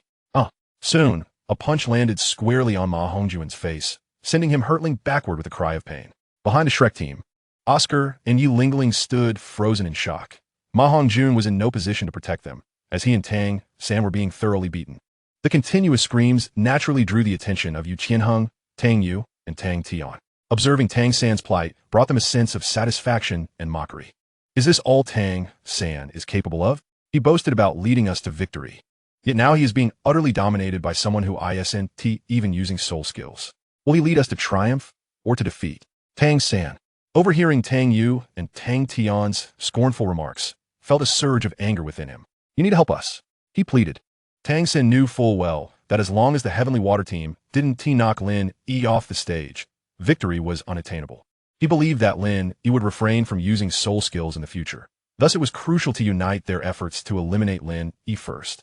Upon hearing Tang San's desperate plea, Tang Yu and Tang Tian were incensed. Help you? You useless fool. Tang Yu and Tang Tian were furious. At the outset, Tang San had boasted about easily obtaining the Soul Arena badges, claiming that with intelligence and strength, he could control the battlefield and lead them to continuous victories. Yet now he was being thoroughly beaten by someone who didn't even use soul skills, and he still had the audacity to ask for their assistance. It wasn't just Tang Yu and Tang Tian who were furious. Yu Qianheng felt equally incensed. We can barely protect ourselves. We're 3 against 5. We're doing everything we can to win this match, and you two are being toyed with by someone who doesn't even use soul skills. Is this not humiliating? And still you dare to ask for our help? Yu Qianheng's rage boiled over. Previously, Tang San had been so proud. But now he was of no use on the battlefield, getting beaten instead of helping, and still expected them to assist? Faced with their scorn, Tang San felt a surge of indignation. Phoenix flames. Entangle. In the midst of the relentless onslaught, he fought back with all his might, believing that while he might not breach Lin Yi's defenses, persistent strikes to a single point would surely inflict damage. However, as the blue-silver grass wrapped around Lin Yi, he simply grasped it with both hands, yanking it apart with brute force, while the Phoenix flames were effortlessly extinguished with a mere slap. Swish, swish. As he dismantled their attacks, Lin Yi closed in on Tang San and Ma Hongjun with rapid strides. With 2 resounding thuds, he struck their noses. Bang, bang, bang. Targeting their faces, noses, and eyes, it wasn't long before Tang San and Ma Hongjun lay on the ground, bruised and battered, their bodies racked with pain. Grimacing in agony. Ah, it hurts so much. It feels like all my bones are about to shatter, Ma Hongjun cried out. Tang San clutched his chest in pain, lamenting. I think I've broken a few ribs. Lin Yi ceased his assault, standing still with arms crossed, gazing at Yi Lingling and instructing, heal them. Chapter 051, reduced to tears. Yi Lingling was momentarily taken aback. Heal them? She couldn't fathom why he wasn't attacking her, especially since she and Oscar were unprotected. But without further thought, she quickly summoned her martial soul, the 9-heart begonia, to heal Tang San and Ma Hongjun. As she activated her martial soul, the pristine 9-heart begonia flower materialized, surrounded by 3 soul rings, yellow, yellow, and purple. The 3 soul rings shone simultaneously, and white petals drifted down toward Tang San and Ma Hongjun, rapidly mending their wounds. The pain they experienced lessened significantly, and their fractured ribs began to heal, allowing them to appreciate the formidable healing capabilities of the 9-heart begonia martial soul. After regaining their footing, Ma Hongjun looked at Tang San with confusion, sensing that Tang San might have an insight. Third brother, why is he doing this? Having defeated us, he still allows us to be healed. He is so strong without using soul skills and could have ended the fight swiftly.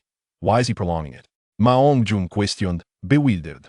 Tang San's expression darkened, a foreboding feeling washing over him as he said with clenched teeth, he intends to continue thrashing us. Why? Ma Hongjun asked, perplexed. Do we have a grudge against him? Do we even know him? Tang San replied gravely, he has discovered our identities. This revelation startled Ma Hongjun, and he quickly grasped the situation. Tang San gritted his teeth. Let us take action. Though it is humiliating, we must secure victory. Meanwhile, below the stage, Flinder was utterly bewildered. How could Ma Hongjun and Tang San be so thoroughly dominated by the Heavenly Water team? He was horrified, and his heart was heavy with dread. We cannot afford to lose. Otherwise, we'll be begging on the streets. Flinder felt a sense of relief that their opponents did not intend to conclude the battle swiftly and had not targeted Yi Lingling and Oscar first. Ma Hongjun and Tang San steeled themselves once more, joining forces to confront Lin Yi, convinced that through repeated attempts, they would eventually wear him down. Tang San smirked coldly to himself. They merely wished to pummel him incessantly, but they would come to regret it. Bang! Lin Yi's fist struck Tang San's abdomen, sending him flying once more, a mouthful of blood spewing forth. A shrill scream echoed as Tang San crashed against the edge of the arena, struggling to rise. Though his body ached in agony, he had to stand. Ma Hongjun, soon battered and bruised, resembled a pig's head. It hurt so much. Ma Hongjun cried out on the ground. This brutal pummeling was the most excruciating, pain radiating from every inch of his body, leaving him covered in contusions. Tang San quickly found himself similarly injured, groaning in pain. Even his formidable willpower could not suppress his cries. Hiss! The strikes were too merciless. Tang San gritted his teeth. Yet he understood that his opponent was Lin Yi. Had he possessed greater strength, he would have struck back with even greater ferocity. Lin Yi ceased his assault, standing firm, his intent unmistakable. Yi Lingling stepped forward, preparing to unleash her soul skill, but Ma Hongjun hurriedly intervened. No, don't heal me. I dread further punishment. It's too painful. Ma Hongjun was frightened, having reached his limit. To be healed only to face more blows was a terrifying cycle. He raised his hand, a wish to surrender. Meanwhile, from the stands, Flinder shouted, "Persevere. I've wagered all on your victory. Do not give up." Tang San, acutely aware that Lin Yi sought to relentlessly batter them, contemplated surrender as well. In that moment, the exhausted Yu Tianheng, Tang Yu, and Tang Tian sensed their hesitation and were instantly filled with fury. Tang Tian yelled, "We are fighting with all our might, and you wish to give up?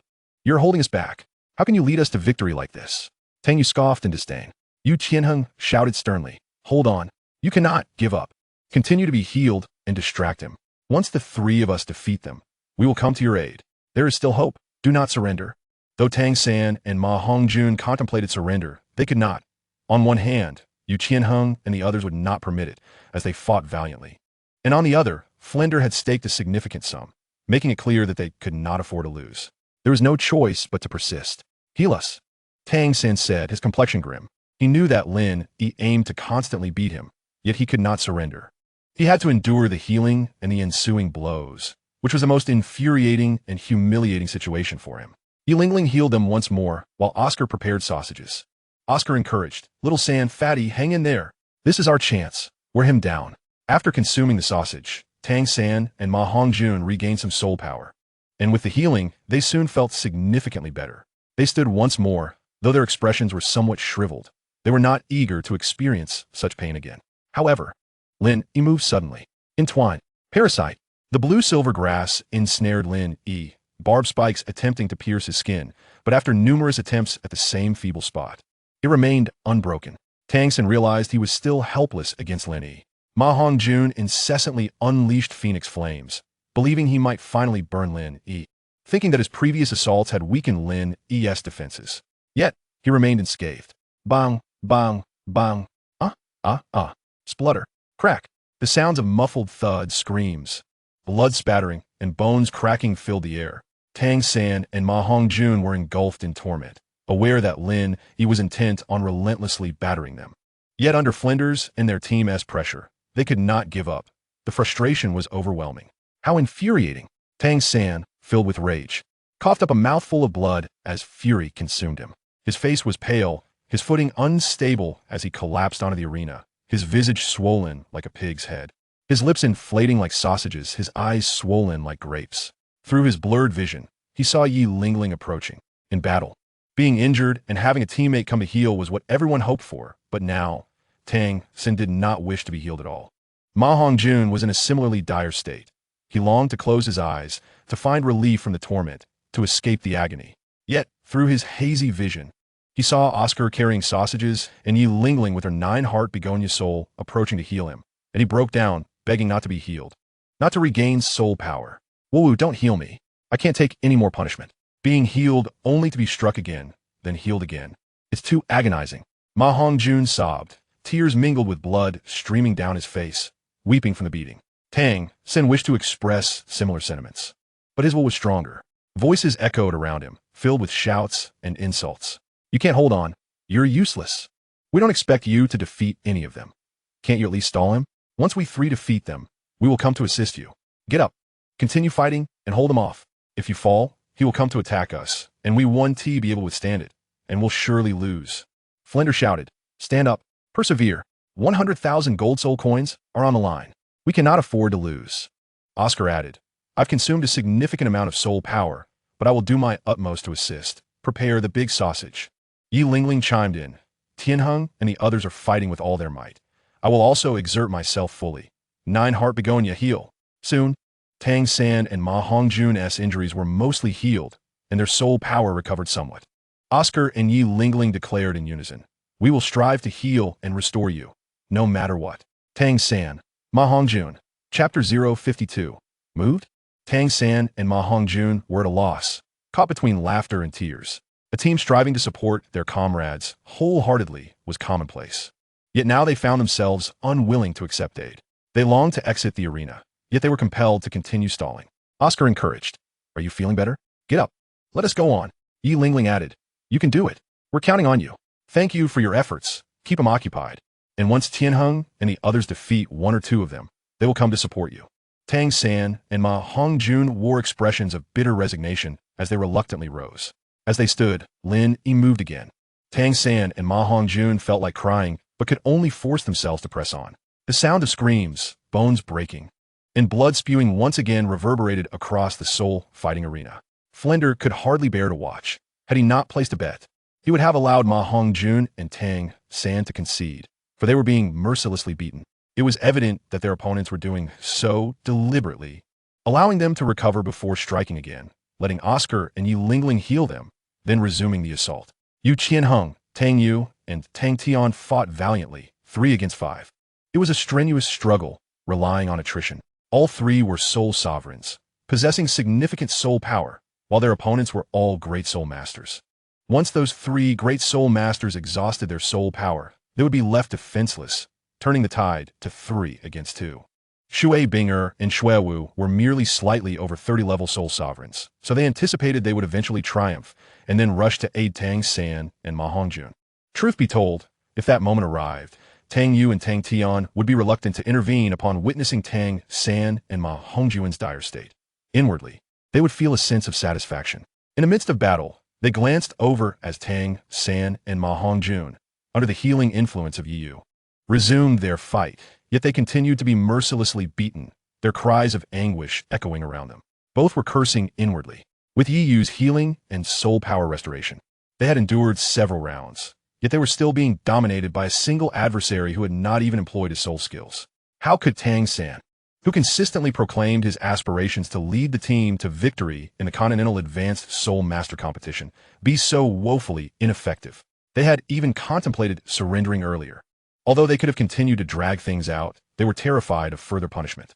Tang San and Ma Hongjun were acutely aware of Tang Yu and Tang Tian's sentiments, which explained why they endured such relentless beatings. Neither their teammates nor the dean wanted them to give up. At that moment, Lin Yi felt an exhilarating satisfaction as he relentlessly pummeled Tang San and Ma Hongjun, each strike landing with brutal force, their cries of agony music to his ears. Before long, the two lay sprawled on the ground, utterly unrecognizable, their faces swollen and bruised, resembling grotesque caricatures. As Lin Yi came to a standstill, the two felt a surge of anxiety upon hearing footsteps approaching. Naturally, it was Oscar and Yi Lingling, who, while Tang San and Ma Hongjun fought, were not idle. They too were recuperating, aware that if no one targeted them, they could focus on restoration. "Little San, Fatty, hold on," Oscar encouraged. "Seeing your struggle to endure inspires us to exert ourselves as well. While you bear the brunt of the punishment, we are fully engaged in recovering our soul power, fearing that if you collapse again, we won't be able to prepare the healing sausages in time." Yi Lingling added, "I too am wholly focused on restoring my soul power while you're being beaten, ensuring that when you can no longer stand, I can unleash my healing skills upon you." Tang San and Ma Hongjun, lying on the ground in pain and weakness, their eyes rolling back in agony, managed to weakly utter "I." Oscar quickly interjected, "Don't speak. Your injuries are severe. We know you wish to express your gratitude, but there is no need for that. Good brothers do what they must in silence. There is no need for such formality. It is our duty as support." Yi Lingling nodded earnestly. "Yes, no need for thanks. I will heal you immediately. Once your injuries are mended, I shall devote myself to restoring my spirit power. As long as the competition persists, I will continue to heal you time and again." Tang San and Ma Hongjun were left speechless. Blood trickled from the corners of their mouths. It was hard to determine whether it was due to their injuries or sheer frustration. Witnessing this, Oscar and Yi Lingling's expressions shifted dramatically. Oscar exclaimed, "Lingling, stop talking and heal them quickly. Their injuries have worsened." "Understood." Nine Hearts see Tang healing. Lin Yi, observing the scene, felt a surge of amusement. There was no pity to be had for enemies, after all. If he were weak, he would not fare any better. Indeed, Tang San's dragon beard needle was no trifling matter. Thus, he felt no compunction in his actions. Mercy towards enemies was cruelty towards oneself. After Yi Lingling's healing, Tang San and Ma Hongjun's injuries were somewhat ameliorated. Reluctantly accepting the restorative sausages offered by Oscar, they consumed them, with Tang San unable to suppress his tears. Oscar smiled knowingly. "Little San, don't be so moved. It is simply what I ought to do." Upon hearing this, Tang San was nearly pushed to the brink, ready to unleash a torrent of curses. "What nonsense! I'm not grateful. I'm suffering, and I loathe you. When will your soul power be depleted? Can't you stop healing us? It's unbearable." Yet, he could not voice these thoughts. After finishing the sausages, Tang San and Ma Hongjun painfully rose to their feet. "Lin Yi. Tang San was struck with awe. Despite possessing a soul ring of 400,000 years, how could he be so overpowering? He had been thoroughly beaten multiple times without Lin Yi even resorting to using his soul skills. The hidden weapons could not pierce his skin, and the blue-silver grass could not ensnare him. Where lay the limits of his physical prowess? Tang San was certain it was Lin Yi, despite the mask obscuring his features. The disparity between them was infuriating. However, he refused to concede. The hypocrite list would descend in 4 days. Once it arrived, he would mobilize his father and grandfather to hunt down the hypocrites and claim the 10,000-year soul ring for himself, even securing the top reward from the hypocrite list. He would surpass Lin Yi. When the Continental Advanced Soul Master competition commenced again, he would ensure that the one in pain would be Lin Yi. Lin Yi moved once more, not employing soul skills but utilizing the power of his martial soul, which caused Tang San's expression to shift dramatically. He quickly released the blue-silver grass, aiming to pierce Lin Yi's eyelid. If he could puncture even a small area, he could initiate his parasitic technique. Many possessed powerful physiques, yet they were often merely superficially strong. Their internal organs remained vulnerable and untrained. Therefore, if the parasitism succeeded, it could alter the tide. Tang San had attacked Lin Yi's eyelids numerous times without success, but surely, with all this accumulation, he could break through. Yet it was in vain. Lin Yi's martial soul power enhanced his physical strength, defense, and speed far beyond Tang San's capabilities. With a resounding crack, the blue-silver grass was shattered, and the Phoenix fire line dispersed. Tang San's expression paled as he executed the Ghost Shadow Misty Step in a desperate attempt to evade. Ma Hongjun cried out in agony. "Third brother, you never taught me the Ghost Shadow Misty Step. While you keep dodging, Lin Yi is beating me up more and more. Stop flitting about with that technique. I'm in too much pain." Tang San retorted, "If I can evade, I will. I need to buy time." On the surface, Tang San felt grateful that his friend was fighting alongside him against Lin Yi. With a swift motion, Lin Yi darted behind Ma Hongjun. Startled, Ma Hongjun spun around to confront Lin Yi's cold visage as Lin Yi suddenly lifted his right foot, delivering a punishing upward kick that howled through the air. "I heard you suffer because of your martial soul. Allow me to assist you." With a brutal impact, Lin Yi's foot struck Ma Hongjun, who let out a piercing scream of torment. "Ah!" Ma Hongjun, overwhelmed by pain, doubled over and collapsed to the ground, convinced he had been shattered. Tang San's face paled as he met Lin Yi's icy gaze, the latter's words sending a chill down his spine. "It is your turn now." Chapter 053. The Miserable Tang San. Tang San's expression shifted drastically as he swiftly executed the Ghost Shadow Misty Step, sending blue-silver grass darting forth while shouting, "Tianheng, come help me quickly." However, Yu Qianheng and the others had underestimated the strength of Xiao Wu and her companions, finding themselves completely at a disadvantage and unable to render assistance. The sound of shattering filled the air as the blue-silver grass was obliterated, and Lin Yi closed in rapidly. Tang San could only engage Lin Yi in close combat, attempting to use Control Crane to capture Dragon, but it proved utterly ineffective. Lin Yi's physical strength was too formidable. As Tang San grasped Lin Yi's hands to try and redirect the force, he heard 2 sharp cracks. His arms were broken. Tang San's scream of despair echoed as his arms hung limply at his sides. Ma Hongjun, in excruciating agony and drenched in cold sweat, cried out, "Hurry and heal me." Yi Lingling rushed forward to provide healing, but healing did not equate to remedying all injuries. Though the Nine-Heart Si Tang martial soul was powerful, it could not restore shattered organs, especially considering she was only a 3-ring soul master at present. Perhaps upon reaching the title of Douluo, the Nine-Heart Si Tang could heal anything. As long as there was breath in a body, even the gravest of wounds could be mended. However, for now, she was merely a soul venerable. Thus, Ma Hongjun's suffering diminished, yet he still felt as though he remained shattered. Was he truly on the brink of becoming a eunuch? At that moment, Ning Rongrong appeared to be in high spirits, reveling in Lin Yi's exceptional performance, which ensured that this rotund figure could no longer wreak havoc upon those young maidens. Tang San, unwilling to share the same fate as Ma Hongjun, sought to evade but found his movements hampered by fractured arms. The difference between running with and without one's arms swinging was stark. Soon, Lin Yi caught up, delivering a swift kick that sent a gust of wind howling.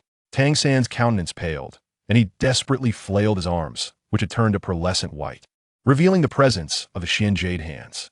With a resounding thud, Lin Yi's foot connected, eliciting a scream from Tang San that echoed Ma Hongjun's own chilling wail. Despite the protection of the Xian Jade hands, it proved futile. as Tang San felt as though he too had shattered.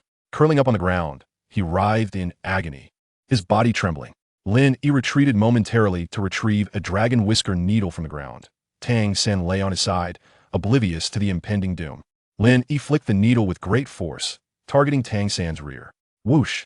The dragon whisker needle shot forth, propelled by Lin Yi's powerful flick, and in the next instant, a harrowing scream pierced the air, reverberating throughout the Soto Great Soul arena. The audience was left bewildered, questioning what had transpired. The needle was so slender that it was nearly invisible, yet Tang San was not only shattered but also grievously wounded. Moreover, the true horror of the dragon whisker needle lay in its ability to twist and contort once embedded in flesh, mercilessly agitating the surrounding tissue, a cruel instrument of torment. Thus, Tang San's agony was relentless as the needle continued to wreak havoc within him. Pain radiated from both ends, and after a final, anguished scream, Tang San succumbed to unconsciousness, his extraordinary willpower utterly overwhelmed by the unbearable suffering. Yi Lingling's expression shifted dramatically. Tang San's agonizing cries were far more distressing than Ma Hongjuan's, indicating a far graver injury.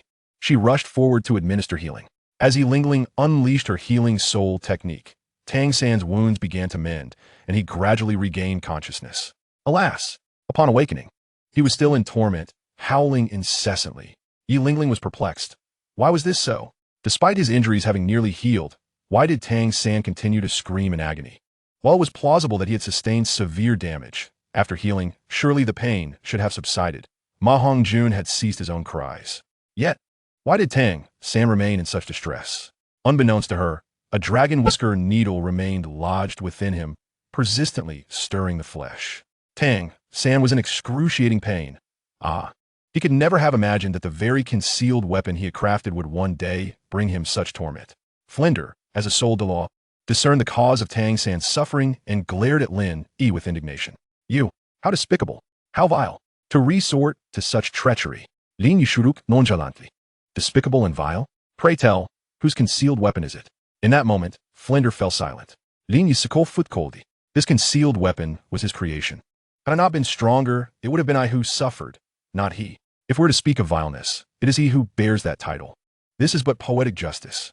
Flender found himself at a loss for words, for indeed, these concealed weapons had all been crafted by Tang San himself. Originally, such devices did not exist in this world. They were innovations of Tang San, who had also been the first to wield them. Tang San attempted to extract the dragon whisker needle with his Xian Jade hands, but despite the healing, his hands remained painful, and his arms, still fractured, had not yet healed. After multiple attempts at healing, it was evident that Yi Lingling's soul power was waning, and the effectiveness of her healing was diminished. I concede. Tang San could endure no longer. The pain was unbearable. To concede meant he would have to leave the arena, and he was carried away. Ma Hongjun hastily followed suit, eager to seek treatment, desperate to avoid becoming a eunuch. He too was carried off to receive care, as the arena had designated healing soul masters and doctors. Albeit for a fee, Flender rushed over, his expression grave. There was no money. Without funds, they could not receive treatment. The healing soul masters and doctors departed. Ma Hongjun implored, Doctor, if healing is possible, could you assist me? Tang San too looked to the doctor, his eyes filled with longing. The doctor shook his head. There is no hope. It is shattered beyond repair. The only option is amputation. At the doctor's words, both Ma Hongjun and Tang San were left in stunned silence. Curse be you, Lin Yi. Tang San seethed with rage. Flender's demeanor shifted sharply. Lin Yi? Is he the one who killed Xiaogang? Indeed, Dean. Once we leave the arena, you must take action against him. Tang San's eyes glinted with a cold fury. Flender frowned. While we have the protection of two titled Douluos from our sect, the fact that they are aware of your identities and dare to act so brazenly suggests they too have hidden protectors. Thus, the time is not yet ripe. The Spirit Hall has already given us enough trouble. We cannot afford to create additional powerful enemies. Tang San's expression darkened as he reflected on his earlier loss of composure. He recognized the truth in Flender's words. Clenching his fists, he resolved that only by strengthening himself could he secure his own destiny. On the arena stage, Yu Tianheng, Tang Yu, and Tang Tian wore grave expressions, witnessing the surrender of the two worthless individuals, Tang San and Ma Hongjun. Lin Yi had refrained from joining the fray, trusting in the abilities of Xiao Wu and her companions. A quarter of an hour later, Yu Qianheng and his companions were either kicked off or frozen and sent tumbling from the stage. leading to a victory for the Tianshui battle team. Ye Lingling, regaining her soul power, continued to heal Tang San and Ma Hongjun, yet the severity of their injuries rendered complete recovery impossible. Both remained in agony. Dean, we must find a hotel to settle down and then locate a doctor, Ma Hongjun urged urgently. Tang San was beset by pain from all sides. Although the dragon whisker needle had been removed, discomfort still plagued him. Suddenly, Tang San's face paled. His stomach was in turmoil. He needed to relieve himself. In an instant, he felt as though he had turned to stone. Before arriving at the Seoul Arena, they had dined at a restaurant that evidently served unsanitary food. Tang San strained to hold on, crossing his legs, torn between the urgent need to use the restroom and the dread of doing so. The pain in his abdomen was relentless, accompanied by the incessant gurgling sounds, yet the thought of entering the restroom filled him with trepidation. For although the dragon whisker needle had been extracted, the agony would be insufferable. His condition was akin to a battlefield strewn with wounds. In his fury towards Lin Yi, Tang San silently cursed. Why did I ever craft such a device? The suffering is unbearable. The dragon whisker needle was an exceedingly inhumane weapon. Piercing flesh was one thing, but its capacity to twist and torment was another, leaving his body in a state of disarray. Now, Tang San was desperately staving off the pain. The moment he entered the restroom would be sheer torment. Yet, he had no choice, for he could no longer hold back. If he were to lose control right there, it would be utterly humiliating. Dean, I need to step out for a moment, Tang San stated as he crossed his legs, but he could not stride too far. Taking small, cautious steps, just as he was nearing the door, a pained cry escaped his lips. Ah, this cry of agony sent a wave of concern through Flinder and the others. Little San, what is the matter? Are your injuries still not healed? After my healing, you should be much improved. Ye Lingling et précit had confusion. Ma Hongjun inquired, Little San, what's wrong? Ma Hongjun's pain had significantly diminished. What is that awful smell? Tang Yu and Tang Tian suddenly frowned and covered their noses. Soon, Yu Qianheng and the others followed suit, pinching their noses in disgust. Tang San felt an overwhelming sense of embarrassment, which was the very reason behind his anguished wail. Oscar noticed and turned his gaze towards Tang San's retreating figure, while the others followed suit, understanding the situation. Yi Lingling furrowed her brow in disgust and quickly turned away. So it was you who did that? How foul! Tang Yu and Tang Tian scolded. Mortified, Tang San hurriedly made for the exit, but the stench lingered in the corridor, causing passing soul masters to distance themselves. Upon discovering the state of the young man's trousers, everyone erupted into laughter. How old are you? And yet you've soiled your pants.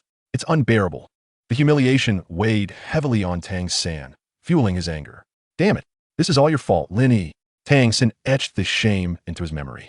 Upon reaching the restroom at the Seoul Arena, his cries of agony persisted. Oh. The continuous lamentations left the soul masters at the arena bewildered.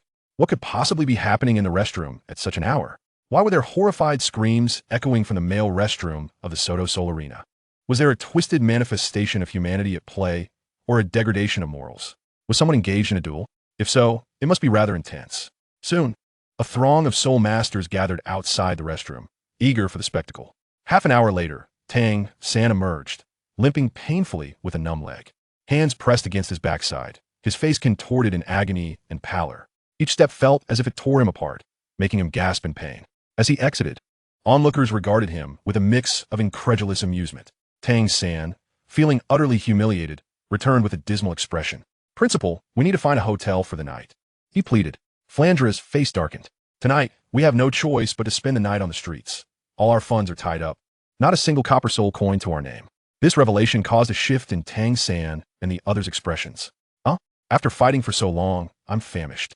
Ma Ongjun lamented. Tang San, exhausted, replied, I feel utterly drained. Flanders sighed. Alas, we are out of funds. There's nothing we can do. Suddenly, a glimmer of inspiration sparked in Tang San's eyes.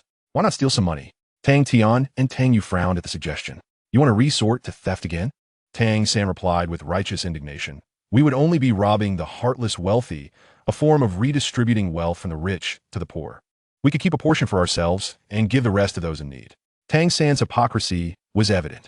In an attempt to justify his thievery and ease his conscience, he claimed it was for the benefit of the less fortunate. Tang Tian scoffed. Humph, what a noble endeavor. Why have you not done this before? You simply wish to steal, using this excuse to mask your true intentions.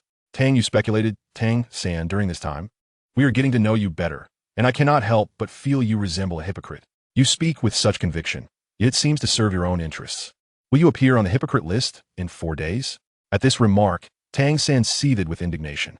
He had endured being beaten in the arena, suffered extreme pain in the restroom, and harbored resentment towards Tang Yu and Tang Tian for their constant disdain towards him. The accumulation of his frustrations erupted upon hearing Tang Yu's words. How could I possibly be listed among hypocrites? I am not a hypocrite. I am a person of integrity. I, Tang San, have never engaged in deceitful actions. I am forthright. How could I ever be labeled a hypocrite? It is utterly impossible. If there were 100 or 1,000 names on that list, I would not be among them. Moreover, there are only 10 slots for hypocrites. How could I ever be included? Tang Yu and Tang Tian remained silent, inwardly convinced that Tang San was indeed a hypocrite. Flander interjected, "Little San's suggestion has merit. I shall undertake the theft myself, targeting those who lack compassion for the less fortunate. It is indeed a form of redistributing wealth." Meanwhile, Lin Yi and Xiao Wu were in high spirits, having decisively defeated 2 scoundrels and seized all their money, amassing a total of 200,000 gold soul coins. The 7 of them indulged in a lavish meal at the finest restaurant in Soto City before securing the best hotel, each reserving their own room. Suddenly, the heavens were illuminated by a radiant golden light, revealing a descending golden tablet. Everyone turned their attention towards it. Is the god list descending? The hypocrite list? No way. Isn't it still 4 days away? They speculated about the new god list. As it descended, it joined the ranks of the scoundrel list and the team list, and all eyes were drawn to the 3 grand characters emblazoned upon it. Qualification list. It was not the hypocrite list, but the qualification list. A reward-based ranking rather than a negative one. Oh, forget it. We will never be able to break through to become soul lords. This qualification list is meant for the truly gifted. The vast and magnificent voice resonated. The qualification list, determined by innate soul power levels, would rank individuals based on their martial spirits when soul power levels were identical. Everyone understood, when innate soul power levels were equal, the quality of martial spirits would determine the rankings. Currently, 4 divine lists were known: the scoundrel list, the team list, the qualification list, and the impending hypocrite list, 2 negative lists, and 2 reward lists. The emergence of the qualification list brought a semblance of joy to Tang San. Despite this being the most painful and unfortunate day of his life, the qualification list ignited excitement within him. With my innate full soul power and dual martial spirits, I should be at the top of the qualification list.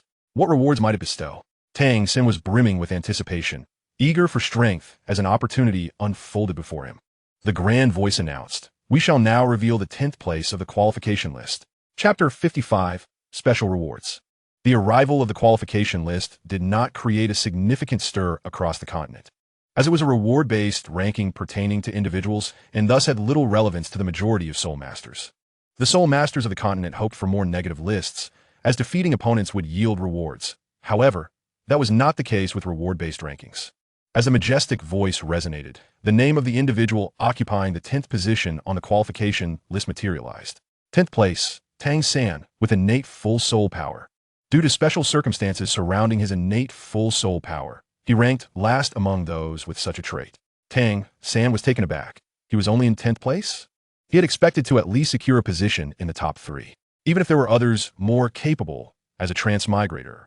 He believed he must be the main character, endowed with the best qualifications. Yet, to his dismay, he found himself in 10th place. Upon learning the reason behind his ranking, Tang San's expression soured. His innate full soul power, derived from Xiaogang, was the reason for his lowly position.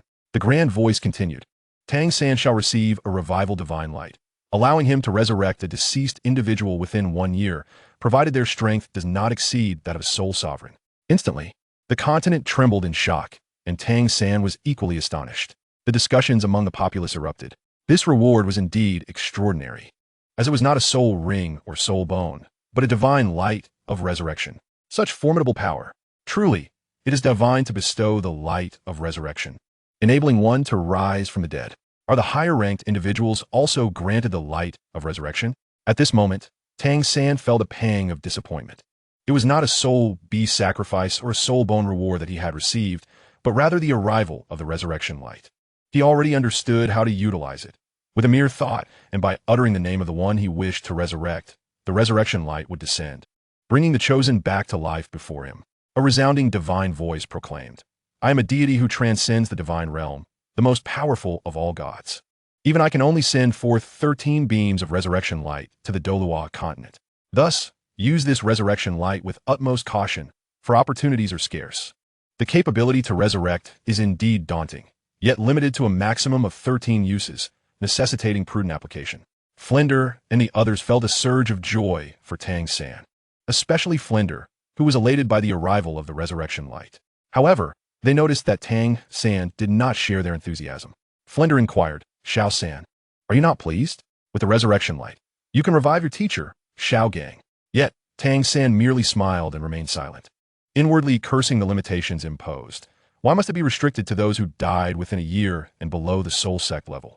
What he truly desired was to resurrect his mother. The divine voice continued to announce the rankings. In the 9th position, Feng Xiaotian, possessing innate full soul power and a top-tier mutated martial soul, the Gale, two-headed wolf. He shall receive a beam of resurrection light, capable of reviving those who have died within 3 years, provided their strength does not exceed the Soul King level.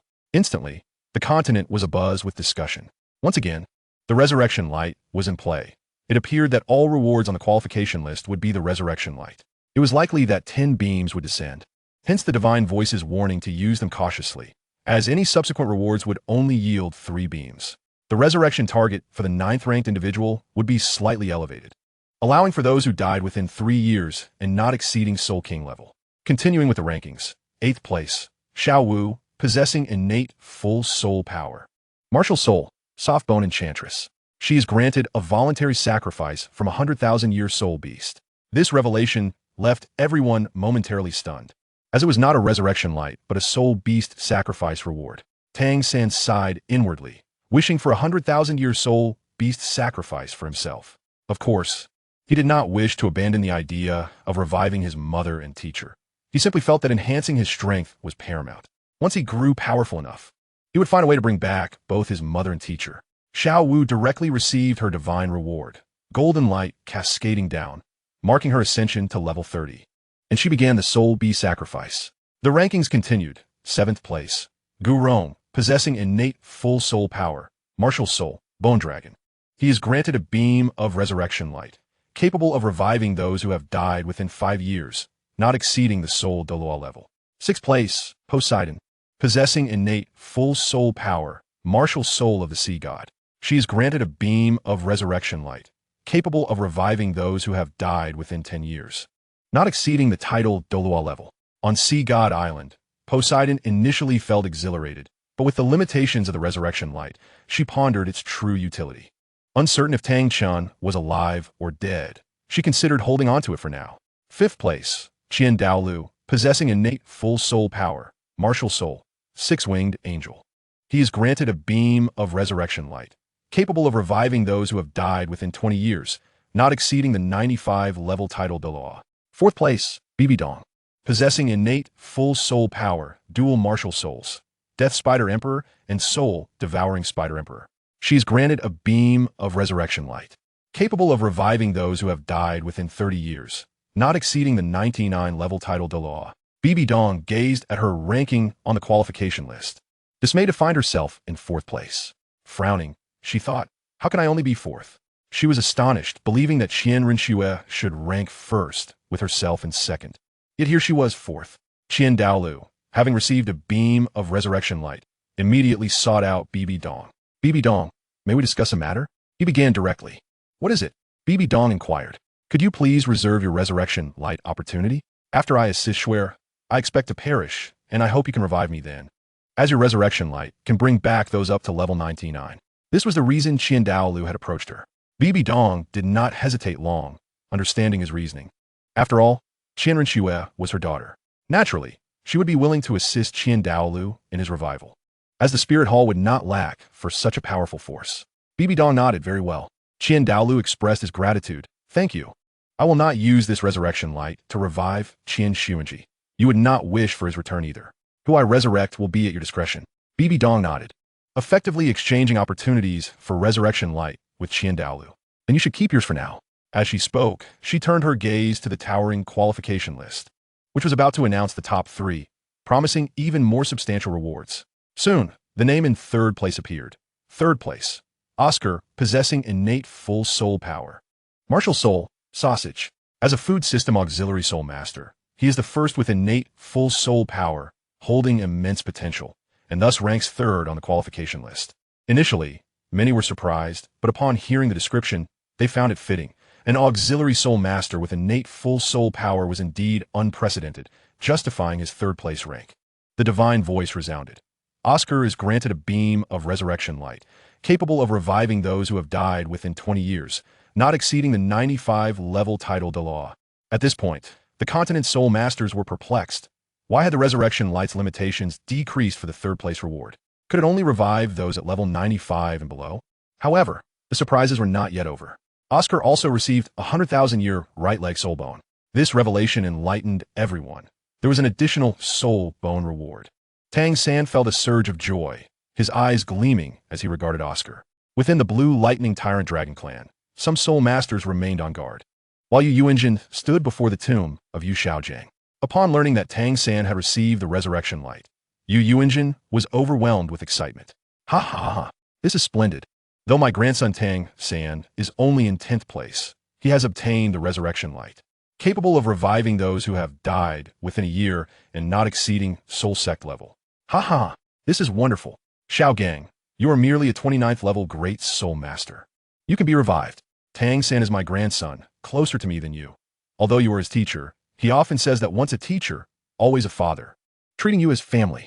This is why I help him and why I have taken him as my grandson. Wonderful. Tang San will surely revive you. My son, you can be brought back. Yu Yuanjin swiftly departed the Blue Lightning Tyrant Dragon clan, heading to Soto City, where he knew Tang San would be. For the revived individual would appear before the user. Thus, he hurried to Soto City. Yuanjun was filled with excitement. Upon arriving at Soto City, I shall finally see my son Xiaogang.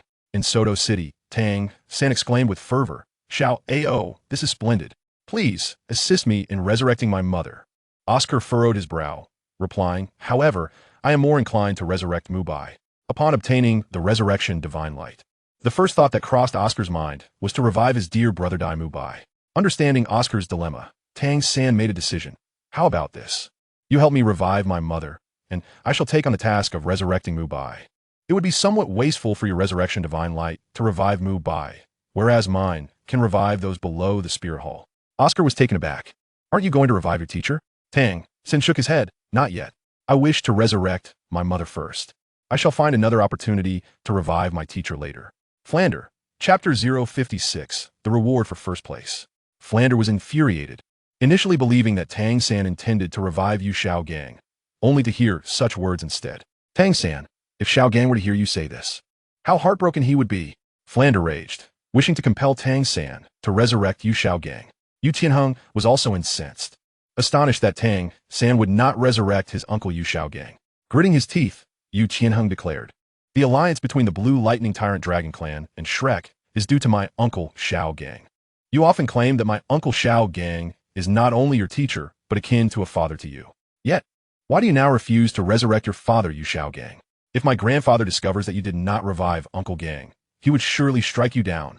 You are so hypocritical, professing a bond like that of a father, yet prioritizing the resurrection of your mother over him. Tang San comprehended the sentiments of Flander and Yu Tianheng and hastily explained, please do not be angry. Allow me to explain. My teacher is indeed not just a mentor, but a figure as dear to me as my father Tang Hao and my mother Ayin. Before Tang San could finish his statement, Flander interrupted in fury. Then why do you so readily declare your intention to revive your mother? I was puzzled as to why you appeared despondent despite receiving the resurrection divine light.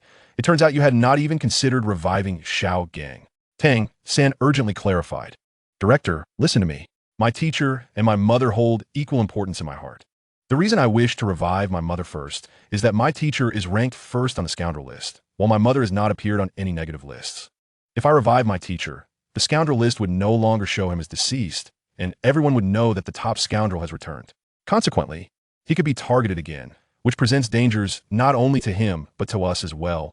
The entire continent would surely come after us, and we lack the power to protect him. Thus, this is why I choose to revive my mother first.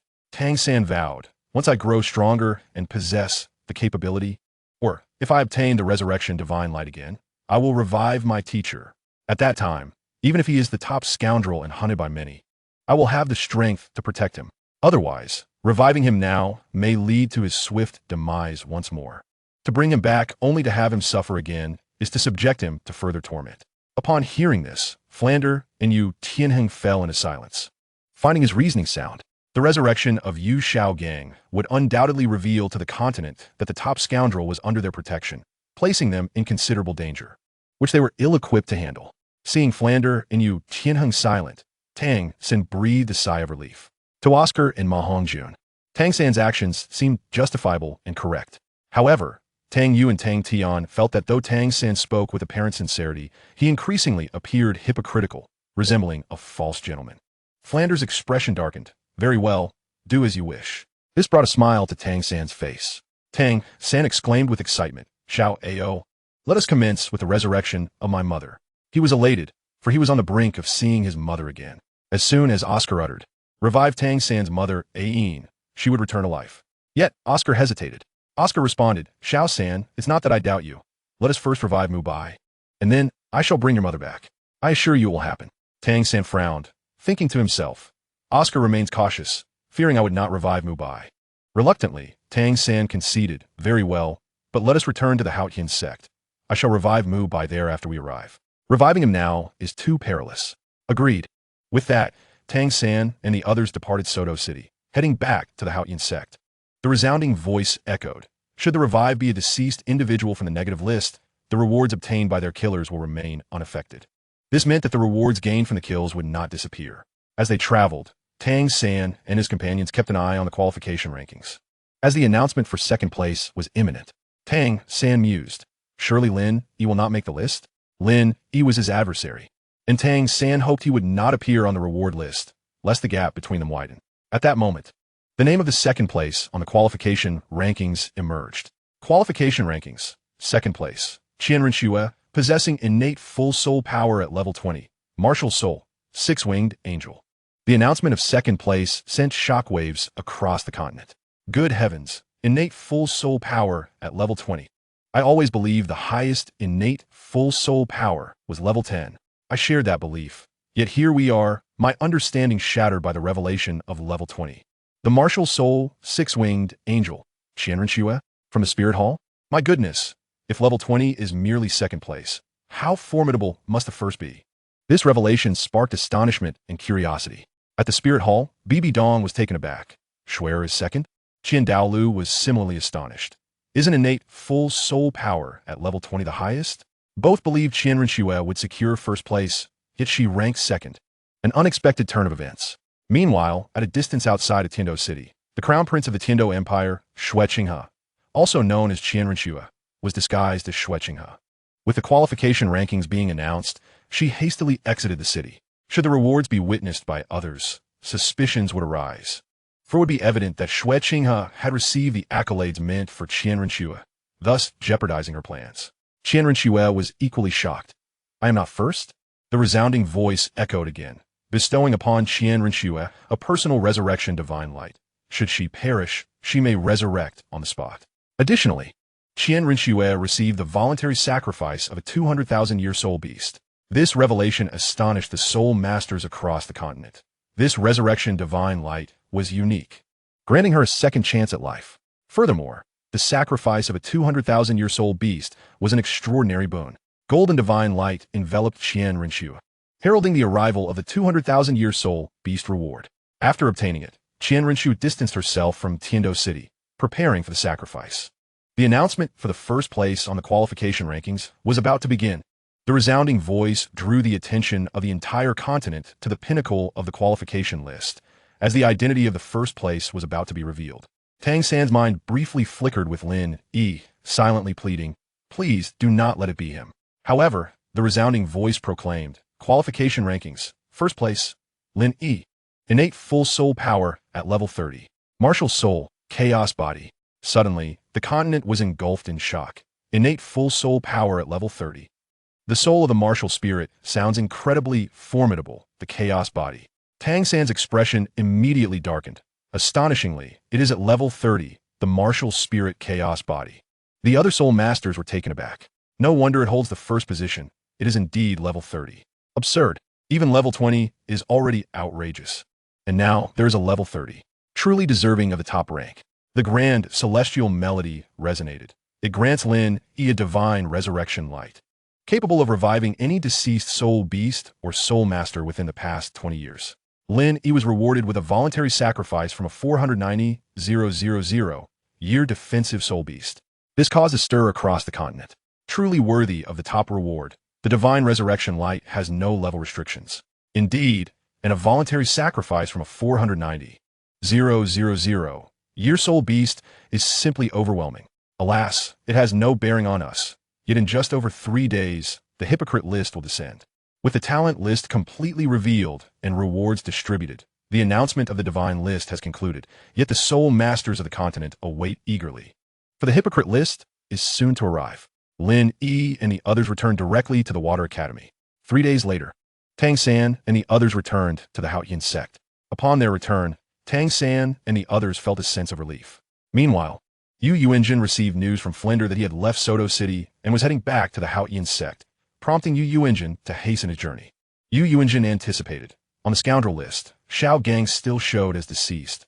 The reason for his lack of revival was clear to me.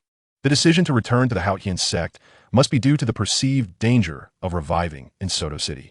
Hence he intended to revive Xiaogang at the Hypocrite sect. I must quicken my pace. Upon reaching the Hypocrite sect, I shall see Xiaogang. At that moment, the heavens and earth were aglow with golden light, instantly shaking everyone to their core with excitement. A massive golden tablet descended, standing tall amidst the cosmos.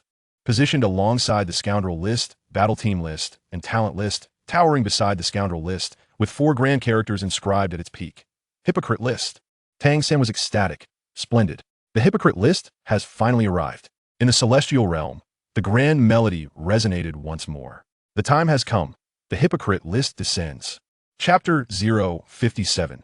The arrival of the hypocrite list. Tang San was overjoyed. The long-awaited hypocrite list was finally set to appear, the second negative list.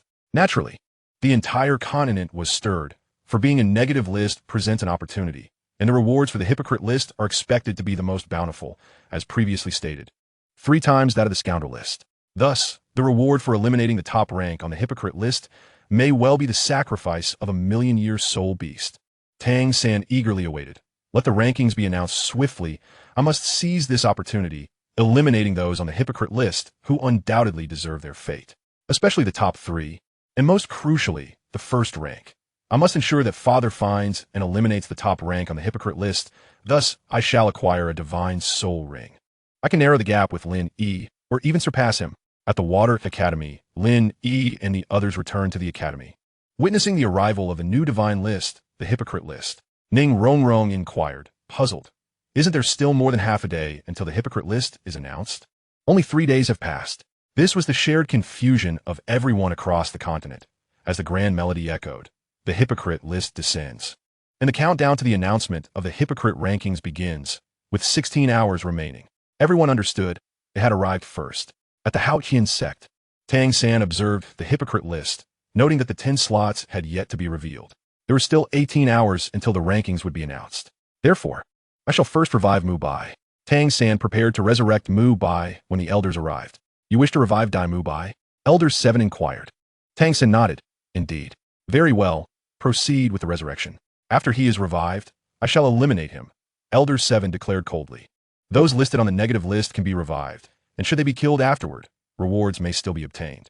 Thus, reviving Dai Mu Bai and subsequently eliminating him would yield the 4th place reward from the scoundrel list, a 20,000-year soul bone. Hearing Elder 7's words, Tang San and Flender's expressions shifted. Tang San frowned. My intention in reviving Mu Bai is not for you to kill him for rewards. Flender stepped forward.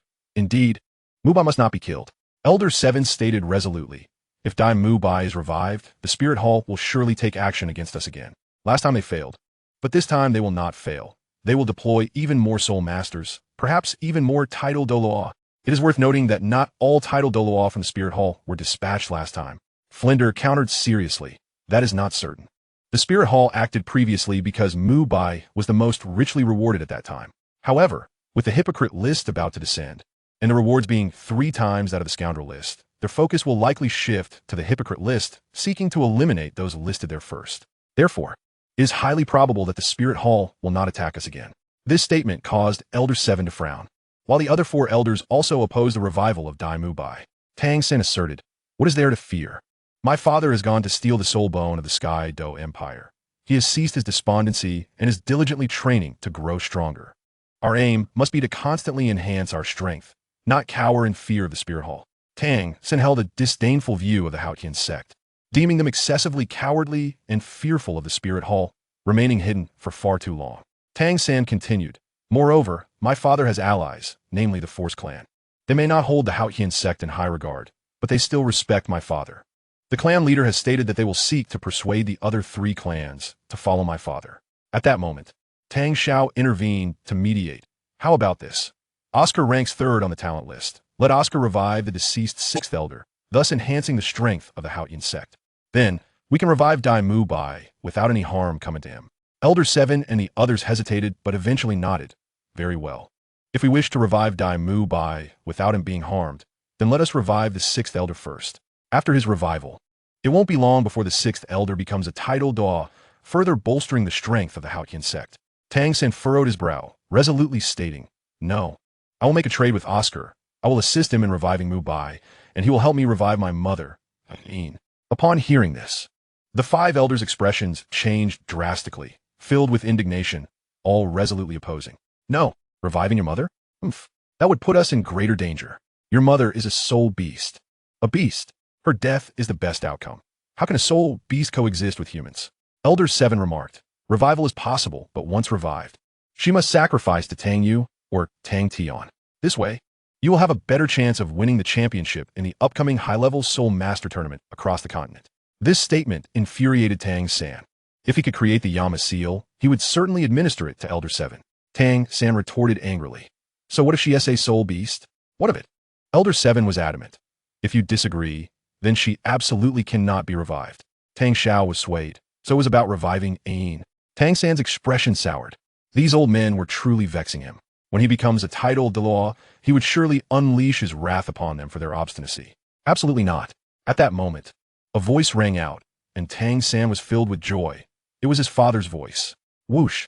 A figure dashed in, revealing itself to be Tang Hao. Tang Xiao joyfully exclaimed, "Brother Hao, have you succeeded? Have you obtained the soul bone?" Tang Hao shook his head, saying, "No. I first conducted a thorough investigation and have now become quite familiar with the surroundings. Next time, I'm certain I will achieve success." He refrained from further action due to the qualifications leaderboard and the implications of the resurrection divine light. Upon witnessing his son's companion, Oscar, being able to resurrect souls not exceeding the level of 95, Tang Hao felt a surge of excitement, for this meant he could bring back Ain. In her mortal life, she had transformed into a human, a soul master, with a level of 75. Tang Hao spoke solemnly, "Aude. I have already pledged my assistance to the Haotian sect in slaying the first reward on the Hypocrite leaderboard. Shrek's captain is also a disciple of Haotian sect, and has received considerable benefits in return. As for the resurrection divine light, I cannot acquiesce to your demands. Should you refuse, I can assure you that I will help the Haotian sect secure the first reward on the next negative leaderboard." His words left the elders in silence, with no response forthcoming. Tang Hao exchanged a knowing glance with Tang San, who understood perfectly. "Resurrection, Dai Mubai." As he spoke, the resurrection divine light materialized before them. Within the divine radiance, a figure began to take shape, and 2 seconds later, Dai Mubai appeared, resurrected. Initially, Dai Mubai was taken aback, questioning how he was alive again after having perished. Was this not a dream? Tang San explained, "Mubai, you have been resurrected because..." As the reasons were elaborated, Dai Mubai grasped the truth. The reward from the qualifications leaderboard was the resurrection divine light. Overjoyed, he reveled in his newfound life, yet harbored a deep-seated resentment. It was Lin Yi who had taken his life. Tang San narrowed his eyes, so it was him. "Mubai, we must grow stronger and seek vengeance." Meanwhile, the 4th position on the scoundrel leaderboard, marked with Dai Mubai's name, vanished, drawing the attention of soul masters across the continent. Dai Mubai had returned to life. Indeed, the deceased status had disappeared. Killing Dai Mubai could still yield rewards. However, he was a member of Shrek Academy, which had allied with numerous powerful individuals. Lin Yi, noticing this, smirked, "So he has returned. I will have to kill him again." He turned to Xiao Wu, stating, "Xiao Wu, I will resurrect your mother." At this, Xiao Wu was overwhelmed with emotion, tears streaming down her face. There was no need for her to express gratitude. That would be too formal. Moreover, resurrecting her mother would bolster their strength significantly. When Lin Yi acquired the resurrection divine light, he had already resolved to bring back Xiao Wu's mother. Xiao Wu nodded earnestly, silently vowing to remember this immense favor. At the Haotian sect, Tang San was electrified, eagerly exclaiming, "Mubai has been resurrected. Xiao Ao, quickly revive my mother." Oscar nodded, revive Tang San's mother, Tang Hao's wife, Yin. However, the resurrection divine light did not manifest. Tang San was taken aback, questioning why. Oscar realized, the reason we cannot resurrect her is that she is not truly dead. These words left Tang San in disbelief. His mother was not dead? Tang Hao, however, understood. Yin had not truly perished, although she had been sacrificed. She had not completely succumbed to death, transforming instead into a fragile blue silver grass, retaining a semblance of life and soul. Tang San came to a realization. To resurrect his mother, she must first be completely dead. Tang Hao's body trembled. He knew well that to bring her back, they must first allow the blue silver grass, which Yin had become, to perish. Seeing his father's expression of sorrow and hesitation, Tang San understood. "Father, I know you cannot bring yourself to do it. Therefore, I will take action. To resurrect mother, I will crush that blue silver grass." Tang Hao was stunned, his eyes widening in disbelief at his son's declaration. Little San intended to destroy Yin. Chapter 058, Announcement of the Hypocrite Rankings. Tang San, witnessing his father's shocked gaze, understood completely. He reminded, "Father, we must first ensure that mother is entirely dead before we can resurrect her. We cannot allow her to remain as a mere blue silver grass." Tang Hao was also aware that in the past, had anyone dared to harm that blue silver grass, he would have fought fiercely to protect it. But now, with the resurrection divine light available, the situation had changed. Tang San, filled with urgency, implored, "Father, take me to see mother." Tang Hao nodded. "Very well, I will take you along with Oscar." Just then, Yu Engine arrived, brimming with excitement and anticipation. His voice reached them even before he did. "Xiaogang! Xiaogang!" Yu Engine exclaimed, scanning the surroundings. He spotted Dai Mubai, but did not see his son, Yu Xiaogang. This puzzled him. Why had Xiaogang not been resurrected yet? It seemed the #1 spot on the scoundrel leaderboard still indicated he was deceased. Yu Engine's arrival cast a shadow over Tang San, who instinctively took a step back, hiding behind Tang Hao. Yu Engine looked at Tang San, puzzled. Why hasn't T Xiaogang been resurrected yet? Dai Mubai has come back to life. Oscar, you revived him, right? So, Xiao San, hurry and use your resurrection divine light. Tang San hesitated, his voice trembling. "Grandfather, I have already used my resurrection divine light to bring back Dai Mubai." This revelation left Yu Engine astonished. Realizing that they intended for Oscar to revive Xiaogang, he turned to Oscar with an eager expression, causing Oscar to feel somewhat awkward, glancing toward Tang San for assistance. Tang San found it difficult to speak, but knew he must. With his father absent, he felt apprehensive about expressing the truth, fearing Yu Engine might lose his temper and lash out at him. However, with his father's protection, he decided to be forthright. Tang San stated plainly, "Grandfather, please listen to me and remain calm." This cautionary advice darkened Yu Engine's expression as an ominous premonition stirred within him. Why must he remain calm? What unpleasant news was to follow? Tang San continued, "Grandfather, I intend to first resurrect my mother, and later, if the opportunity arises to obtain new resurrection divine light or achieve divinity, I will resurrect my teacher." Upon hearing this, Yu Engine erupted in fury. "Tang San, what did you just say? You do not intend to resurrect Xiaogang." Yu Engine roared, his anger surging, creating an oppressive atmosphere around them. Tang Hao and Tang Xiao released their own auras to counteract the pressure, or else the younger generation would have been overwhelmed. "Grandfather, please let me explain. There's a reason." However, Tang San was interrupted. Yu Engine, livid, demanded, "What reason? Do not make excuses. Is it because Xiaogang is not your true kin? Therefore, you choose to resurrect your mother first? You often say that a day as a teacher is a lifetime as a father. Xiaogang is your teacher. And even more than that, he is like a father to you. Why then, when it comes to resurrection, do you choose your mother over him?" Yu Engine trembled with rage, never having anticipated Tang San's hypocrisy. He spoke of teachers as family, yet when it mattered most, he chose to resurrect his biological mother. Pointing at the hypocrite leaderboard, Yu Engine berated, "Tang San, you are utterly hypocritical. Are you not afraid of being placed on the hypocrite leaderboard?" This statement left Tang Hao's expression grim, as he replied sternly, "Do not speak recklessly. My son could never be deemed a hypocrite. I know the kind of person he is, honorable and upright, a paragon of virtue, not some pretender. You engine scoffed, Tang San, you hide behind your father's protection. It is of no use. I will strike you down. You have truly disappointed me and Xiaogang. Xiaogang must have been blind to have taken you as a disciple. Yuan Jun of the Yu family was surrounded by 9 soul rings, with the 7th soul ring radiating brilliantly as he unleashed his martial soul's true form, transforming into the blue lightning tyrant dragon. Tang Hao released his martial soul, the Haotian hammer, preparing to strike, while Tang Xiao hurriedly shielded Tang San. Tang Yu and Tang Tian watched the spectacle, silently cheering. Go, old master Yuan Jun. A dragon claw struck at Tang San. Tang San quickly implored, Grandfather, please calm down. Listen to me. I have no grandson like you. Yuan Jun retorted. The greatest mistake of my life was recognizing you as my grandson. I was blind, failing to see that you are nothing but a hypocrite. Grandfather, I have my reasons. Tang San protested. Reviving our teacher is dangerous. We lack the strength to protect him, for he is the #1 on the list of scoundrels. If he comes back, the Spirit Hall and the entire continent will be aware and will come after us. It will be perilous for all of us. If our teacher knew, he would certainly not allow me to revive him first. He would insist I revive my mother instead. Grandfather, once I become powerful, I will revive our teacher. At that time, even if he remains the #1 scoundrel, I will have the strength to protect him.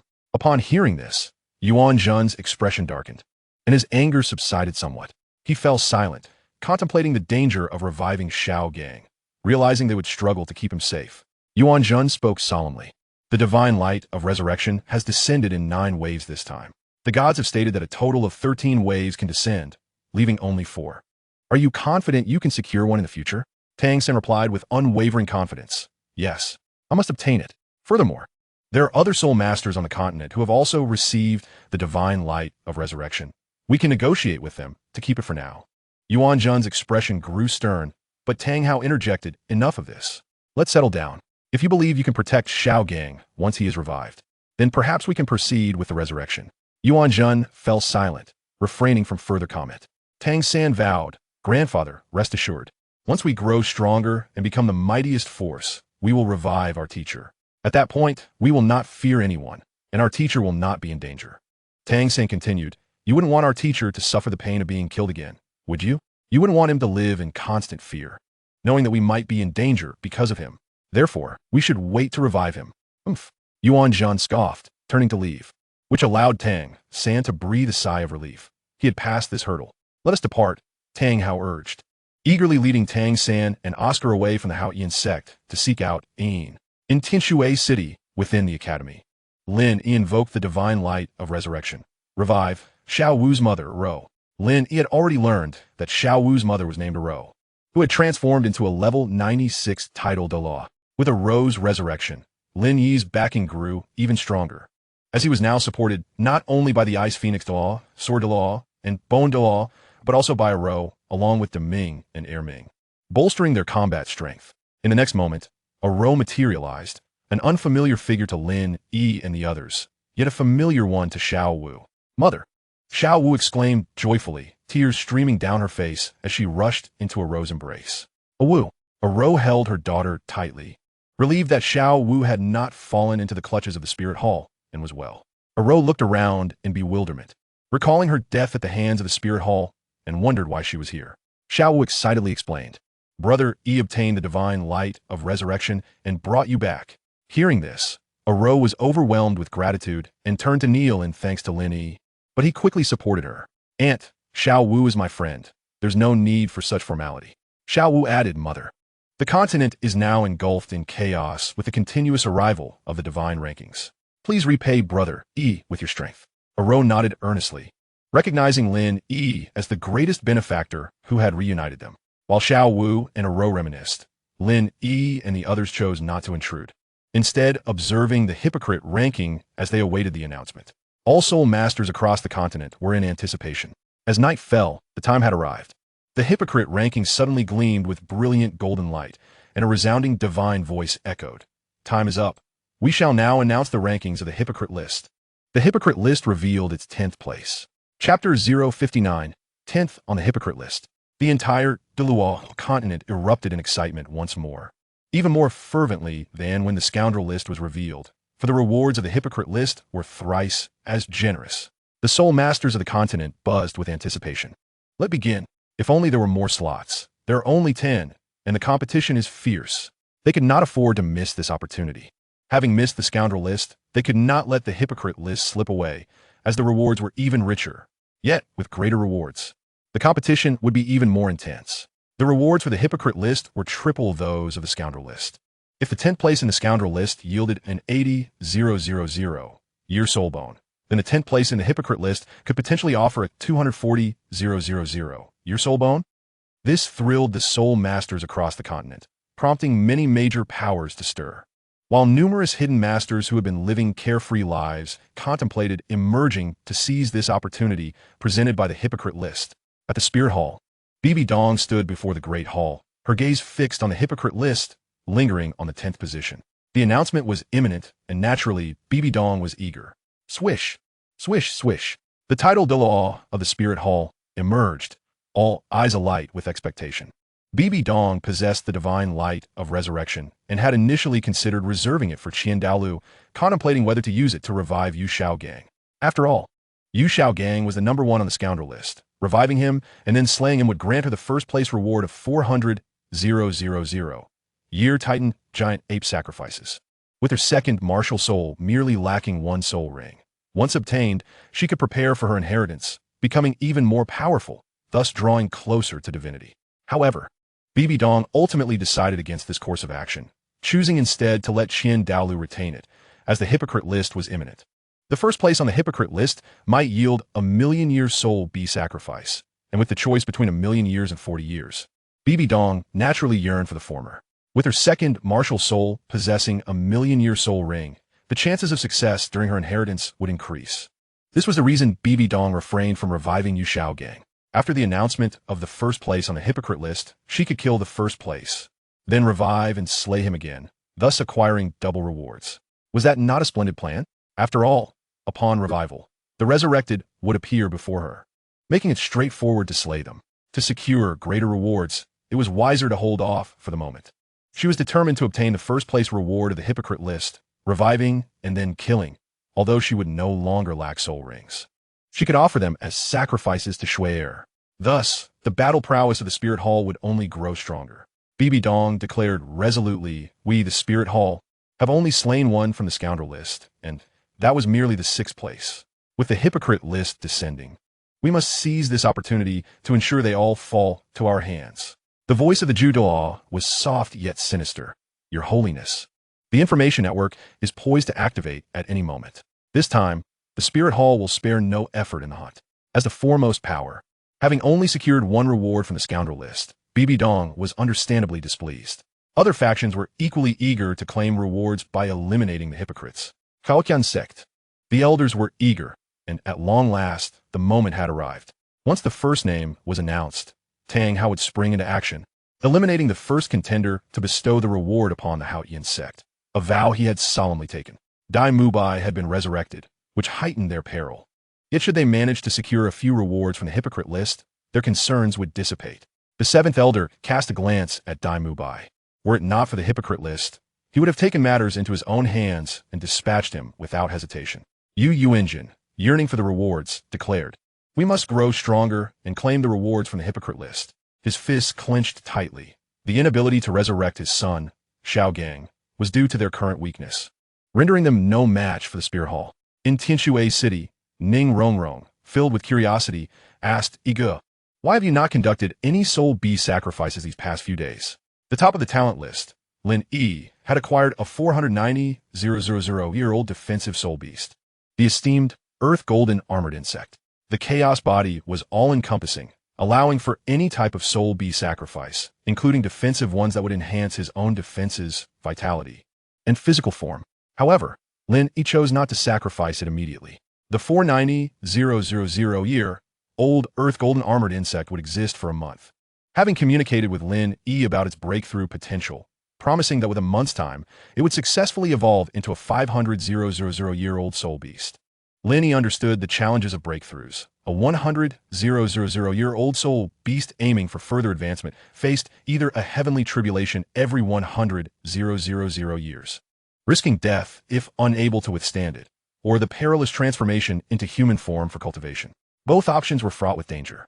This was why ferocious beasts were scarce on Douluo Continent. As they neared the end of their 100,000-year lifespan, they had to either become ferocious beasts themselves or confront the heavenly tribulation. The tribulation occurred every 100,000 years and became increasingly formidable with each cycle. The Earth golden armored insect, in its quest to reach 500,000 years, would likewise face a tribulation, and only with success could it attain that milestone.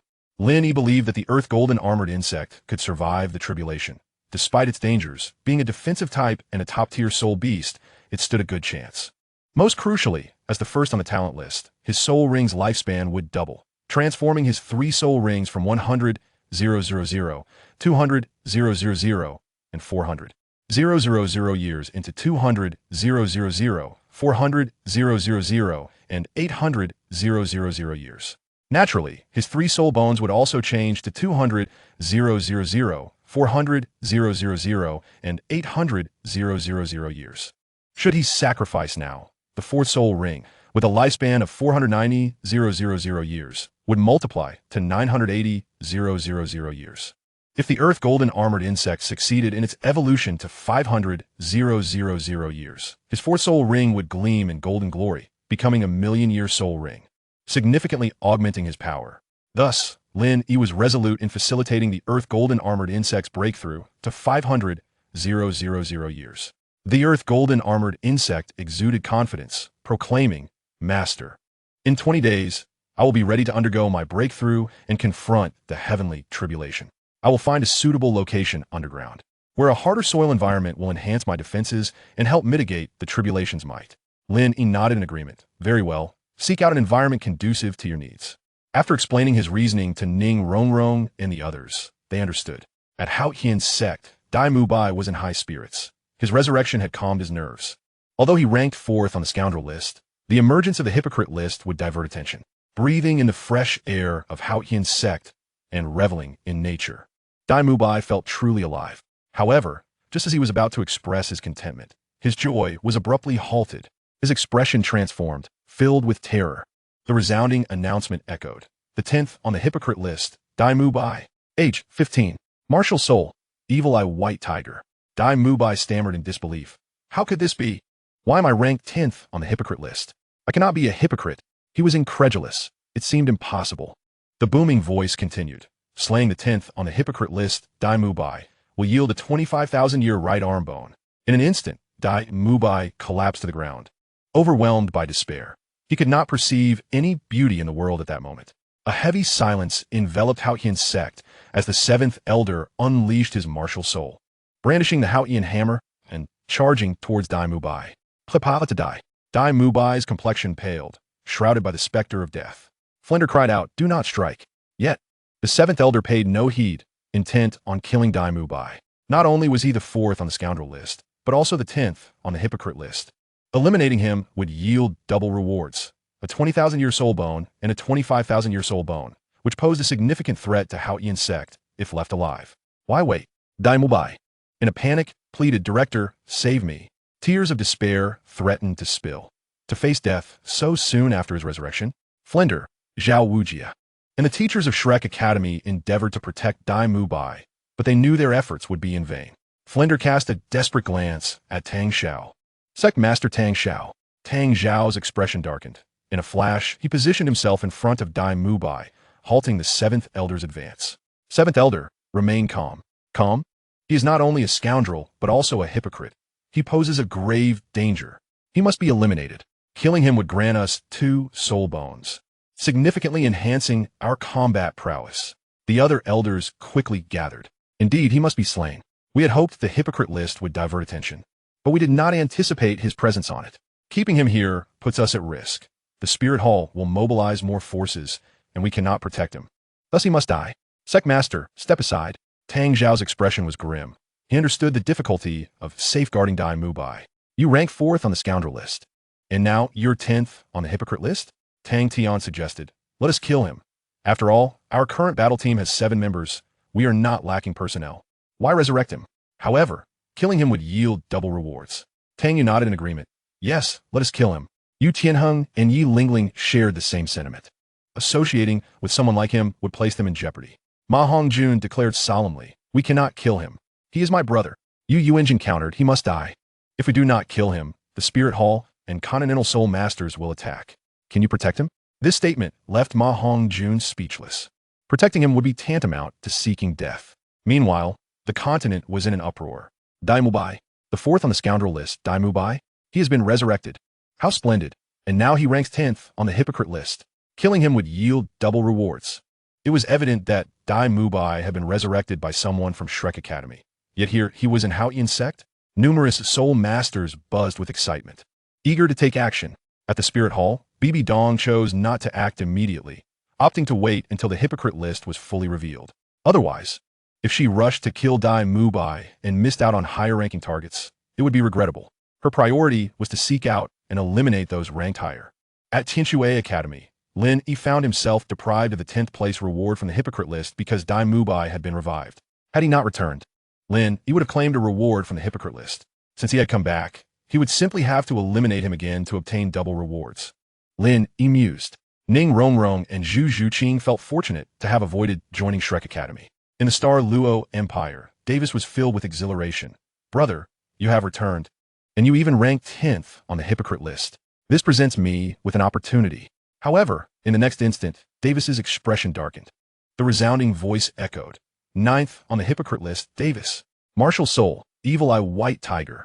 Slaying the 9th-ranked hypocrite, Davis, will yield a sacrifice of 250,000 years of soul beasts. Davis's face turned ashen, his fists clenched tightly. How could he possibly be the 9th-ranked hypocrite? He felt a wave of relief knowing that he was under the protection of the powerful Star Luo royal family. The royal family was indeed in turmoil, especially the Star Luo Emperor, whose countenance was grim. Damn it, both of my sons are hypocrites? Naturally, he could not execute Davis, the royal heir. At Haotian sect, Flender hastily remarked, since Davis is ranked 9th, the Star Luo royal family will surely ally with us. They must be fearful of the Spirit Hall's assault. The enemy of my enemy is my friend.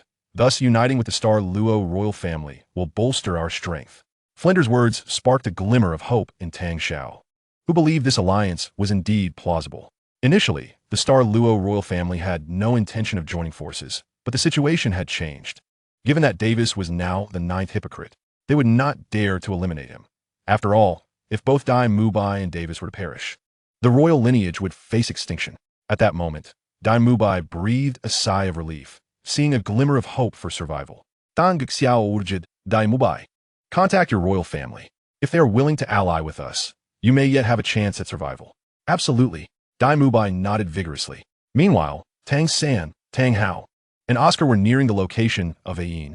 As they journeyed, Tang San glanced at the hypocrite list. His expression troubled. I never expected Mubai to be ranked 10th among the hypocrites. This complicates matters. Regret washed over him as he turned to Oscar. Had I known, I would have resurrected the teacher sooner. Mubai is not only ranked 4th on the scumbag list, but now also 10th on the hypocrite list. This poses a grave danger for us. Oscar, naturally displeased by Tang San's words, muttered to himself, can you guarantee that your teacher won't end up on the hypocrite list? Before long, Tang San and his companions approached a mountainous region. Once they entered the mountains, they arrived at a majestic waterfall. The sound of rushing water echoed through the valley, and Tang Hao, unable to contain his excitement, leaped towards the waterfall. Tang San and Oscar followed suit. Upon entering the waterfall, Tang Hao pressed against a seamless rock wall, which opened to reveal a hidden stone door. He darted inside, with Tang San and Oscar close behind. Inside, they found a damp cave that gradually brightened. At the end of the passage lay a 10-square-meter stone chamber, empty save for a small mound of earth, atop which a delicate blue-silver grass swayed gently, its leaves adorned with peculiar golden patterns. Little San, come here and kneel, Tang Hao beckoned, understanding the significance. Tang San approached but shook his head resolutely. Father, I shall not kneel. Why not? Tang Hao was taken aback. Tang San explained, Mother is not dead. Kneeling would be akin to bowing at her grave, so I refuse. I will wait until she is resurrected and kneel before her then. Tang Hao's eyes widened in understanding, a smile of appreciation gracing his lips. He bent down to gently caress the blue silvergrass, speaking softly, "Yin, I brought our son to see you. He has grown so much and is remarkable. Not only does he possess outstanding talent and strength, but he is also as righteous and virtuous as I am. When you are resurrected, you will be overjoyed to see our son." Witnessing his mother in such a state pained Tang San, and he couldn't help but voice his grievances. "Father, how could you have protected mother so poorly, allowing her to be discovered by the spirit hall? Such carelessness. Otherwise, I would have known a mother's love from birth, and our family could have remained united." Tang Hao trembled at Tang San's reproach. Chapter 061. The top 3 hypocrites are about to be revealed. With a sigh, Tang Hao replied, "It was not merely my carelessness. Yin chose to accompany us on our journeys. As we are all prodigious talents of the Haoyin sect, we attracted the attention of the spirit hall, which ultimately led to a Yin's discovery and the subsequent events." Upon hearing this explanation, Tang San felt enlightened. Indeed, it was not his father's fault, but rather the spirit hall's misdeeds. Yin seemed to sense her son's arrival, swaying gently, appearing quite pleased. Tang San felt the gentle aura emanating from the blue silvergrass, warming his heart with a sense of maternal love. At Tianshui Academy, Lin Yi departed from Tianshui City, wary of the hypocrite list's emergence, as those he had slain might now find themselves on it. The booming voice announced, "8th on the hypocrite list, Shui Xing. Identity: Prince of the Tiando royal family. Slaying the 8th-ranked hypocrite, Shui Xing, will yield a choice of soul bones spanning 300,000 years. The continent erupted in excitement. 300,000 years of selectable soul bones. Quite impressive. Prince Shui Xing is not an easy target. He is beyond the reach of ordinary soul masters, being a royal. Indeed, hope is dimmed. Within the Tiando royal family, Prince Shui Xing was in a state of panic, hastily summoning Dugu Bo for protection. The Emperor of the Snowy Night, upon learning this news, wore a grim expression, but deemed it not overly concerning, as the Tiando Empire was under his control. Yet, the threat from the Spirit Hall loomed large. Bibi Dong sneered, "Once Shui'er succeeds, we can act against Shui Xing.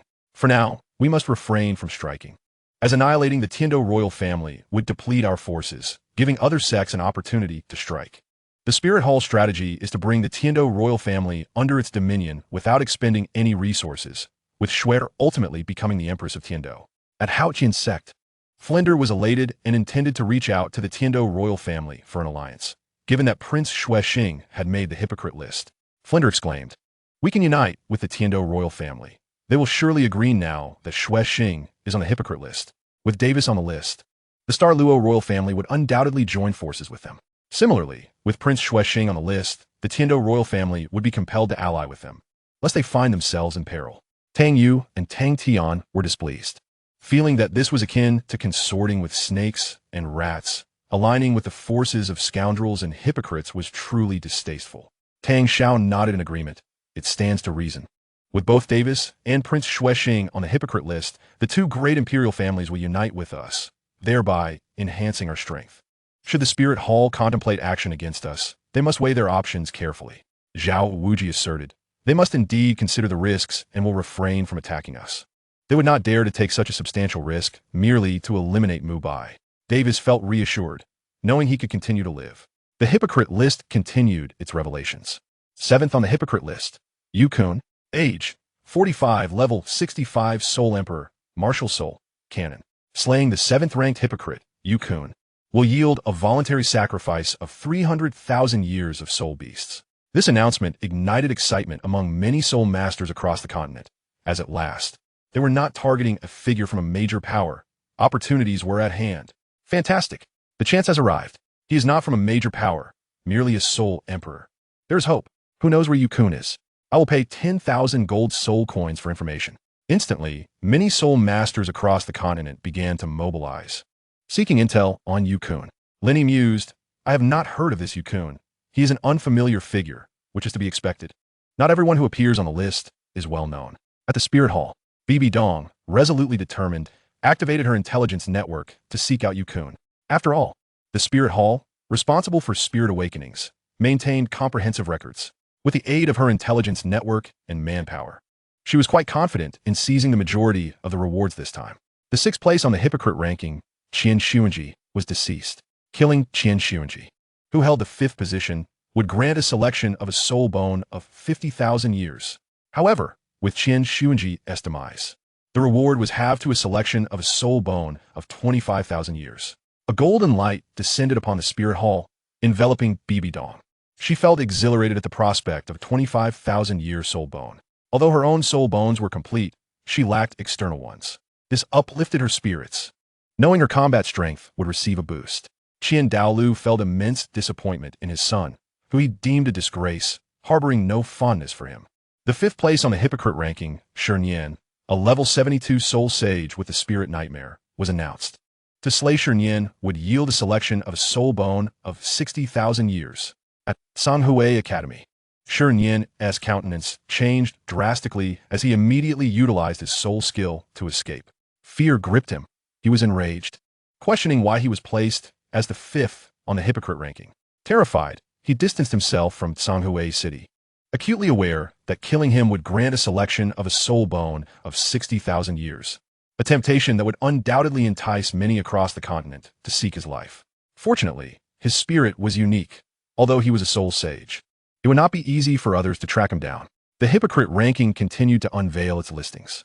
The fourth place was occupied by Tang San, the limit Douluo of level 99, with the spirit Haotian hammer. To defeat Tang San would yield a voluntary sacrifice of a soul beast of 60,000 years. Within the spirit hall, Bibi Dong furrowed her brow, recognizing the substantial reward, yet acknowledging the difficulty in achieving it. Naturally, soul masters across the continent had all but relinquished hope, for a limit Douluo was a formidable opponent. Anticipation grew as the rankings of the top three were imminent.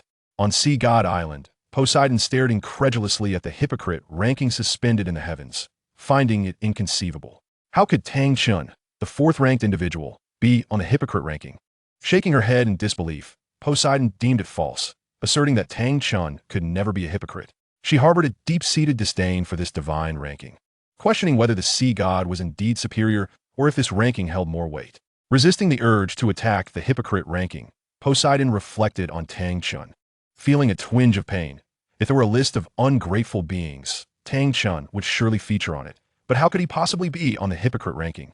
Nevertheless, she felt a surge of joy, for it affirmed Tang San was still alive. At the Haotian clan, Tang Xiao wore a grim expression. How could his grandfather, Tang San, be labeled a hypocrite? What nonsense was this Hypocrite Ranking, filled with absurdity? Though displeased, Tang Xiao felt a flicker of happiness, knowing his grandfather was alive. Yet he pondered why Tang San did not return, especially knowing the Haotian clan faced difficulties. The elders shared a mix of anger and joy. It was wonderful that Tang San lived, yet they were puzzled as to why he had not come back, suspecting he had encountered some ordeal. Within the cave where Ain resided, Tang San and his companions keenly observed the Hypocrite Ranking. Upon hearing the fourth place and the associated reward, Tang San felt a surge of excitement. By slaying Tang San, he could obtain a soul ring and a soul bone of 60,000 years. Father, continue to cultivate diligently. Once you become a limit Douluo, help me eliminate Tang San, and I shall procure a 60,000-year soul ring and soul bone. At this, Tang Hao erupted in fury, nearly raising his hand to strike Tang San, barking, "What are you saying? Tang San is my grandfather, your great-grandfather." Hearing this, Tang San's expression shifted. He realized he could not kill his great-grandfather. "Father, it was my mistake," he quickly apologized. Tang Hao calmed himself. "It's fine. You were unaware of your great-grandfather. It is my fault for not telling you." Eagerly, Tang San approached the blue silver grass, stepping forward. Tang Hao's heart tightened, recognizing what his son was about to do. "Little San," Tang Hao hesitated to speak. "Father, I know you're reluctant, but unless he is utterly dead, I cannot see Mother." Tang San's words struck Tang Hao deeply, prompting him to turn away, unable to bear the sight.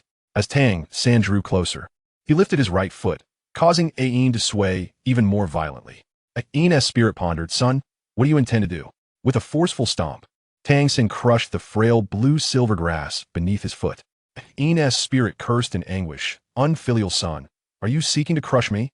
With a resounding thud, the blue-silver grass bent underfoot, but stood again upon the lifting of Tang San's foot. It appeared delicate, yet it was Ain's transformation, not an ordinary blue-silver grass. Ain, frail and flickering, lamented, "Unfilial son, what are you doing? Why do you step upon me? I am your mother." Confused, Ain could not fathom why her son would act in such a manner. Yet she was relieved to find herself unharmed. Tang San's countenance darkened, fully aware of the resilience of the blue-silver grass. he unleashed his martial spirit, the Hao-Ian hammer manifesting in his left hand. Mother, to spare you further suffering, I shall end this with one strike. Tang San intended to cease his stomping, uncertain of how many more steps it would take to truly end it. Oscar, lacking the intention to assist, thought that as a support, he might not be able to destroy the blue silvergrass. Tang San unleashed his soul power, gripping the Hao-Ian hammer tightly, raising it high, employing the technique of the chaotic cloak hammer method, and brought it crashing down. With a thunderous boom, the small mound erupted, the roots of the blue-silver grass shattered, its leaves disintegrating. Aine perished, her final cry of despair echoing, "Unfilial son." The blue-silver grass fell in disarray as Tang Hao turned, his hands trembling. Filled with heartache, Tang San, unable to contain himself, exclaimed, "Little Ao, commence." "All right." Oscar nodded gravely, "Revive." The moment arrived when divine light descended, enveloping the blue-silver grass, gradually revealing a figure. Soon, Aine was revived, her first reaction being to scold, "You unfilial son." Tang San's expression changed as he hastily explained, "Mother, I did that to ensure your revival. You cannot be fully resurrected if you are not entirely dead." Upon hearing this, Aine understood, realizing she had misjudged her son's intentions. At the Hao-Ian clan, Yu Yuanjin gazed at Dai Mubai with increasing displeasure, muttering, "Why revive Dai Mubai? Wouldn't he reviving Xiaogang be more beneficial?" Although Xiaogang is on the list of scoundrels, Dai Mubai has appeared on 2 negative lists, 4th on the scoundrel list and 10th on the hypocrite list. Reviving Xiaogang would be better. However, before Yu Yuanjin could finish speaking, a magnificent divine sound resonated, announcing the 3rd place on the hypocrite ranking. The 3rd place, Yu Xiaogang, was deceased. Suddenly, Yu Yuanjin's body trembled. Xiaogang, the 3rd on the hypocrite ranking? It was inconceivable, absolutely impossible. Yu Yuanjin was consumed by rage, questioning whether this divine ranking bore a grudge against Xiaogang. Yu Yuanjin was utterly defiant, ready to assault the hypocrite list. Tang Xiao hastily intervened, urging, "Calm down. We cannot afford to lose our combat strength now. Attacking the divine list will invoke divine retribution." Stopped in his tracks, Yu Yuanjin's chest heaved with fury. The mere thought of Xiaogang occupying the 3rd position on the hypocrite list incensed him further. But what enraged him even more was the fact that the one who had slain Xiaogang could claim the reward associated with that 3rd position. In the valley, Tang San was taken aback. How could my teacher possibly be ranked 3rd on the hypocrite list? Aine, aware of the divine list, furrowed her brow as she noted the top rank on the scoundrel list and the 3rd rank on the hypocrite list, both belonging to Yu Yuan Xiaogang. She cautioned, "Son, the 1st on the scoundrel list and the 3rd on the hypocrite list, Yu Yuan Xiaogang, is your teacher. How could you choose such a person as your mentor?" With a tone laced with reproach, Aine then softened her voice, adding, "It is also my fault. I haven't been by your side since you were little, and I failed to guide you properly." After a brief moment of distress, Tang San felt a wave of relief wash over him, grateful that it was his mother who had been revived, not his teacher. A resonant divine sound echoed forth. Slaying Yu Yuan Xiaogang grants a reward of 900,000 years of external spirit bones. Moreover, it disregards the quantity and rules of spirit bones, allowing for their cumulative use. As Yu Yuan Xiaogang is deceased, the Slayer will receive 450,000 years of external spirit bones.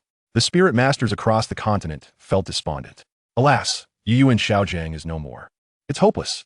Truly, the rewards for the top 3 were astonishing, reaching 900,000 years and disregarding the spirit bone rules, meaning one could absorb them even if their spirit bones were at full capacity. It was even possible to stack an additional external spirit bone in the designated position. Such power was unparalleled. Indeed, possessing an external spirit bone akin to wings on one's back would still allow for further absorption of another external spirit bone. The divine force was immense, capable of altering the very rules governing spirit bones. In the spirit hall, Bibi Dong frowned. What a pity. The rewards were exceptionally enticing. And though Bibi Dong felt a surge of excitement, it was overshadowed by the tragedy of Yu Yuan Xiaojiang's demise. She resolved to retain her own resurrection divine light, and that of Qian Daolu, but she could also seek out others possessing resurrection divine light. If successful, she could revive Yu Yuan Xiaojiang and then eliminate him, thus securing a double portion of the rich rewards. As the rewards were announced, Tang San's expression darkened. They were overwhelmingly generous, far too potent, especially since it was Lin Yi who had slain his teacher. This meant that the rewards would rightfully go to Lin Yi, widening the gap between them. However, A slight consolation lay in the fact that his father would assist him in dealing with the first and second places on the hypocrite list. Additionally, the rewards would be halved. At that moment, Lin Yi was in high spirits. Thanks to the system's peculiarities, his rewards remained intact, granting him 900,000 years of external spirit bone for his right claw. Since they could be stacked, he could make use of them. Furthermore, upon absorption, they would double, transforming into 180,000 years of external spirit bones. His strength would undoubtedly increase. The spirit masters across the continent eagerly anticipated the rewards for the top 2 positions, given the substantial bounty for the 3rd place. The divine voice continued to announce, now revealing the 2nd place on the hypocrite list. Tang San was elated, and Tang Hao was equally invested. As he aimed to secure rewards for his son, he knew he must locate and eliminate the 1st and 2nd on the hypocrite list. Tang San muttered to himself, the rewards for the top 3 on the hypocrite list are too bountiful. The 3rd place is certainly unattainable. Now we must focus on the 2nd and 1st places. Father, are you prepared? Tang Hao nodded firmly. I am ready. Once the announcement is made, we will set out to find and slay the 2nd on the hypocrite list. Tang San was ecstatic. Yes, we must kill them. I yearn for the rewards. I wish to grow stronger. I aspire to become a deity. And once I achieve divinity, I will express my gratitude to all who have aided me, resurrect my teacher, and lead all my benefactors to the divine realm. Therefore, the 2nd on the hypocrite list, whomever it may be, must be eliminated. The murderous intent flared in Tang San's eyes. The 2nd on the hypocrite list is Tang Hao. Title, Hao Yin. Martial Soul, Hao Yin Hammer. Tang Hao was taken aback. He was the 2nd on the hypocrite list? The most incredulous was Yin. In her eyes, Tang Hao was the epitome of a virtuous man, so how could he be ranked on the hypocrite list, let alone 2nd? Confounded, Yin asked how why. Tang San could not comprehend, shaking his head in denial. Impossible. I cannot be a hypocrite. His countenance darkened. The revelation that his father held the 2nd position on the hypocrite list left him in dismay, marking yet another individual he could not slay. The 2nd, 3rd, and 4th places were all people he knew and were his kin. Through gritted teeth, Tang San declared, this is undoubtedly a biased ranking, aimed directly at us. How else could it be so coincidental that my father, teacher, and great-grandfather are consecutively ranked 2nd, 3rd, and 4th on the hypocrite list? Tang Hao seat, his chest heaving as he gripped the Hao Yin hammer tightly, tempted to smash the divine list to smithereens. What nonsense is this divine list? What absurdity is the hypocrite list? How could I possibly be ranked 2nd? Tang Hao was infuriated. It was an affront to his reputation, especially with his son and wife present. His inclusion on the hypocrite list would surely lead to misunderstandings. Were he a solitary figure, he would have already unleashed his fury upon the divine list, deeming it a farce. However, he could not act impulsively, as he had his son and wife to consider. Oscar felt a sense of unease. With Tang Hao being 2nd on the hypocrite list, their situation had become even more precarious, with scoundrels and hypocrites among them. Even if Shrek united with the Hao Yin sect and the Blue Lightning Tyrant Dragon clan, they would still be in danger. Oscar lamented his own predicament, feeling unjustly cornered. He had not been listed on either negative ranking, yet found himself in a perilous position simply because those around him were fraught with issues. Father, do not worry. Though you are on the list, I will never believe you are a hypocrite, Tang San reassured, steadfast in his faith in his father's character. Tang Hao smiled with relief, casting a glance at Yin, who nodded in agreement. I too believe Hao is not a hypocrite. Tang Hao exhaled, feeling reassured. That is good. Being on the hypocrite list matters not. As long as my family believes in my integrity, I care little for what others may say. The divine voice continued to announce the rewards. Slaying the 2nd on the hypocrite list, Tang Hao grants a reward of 900,000 years of voluntarily sacrificed dark golden terraclaw bear. Upon the announcement of the rewards, the entire continent erupted in excitement. By the heavens, 900,000 years of a soul beast's voluntary sacrifice, and it's a dark golden terraclaw bear. How formidable, truly befitting a 2nd place reward on the hypocrite list. The potency of a 900,000-year-old soul beast, especially one as formidable as the dark golden terraclaw bear, meant that even a mere one-ringed soul master, possessing its spirit ring and spirit bone, could potentially slay a soul king. Ignorance limited one's imagination. 900,000 years, and from the dark golden terraclaw bear. Possessing 2 soul skills and 2 bone skills, its combat prowess was immense, capable of defeating even a soul king with just 1 ring. Alas, the challenge lay in Tang Hao. He was not an easy target, being a formidable force in his own right. Indeed, this was not their opportunity. Tang Hao is too powerful. Affiliated with the Haoyan sect and allied with other forces. The only ones capable of claiming the rewards would be the Spirit Hall. In the Spirit Hall, Bibi Dong was elated upon learning of the rewards. She was determined to secure them for herself and grow even stronger. The second martial soul's ninth soul ring is such that when the time comes for the Rakshasa goddess inheritance, I shall undoubtedly succeed and ascend to divinity. At that moment, the Spirit Hall shall reign supreme over the continent. Bibi Dong commanded. Immediately summon all available soul masters. This time, we must exert ourselves to the utmost, presenting a combat strength far superior to the last. We must eliminate Tang Hao, and while we're at it, eliminate Dai Mubai as well. Yes. Her subordinates promptly set out to gather forces to assault the Haoyan sect. Just then, Qian Daolu arrived. The rewards were extraordinarily enticing, leaving Qian Daolu in awe. However, he lamented that he was already a titled Douluo, presently an ultimate Douluo, and lacked a second martial soul, rendering these rewards futile for him. Qian Daolu stated, I can participate in this operation. I will deal with Tang Hao. However, I wish to offer the rewards to the 900,000 Year Dark Gold Fearsome Bear as a tribute to Schwer. I understand that you require one more soul ring for your second martial soul. But there is also the first place on the Hypocrite Ranking, which guarantees even more substantial rewards. If it still involves soul B sacrifices, I will assist you in securing the first place prize. Without hesitation, Bibi Dong replied, agreed. After all, Schwerer is her daughter, destined to inherit the angel god. A stronger daughter would be advantageous. With both gods in the Spirit Hall, they would surely dominate the continent. The first place reward would naturally be more generous. And with Qian Daolu willing to assist her, anyone who rose to the challenge could surely be vanquished. In the Haoyan sect, Tang Xiao wore an expression of utter disbelief. How could his brother possibly be a hypocrite? It was inconceivable. Flinder's countenance mirrored his dismay, as did Zhao Wujia's among others. After all, Tang Hao was part of their faction. Elders 7 seethed. Tang Hao ranks second on the Hypocrite Ranking. It seems we have yet to fully comprehend him. I have never liked him, finding him excessively selfish, but I never imagined he would rank so high on that list. Elder 5 remarked, Tang Hao has concealed himself too well. We have all been deceived. Elder 4 insisted, we must expel Tang Hao from our faction.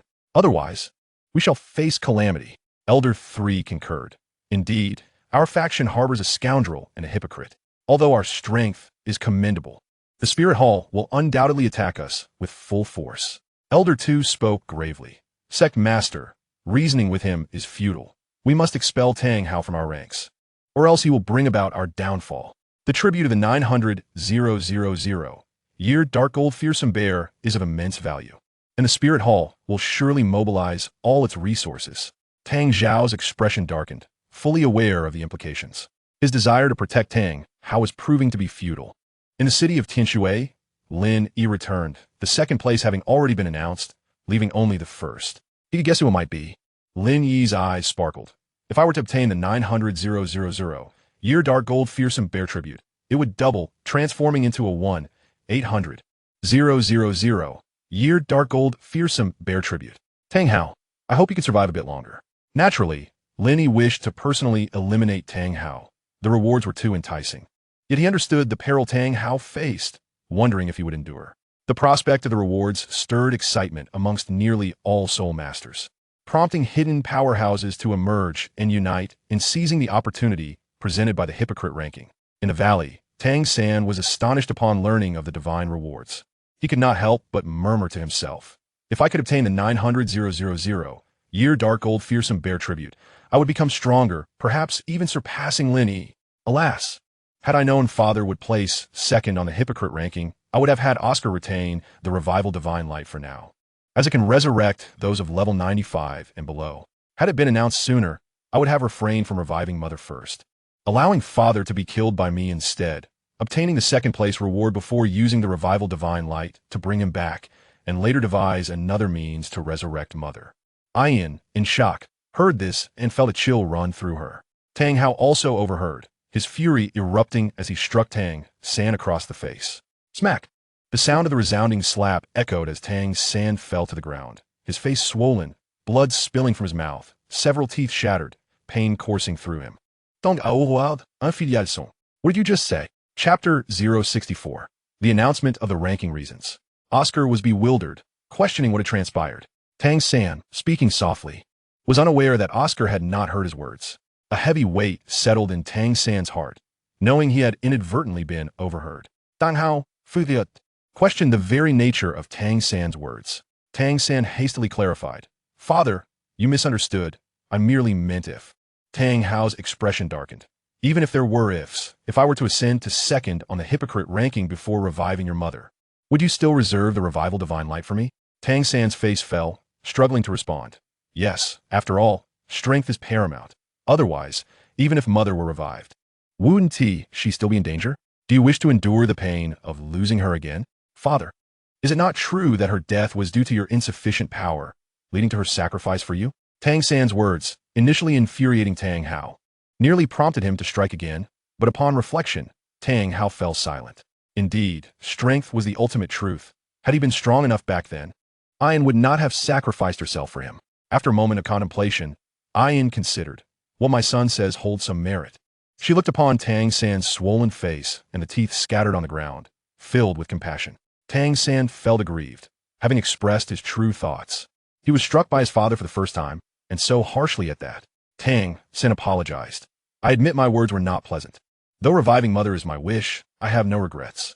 If anyone seeks to harm her, they must first pass over my corpse."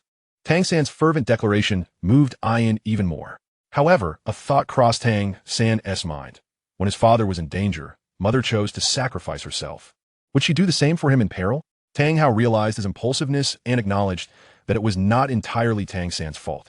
After all, to slay him would yield the 900,000 year dark gold fearsome bear tribute, a boon for his son. Tang Hao sighed. If only I possessed 2 of Oscar's revival divine lights, it could work out, for my son to grow stronger. I would allow Xiao San to kill me to obtain the second place reward, and then Xiao San could use the revival divine light to bring me back. Tang San nodded. Indeed, it would be wise to exploit the hypocrite ranking, which is why I was murmuring those thoughts earlier. Tang Hao felt a pang of regret as he glanced at his son, a mix of tenderness and guilt washing over him. Stepping forward, Tang Hao offered an apology. "Xiao San, I'm sorry. It was my impulsiveness. Are you in pain?" Tang San shook his head. "Not at all." Tang Hao continued. "Xiao San, I understand your desire to grow stronger. The second, third, and fourth places on the hypocrite ranking may be unattainable. But there remains the first place." At that moment, Oscar interjected with confusion. "But Uncle Tang Hao, didn't you promise that once the first place on the hypocrite ranking was announced, you would seek to eliminate them and bestow the rewards upon the Haotian sect?" Oscar's words rendered Tang Hao silent. Indeed, he had made such a promise, stating that if he failed, his entire family would suffer dire consequences. Tang Hao thought to explain to his son, "As a second on the hypocrite ranking, do you think the Haotian sect would still accept me? They would undoubtedly distance themselves from me. The elders will surely demand my expulsion from the faction.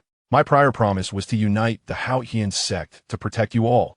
But since that union and protection are no longer in play, fulfilling that promise is no longer necessary. Although I swore an oath, their actions have nullified it, and thus my vow holds no weight." Oscar, after hearing Tang Hao's words, Oscar began to comprehend why Tang Hao ranked second on the list of hypocrites. At that moment, Tang San solemnly declared, "Father, you are justified in your actions. I firmly believe you have done nothing wrong. The fault lies entirely with the Haotian sect. The alliance is merely a means to assist them, for the Spirit Hall's actions would subsequently annihilate the top 3 sections. The alliance benefits both parties, yet they are insatiable, continually demanding compensation. First, they sought the Shrek team captain's student from the Haotian sect, and now they want you to hand over the first place reward to the Haotian sect after you receive it. Their greed knows no bounds." Tang Hao took great pleasure in his son's words, patting Tang San's shoulder, feeling a sense of pride.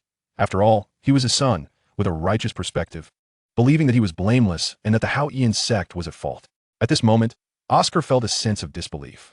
When Tang San visited the Haotian sect, he had witnessed Tang San bowing respectfully before the elders, speaking sweetly, apologizing profusely, and taking the blame for both himself and his father. Now, however, he was speaking in such a manner. Tang San glanced at the list of hypocrites, noticing that only the first place remained unannounced.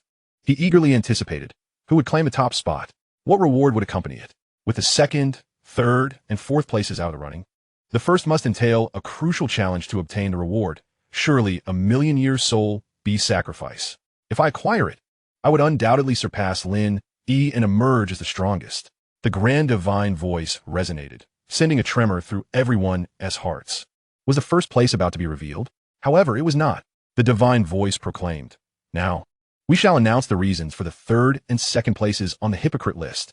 After detailing the reasons for the third and second places, they would proceed to unveil the first place. Although everyone on the continent was impatiently awaiting the first place and its reward, the announcement of the reasons sparked curiosity and intrigue. At this juncture, Tang San frowned, listening intently. I shall hear how the divine being justifies this. Neither my teacher nor my father is a hypocrite. This deity must be struggling to find an explanation, Tang San mused to himself. Yi also wished to hear the revelations, but Tang Hao's heart sank, filled with unease. At the Haotian sect, Yu Yuan was furious. Very well. Let's hear the reasoning. Why is Xiaogang the third place hypocrite? The announcement commenced, detailing the reasons for Yu Xiaogang's placement. On one hand, he despised the spirit hall, harboring deep hatred and animosity towards it. Yet, on the other hand, he relished the conveniences afforded by his position as an elder, using his authority to seek personal gain, an embodiment of duplicity. Despite knowing the identity of his disciple, he continued to nurture them, ostensibly to validate his theories. Yet motivated by selfish desires, seeking to empower his disciples to exact revenge on the spirit hall he loathed. He detested the spirit hall, but still collected monthly benefits for himself and his disciples. As the continent's soul masters listened to the reasoning, they expressed their disdain. What a hypocrite Yu Xiaogang is. He despises the spirit hall while exploiting its benefits, lacking gratitude, and even planning to oppose it. Indeed, such a person is utterly revolting and shameless. No wonder he ranks third among hypocrites. Yu Xiaogang, how fortunate you are to die so early. The soul masters on the continent continued to curse him. Yu Yuan's expression darkened, unable to refute their claims.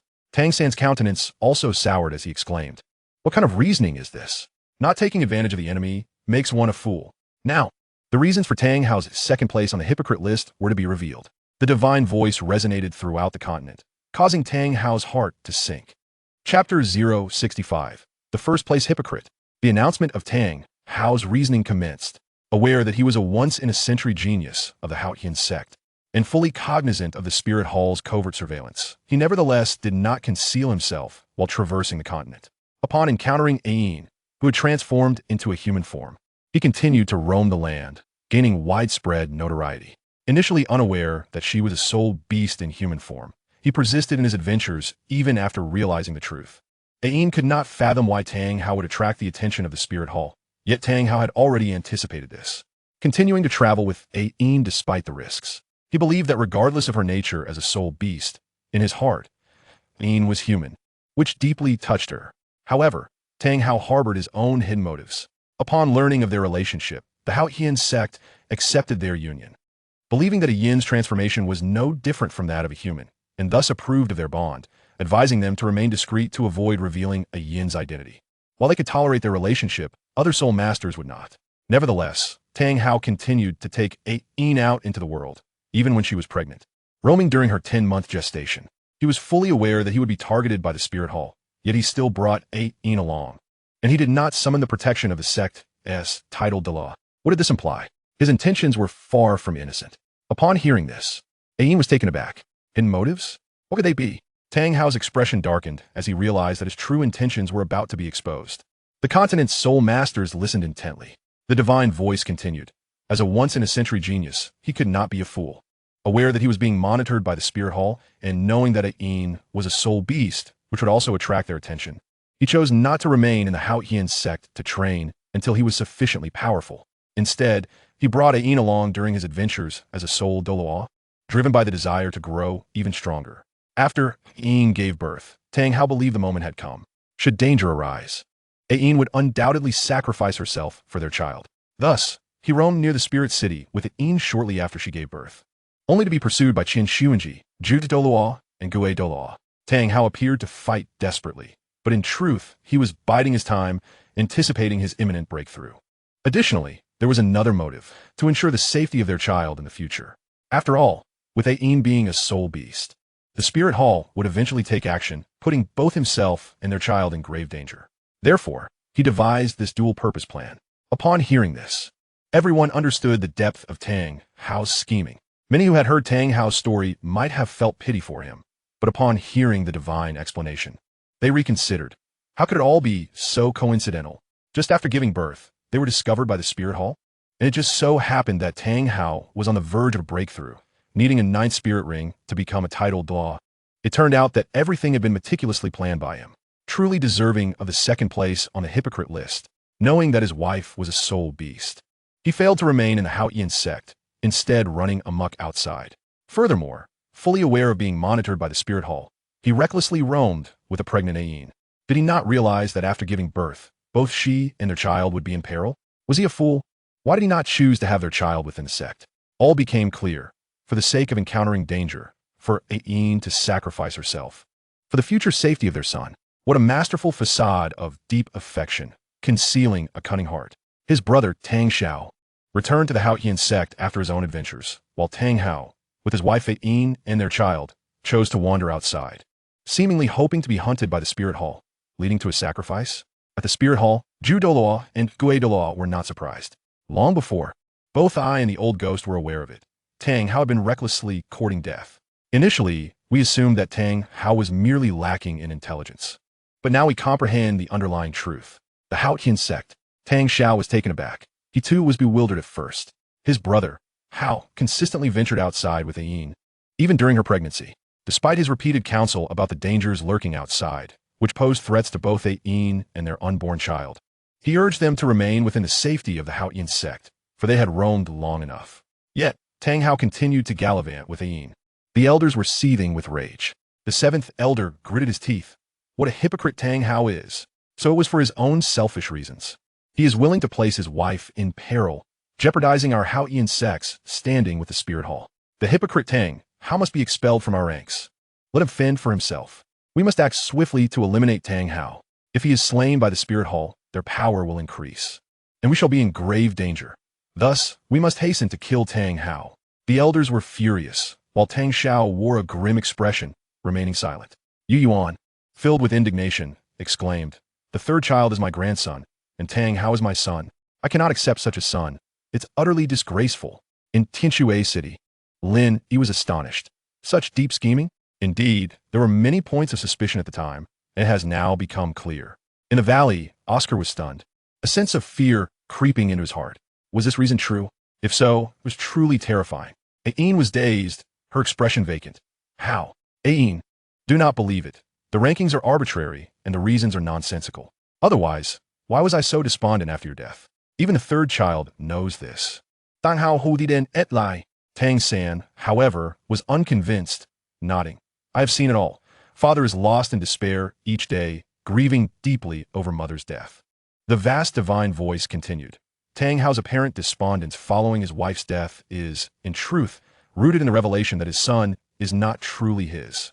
As these words fell, Tang Hao's body trembled, and Tang San felt a jolt as well. Ayin was bewildered. What does it mean that my son is not truly my son? Tang San's heart quaked. Father discovered it? Tang Hao protested. How could that be? This is my son. The divine rankings are merely fabricated, and their reasoning is absurd. Ayin, do not believe it. Tang Hao's fury surged, wishing to shatter the divine rankings. Tang San declared, I believe Father. Mother, do not let the ramblings of a deity create discord between us. Ayin glanced at the divine rankings, her mind struggling to comprehend the unbelievable revelation. After a moment of confusion, she chose to trust herself, nodding, yes. I will not believe it. The vast divine voice resounded. The reasons for the 2nd and 3rd rankings have been disclosed, and we shall now announce the number 1 hypocrite. The continent erupted in excitement, all eyes fixed on the identity of the foremost hypocrite. Naturally, the most eager were those anticipating the rewards. What kind of reward awaited the 1st place? Certainly, it must be something on the order of 1,000,000 years, divine level. The announcement was imminent. With Tang Hao only securing 2nd place, what kind of abomination would the 1st place entail? Tang San's eyes sparkled with anticipation. At last, we have reached the announcement of the foremost hypocrite. Once revealed, I will hunt him down. Tang Hao nodded earnestly. Rest assured, little San, I shall slay the foremost hypocrite. Ayin noticed the list of scoundrels, discovering her son was ranked 9th. Son, why are you on the scoundrel list? Alas, it is my fault. I was not by your side since childhood to guide you properly. Ayin felt remorseful. Tang San quickly interjected. Mother, do not think that way. It has nothing to do with you. I am not a scoundrel. The divine rankings target us and are fabricated. Mother, this is our first meeting. You have returned to life, and we will have more time together. As we continue to bond, you will gradually come to understand my upright character, and you will grow to like me more. However, in the next moment, Tang San's voice abruptly halted, his expression frozen. The vast divine voice resonated, booming across the heavens. The first place on the hypocrite rankings is about to be revealed. The foremost hypocrite is Tang San, martial spirit, blue silver grass, age 12. Tang San. Tang Hao, 18. Chapter 066. The spirit hall seeks to kill Tang Hao and his son. Tang San abruptly lifted his gaze towards the position of the foremost hypocrite, only to find it was himself.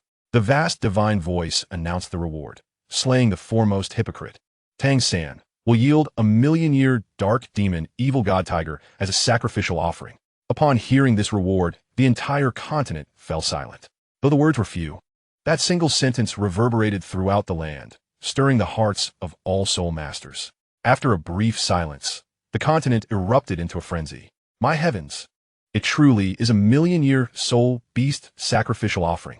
If one can slay Tang San, the reward is a million years. Just imagine, the soul ring would be golden. Not only was it a million years, but was also a top-tier soul beast, the dark demon evil god tiger. The might of the dark demon evil god tiger is not inferior to that of the titan giant ape or the dark golden terraclaw bear. The reward was exceedingly generous, befitting the first place on the hypocrite rankings. Yet, it would not be easy to kill him, although Tang San was merely a great soul master. Tang Hao was his father. This family truly was remarkable. Among the countless scoundrels on the continent, Shrek accounted for half. Among the myriad hypocrites, the Tang family comprised another half. Indeed, the first hypocrite was Tang San, while the second was his father, Tang Hao. The third hypocrite was Tang San's teacher, Xiaogang, who was akin to family, and the fourth was Tang San's great-grandfather, Tang Chun. It was truly astonishing. They say that one does not enter the same door if not from the same family. In the spirit hall, Bibi Dong was beside herself with excitement. A million-year dark demon, evil god, tiger, sacrificial offering. If I can obtain it, the raging god inheritance will be a guaranteed success. I shall become an immensely powerful deity. Bibi Dong set her sights on a priority, to eliminate Tang San and his father. After slaying them, she would secure the million-year dark demon evil god tiger sacrificial offering and the 90,000-year dark golden terraclaw bear sacrificial offering. If her second martial spirit could acquire the million-year dark demon evil god tiger's soul ring, she would undoubtedly succeed in the raging god inheritance. Moreover, by becoming the raging god, while her daughter became a heavenly angel, possessing such a million-year divine ring would enhance their strength. Together, mother and daughter would be invincible. The rankings and rewards of the hypocrite list had been revealed, and the spirit hall had amassed its forces: 500 soul emperors, 200 soul saints, 30 soul Douluos, and all but 2 titled Douluos remaining at the spirit hall, with the rest dispatched. Including Bibi Dong and Qian Daolu, there were a total of 14 titled Douluos. The other 12 included the 3rd, 4th, 5th, and 6th offerings, as well as Qianjun Douluo, and the 7th offering, the demon slaying Douluo. These 5 offerings were all level 96 titled Douluos. Following them were the elders of the spirit hall: Yueguan, Guimei, Shimiao, Ha, Sitagal, Mo, Xiong Douluo, and Giba Douluo, as well as Tuoba, Shi, the martial spirit white armored earth dragon. Such formidable power is exceedingly terrifying. Currently, the Shrek faction stands no chance against it. The only force capable of opposing it is the Sea God Island. Moreover, the soul masters of Sea God Island must engage in combat on their home turf, the ocean, to contend with the spirit hall. Bibi Dong is resolute in her ambitions, and while the scoundrel ranks have failed to seize their opportunity, the hypocrite ranks are well aware of their standings.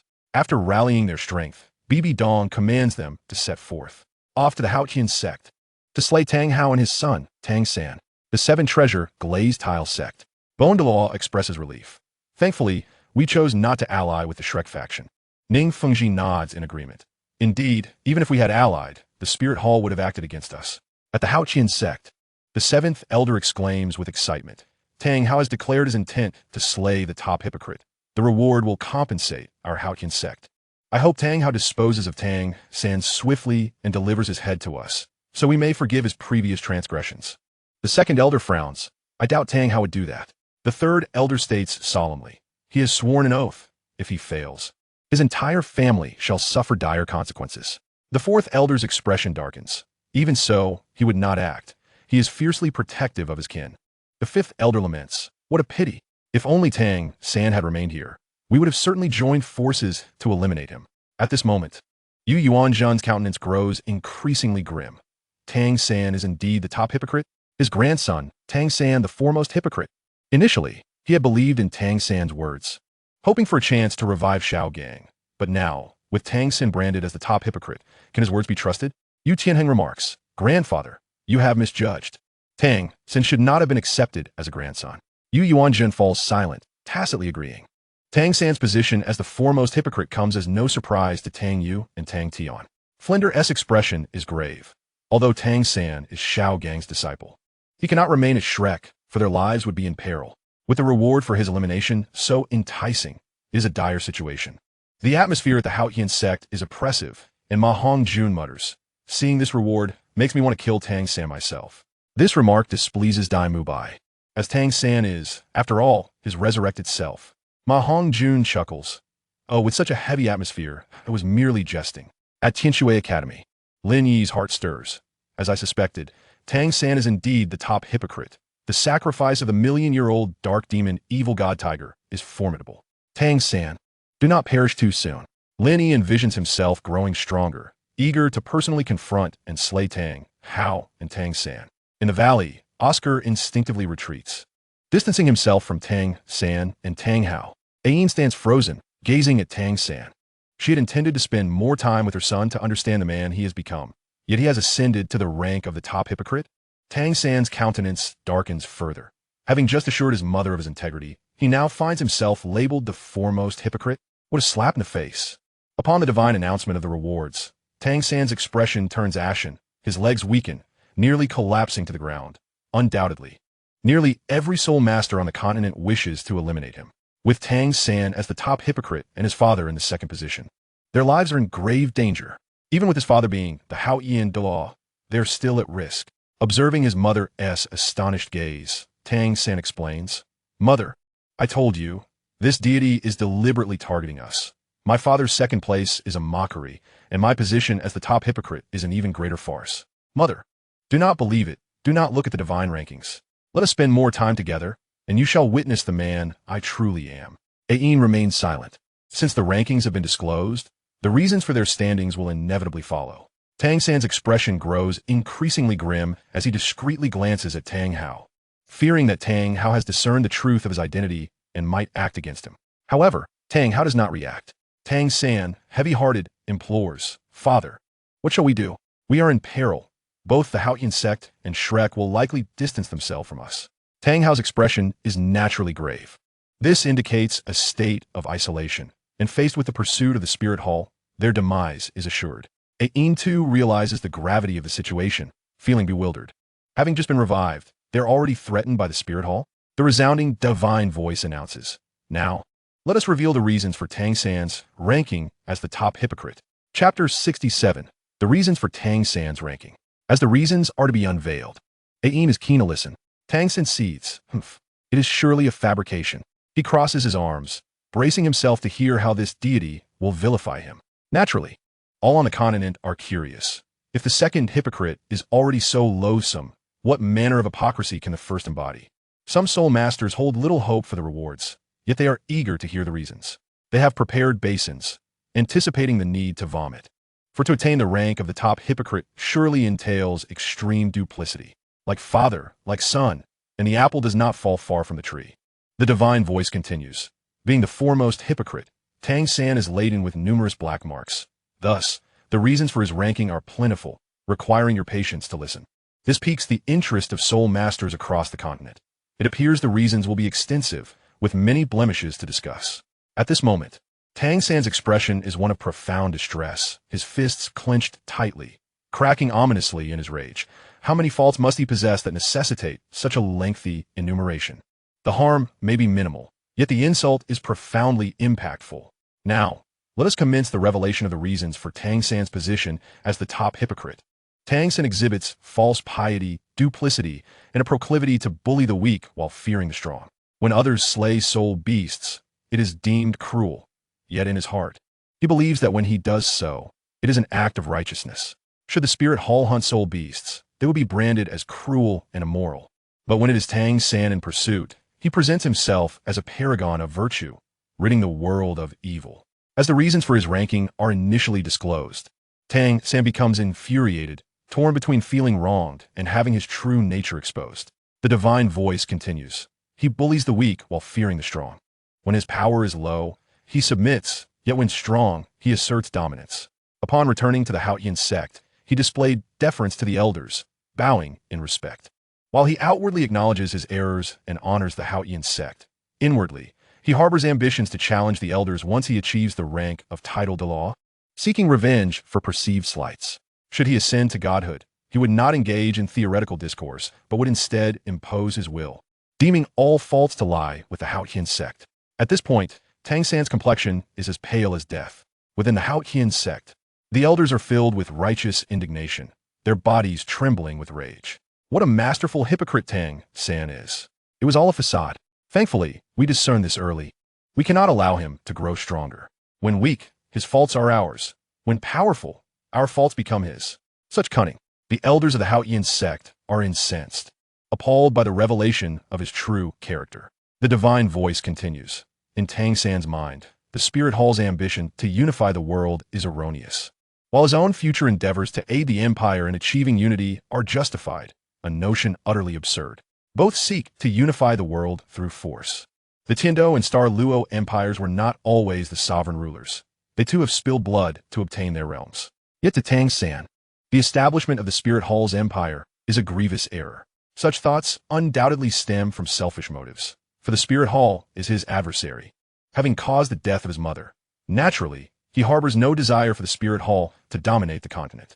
Tang San's slaughter of soul beasts is akin to executing divine justice, while the spirit hall's hunting of 10,000-year soul beasts is a transgression against natural order.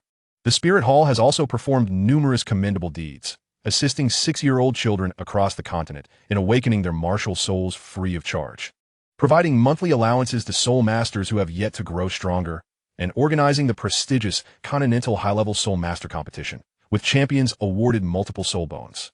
To simultaneously enjoy the benefits bestowed by the Spirit Hall, while decrying its unification as erroneous exhibits a profound hypocrisy and double standard. They profess to hunt only the most ferocious soul beasts, presenting themselves as paragons of virtue. Do they not permit the natural order of the food chain to exist? Only the harmless deserve to live? Furthermore, when his companions hunt soul beasts, they do not exclusively target the most savage among them. Tang San has never shown any compassion during such hunts, displaying a facade of righteousness while embodying duplicity behind the scenes. At this point, Tang San is trembling with fury. However, those who harbor animosity towards him would find solace in witnessing his indignation, relishing his helplessness. Tang San is utterly powerless to prevent the divine voice from incessantly revealing the reasons for his notoriety and the blemishes on his reputation. The divine voice continues. Tang San, you protect your companions without reason. In competitions, it is acceptable for you to severely injure others, which you view as normal and unavoidable. Sparring is simply how it is.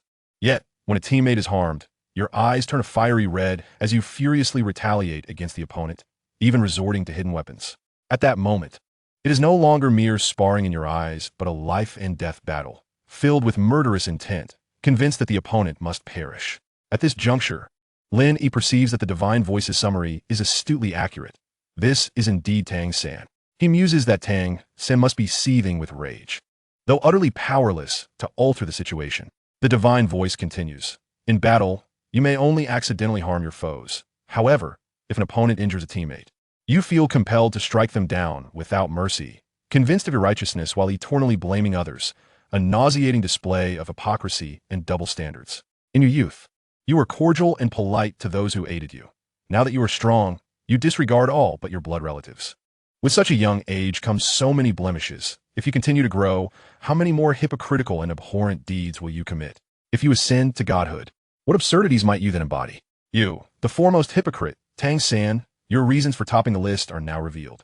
As the divine voice concludes, Lin Yi recognizes the truth in its final assertion. It is upon ascension to divinity that Tang San's true character will unravel, heralding the onset of widespread disdain. In the second round of the competition, he mercilessly decimates Hui Yuhao, all while proclaiming, Without weathering storms, how can one behold a rainbow? Regarding those who have aided him. It is indeed true that in the original text, Sword Douluo and Bon do risk their lives to protect him, and yet after his ascension, he never considers resurrecting them.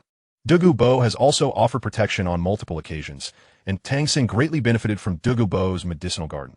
However, after attaining divinity, he fails to deify Douluo Bo.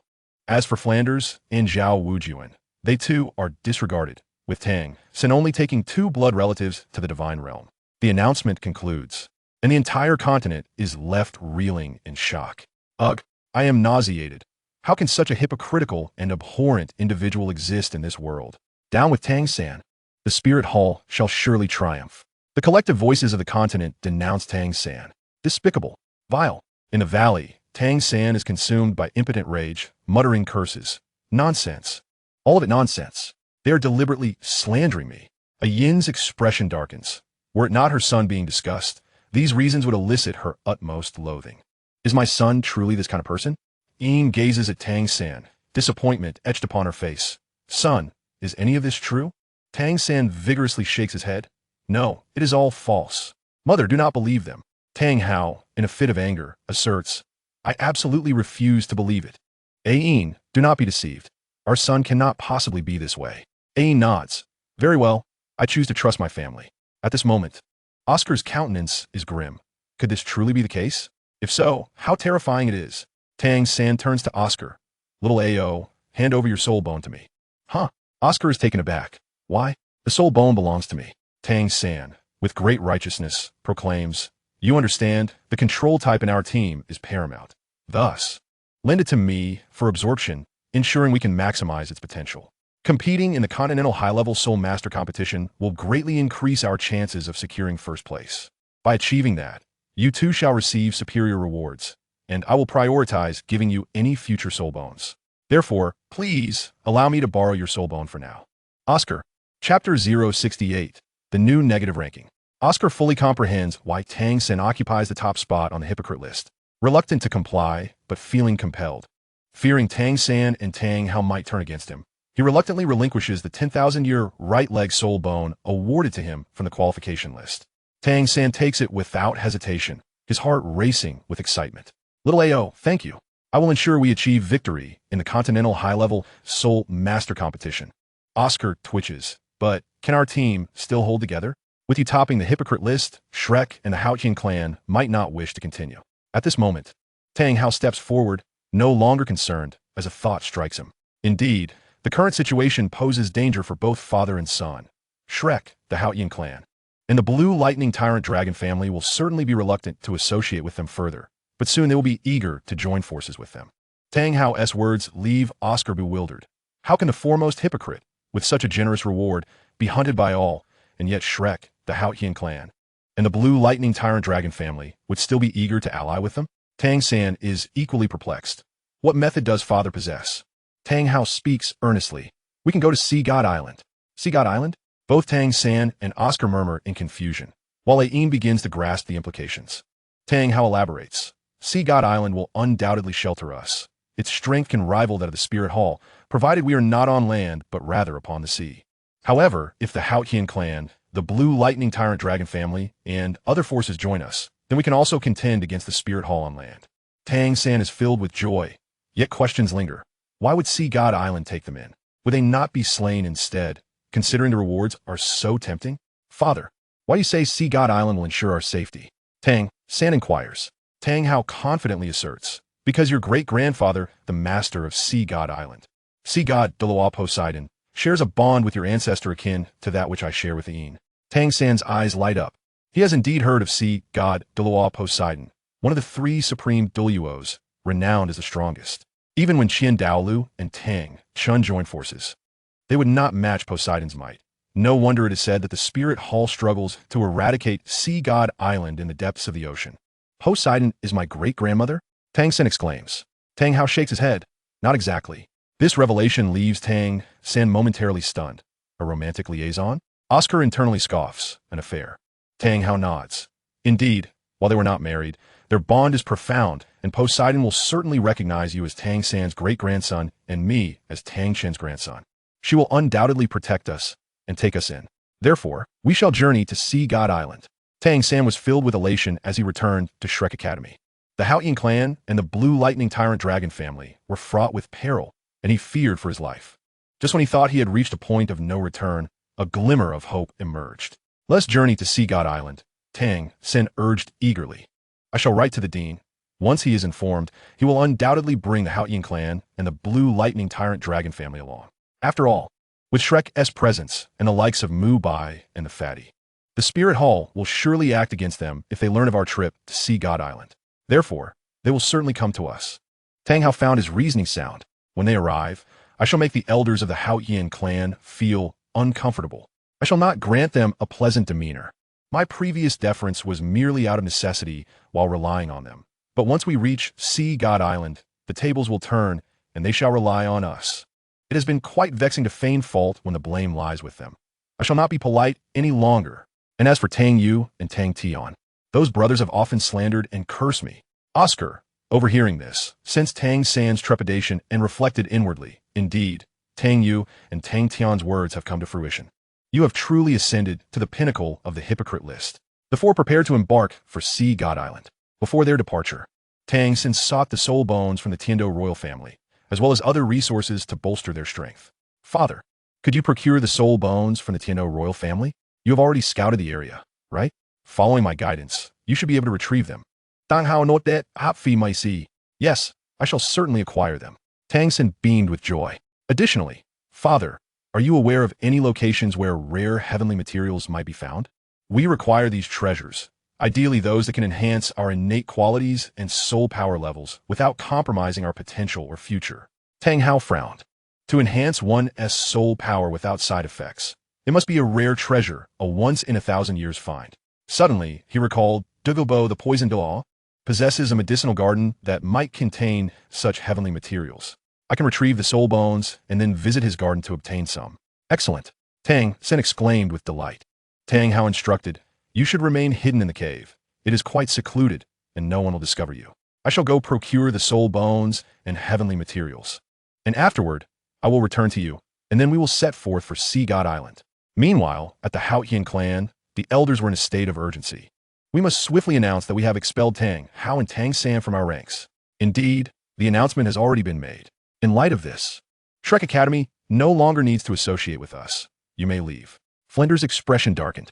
The alliance with the Haotian clan and the Blue Lightning Tyrant Dragon family relied heavily on Tang San and Tang Hao. With their departure, Shrek would no longer receive refuge, particularly with the likes of Ma Hongjun, who ranked 10th on the scoundrel list, and Dai Mu Bai, who ranked 4th and also appeared on the hypocrite list. By severing ties with them, they would avoid becoming targets of the Spirit Hall. Flinder, we must leave at once. It is fortunate that we have not resorted to violence against Ma Hongjun and Dai Mu Bai, the 5th elder remarked. The 7th elder gravely stated, if we do not depart soon, I shall take it upon myself to eliminate Ma Hongjun and Dai Mu Bai to claim the reward. Flinder's face grew grim. Staying meant certain death for Ma Hongjun and Dai Mu Bai, while leaving would spell doom for everyone at Shrek. With no other options, Flinder gathered the group and departed. At this moment, at the Tianshui Academy, Lin Yi prepared to move alongside Shui Wuchang. He activated his exploration ability to locate the whereabouts of Shern Yan. First, second, third, fourth none are viable targets for assassination. Although I could attempt to eliminate Tang Hao, there is no guarantee of success. Should I fail, my exploration ability would be rendered useless. Thus, I will first locate the 5th Shern Yan before setting out. As for Tang Hao and Tang San, when the Spirit Hall confronts them, I might benefit from the ensuing chaos. In the valley, Oscar was troubled by the thought of stealing the soul bones from the Tiando royal family and the celestial herbs from Douluo's medicinal garden. Are we not concerned about attracting the attention of the thief list? Just then, a grand voice resonated. The hypocrite list has concluded its announcement. Prepare for the unveiling of the next negative list. Chapter 69. Lin Yi's Second Martial Spirit. The name of the new negative list will be revealed in 2 days. The continent's soul masters were abuzz with excitement for the third negative list. After all, bounties awaited those who could eliminate the individuals on the negative list, and naturally, everyone hoped for its swift arrival. The grand voice continued. The new negative list offers rewards as generous as those of the hypocrite list. Upon hearing this, the soul masters of the continent erupted in fervor, eagerly anticipating the new negative list's arrival. Though Tang San held disdain for this entity, He was intrigued by the prospect of rewards akin to those from the hypocrite list. What manner of negative list could this be? Surely I shall not find myself among its ranks. No matter how he pondered, he could not fathom any shortcomings within himself, thus believing that he would not feature in the forthcoming negative list. The first and second spots on the hypocrite list were occupied by him and his father, so he could only await the new negative list. At that moment, Lin Yi located Xiaogang, hidden within a remote, rugged mountainous region with a complex terrain. He calculated that he could reach it in approximately 2 days. Although Xiaogang was on the list, finding him would be a formidable challenge, as his location, combined with his martial spirit, nightmare, made him elusive. Shui Wuchang transformed into an ice phoenix, soaring through the skies, swiftly transporting Lin Yi. Curiosity piqued. Lin Yi wondered, what could the new negative list entail? At that moment, a system notification chimed. Host, your second martial spirit is on the verge of awakening. Once you obtain your 4th spirit ring and become a spirit ancestor, your martial spirit shall awaken. Surprised, Lin Yi realized he was not limited to a single martial spirit. The Chaos Body martial spirit had been awakened with the system's aid. Otherwise, the conventional awakening ceremony would not have succeeded. Thus, his second martial spirit would undoubtedly be of significant caliber, one that could not be awakened through ordinary means.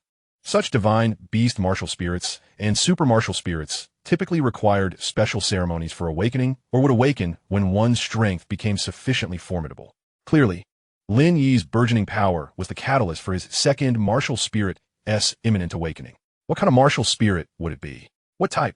Lin Yi felt a surge of anticipation. Being endowed with 2 martial spirits meant he could equip 9 spirit rings, alleviating concerns about acquiring more prestigious rewards. Many titled Daw lamented their singular martial spirit, as it limited their opportunities for rewards from the divine rankings. Lin Yi mused, within a month, once the 490,000 year soul beast overcomes its tribulation to reach 500,000 years, I shall conduct a sacrifice to become a 4-ring spirit ancestor. He believed that, at that time, he would undoubtedly leap to level 50, as a 500,000 year soul ring would naturally elevate him to the rank of a 50-level spirit ancestor. By then, his second martial spirit would surely awaken. Meanwhile, Tang Hao hastened toward Dubo's medicinal garden, estimating the journey would take about a day, meaning a round trip would span 2 days. Swiftly, a piece of news spread across the continent. The Haotian sect would no longer align with the Shrek Academy, having expelled Tang Hao and Tang San from their ranks. The infamous Tang San, notorious for his deceitful nature, along with Dai Mubai, both found themselves cast out from the Haotian sect. The Blue Lightning Tyrant Dragon clan echoed the same sentiments as the Haotian sect. Upon learning this, the Soul Masters across the continent were unsurprised. Were I in their position, I too would unequivocally sever ties with Tang San and Tang Hao. Even the Spirit Hall would undoubtedly distance itself, for the rewards at stake were far too generous. Any faction that sheltered Tang San and Tang Hao would essentially declare enmity with the entire continent. Indeed, not only would they attract the attention of the Spirit Hall, but they would also be scrutinized by numerous powerful Soul Masters across the land. At this moment, Bibi Dong led the formidable forces of the Spirit Hall towards the Haotian sect, fully aware of the developments. Is there still a need to visit the Haotian sect, Your Holiness? Inquired the Douluo of the Chrysanthemum. Bibi Dong replied solemnly, the truth remains uncertain. Nonetheless, we must proceed to inquire about the whereabouts of Tang San and Tang Hao. Understood. The troops of the Spirit Hall did not halt, continuing their advance towards the Haotian sect. Meanwhile, the members of Shrek had already departed, yet the Blue Lightning Tyrant Dragon clan remained, still allied with Shrek. At that moment, Tang Xiao received a letter delivered by carrier pigeon. Tang Hao was aware that it was from his younger brother.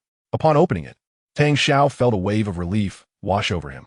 Elders, it appears we must bring back the members of Shrek. We cannot abandon them. The elders were incensed by this notion. What do you mean? Do you wish to continue associating with them? Are you seeking death? Tang Xiao unrolled the letter to elucidate. Tang Hao and the others planned to seek refuge on Sea God Island.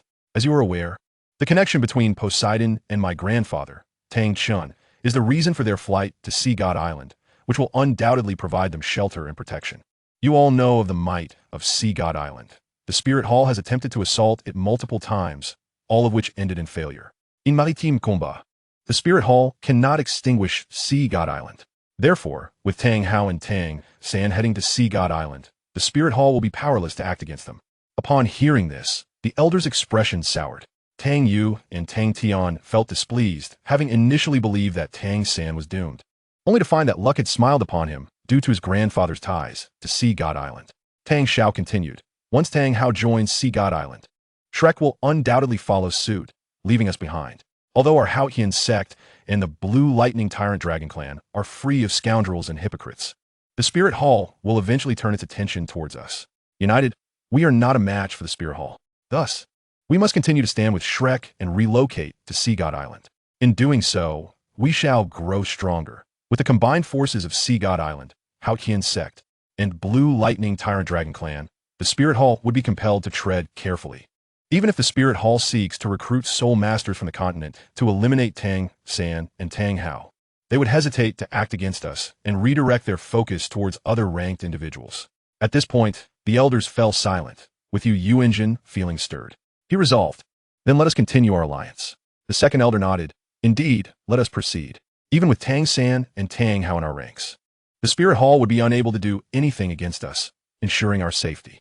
If the Spirit Hall is powerless, who else could possibly threaten us? The third elder frowned. While I would prefer not to associate with such hypocrites and scoundrels, our two sects truly cannot withstand the might of the Spirit Hall. So let us continue our alliance. The seventh elder's expression darkened, unwilling to unite. If we ally, we will need to consider the whims of that hypocritical father-son duo, Tang Hao and Tang San. Previously, I had no concerns, but now that I am aware of their true nature, they will undoubtedly make our lives difficult. When they were weak, they treated us with respect and courtesy. Now, with Sea God Island as their backing, they will certainly no longer be so accommodating. The seventh elder proposed, we could forge an alliance with the Tiando royal family and the Xingluo royal family. After all, they also have ranked members. By uniting, the Spirit Hall would be dissuaded from attacking us unless they are prepared for Sea God Island to retaliate. Tang Xiao pondered, while this is not an impossible notion, do you believe Tang San and Shrek would not attempt to win over those families? When the time comes, will the two imperial families choose to ally with Sea God Island or with us? I believe we all know the answer.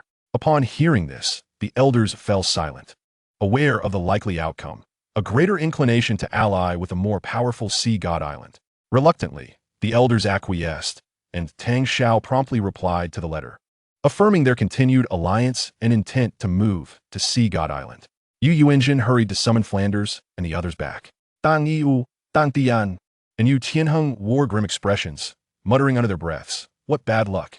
Chapter 070, The Cycle of Heaven's Justice. The members of the Haotian sect, along with the Blue Lightning Tyrant Dragon Clan and Flanders, swiftly departed from the Haotian sect. Flanders breathed a sigh of relief. Thank goodness, otherwise, we would have truly met our doom. Previously, leaving the Haotian sect meant death, and staying meant the same. But the situation had changed with the support of Sea God Island. Flanders composed another letter to the Tiando royal family, for they had the hypocritical Prince Xiueshing, and the Tiando royal family would likely fear the Spirit Hall, making it plausible for them to ally. Mubai, continue your communications with the Xingluo royal family. Understood. Flanders felt that the Xingluo royal family also had the potential to join, and if they did, their faction would become formidable, capable of standing against the Spirit Hall, even on land. Shrek Academy would also be able to participate in the prestigious Continental Soul Master Tournament. Tang Yu and Tang Tian were furious, reluctant to leave, and unwilling to mix with such unsavory company. The seventh elder chastised them. Endure for now. Once we grow stronger, you may depart. Reluctantly, Tang Yu and Tang Tian complied. A day later, news swiftly spread across the continent. The Spirit Hall had arrived at the Haotian sect, only to find it deserted, leaving a message. Should you wish to kill us, come to Sea God Island. This proclamation darkened BB Dong's countenance. Would Sea God Island truly unite with Shrek, Haotian sect, and the Blue Lightning Tyrant Dragon Clan? Qiandalu contemplated the relationship between Poseidon and Tang Chun, as well as the connection between Tang Hao and Tang San. He surmised that Sea God Island would undoubtedly welcome Tang Hao and Tang San and would be eager to form an alliance.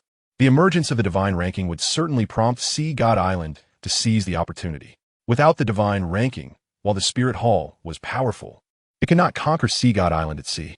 However, should the Spirit Hall obtain certain rewards, it may gain the upper hand against Sea God Island.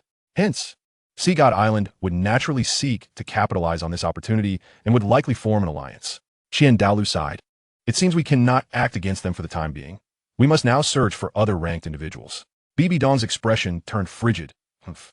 One can evade the initial confrontation, but not the inevitable. Once I ascend to divinity, even an alliance with Sea God Island will prove futile. The continent buzzed with discussion. Many had believed that Tang Hao and Tang San were doomed, for no matter how formidable Tang Hao was, he could not escape the pursuit of the Spirit Hall. Yet, unexpectedly, they had managed to latch onto the powerful support of Sea God Island. Surely, they were fortunate, with Sea God Island as their ally. The Spirit Hall had no recourse against them. Those on the negative ranking could now revel in relative safety. Yet, this was merely a fleeting respite. As the Spirit Hall grew stronger, their reckoning would inevitably come. Alas, our hopes of reaping the benefits have been dashed. With Sea God Island's alliance, the Spirit Hall would hesitate to engage in conflict, fearing mutual destruction. Indeed, they must seek out other ranked individuals.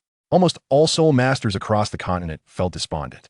Meanwhile, Lin Yi and Shui Wuchang were still en route, and upon hearing the news, Lin Yi felt a surge of joy within. Originally, there were concerns about the untimely demise of Tang Hao and Tang San, but those worries have dissipated. Lin Yi's eyes glimmered with a chilling light. This is fortuitous. Once I attain greater strength, I shall vanquish the father and son, Tang Hao and Tang San. The Chaos Body Martial Spirit is exceptionally formidable, possessing immense potential. As it ascends in rank, bolstered by soul rings, its power only magnifies. Furthermore, there exists an unknown second martial spirit, even in its absence. The Chaos Body Martial Spirit alone guarantees invincibility. Thus, even with an alliance with Sea God Island, they remain far from absolute safety. At this moment, within the medicinal garden where Douluo resided, amidst the mountains and forests, Tang Hao advanced swiftly, calling out in a low, resonant voice, "Douluo, come forth." Douluo, who was inside, utilizing precious herbs to alleviate his own toxins, furrowed his brow at the sound. An enemy. The imposing aura carried by the voice was formidable. With a swift motion, Douluo emerged, his expression shifting dramatically as a colossal hammer descended upon him. Recognizing it as the Haotian hammer, he pondered briefly. Realizing he had no grievances with the Haotian sect, Douluo evaded the blow, coldly gazing ahead. Who dares? The hammer returned to Tang Hao's grasp, who advanced. A series of soul rings cascading downward. Yellow, yellow, purple, purple, black, black, black, black, red. The final soul ring caused Douluo's pupils to constrict, as a powerful aura enveloped him, leaving him feeling oppressed. Hao Dan Daolu, Tang Hao. Indeed, it was him. Tang Hao spoke plainly, expressing his intent not to squander time, for he needed to hasten to Sea God Island. I require access to your medicinal garden to collect some herbs. Grant me 5 minutes, and I shall emerge. This declaration darkened Douluo's countenance. This medicinal garden is as vital to me as my very life. You cannot simply take what is not yours. Although Tang Hao was powerful, Douluo was not one to cower easily. Surrounded by shimmering emerald light, Douluo suddenly expanded, the first 7 soul rings glowing intensely. As his slender frame swelled, soaring upward, transforming in an instant into a massive emerald green python. The serpent's scales gleamed in a vibrant green, each a diamond shape, measuring a staggering 30 meters in length and as thick as a water barrel. With a significant portion of its body reared, it flicked its forked tongue, exuding a dense cloud of toxic mist, its piercing green eyes coldly surveying Tang Hao. Tang Hao understood Douluo's intent to engage him in battle and snorted derisively. A toast not accepted shall be met with punishment. He wielded the Haotian hammer, the 7th soul ring radiating, causing the hammer to swell to a size comparable to Douluo's gigantic serpent, crashing down with immense force. Douluo exhaled a spray of green mist, which collided with the Haotian hammer, scattering the toxic vapor. The hammer struck the massive serpent's body, sending Douluo flying 100 meters, obliterating all trees and rocks in its wake. As he crashed to the ground, the emerald-scaled snake king sprang back up, lunging at Tang Hao. Tang Hao gripped the hammer, engaging in fierce hand-to-hand combat. The air was filled with anguished cries, all emanating from Douluo. As the battle raged on, the entire mountain trembled, a colossal aura sweeping the surroundings, causing all soul beasts in the forest to flee in terror from the conflict zone. Douluo's cries of distress echoed as Tang Hao's strikes grew increasingly powerful. Was this the famed chaotic wind hammer technique? Douluo unleashed green orbs, summoning an emerald barrier to shield his serpent form from the Haotian hammer's onslaught, providing him with a momentary reprieve, though he knew it would not last. Tang Hao inquired in a low voice, "Will you permit me to take what I seek?" Douluo laughed. "Take? Such pleasant words. If you take it, it is theft. Plain and simple. Tang Hao's expression darkened, preparing for another assault. Douluo Bo cautioned, good and evil are ultimately repaid. The heavens ensure a just cycle. If you do not believe, look up to the heavens. Who has ever escaped their judgment? Douluo Bo glanced at the towering hypocrite leaderboard, mocking. You have already graced the hypocrite list. Do you not fear ascending to other negative rankings? Are you not concerned about the impending arrival of devastation and plunder? You would do well to leave. Otherwise, should you take my celestial herbs, it would be theft. Tang Hao's expression soured. Could it truly be such a coincidence? Nevertheless, he pressed on, undeterred by Douluo Bo's threats. Realizing Tang Hao's resolve, Douluo Bo summoned all his strength. His emerald eyes, turning white as a halo of white light, enveloped his head. Tang Hao observed the absence of soul rings shimmering. This was not a spirit ring ability, but rather a soul bone, specifically one for the head. Douluo Bo coldly stated, I may not be your match. But even in defeat, I shall ensure you pay a price, hindering your ability to protect the hypocrite Tang San. Chapter 071. The Theft List. The surrounding toxic mist was entirely drawn back into Douluo Bo's body. Unable to utilize his 8th and 9th soul abilities for fear of destroying the area, Tang Hao also refrained from exerting his full power, wary of ruining the precious herbs. 2 beams of white light erupted from the emerald-scaled Snake King's eyes, piercing straight toward Tang Hao. Tang Hao furrowed his brow. This ability was formidable, as the head and chest bones among the 6 soul bones were indeed the most crucial. He executed the final strike of the chaotic wind hammer technique, colliding with the white light, momentarily bathing the surroundings in brilliance. Tang Hao was taken aback. The white light coalesced into a tangible form, possessing immense power. He deduced the nature of Douluo Bo's head soul bone. It could only belong to one of the top-tier serpent soul beasts, the Medusa, famed as the Queen of Serpents. This ability demonstrated that the white light could solidify into a massive stone, as Medusa's gaze could transmute energy into stone. Amidst the thunderous clash, the energy boulder shattered, forcing Tang Hao to retreat.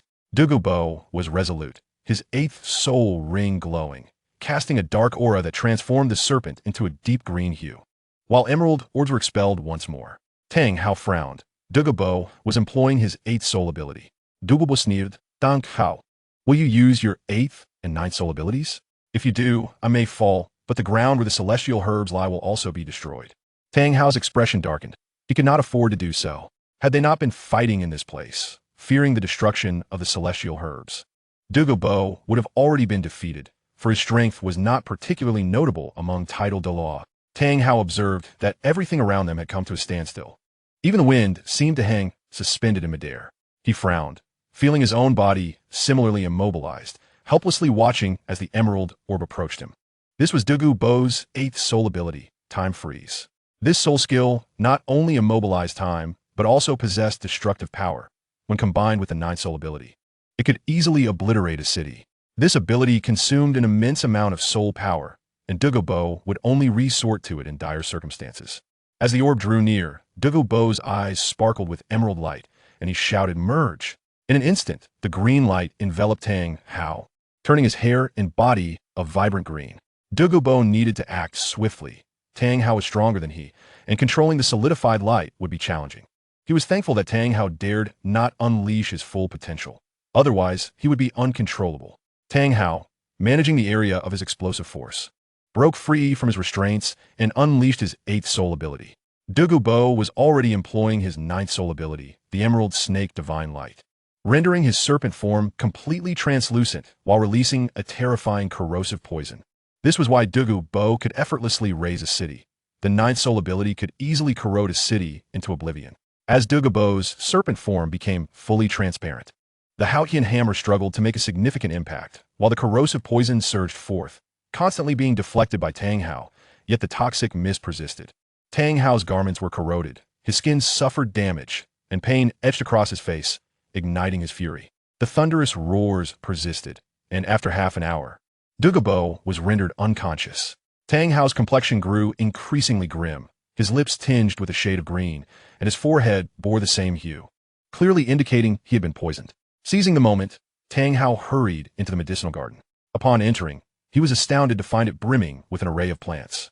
He commenced harvesting, allowing himself a mere 3 minutes, fully aware that the prolonged battle would undoubtedly draw attention. The Haotian hammer was too benevolent. and having placed himself second among hypocrites, he feared the arrival of soul masters. If he were to be obstructed, word would spread, attracting more and increasingly formidable soul masters, necessitating haste. After 3 minutes, Tang Hao had gathered a handful of medicinal herbs before swiftly exiting the garden.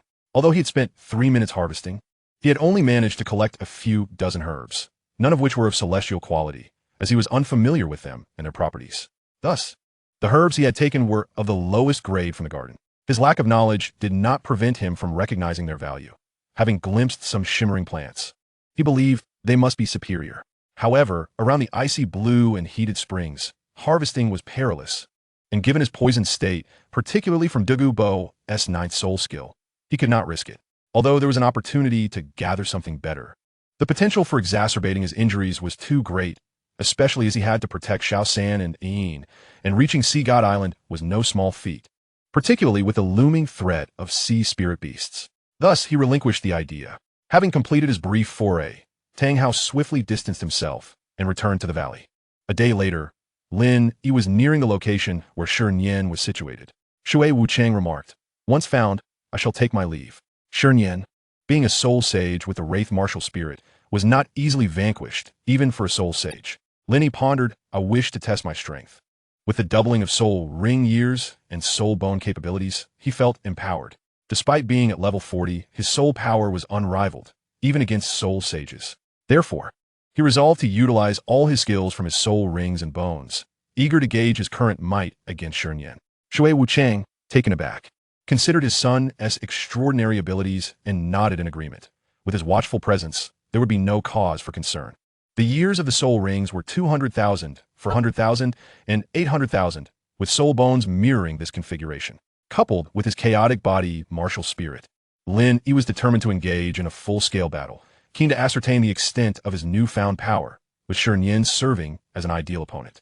Meanwhile, Douluo regained consciousness, racked with pain. He hastily returned to the medicinal garden, casting a glance and sighing in relief that he had managed to take a few insignificant herbs. Nonetheless, his anger simmered beneath the surface. He gazed at the towering divine, ranking, and prayed. The new negative ranking must surely pertain to thievery. At that moment, Tang Hao returned to the valley. Upon seeing his father, Tang San felt a surge of joy, but it quickly waned as he noticed something amiss. His father had been poisoned. Poison was Tang San's forte, and so was detoxification. Fortunately, Tang Hao had not sustained a severe dose due to his greater strength compared to Douluo. Nevertheless, Tang Hao felt somewhat embarrassed at having been reduced to such a state by Douluo, especially as a member of the Hao Ian Douluo lineage. With a pained expression, Tang Hao lamented, "Had I not feared ruining the medicinal garden housing the heavenly materials, Douluo would not have left me in such a sorry state." Naturally, he wished to restore his dignity before Yin and his son, implying he had not exerted his full strength. "Son, I harvested 16 medicinal herbs. Time was pressing, and I feared the arrival of soul masters, hence I only took those." Oscar inquired, "Uncle Tang Hao, did you manage to gather them after incapacitating the poisoned Douluo?" Tang Hao nodded affirmatively. "Indeed, he did not permit me to harvest." Oscar expressed concern. "In that case, it is not merely gathering. It could be deemed theft. The owner of the medicinal garden is not present, and entering to harvest, doesn't that qualify as stealing?" He worried, "Are you not concerned about being listed on the negative rankings?" Tang Hao shook his head. "How could that be possible?" Tang San chuckled, "Little AO, you're being overly anxious." However, in the next instant, a resounding divine proclamation echoed across the continent. The time has come. The name of the new negative ranking is about to be revealed. The new negative ranking was named the Theft Ranking. Tang Hao and Tang San exchanged glances, the implications dawning upon them. The Theft Ranking would not manifest for another 2 years, a revelation that filled the continent's soul masters with a sense of regret, knowing they would have to wait. Just then, the divine voice continued, "Following the emergence of the Theft Ranking, the reasons for the top 3 rankings will be disclosed. The rankings will be determined based on the value and severity of the item stolen. Shortly thereafter, a new negative ranking would emerge, preceding the Theft Ranking, and those listed would not only face the prospect of being killed, but also divine retribution. This particular negative ranking was so egregious that even the gods could not overlook it, desiring to administer punishment. Thus, those who appeared on the list would confront divine judgment, with the severity of their punishment correlating with their ranking. Higher ranks would incur more frequent divine retributions. Moreover, the divine punishment would be broadcasted across the entire continent. Within this space of divine judgment, even if one's body were to be obliterated, they would be restored, unable to escape until the punishment concluded. The higher one's rank, the more frequent the divine punishments would be.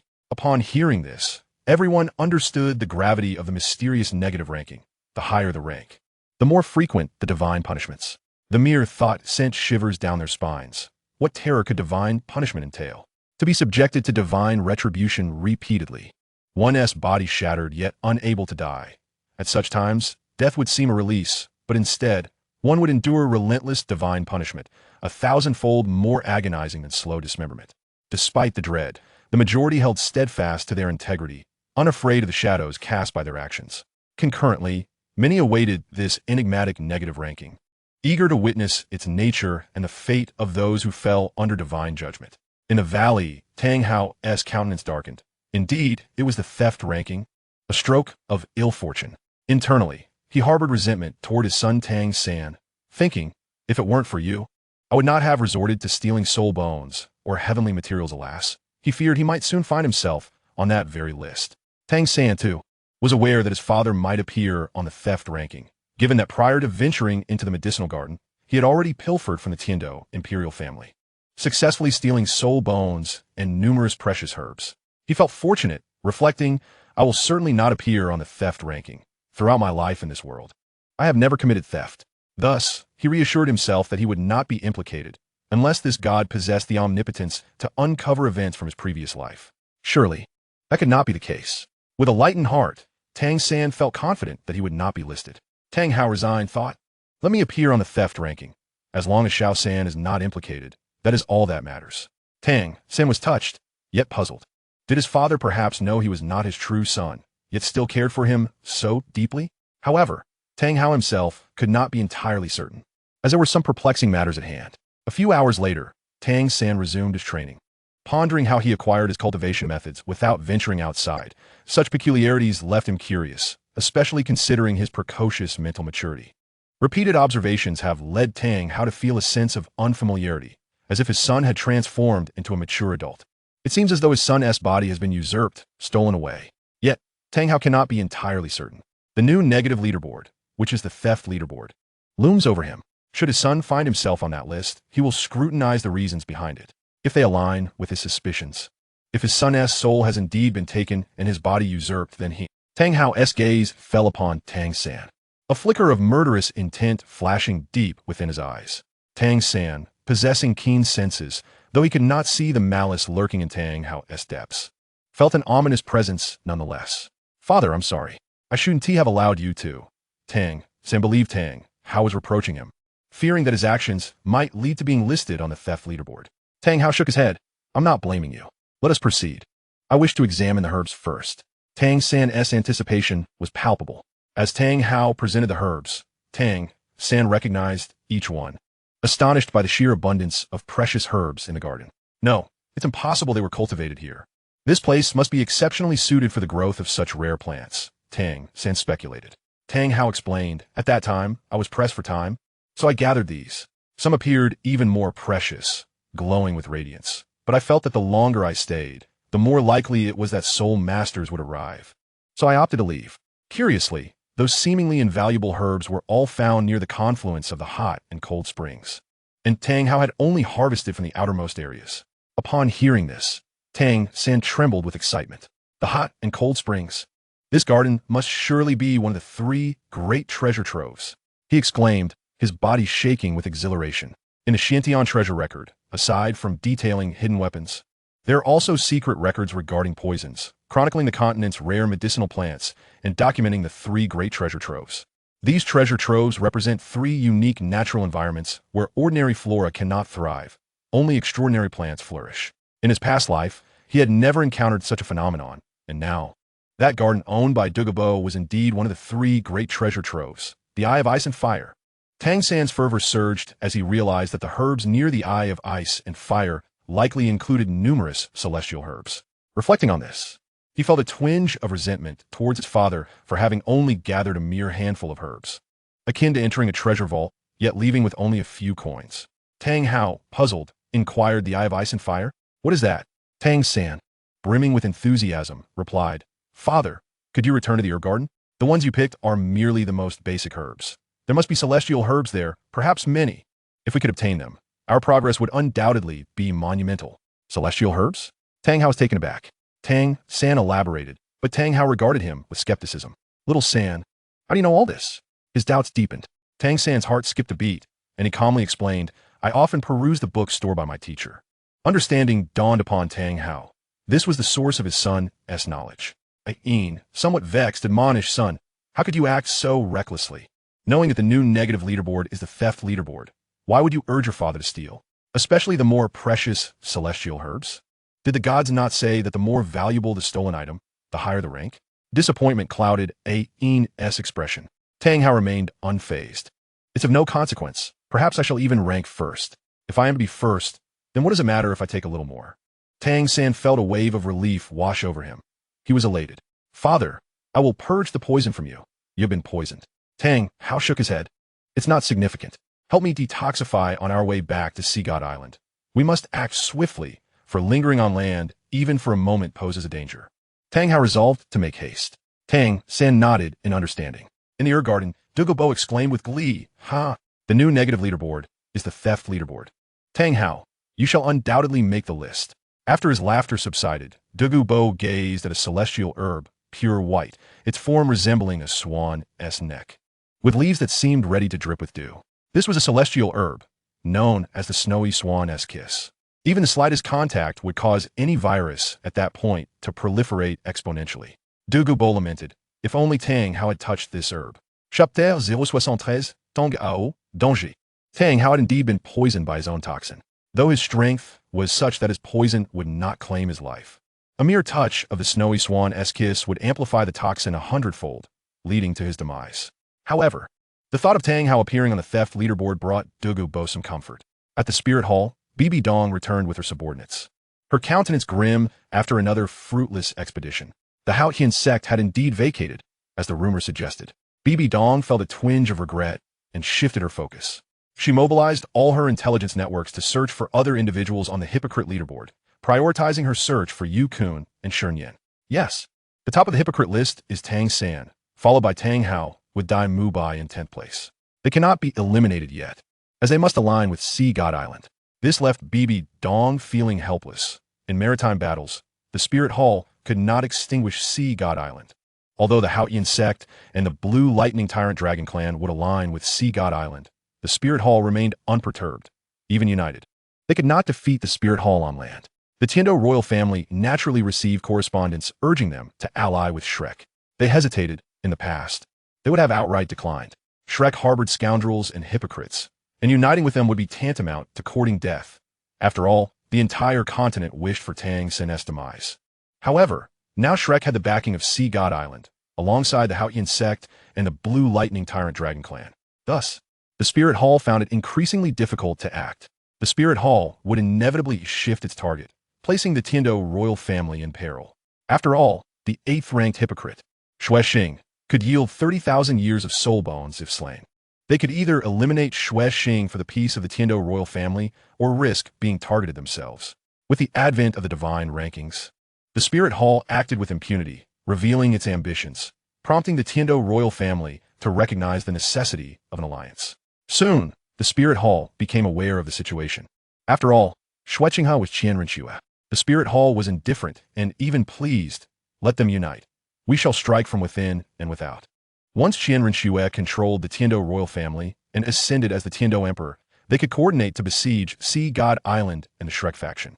When Douluo learned of the Tiendo royal family's intention to ally with Shrek, he was furious and vehemently opposed. No, this is unacceptable, Douluo declared. Prince Xue Xing frowned. Why is that unacceptable? Unity is the best option, otherwise I shall be in grave danger, and you cannot protect me. Since Tang Hao has enmity with me, you may unite, but I shall not. I will withdraw from the Tiendo royal family and cease to serve as a guest elder. Douluo recognized that the Tiendo royal family had made its decision and chose to depart. He would never ally with Shrek. After all, Tang Hao had knocked him unconscious and stolen from his garden. How could he possibly ally with them? At that moment, Lin Yi had drawn near to the area where Shernyan resided, moving stealthily, making it difficult for Shernyan to detect him. Upon locating his target, Lin Yi suddenly sprang into action, emerging from his hiding place. At that moment, Xin Yan was taken aback. The sudden appearance was utterly unexpected. This youth was certainly not a liberator.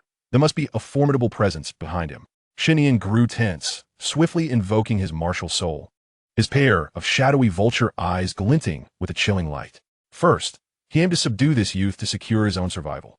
What about the powerful figure behind you? Let him reveal himself. You are no match for me. Yet before he could finish his taunt, Xin Yan's expression shifted dramatically. Lin Yi's 3 soul rings descended, encircling him. Red, red, red. 3 glaring crimson soul rings, undoubtedly surpassing the 10,000-year mark.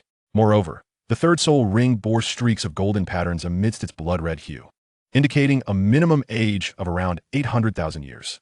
Lin Yi's soul rings were 20,000, 40,000, and 80,000 years old. Xin Yan could hardly fathom it. How is this possible? The divine rankings? No, the divine rankings offer rewards for the deceased. Such high ages are not attainable through that means. How did he achieve this? Xin Yan's disbelief began to morph into a dawning realization as to why this opponent, a level 43-ringed soul master, dared to confront him alone. With a cold smirk, Xin Yan remarked, "Though you are young, your configuration makes you formidable, strong enough to possess unprecedented capabilities to fight beyond your level. However, the disparity between us cannot be bridged merely by those 3 soul rings. After all, you're a level 43-ringed soul master, while I am a level 72, 7-ringed soul saint. There is a 32-level gap between us." Unfazed, Xin Yan continued, "Your ally cannot act freely either, for you have unwittingly fallen into the remnants of my dream. You are now ensnared within my illusory realm. Within my dream martial soul, I am the sovereign. Not even a soul saint of the same level as I could extricate themselves from my dream martial soul." Lin Yi surveyed his surroundings, questioning the nature of the illusion. Upon sensing Lin Yi's focus, Xin Yan chuckled. "Do not attempt to struggle. It is utterly futile. If the powerful figure behind you were to act suddenly, I would face a perilous situation. But it is you who is acting, which is rather unwise." However, in the next instant, Xin Yan's eyes widened in disbelief, his body frozen in place. With a swift motion, Lin Yi vanished from his line of sight, and suddenly, Xin Yan felt a presence behind him, his true self. The one who had just spoken was but an illusion, yet this figure was undeniably Lin Yi. He could hardly believe it. His true self had been discovered, and the illusion pierced. This indicated that Lin had shattered his 7th soul skill. Xin Yan's gaze turned vacant. How could this be, despite the terrifying configuration of soul rings? How could a level 43-ringed soul master breach my 7th soul skill? No, he did nothing. Was he immune? How could that be? What magnitude of mental prowess would be required? Indeed, Lin Yi had achieved immunity through sheer concentration. His chaotic body martial soul was flawless, excelling in all aspects. With each elevation in rank, not only did his defense, strength, and speed improve, but so did his mental fortitude. Thus, upon focusing, he became immune to the nightmarish illusion. Once the shock wore off, Xin Yan sneered, "Though I do not comprehend why, you are still no match for me. As a level 72 soul saint, can you truly breach my defenses?" Lin Yi refrained from further banter, deploying his soul skills as 3 soul bones materialized. The terrifying abilities of his soul skills and soul bone techniques all unleashed in a cascading display of power, growing increasingly formidable. The Titan's fist descended with overwhelming force, instilling a sense of impending doom in Xin Yan. The power was too immense, and he hastily summoned all his strength to defend against the onslaught. Boom! In the aftermath of the explosion, a 100-meter deep crater was formed.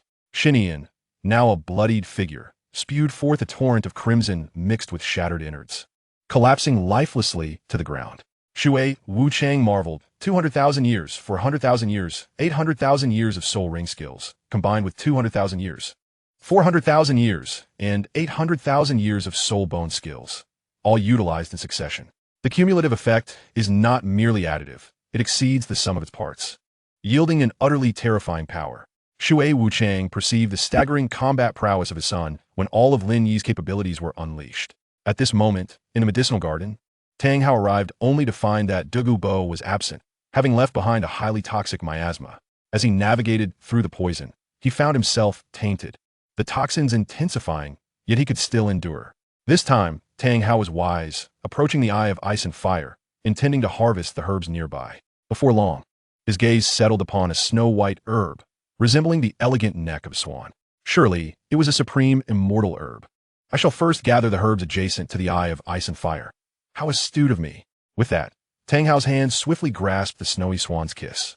In the next instant, as Tang Hao clutched the root of the snowy swan's kiss, his expression shifted dramatically. Hiss! In an instant, he felt a chilling wave wash over him, followed by excruciating pain. Soon, his entire body turned green, every inch of his skin becoming tainted, and the surface was rapidly corroding. Before long, not a single patch of his skin remained intact. He had transformed into a ghastly, bloodied figure, as his flesh was laid bare. What is happening? Tang Hao hastily released his grip and stumbled back, but the corrosion did not cease. The flesh continued to be devoured. He summoned his soul power, striving to suppress the venom. Yet even he, as the Hao Yian, felt an unsettling panic arise within him. Sensing an imminent threat. What is happening? Why has the toxin within me intensified? Tang Hao was at a loss. Although he had been poisoned by the poison Douluo, it shouldn't he have posed a lethal threat. He thought that once he returned, his son could assist him in detoxifying. But the sudden escalation of the toxin was alarming. Not merely a few times stronger, but seemingly magnified by hundreds. With such a drastic increase in toxicity, even he faced a perilous struggle for survival. Tang Hao sat cross-legged, exerting every ounce of strength to contain the venom, his pain reaching unbearable levels as he cried out in anguish. It hurts. The surface pain was manageable, but the toxin had pervaded his entire being. His organs, bones, meridians, and every cell were under siege, the venom corroding his flesh while ravaging his insides. Despite his utmost efforts to suppress it, blood began to seep from his 7 orifices, eyes, nose, ears, and mouth, greenish blood mingling with his crimson lifeblood. No, I cannot hold on. The toxin is far too terrifying. Fear began to grip Tang Hao's heart as he gazed at the immortal herb he had just touched, recognizing that it was undoubtedly the source of his plight. What kind of immortal herb is this? Why has my internal toxin surged so dramatically upon contact? Tang Hao was engulfed in agony, growing increasingly feeble. He realized he could no longer harvest the herb. He needed to leave immediately, for if Douluo returned, his demise would be inevitable. In his current state, not even a titled Douluo could save him.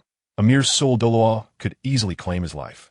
Moreover, his condition was deteriorating rapidly.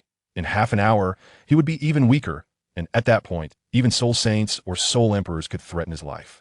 Thus, he had to flee without delay. The immortal herb was no longer an option. Recognizing the peril, he could only retreat empty-handed.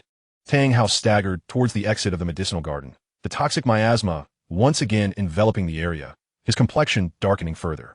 Tang Hao wielded the Hao Yian hammer, finding it somewhat burdensome to swing. As the toxic mist dissipated, he hastily covered his mouth and nose with one hand while maneuvering to flee the medicinal garden. Upon exiting, his condition deteriorated further, and he moved quickly, leaving a trail of green blood that dripped incessantly from his corroded flesh, transforming into viscous green liquid that splattered onto the ground. The agony was excruciating, yet he could not afford to dwell on it. He had to return to the valley swiftly, for each passing second in the outside world was fraught with peril.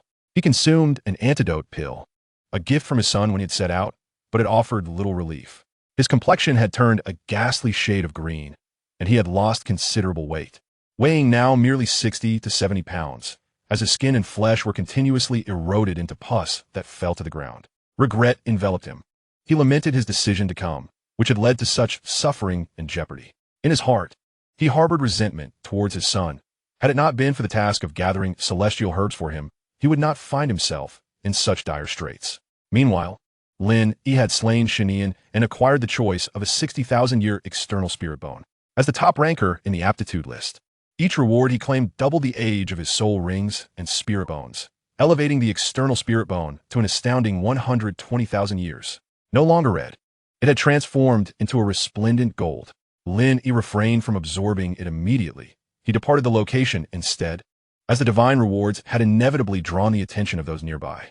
Activating his stealth, Shui Wuchang guided Lin Yi away. In stealth mode, Shui Wuchang transformed into an ice phoenix soaring in the sky, with Lin Yi perched upon its back, observing the rapidly passing scenery below. While ordinary individuals could scarcely discern the details, Lin Yi's keen eyesight allowed him to perceive the landscape clearly, even at such high speeds. Soon, he realized he was flying above the Blue Tyrant Academy. Continuing onward, Lin Yi mused that Douluo's medicinal garden should not be far off, but he could not resort to theft. Instead, he ought to negotiate a trade with Douluo. The celestial herbs within the garden were exceedingly precious, and he deemed it imperative to obtain them.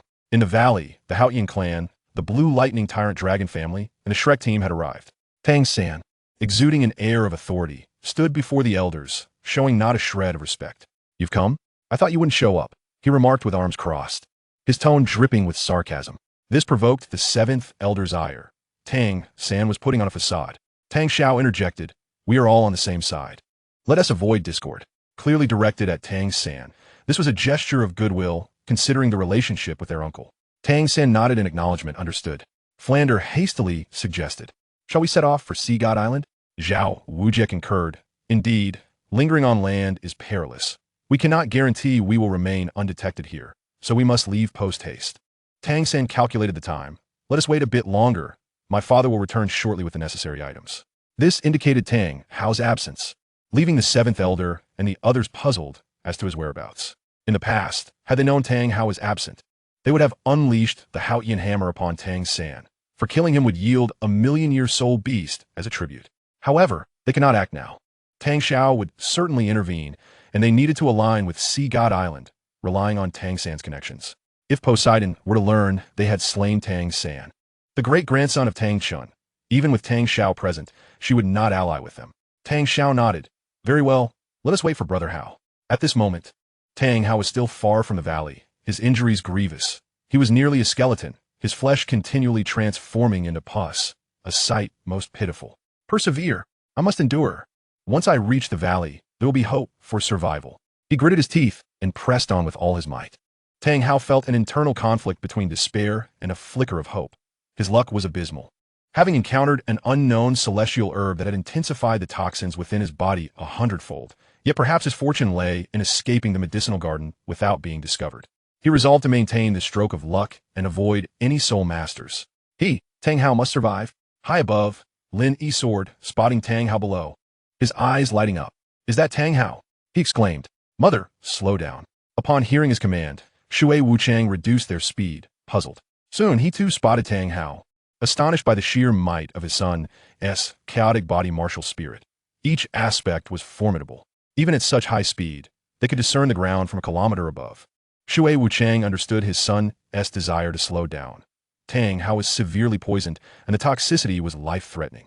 Half of his flesh had already deteriorated, exposing numerous areas of bone. Tang Hao appeared exceedingly frail, gritting his teeth as he pressed forward with all his strength. Lin Yi sighed softly. "What splendid fortune! I shall claim the reward for slaying the second-ranked hypocrite." Shui Wuchang immediately dove downward. Regardless of Tang Hao's pitiful state, he would have sought to test his own strength. Even if he could not defeat Tang Hao alone, teaming up with his son would surely suffice. However, given Tang Hao's condition, Shui Wuchang felt that his son could easily handle the task. Upon landing nearby, Shui Wuchang stated, "I will remain in the vicinity to ensure no one approaches." "You may proceed." Lin Yi nodded. "I shall resolve this swiftly." At that moment, Tang Hao's expression darkened, his heart sinking. He sensed a powerful presence descending in the form of an ice phoenix, which he discerned to be a tidal daw. In his current state, even a soul sage could easily end his life, let alone a tidal daw. The reality of his impending doom gnawed at him, prompting him to curse his misfortune. Yet, to his astonishment, the ice phoenix landed, reverting to human form, indicating that this youth wished for him to confront his fate. Tang Hao felt a wave of relief wash over him, mixed with indignation. Had he truly been underestimated, failing to recognize him as the Haotian Douluo Tang Hao? "I shall claim your head, Tang Hao." Lin Yi approached him. Tang Hao, taken aback, inquired, "You know me?" After his initial shock, he pondered, "Knowing I am the Haotian Douluo Tang Hao, yet you wish to kill me without allowing that individual to intervene?" He found it somewhat ludicrous. The youth before him appeared to be of similar age to his son, who was merely a 29th level Great Soul Master, meaning this boy was likely also a Great Soul Master. Although he was currently in a wretched state, a starving camel is still larger than a horse. While a soul sage could slay him, even they would pay a price for his life, either grievous injury or death, a mutual destruction. What chance did a mere 12-year-old boy stand against him? Tang Hao felt a flicker of hope. Despite the folly of his thoughts, there was an opportunity to seize him, using him as leverage to deter the tidal Douluo from acting against him. Perhaps he could still grasp at life. However, before the final vestiges of his plan could fully form in his mind, he found himself in a stupor. Lin Yi advanced step by step, drawing closer to Tang Hao. as 3 soul rings descended above his head, leaving Tang Hao utterly astonished. Even he was taken aback. The arrangement of soul rings was terrifying, entirely red, with the 3rd ring adorned with golden patterns. Tang Hao felt a profound sense of dread as he contemplated the 3 soul rings, which he surmised to be of ages 20,000, 40,000, and 80,000 years. How could such a terrifying configuration be achieved? The one who killed Tang San's master, a figure akin to his father, had now slain his true progenitor. Lin Yi's demeanor was frigid. The 3 soul bones manifested upon him, causing Tang Hao's expression to darken. You are Lin Yi, a soul master of level 40 with 3 rings, possessing such an alarming configuration of soul rings and soul bones. Indeed, you wield formidable power that surpasses your rank, but you are still incapable of killing me.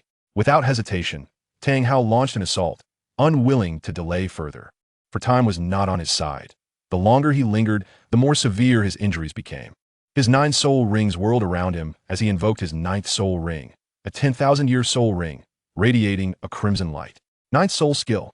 Tang Hao gripped the Haotian hammer tightly. Though his hands were severely decayed, flesh stripped away to reveal bony fingers. Despite employing his 9th soul skill, he could barely unleash 1/10 of its potential. The Haotian hammer whistled as it expanded, its blood-red glow illuminating the surroundings with overwhelming might. Any other soul master, even an emperor, would surely perish under such a force.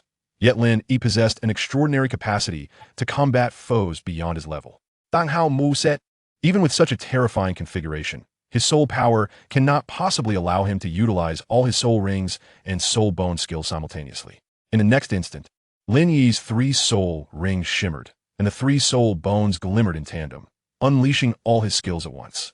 The first soul ring activated 2 abilities, amplifying his power and defense by 600%. The second soul ring activated 2 more skills, enhancing his speed and attack power by 600% as well. The third soul ring, Titan's Fist and Titan's Strength, were at his disposal.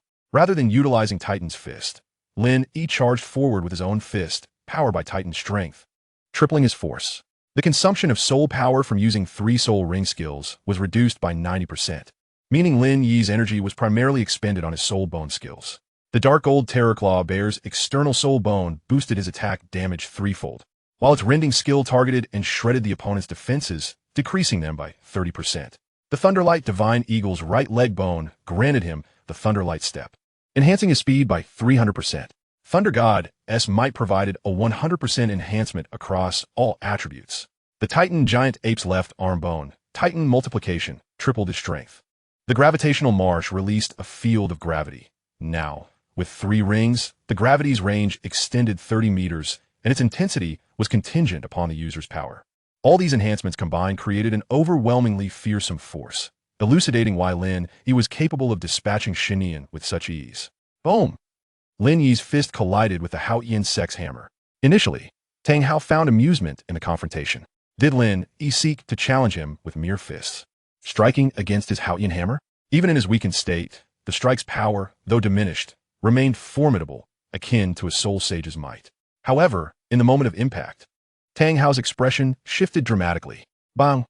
The terrifying force erupted, and Tang Hao felt intense pain radiating through his hands as power surged from the Haotian hammer, causing the scant flesh on his arms to fall away, revealing cracks in his skeletal fingers and arms. The Haotian hammer trembled. The force was overwhelming. Lin Yi's punch sent the massive hammer soaring upward, and Tang Hao, unable to maintain his grip due to the excruciating pain, watched it fly from his grasp. Staggering back, Tang Hao was filled with disbelief. How could this be? In this clash, he was overmatched. Shui Wucheng, watching from afar, felt a surge of pride. This was his son's strength. The chaos body martial soul, combined with terrifying soul skills and soul bone techniques, formed an incomprehensible synergy. Swish! Lin Yi moved with astonishing speed, leaving Tang Hao stunned. Even a pure agility-focused Soul Emperor would struggle to match Lin Yi's pace. In the blink of an eye, Lin Yi was upon him, rendering Tang Hao unable to evade. Moreover, he sensed an oppressive gravitational force surrounding him, causing his weakened form to buckle, forcing him to kneel before Lin Yi. After all, the gravity field was dictated by Lin Yi's strength, and with such enhancements, Tang Hao found himself brought low. Lin Yi approached, delivering a punch with a mocking tone. Kneeling before me is futile. Prepare to meet your end. Chapter 76. The Tragic Demise of Tang Hao. Tang Hao was filled with trepidation. Although he was in a weakened state, he was determined to fight with all his might. He invoked his 10,000-year ninth soul skill, yet found himself unable to match Lin Yi's strength. This revelation left him astonished. He had never encountered such an overwhelming capacity to surpass rank, nor could he have envisioned the existence of such a prodigy. In Lin Yi's presence, his own genius felt as ordinary as that of any common man. Lin Yi stood mere inches away, his right fist poised to strike. Tang Hao understood that should this blow land, his weakened state would spell his doom. A flicker of fierce resolve crossed his eyes as he spoke in a low, furious tone. Lin Yi, you have forced my hand. If you had spared me, we could have coexisted peacefully. However, since you seek my life for the rewards of slaying the second-ranked hypocrite, I will take you down with me. Lin Yi proceeded with caution. After all, Tang Hao still possessed the formidable self-destructing technique known as the exploding rings. As Tang Hao approached his demise, it was inevitable he would resort to such a desperate measure. In the next moment, all 9 of Tang Hao's soul rings began to crack rapidly, an ominous aura permeating the air. With a roar, he declared, 9 rings explode, great Sumera hammer. Crack! In an instant, all 9 soul rings shattered. The overwhelming force radiated outward, prompting Lin Yi to take a step back. Concurrently, he summoned Titan's fist. A colossal Titan giant ape, 30 meters tall, materialized above Lin Yi. Its massive fist aimed at Tang Hao. The Titan's might was proportional to Lin Yi's own strength, and with Titan's fist amplifying its power threefold. This strike was thrice as potent as Lin Yi's previous blow. Tang Hao, channeling the explosive energy from his 9 soul rings, funneled all that power into the Haotian hammer. Gripping the hammer tightly, he prepared to unleash it upon Lin Yi, devoid of any technique. This was the essence of the great Sumera hammer. Despite its revered status as a divine technique, Tang Hao was in a critically weakened state, and the combined might of the exploding rings and great Sumera hammer fell short of 1/10 of its intended power. In the distance, Shui Wuchang stood ready to intervene at a moment's notice, yet he remained confident that his son would triumph over Tang Hao. Boom! At the moment of collision, a thunderous roar erupted as the great Sumera hammer met the Titan giant ape's fist. A cataclysmic shockwave spread forth, uprooting trees and shattering rocks within a 1,000-meter radius. Scattering debris into the air, a massive crater, 100 meters deep, formed at the epicenter of the explosion, indicating the sheer scale of the devastation. Even a Soul Emperor caught in its vicinity would surely perish.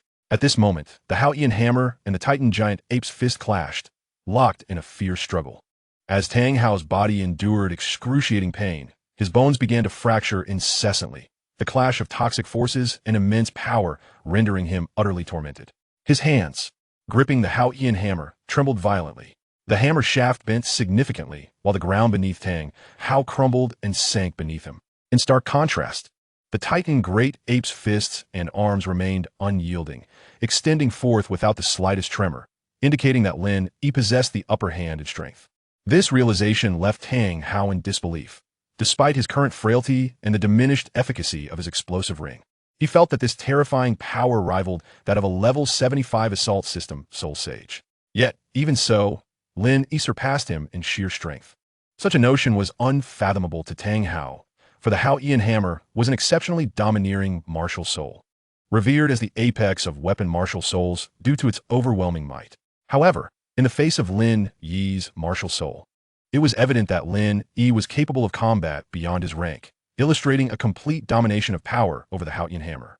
With a surge of energy, Lin Yi unleashed a ferocious strike, mimicking the Titan great ape's movements. A thunderous crash echoed as the Haotian hammer was sent flying, and Tang Hao's body was violently propelled backward, skidding 20 meters away. Upon halting, he was left gasping for breath when Lin Yi, moving with blinding speed, materialized above him, delivering a punch aimed at his skull. Terror filled Tang Hao's eyes. He did not wish to perish, and in a fit of defiance, he bellowed no. With a resounding boom, the ground beneath Tang Hao caved in significantly, and his body began to disintegrate from the crown of his head. The skull shattered first, followed by his neck, torso, and lower body. His bones fractured relentlessly, spreading like wildfire until his entire form erupted into a myriad of shattered remains. Shui Wuchang exhaled deeply, simultaneously recognizing his son's true might, immensely powerful. Lin Yi took a long breath, aware of the substantial toll on his soul power, which was now nearly depleted. At that moment, a golden divine light descended, granting Lin Yi the kill reward for ranking second on the hypocrite list. He knew he had to depart swiftly. Before leaving, he leaped into the deep pit where Tang Hao's remains lay scattered, alongside 6 fallen soul bones. Lin Yi collected them all, storing them within his system space. Mother, let's leave, he urged. Shui Wuchang transformed into an ice phoenix and whisked Lin Yi away. In the valley, Flinder proposed, shall we first head to Sea God Island? We can leave a letter here. Tang Hao will catch up upon reading it. Tang San shook his head. No need. I've calculated the time, and father will arrive shortly. Flinder nodded. Very well. The group continued to await Tang Hao's return, while Ma Hongjun, curious, inquired, Third brother, where did your father go? Tang San candidly replied, he went to fetch the immortal herbs. Once we consume them, our innate talents will surely see an elevation, along with our soul power levels. Most importantly, there are no side effects. It will not impact our potential for the future. Upon hearing this, Ma Hongjun and Dai Mubai were filled with excitement, eagerly anticipating Tang Hao's swift return to partake in the divine herbs. Dantian, sculpt, fet, more like steel. Tang San refrained from retorting, casting a glance at Tang Yu and Tang Tian, suggesting, in the future, treat me with more respect. You used to mock and ridicule me. But if you change your ways, perhaps I may grant each of you an immortal herb. However, Tang Yu and Tang Tian had no intention of complying. We would never consume stolen goods. This remark darkened Tang San's expression. Then your gap with us will only widen, becoming a hindrance, he retorted scornfully. Suddenly, Tang Yu and Tang Tian noticed the hypocrite list and burst into laughter. This left Tang San bewildered. What are you laughing at? Have you lost your minds? However, Ma Hongjuan's expression shifted dramatically as he caught sight of the hypocrite list. Third brother, look at the second place on the hypocrite list. Tang San's face soured as he replied grimly, no need to look. I already know that the second place on the hypocrite list is my father. Anger stirred within him, for this was a mockery of his own standing. He was aware that he held the top position while his father occupied second place. It was a blatant taunt directed at him. Meanwhile, Tang Yu and Tang Tian's laughter grew louder. Ha ha ha. Ma Hongjuan's face turned grave, his voice heavy. Third brother. That's not what I meant. You must look. At that moment, the others turned their gaze toward the list, and in an instant, Tang Xiao and Yin's expressions shifted drastically. Overwhelmed with shock, they were engulfed in despair as Yin cried out, he is dead. Tang Xiao, unable to comprehend, murmured to himself, how can this be? How can my little brother die? With his strength, he should not have encountered any peril. This scene plunged Tang San into a profound dread, a premonition of something amiss. He hesitantly gazed at the hypocrite list, his eyes drawn upward, fearful to look. Yet soon, his gaze fell upon the second position, which read, Tang Hao deceased. In that instant, Tang San staggered back, his eyes wide, pupils constricting in shock as he stood frozen in place. Witnessing this, Tang Tian ridiculed him in the same tone Tang San had used earlier. Dumbstruck, Tang San, in disbelief, stammered, father is dead? How can this be? How could he die? What on earth happened? Tang San was incredulous, unwilling to accept the truth. Yet he was forced to acknowledge it. The divine list could not be mistaken, and if it declared him dead, it meant his father truly perished. Tang Xiao was overwhelmed with grief, yet he knew this was not the moment for sorrow, but for understanding the cause. He urgently inquired, Xiao San, where did your father go? Tang San replied hastily, my father went to Douluo Bo's herb garden. With his strength, he would surely succeed in obtaining the immortal herbs. But how could he die? Douluo Bo should not be a match for him. Could he have encountered the spirit hall along the way? That's impossible. My father would have been cautious enough to avoid them. What could have happened? Unbeknownst to Tang San, he had indirectly caused his father's demise. Yin wept profusely, tears streaming down her face. With a sudden crash, Tang San knelt before the hypocrite list, his knees hitting the ground as he wept. Father. Yin, in a fit of anger, chastised Tang San. You should not have sent your father to steal the immortal herbs. If he hadn't gone, he wouldn't have met with an unfortunate fate. Tang San, consumed by guilt, let his tears fall freely, repeatedly bowing his head in remorse. Father, I am so sorry. I should never have let you go on your first return. Tang Xiao, realizing the situation, asked, did he encounter poison the first time he returned from Douluo Bo's? Tang San nodded. He fought Douluo Bo, and since he couldn't use his full strength for fear of damaging the garden, he was poisoned. I managed to clear some of it, but I knew there were immortal herbs in that garden. The herbs father brought back were the lowest grade, and feeling it was a waste, I let him go for another trip, but I never anticipated this outcome. Tang San's heart filled with regret. With that one trip, he had lost his father. Tang Zhao's expression darkened as he reproached, in such a place, even if one were to find celestial herbs. There would undoubtedly be highly toxic plants as well. Were you unaware of this? Tang San felt a shudder within at Tang Zhao's words, suddenly recalling a particular celestial herb, the snowy swan's kiss. Initially, when Tang Hao set out, a thought had flickered through Tang San's mind. Could he encounter the snowy swan's kiss? If that were the case, his father would be in grave danger. However, after some contemplation, Tang San dismissed the notion, thinking it unlikely to be that unfortunate. Yet now, he sensed the probability of such an encounter was indeed quite high. At that moment, the elders were inwardly elated. The demise of Tang Hao was in their eyes a fortuitous turn of events, ridding them of a hypocrite ranked second on the list of false gentlemen, thus ensuring their own safety. Tang Yu and Tang Tian felt even more satisfied. Tang San had initially harbored hopes for the celestial herb, contemplating how to enhance his abilities with it. But now that Tang Hao was dead, the celestial herb was naturally unattainable. Tang San glared at Tang Yu and Tang Tian, demanding, "What were you two laughing about just now?" His heart was heavy with sorrow and rage, his eyes tinged with red as he recalled their earlier demeanor, which only fueled his anger further. He was even prepared to brandish a hidden weapon, should they continue to provoke him with their words. He would not hesitate to eliminate them. Tang Tian mocked, "What? Are you furious? Unable to vent your anger elsewhere, you take it out on us?" Tang Yu added, "How hypocritical. When you were at Hao Hian's sect, you would never have spoken to us like this. Now that you feel emboldened, you dare to. Your father is dead, and we are not his murderers. If you have grievances, seek out your true enemies instead of directing your ire at us." Tang San retorted angrily, "You too." He was on the brink of striking out when Tang Zhao's deep voice commanded, "Xiao San, calm yourself." With that admonition, Tang San understood that should he lay hands on Tang Yu or Tang Tian, Tang Xiao would surely intervene. So he bit back his rage. Flinder offered consolation, "Xiao San, my condolences. The most pressing matter now is to hasten to Sea God Island. The longer we linger on land, the greater the danger we face." Tang Zhao's expression remained grave. "You all proceed to Sea God Island. I will investigate the situation and see if I can uncover anything along the way." Tang San urgently insisted, "I want to accompany you." Tang Xiao fermely replied, "No, you are ranked 9th on the list of scoundrels and 1st on the hypocrites list. It will be perilous for you to follow me. Anyone would wish to kill you. Thus, you must join the main group heading to Sea God Island. I know you are grieving for your father, but you must be wise. Your father may be gone, but you cannot afford to meet the same fate." Quickly, reason reclaimed Tang San's mind, and with a heavy heart, he nodded in agreement. Flinder said, "Xiao San, although your father has passed, do not let sorrow consume you." Upon hearing this, Tang San felt a surge of indignation. "What kind of remark is that, Dean? How can you say such a thing?" His anger was palpable, his demeanor towards Flinder decidedly frosty. Flinder, feeling aggrieved, thought, "Why is he treating me like this? I haven't even blamed you yet. Thanks to your suggestion, I ended up stealing quite a bit of money after our last soul battle. If this incident lands me on the list of thieves, I shall hold you accountable." Flinder, maintaining an amiable facade, clarified, "That was not my intention. Did not Poseidon, the sea god, also ascend to the qualification list? He possesses a resurrection divine light. Once we arrive, we may petition him to revive your father. It all hinges on whether Poseidon is willing." Indeed, Tang San's eyes brightened. Poseidon, his ancestors' beloved, possessed the power of resurrection. Instantly, Tang San was eager to reach Sea God Island.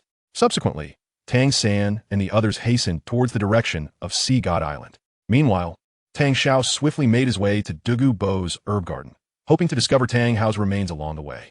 As he hurried, Tang San bore a pained expression, not from sorrow, but from the physical agony he was enduring. It was excruciating, and he longed to reach Sea God Island in hopes of finding a cure. He did not wish to be rendered impotent. Behind them, Tang Yu and Tang Tian whispered amongst themselves, "Do you think Tang San's voice has become a bit shrill? I think so too. After all, that part of him is shattered. Unconsciously, he may become increasingly effeminate. Much like Zhu Douluo, the ominous presence of the negative rankings could not overlook this, threatening divine retribution.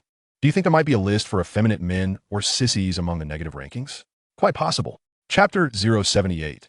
Tang San's recklessness leads to Tang Hao's demise. I believe Tang San and Ma Hongjun will eventually be more effeminate than Zhu Douluo. If there were an effeminate list, they might rank even higher than Zhu Douluo. After all, Zhu Douluo still has that part intact, whereas Tang San and Ma Hongjun have been rendered devoid of it altogether. Tang Tian wholeheartedly agreed, indeed, but they still hold on a hope. Though shattered, they have not fully surrendered. Let them suffer then. Tang San and the others pressed onward, while Ayin wept sorrowfully, tears streaming down her face. Tang San reassured her, "Mother, do not grieve. See God, Douluo Poseidon, is ranked 6th on the qualification list and possesses a resurrection divine light. If he learns that father is Tang Chen's grandson, he will surely lend his aid, using that divine light to bring father back." Ayin's countenance darkened. But Poseidon's resurrection divine light can only revive those below the title Douluo rank. Tang San speculated. "I believe father must have suffered a bone extraction before his death, causing his rank to diminish. Perhaps when he passed, he was not at the title Douluo level." Upon hearing this, Ayin's expression softened as hope flickered within her. She wished for this to be true. Meanwhile, the entire continent was ablaze with excitement as news spread that the second-ranked hypocrite, Tang Hao, had perished, leaving many in shock. "Look, Tang Hao is dead. What happened?" Indeed, Tang Hao was quite powerful. Who could have killed him? Were they not planning to unite and head to Sea God Island? How could Tang Hao have died? Could it be that the Spirit Hall clashed with him? I believe only the Spirit Hall possesses the power to slay Tang Hao. Curiosity enveloped everyone as they speculated on the circumstances of Tang Hao's demise. At that moment, Douluo Bo hastened towards the herb garden. Upon discovering Tang Hao's death, he felt a surge of satisfaction. Upon reaching the garden, he noted signs of a visitor, likely Tang Hao himself. As he entered the herb garden, Douluo Bo observed that the herbs remained untouched. Upon closer inspection, he suddenly noticed that the snowy swan's kiss seemed to have been disturbed. This realization brought forth a hearty laugh. It must have been Tang Hao who touched the snowy swan's kiss, resulting in a toxic amplification of 1,000-fold. Douluo Bo quickly exited the herb garden, spotting green pus on the ground outside. Following the trail, he lamented inwardly. Tang Hao's death was undoubtedly linked to the poison. How unfortunate that someone else had claimed the spoils. With a 1,000-fold increase in toxicity, Tang Hao was certainly doomed. Had he not been intercepted, Tang Hao's demise would have meant that I killed him, thus claiming the reward for the second rank on the hypocrite list, the offering of the 90,000-year dark golden terraclaw bear. Though I'm already a title Douluo, acquiring this reward would allow me to bestow the 90,000-year dark golden terraclaw bear upon my granddaughter. Douluo Bo felt a tinge of misfortune. Had fortune smiled upon him, such a bountiful reward would have been his. Following the trail of pus, he advanced swiftly, and soon he halted. Surrounding him were signs of battle, remnants of a fierce conflict. Before long, Douluo Bo discovered a pit filled with shattered bones, confirming it was indeed Tang Hao's remains. While reveling in his satisfaction, Douluo Bo sighed. What a pity, someone else has reaped the benefits. Just then, Tang Xiao arrived on the scene and noticed Douluo Bo.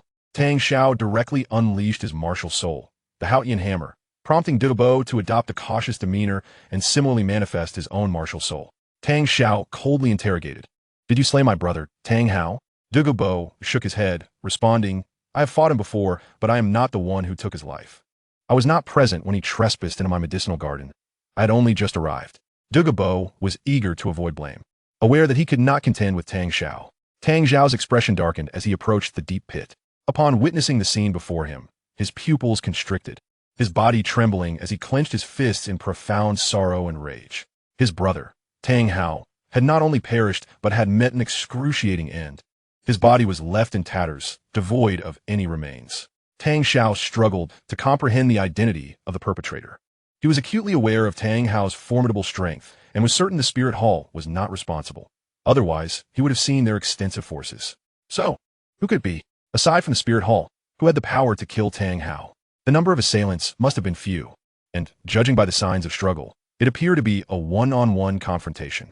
Such solitary battles rarely resulted in Tang Hao's demise, especially given his possession of the divine skill, the great Sumeru hammer, which, when unleashed with 9 soul rings, was utterly terrifying.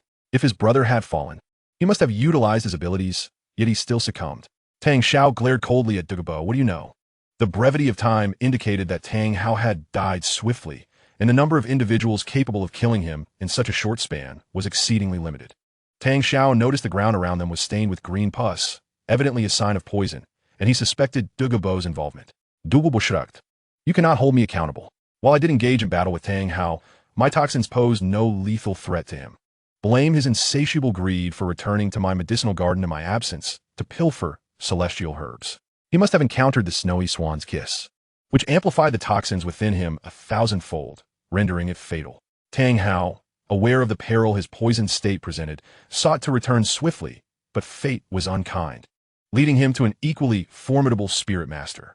Such a profound poisoning could even fell a soul sage, which explains why Tang Hao was killed so quickly, Douluo both speculated. Tang Zhao's countenance darkened further upon hearing this, his voice icy and grave, a murderous intent rising within him. So, it follows that my brother's death bears an indirect connection to you, and a significant one at that. If not for the poisoning, how could he have been so easily slain? Douluo braced himself for a confrontation, his voice steady. Indeed, there's an indirect connection, but it is not substantial. The true blame lies with the individual who instigated his return to steal the celestial herbs. That person must have learned of my garden's extraordinary nature, prompting Tang Hao's return and his fateful encounter with the snowy swan's kiss. Therefore, it is that individual who bears the greatest responsibility for Tang Hao's demise. You should seek them out rather than me. However, should it come to battle, I am not afraid.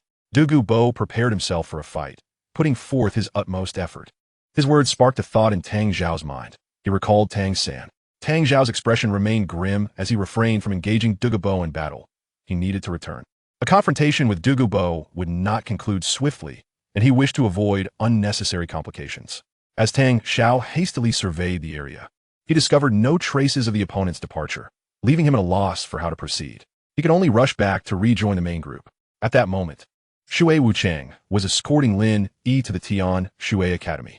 The ancient dark golden fearsome claw bear, aged 90,000 years, could endure for a month. Lin Yi contemplated. Once the earth golden armored insect breaks through to 500,000 years, I will proceed with the sacrifice of the dark golden fearsome claw bear. For the fourth soul ring at 1,800,000 years and the fifth at 1 million years is rather daunting. Lin Yi envisioned the fourth soul ring at 1 million years and the fifth at 1,800,000 years. As for acquiring soul rings exceeding 1 million years but below 1,800,000, they would serve for his second martial soul, ensuring it commenced with a golden divine grade soul ring. Tang Zhao swiftly made his way back and soon caught up with the main group. Upon his return, Tang San rushed over to inquire, "Uncle, what has transpired?" Tang Zhao's countenance was grim as he fixed a stern gaze upon Tang San, suddenly raising his hand and delivering a resounding slap across Tang San's face. The sound of the slap echoed loudly, sending Tang San spinning 360 degrees before crashing to the ground. He struggled to rise, looking quite disheveled, with his right cheek swollen and throbbing painfully, his head ringing from the blow. Tang San felt a surge of indignation. It seemed he had been subjected to slaps time and again during this period. How many times had it been now? Chapter 079. Tang Hao has just revived and yet is dead again. Tang San's expression shifted to one of shock as he gazed at Tang Zhao, questioning, "Uncle, why did you strike me?" Tang Zhao, his face still darkened, rebuked, "When your father returned the first time, he was unharmed. Yet you compelled him to return to the medicinal garden to steal celestial herbs. Is that not so?" Tang San nodded yes. "I sought to obtain the celestial herbs to enhance my abilities." Tang Zhao's fury erupted. "It is precisely because of you that your father has met his end." Tang Hao returned to the medicinal garden and inadvertently encountered the snowy swan's kiss. Had he not been poisoned, it might have been different, but he was already afflicted, and upon contact, the toxins within him multiplied exponentially, plunging him into peril. When he returned, he crossed paths with his spirit master and was slain. "Do you not see that it is your actions that led to your father's demise? Should I not strike you?" Tang San stood frozen, his mind reeling at the revelation. With a sudden thud, he fell to his knees, gazing at the second-ranking hypocrite on the list, his tears flowing as he repeatedly bowed his head. "Father, it is my fault. I have brought harm upon you." Tang San wept bitterly, while Yin's expression darkened, her desire to strike Tang San palpable. Tang Yu and Tang Tian observed this scene with a sense of satisfaction. Flender offered consolation, "Do not dwell in sorrow. What is most urgent now is to make haste to Sea God Island. Once we arrive, we shall see if Poseidon can resurrect your father." Tang San rose, recognizing that mourning would only squander precious time. At the Spear Hall, BB Dong's expression was grim. Both the hypocrite list previous year and Tang Hao are now deceased. What could possibly explain this? Who possessed the capability to act swiftly enough to locate and eliminate them? During the scoundrel list incident, BB Dong had harbored doubts. The Spirit Hall, as the foremost power, should have been the greatest beneficiary, yet it had only received a single reward. BB Dong was unaware of who had claimed the rewards from the scoundrel list, and now, with the hypocrite list unfolding in a similar manner, she was astonished.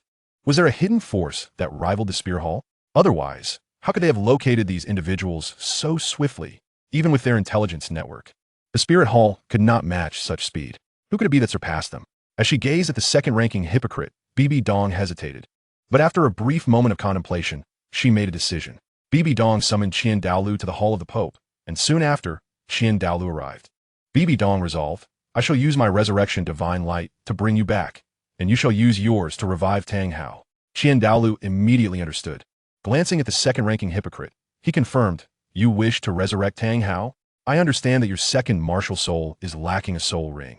However, if your second martial soul's ninth soul ring could be a million-year golden divine soul ring, it would be far more advantageous, enhancing the likelihood of obtaining the inheritance of the Rakshasa god and consequently transforming into an immensely powerful deity. Bibi Dong is also aware that a divine soul ring is superior and secretly wishes for the ninth soul ring to be golden. Nevertheless, eliminating Tang San proves to be a formidable task, particularly since they have allied with Sea God Island. Bibi Dong resolves to kill Tang Hao instead as the 900,000 year Dark Gold Fearsome Bear is also a worthy target. Qian Douluo nods in agreement, preparing to utilize his resurrection divine light to revive Tang Hao. In the next moment, the resurrection divine light descends. Amidst the golden beam, a figure materializes, initially ethereal but gradually solidifying. At this juncture, Tang Hao regains consciousness, bewildered, pondering, am I not dead? Soon, he recollects the resurrection divine light and comprehends, I have been revived. Who could it be? Did Xiao San reach Sea God Island to have Poseidon resurrect me? Filled with exhilaration, Tang Hao revels in his revival, for he certainly does not wish to embrace death. With a fierce determination, he proclaims, I am not dead. I have returned. I shall avenge myself. Tang Hao feels an overwhelming sense of humiliation, never anticipating that he would be slain by a level 43 ring soul master. The disgrace is insufferable. Suddenly, he realizes that his strength has been reduced to level 88. While he is not surprised, after all, he has been revived without his 6 soul bones, resulting in this decrease. Tang Hao remains undaunted and resolute.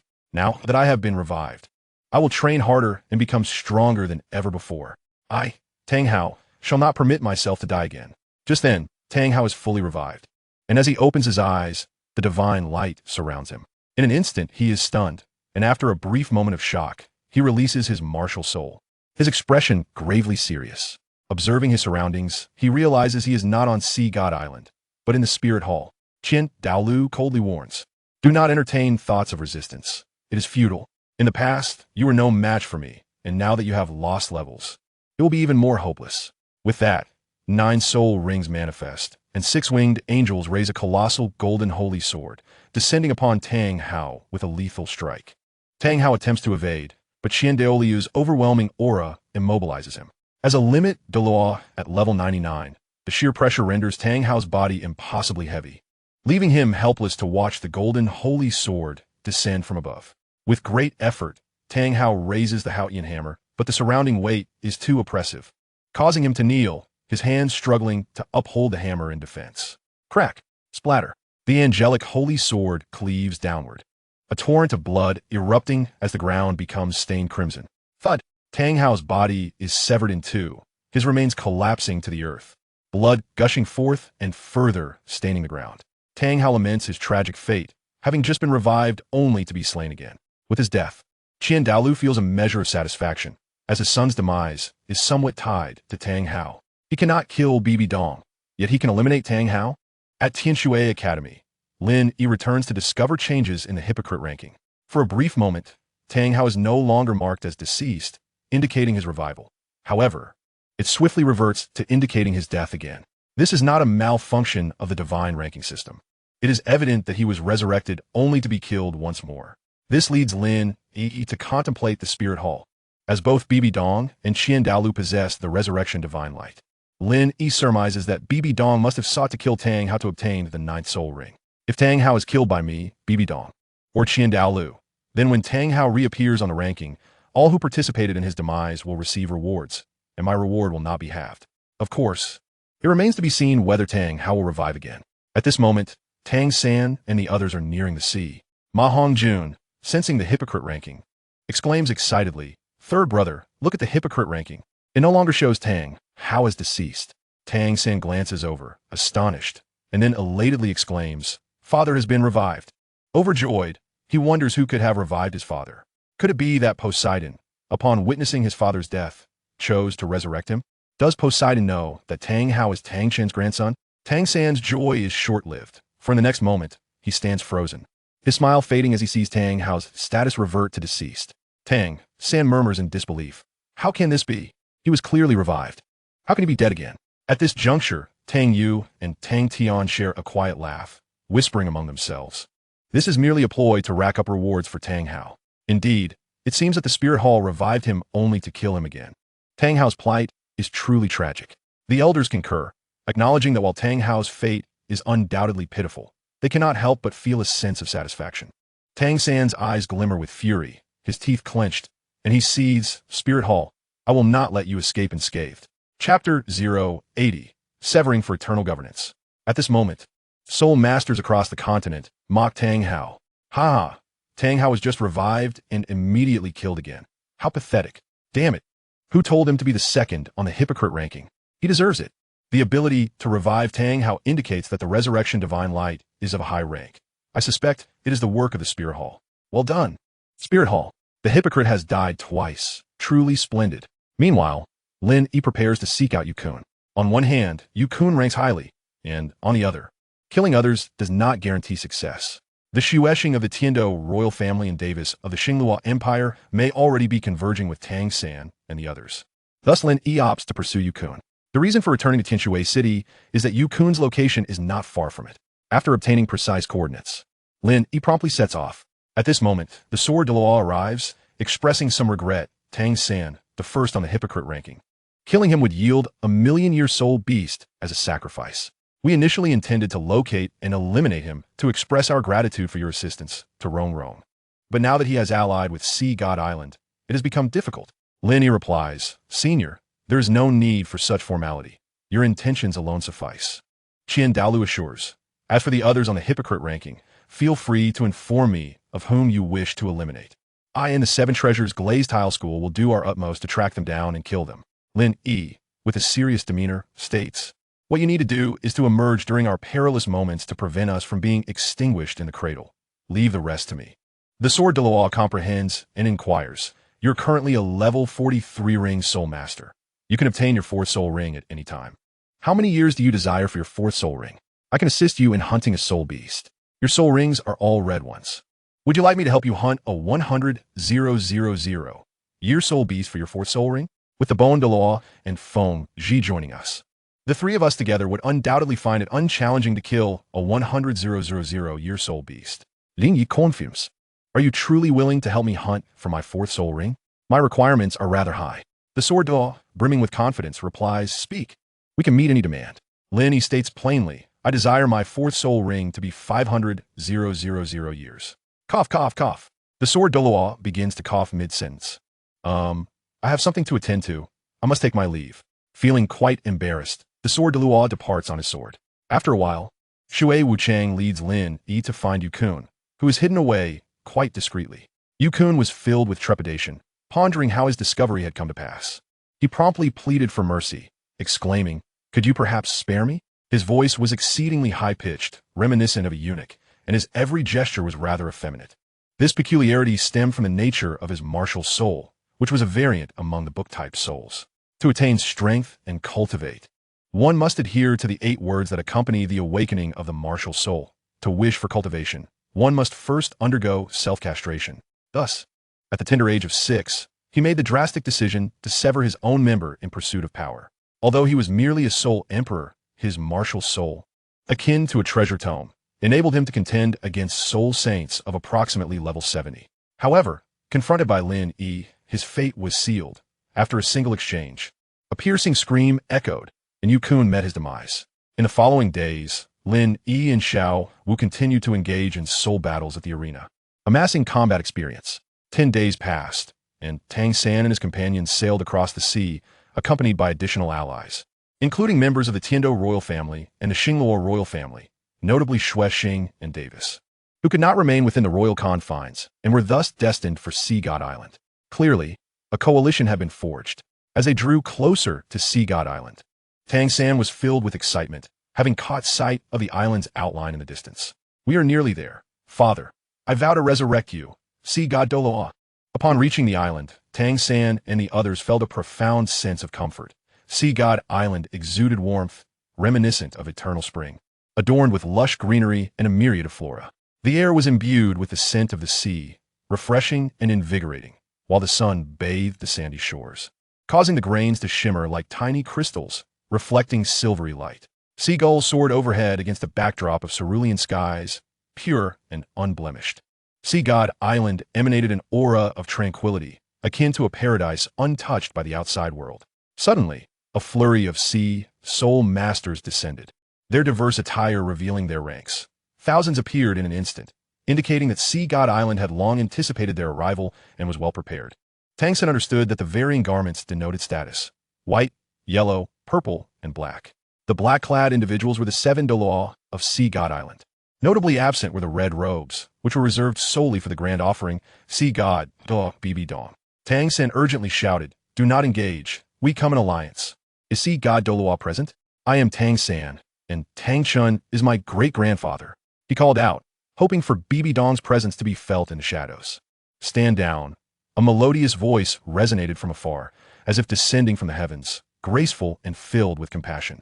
Instantly, the Sea Soul Masters retreated. A crimson light approached, and before Tang San, the air shimmered slightly, revealing a figure before the 7 Douluo of Sea God Island, cloaked in flowing red, with cascading sea blue hair. Her countenance radiated beauty, appearing to be in her 30s. Her allure transcended mere appearance. It was her noble elegance that captivated. Grasping a 3-meter staff adorned with a diamond-shaped golden gem, she stood with an air of sanctity, exalted and untouchable. "Greetings, grand offering." The 7 Douluo of Sea Horse bowed in unison. Bibi Dong gazed upon Tang San, recognizing the resemblance to Tang Chun. Acknowledging his lineage, she listened intently as Tang San explained their purpose.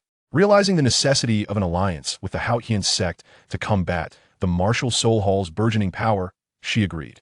Should the Hall seize the opportunity presented by the divine ranking, Sea God Island could find itself at a disadvantage in maritime confrontations. Hence, a coalition would bolster their collective strength, rendering them unafraid of the martial Soul Hall's ambitions. Bibi Dong nodded in assent. Tang San, initially apprehensive that Sea God Island might reject this alliance, felt a wave of relief wash over him. In truth, Bibi Dong harbored her own discontent regarding the divine ranking, particularly due to Tang Chen's placement as the 4th on the hypocrite list. Flender, Tang Xiao, and the others felt elated at the prospect of this alliance. Tang San, with a grave expression, remarked, "Bibi Dong's 2nd martial soul rings are likely complete, with her 8th and 9th soul rings exceeding 100,000 years, the latter reaching an astonishing 900,000. Thus, she is exceedingly formidable, perhaps surpassing Qian Daolu." Upon hearing this, Bibi Dong's demeanor shifted. She was well aware of Qian Daolu's might, and if Bibi Dong had indeed surpassed him, it indicated she was nearly his equal. Tang San refrained from directly requesting Bibi Dong to resurrect his father, aware of the multitude present, opting instead to save that conversation for a more private moment. Bibi Dong issued a command. "These individuals are esteemed guests of Sea God Island. In the future, we shall stand as one faction. Treat them with the utmost hospitality." With that, Tang San stepped forward, somewhat bashful, and inquired, "Sea God Douluo, does Sea God Island possess any powerful healing soul masters? Ideally, a soul Douluo, but a title Douluo would be even better." Bibi Dong shook her head. Healing auxiliary soul masters are indeed rare. Those who achieve greatness are even more uncommon. We do not even have a healing soul Douluo on Sea God Island. Anticipating this response, Tang San hesitated before asking, "Then, does Sea God Island have any doctors?" "Naturally. Could you summon a capable male doctor to see me?" Tang San hoped earnestly. Bibi Dong nodded, "Of course, but has anyone among you fallen ill?" Tang San exchanged a glance with Ma Hongjun, both feeling a sense of embarrassment, struggling to articulate their plight. Before long, a male doctor from Sea God Island arrived, and the three retreated to a private chamber for discussion. The doctor inquired, "What seems to be the problem?" Tang San and Ma Hongjun promptly removed their trousers, and upon seeing their condition, the doctor inhaled sharply, taken aback. "What happened here? This is quite severe." Enduring the pain, Tang San anxiously asked, "Doctor, is there hope for healing?" The doctor furrowed his brow and shook his head. "If this continues, it will only worsen. You must have been enduring considerable discomfort during this time, correct?" Both Tang San and Ma Hongjun nodded vigorously. "Yes, yes. Please, doctor, help us." The doctor, visibly troubled, pondered deeply before saying, "I have a suggestion for you." 4 words. Tang San and Ma Hongjun leaned in with anticipation. "What is your suggestion? Please do tell." The doctor solemnly replied, "Amputation for enduring healing." Ma Hongjun. Tang San.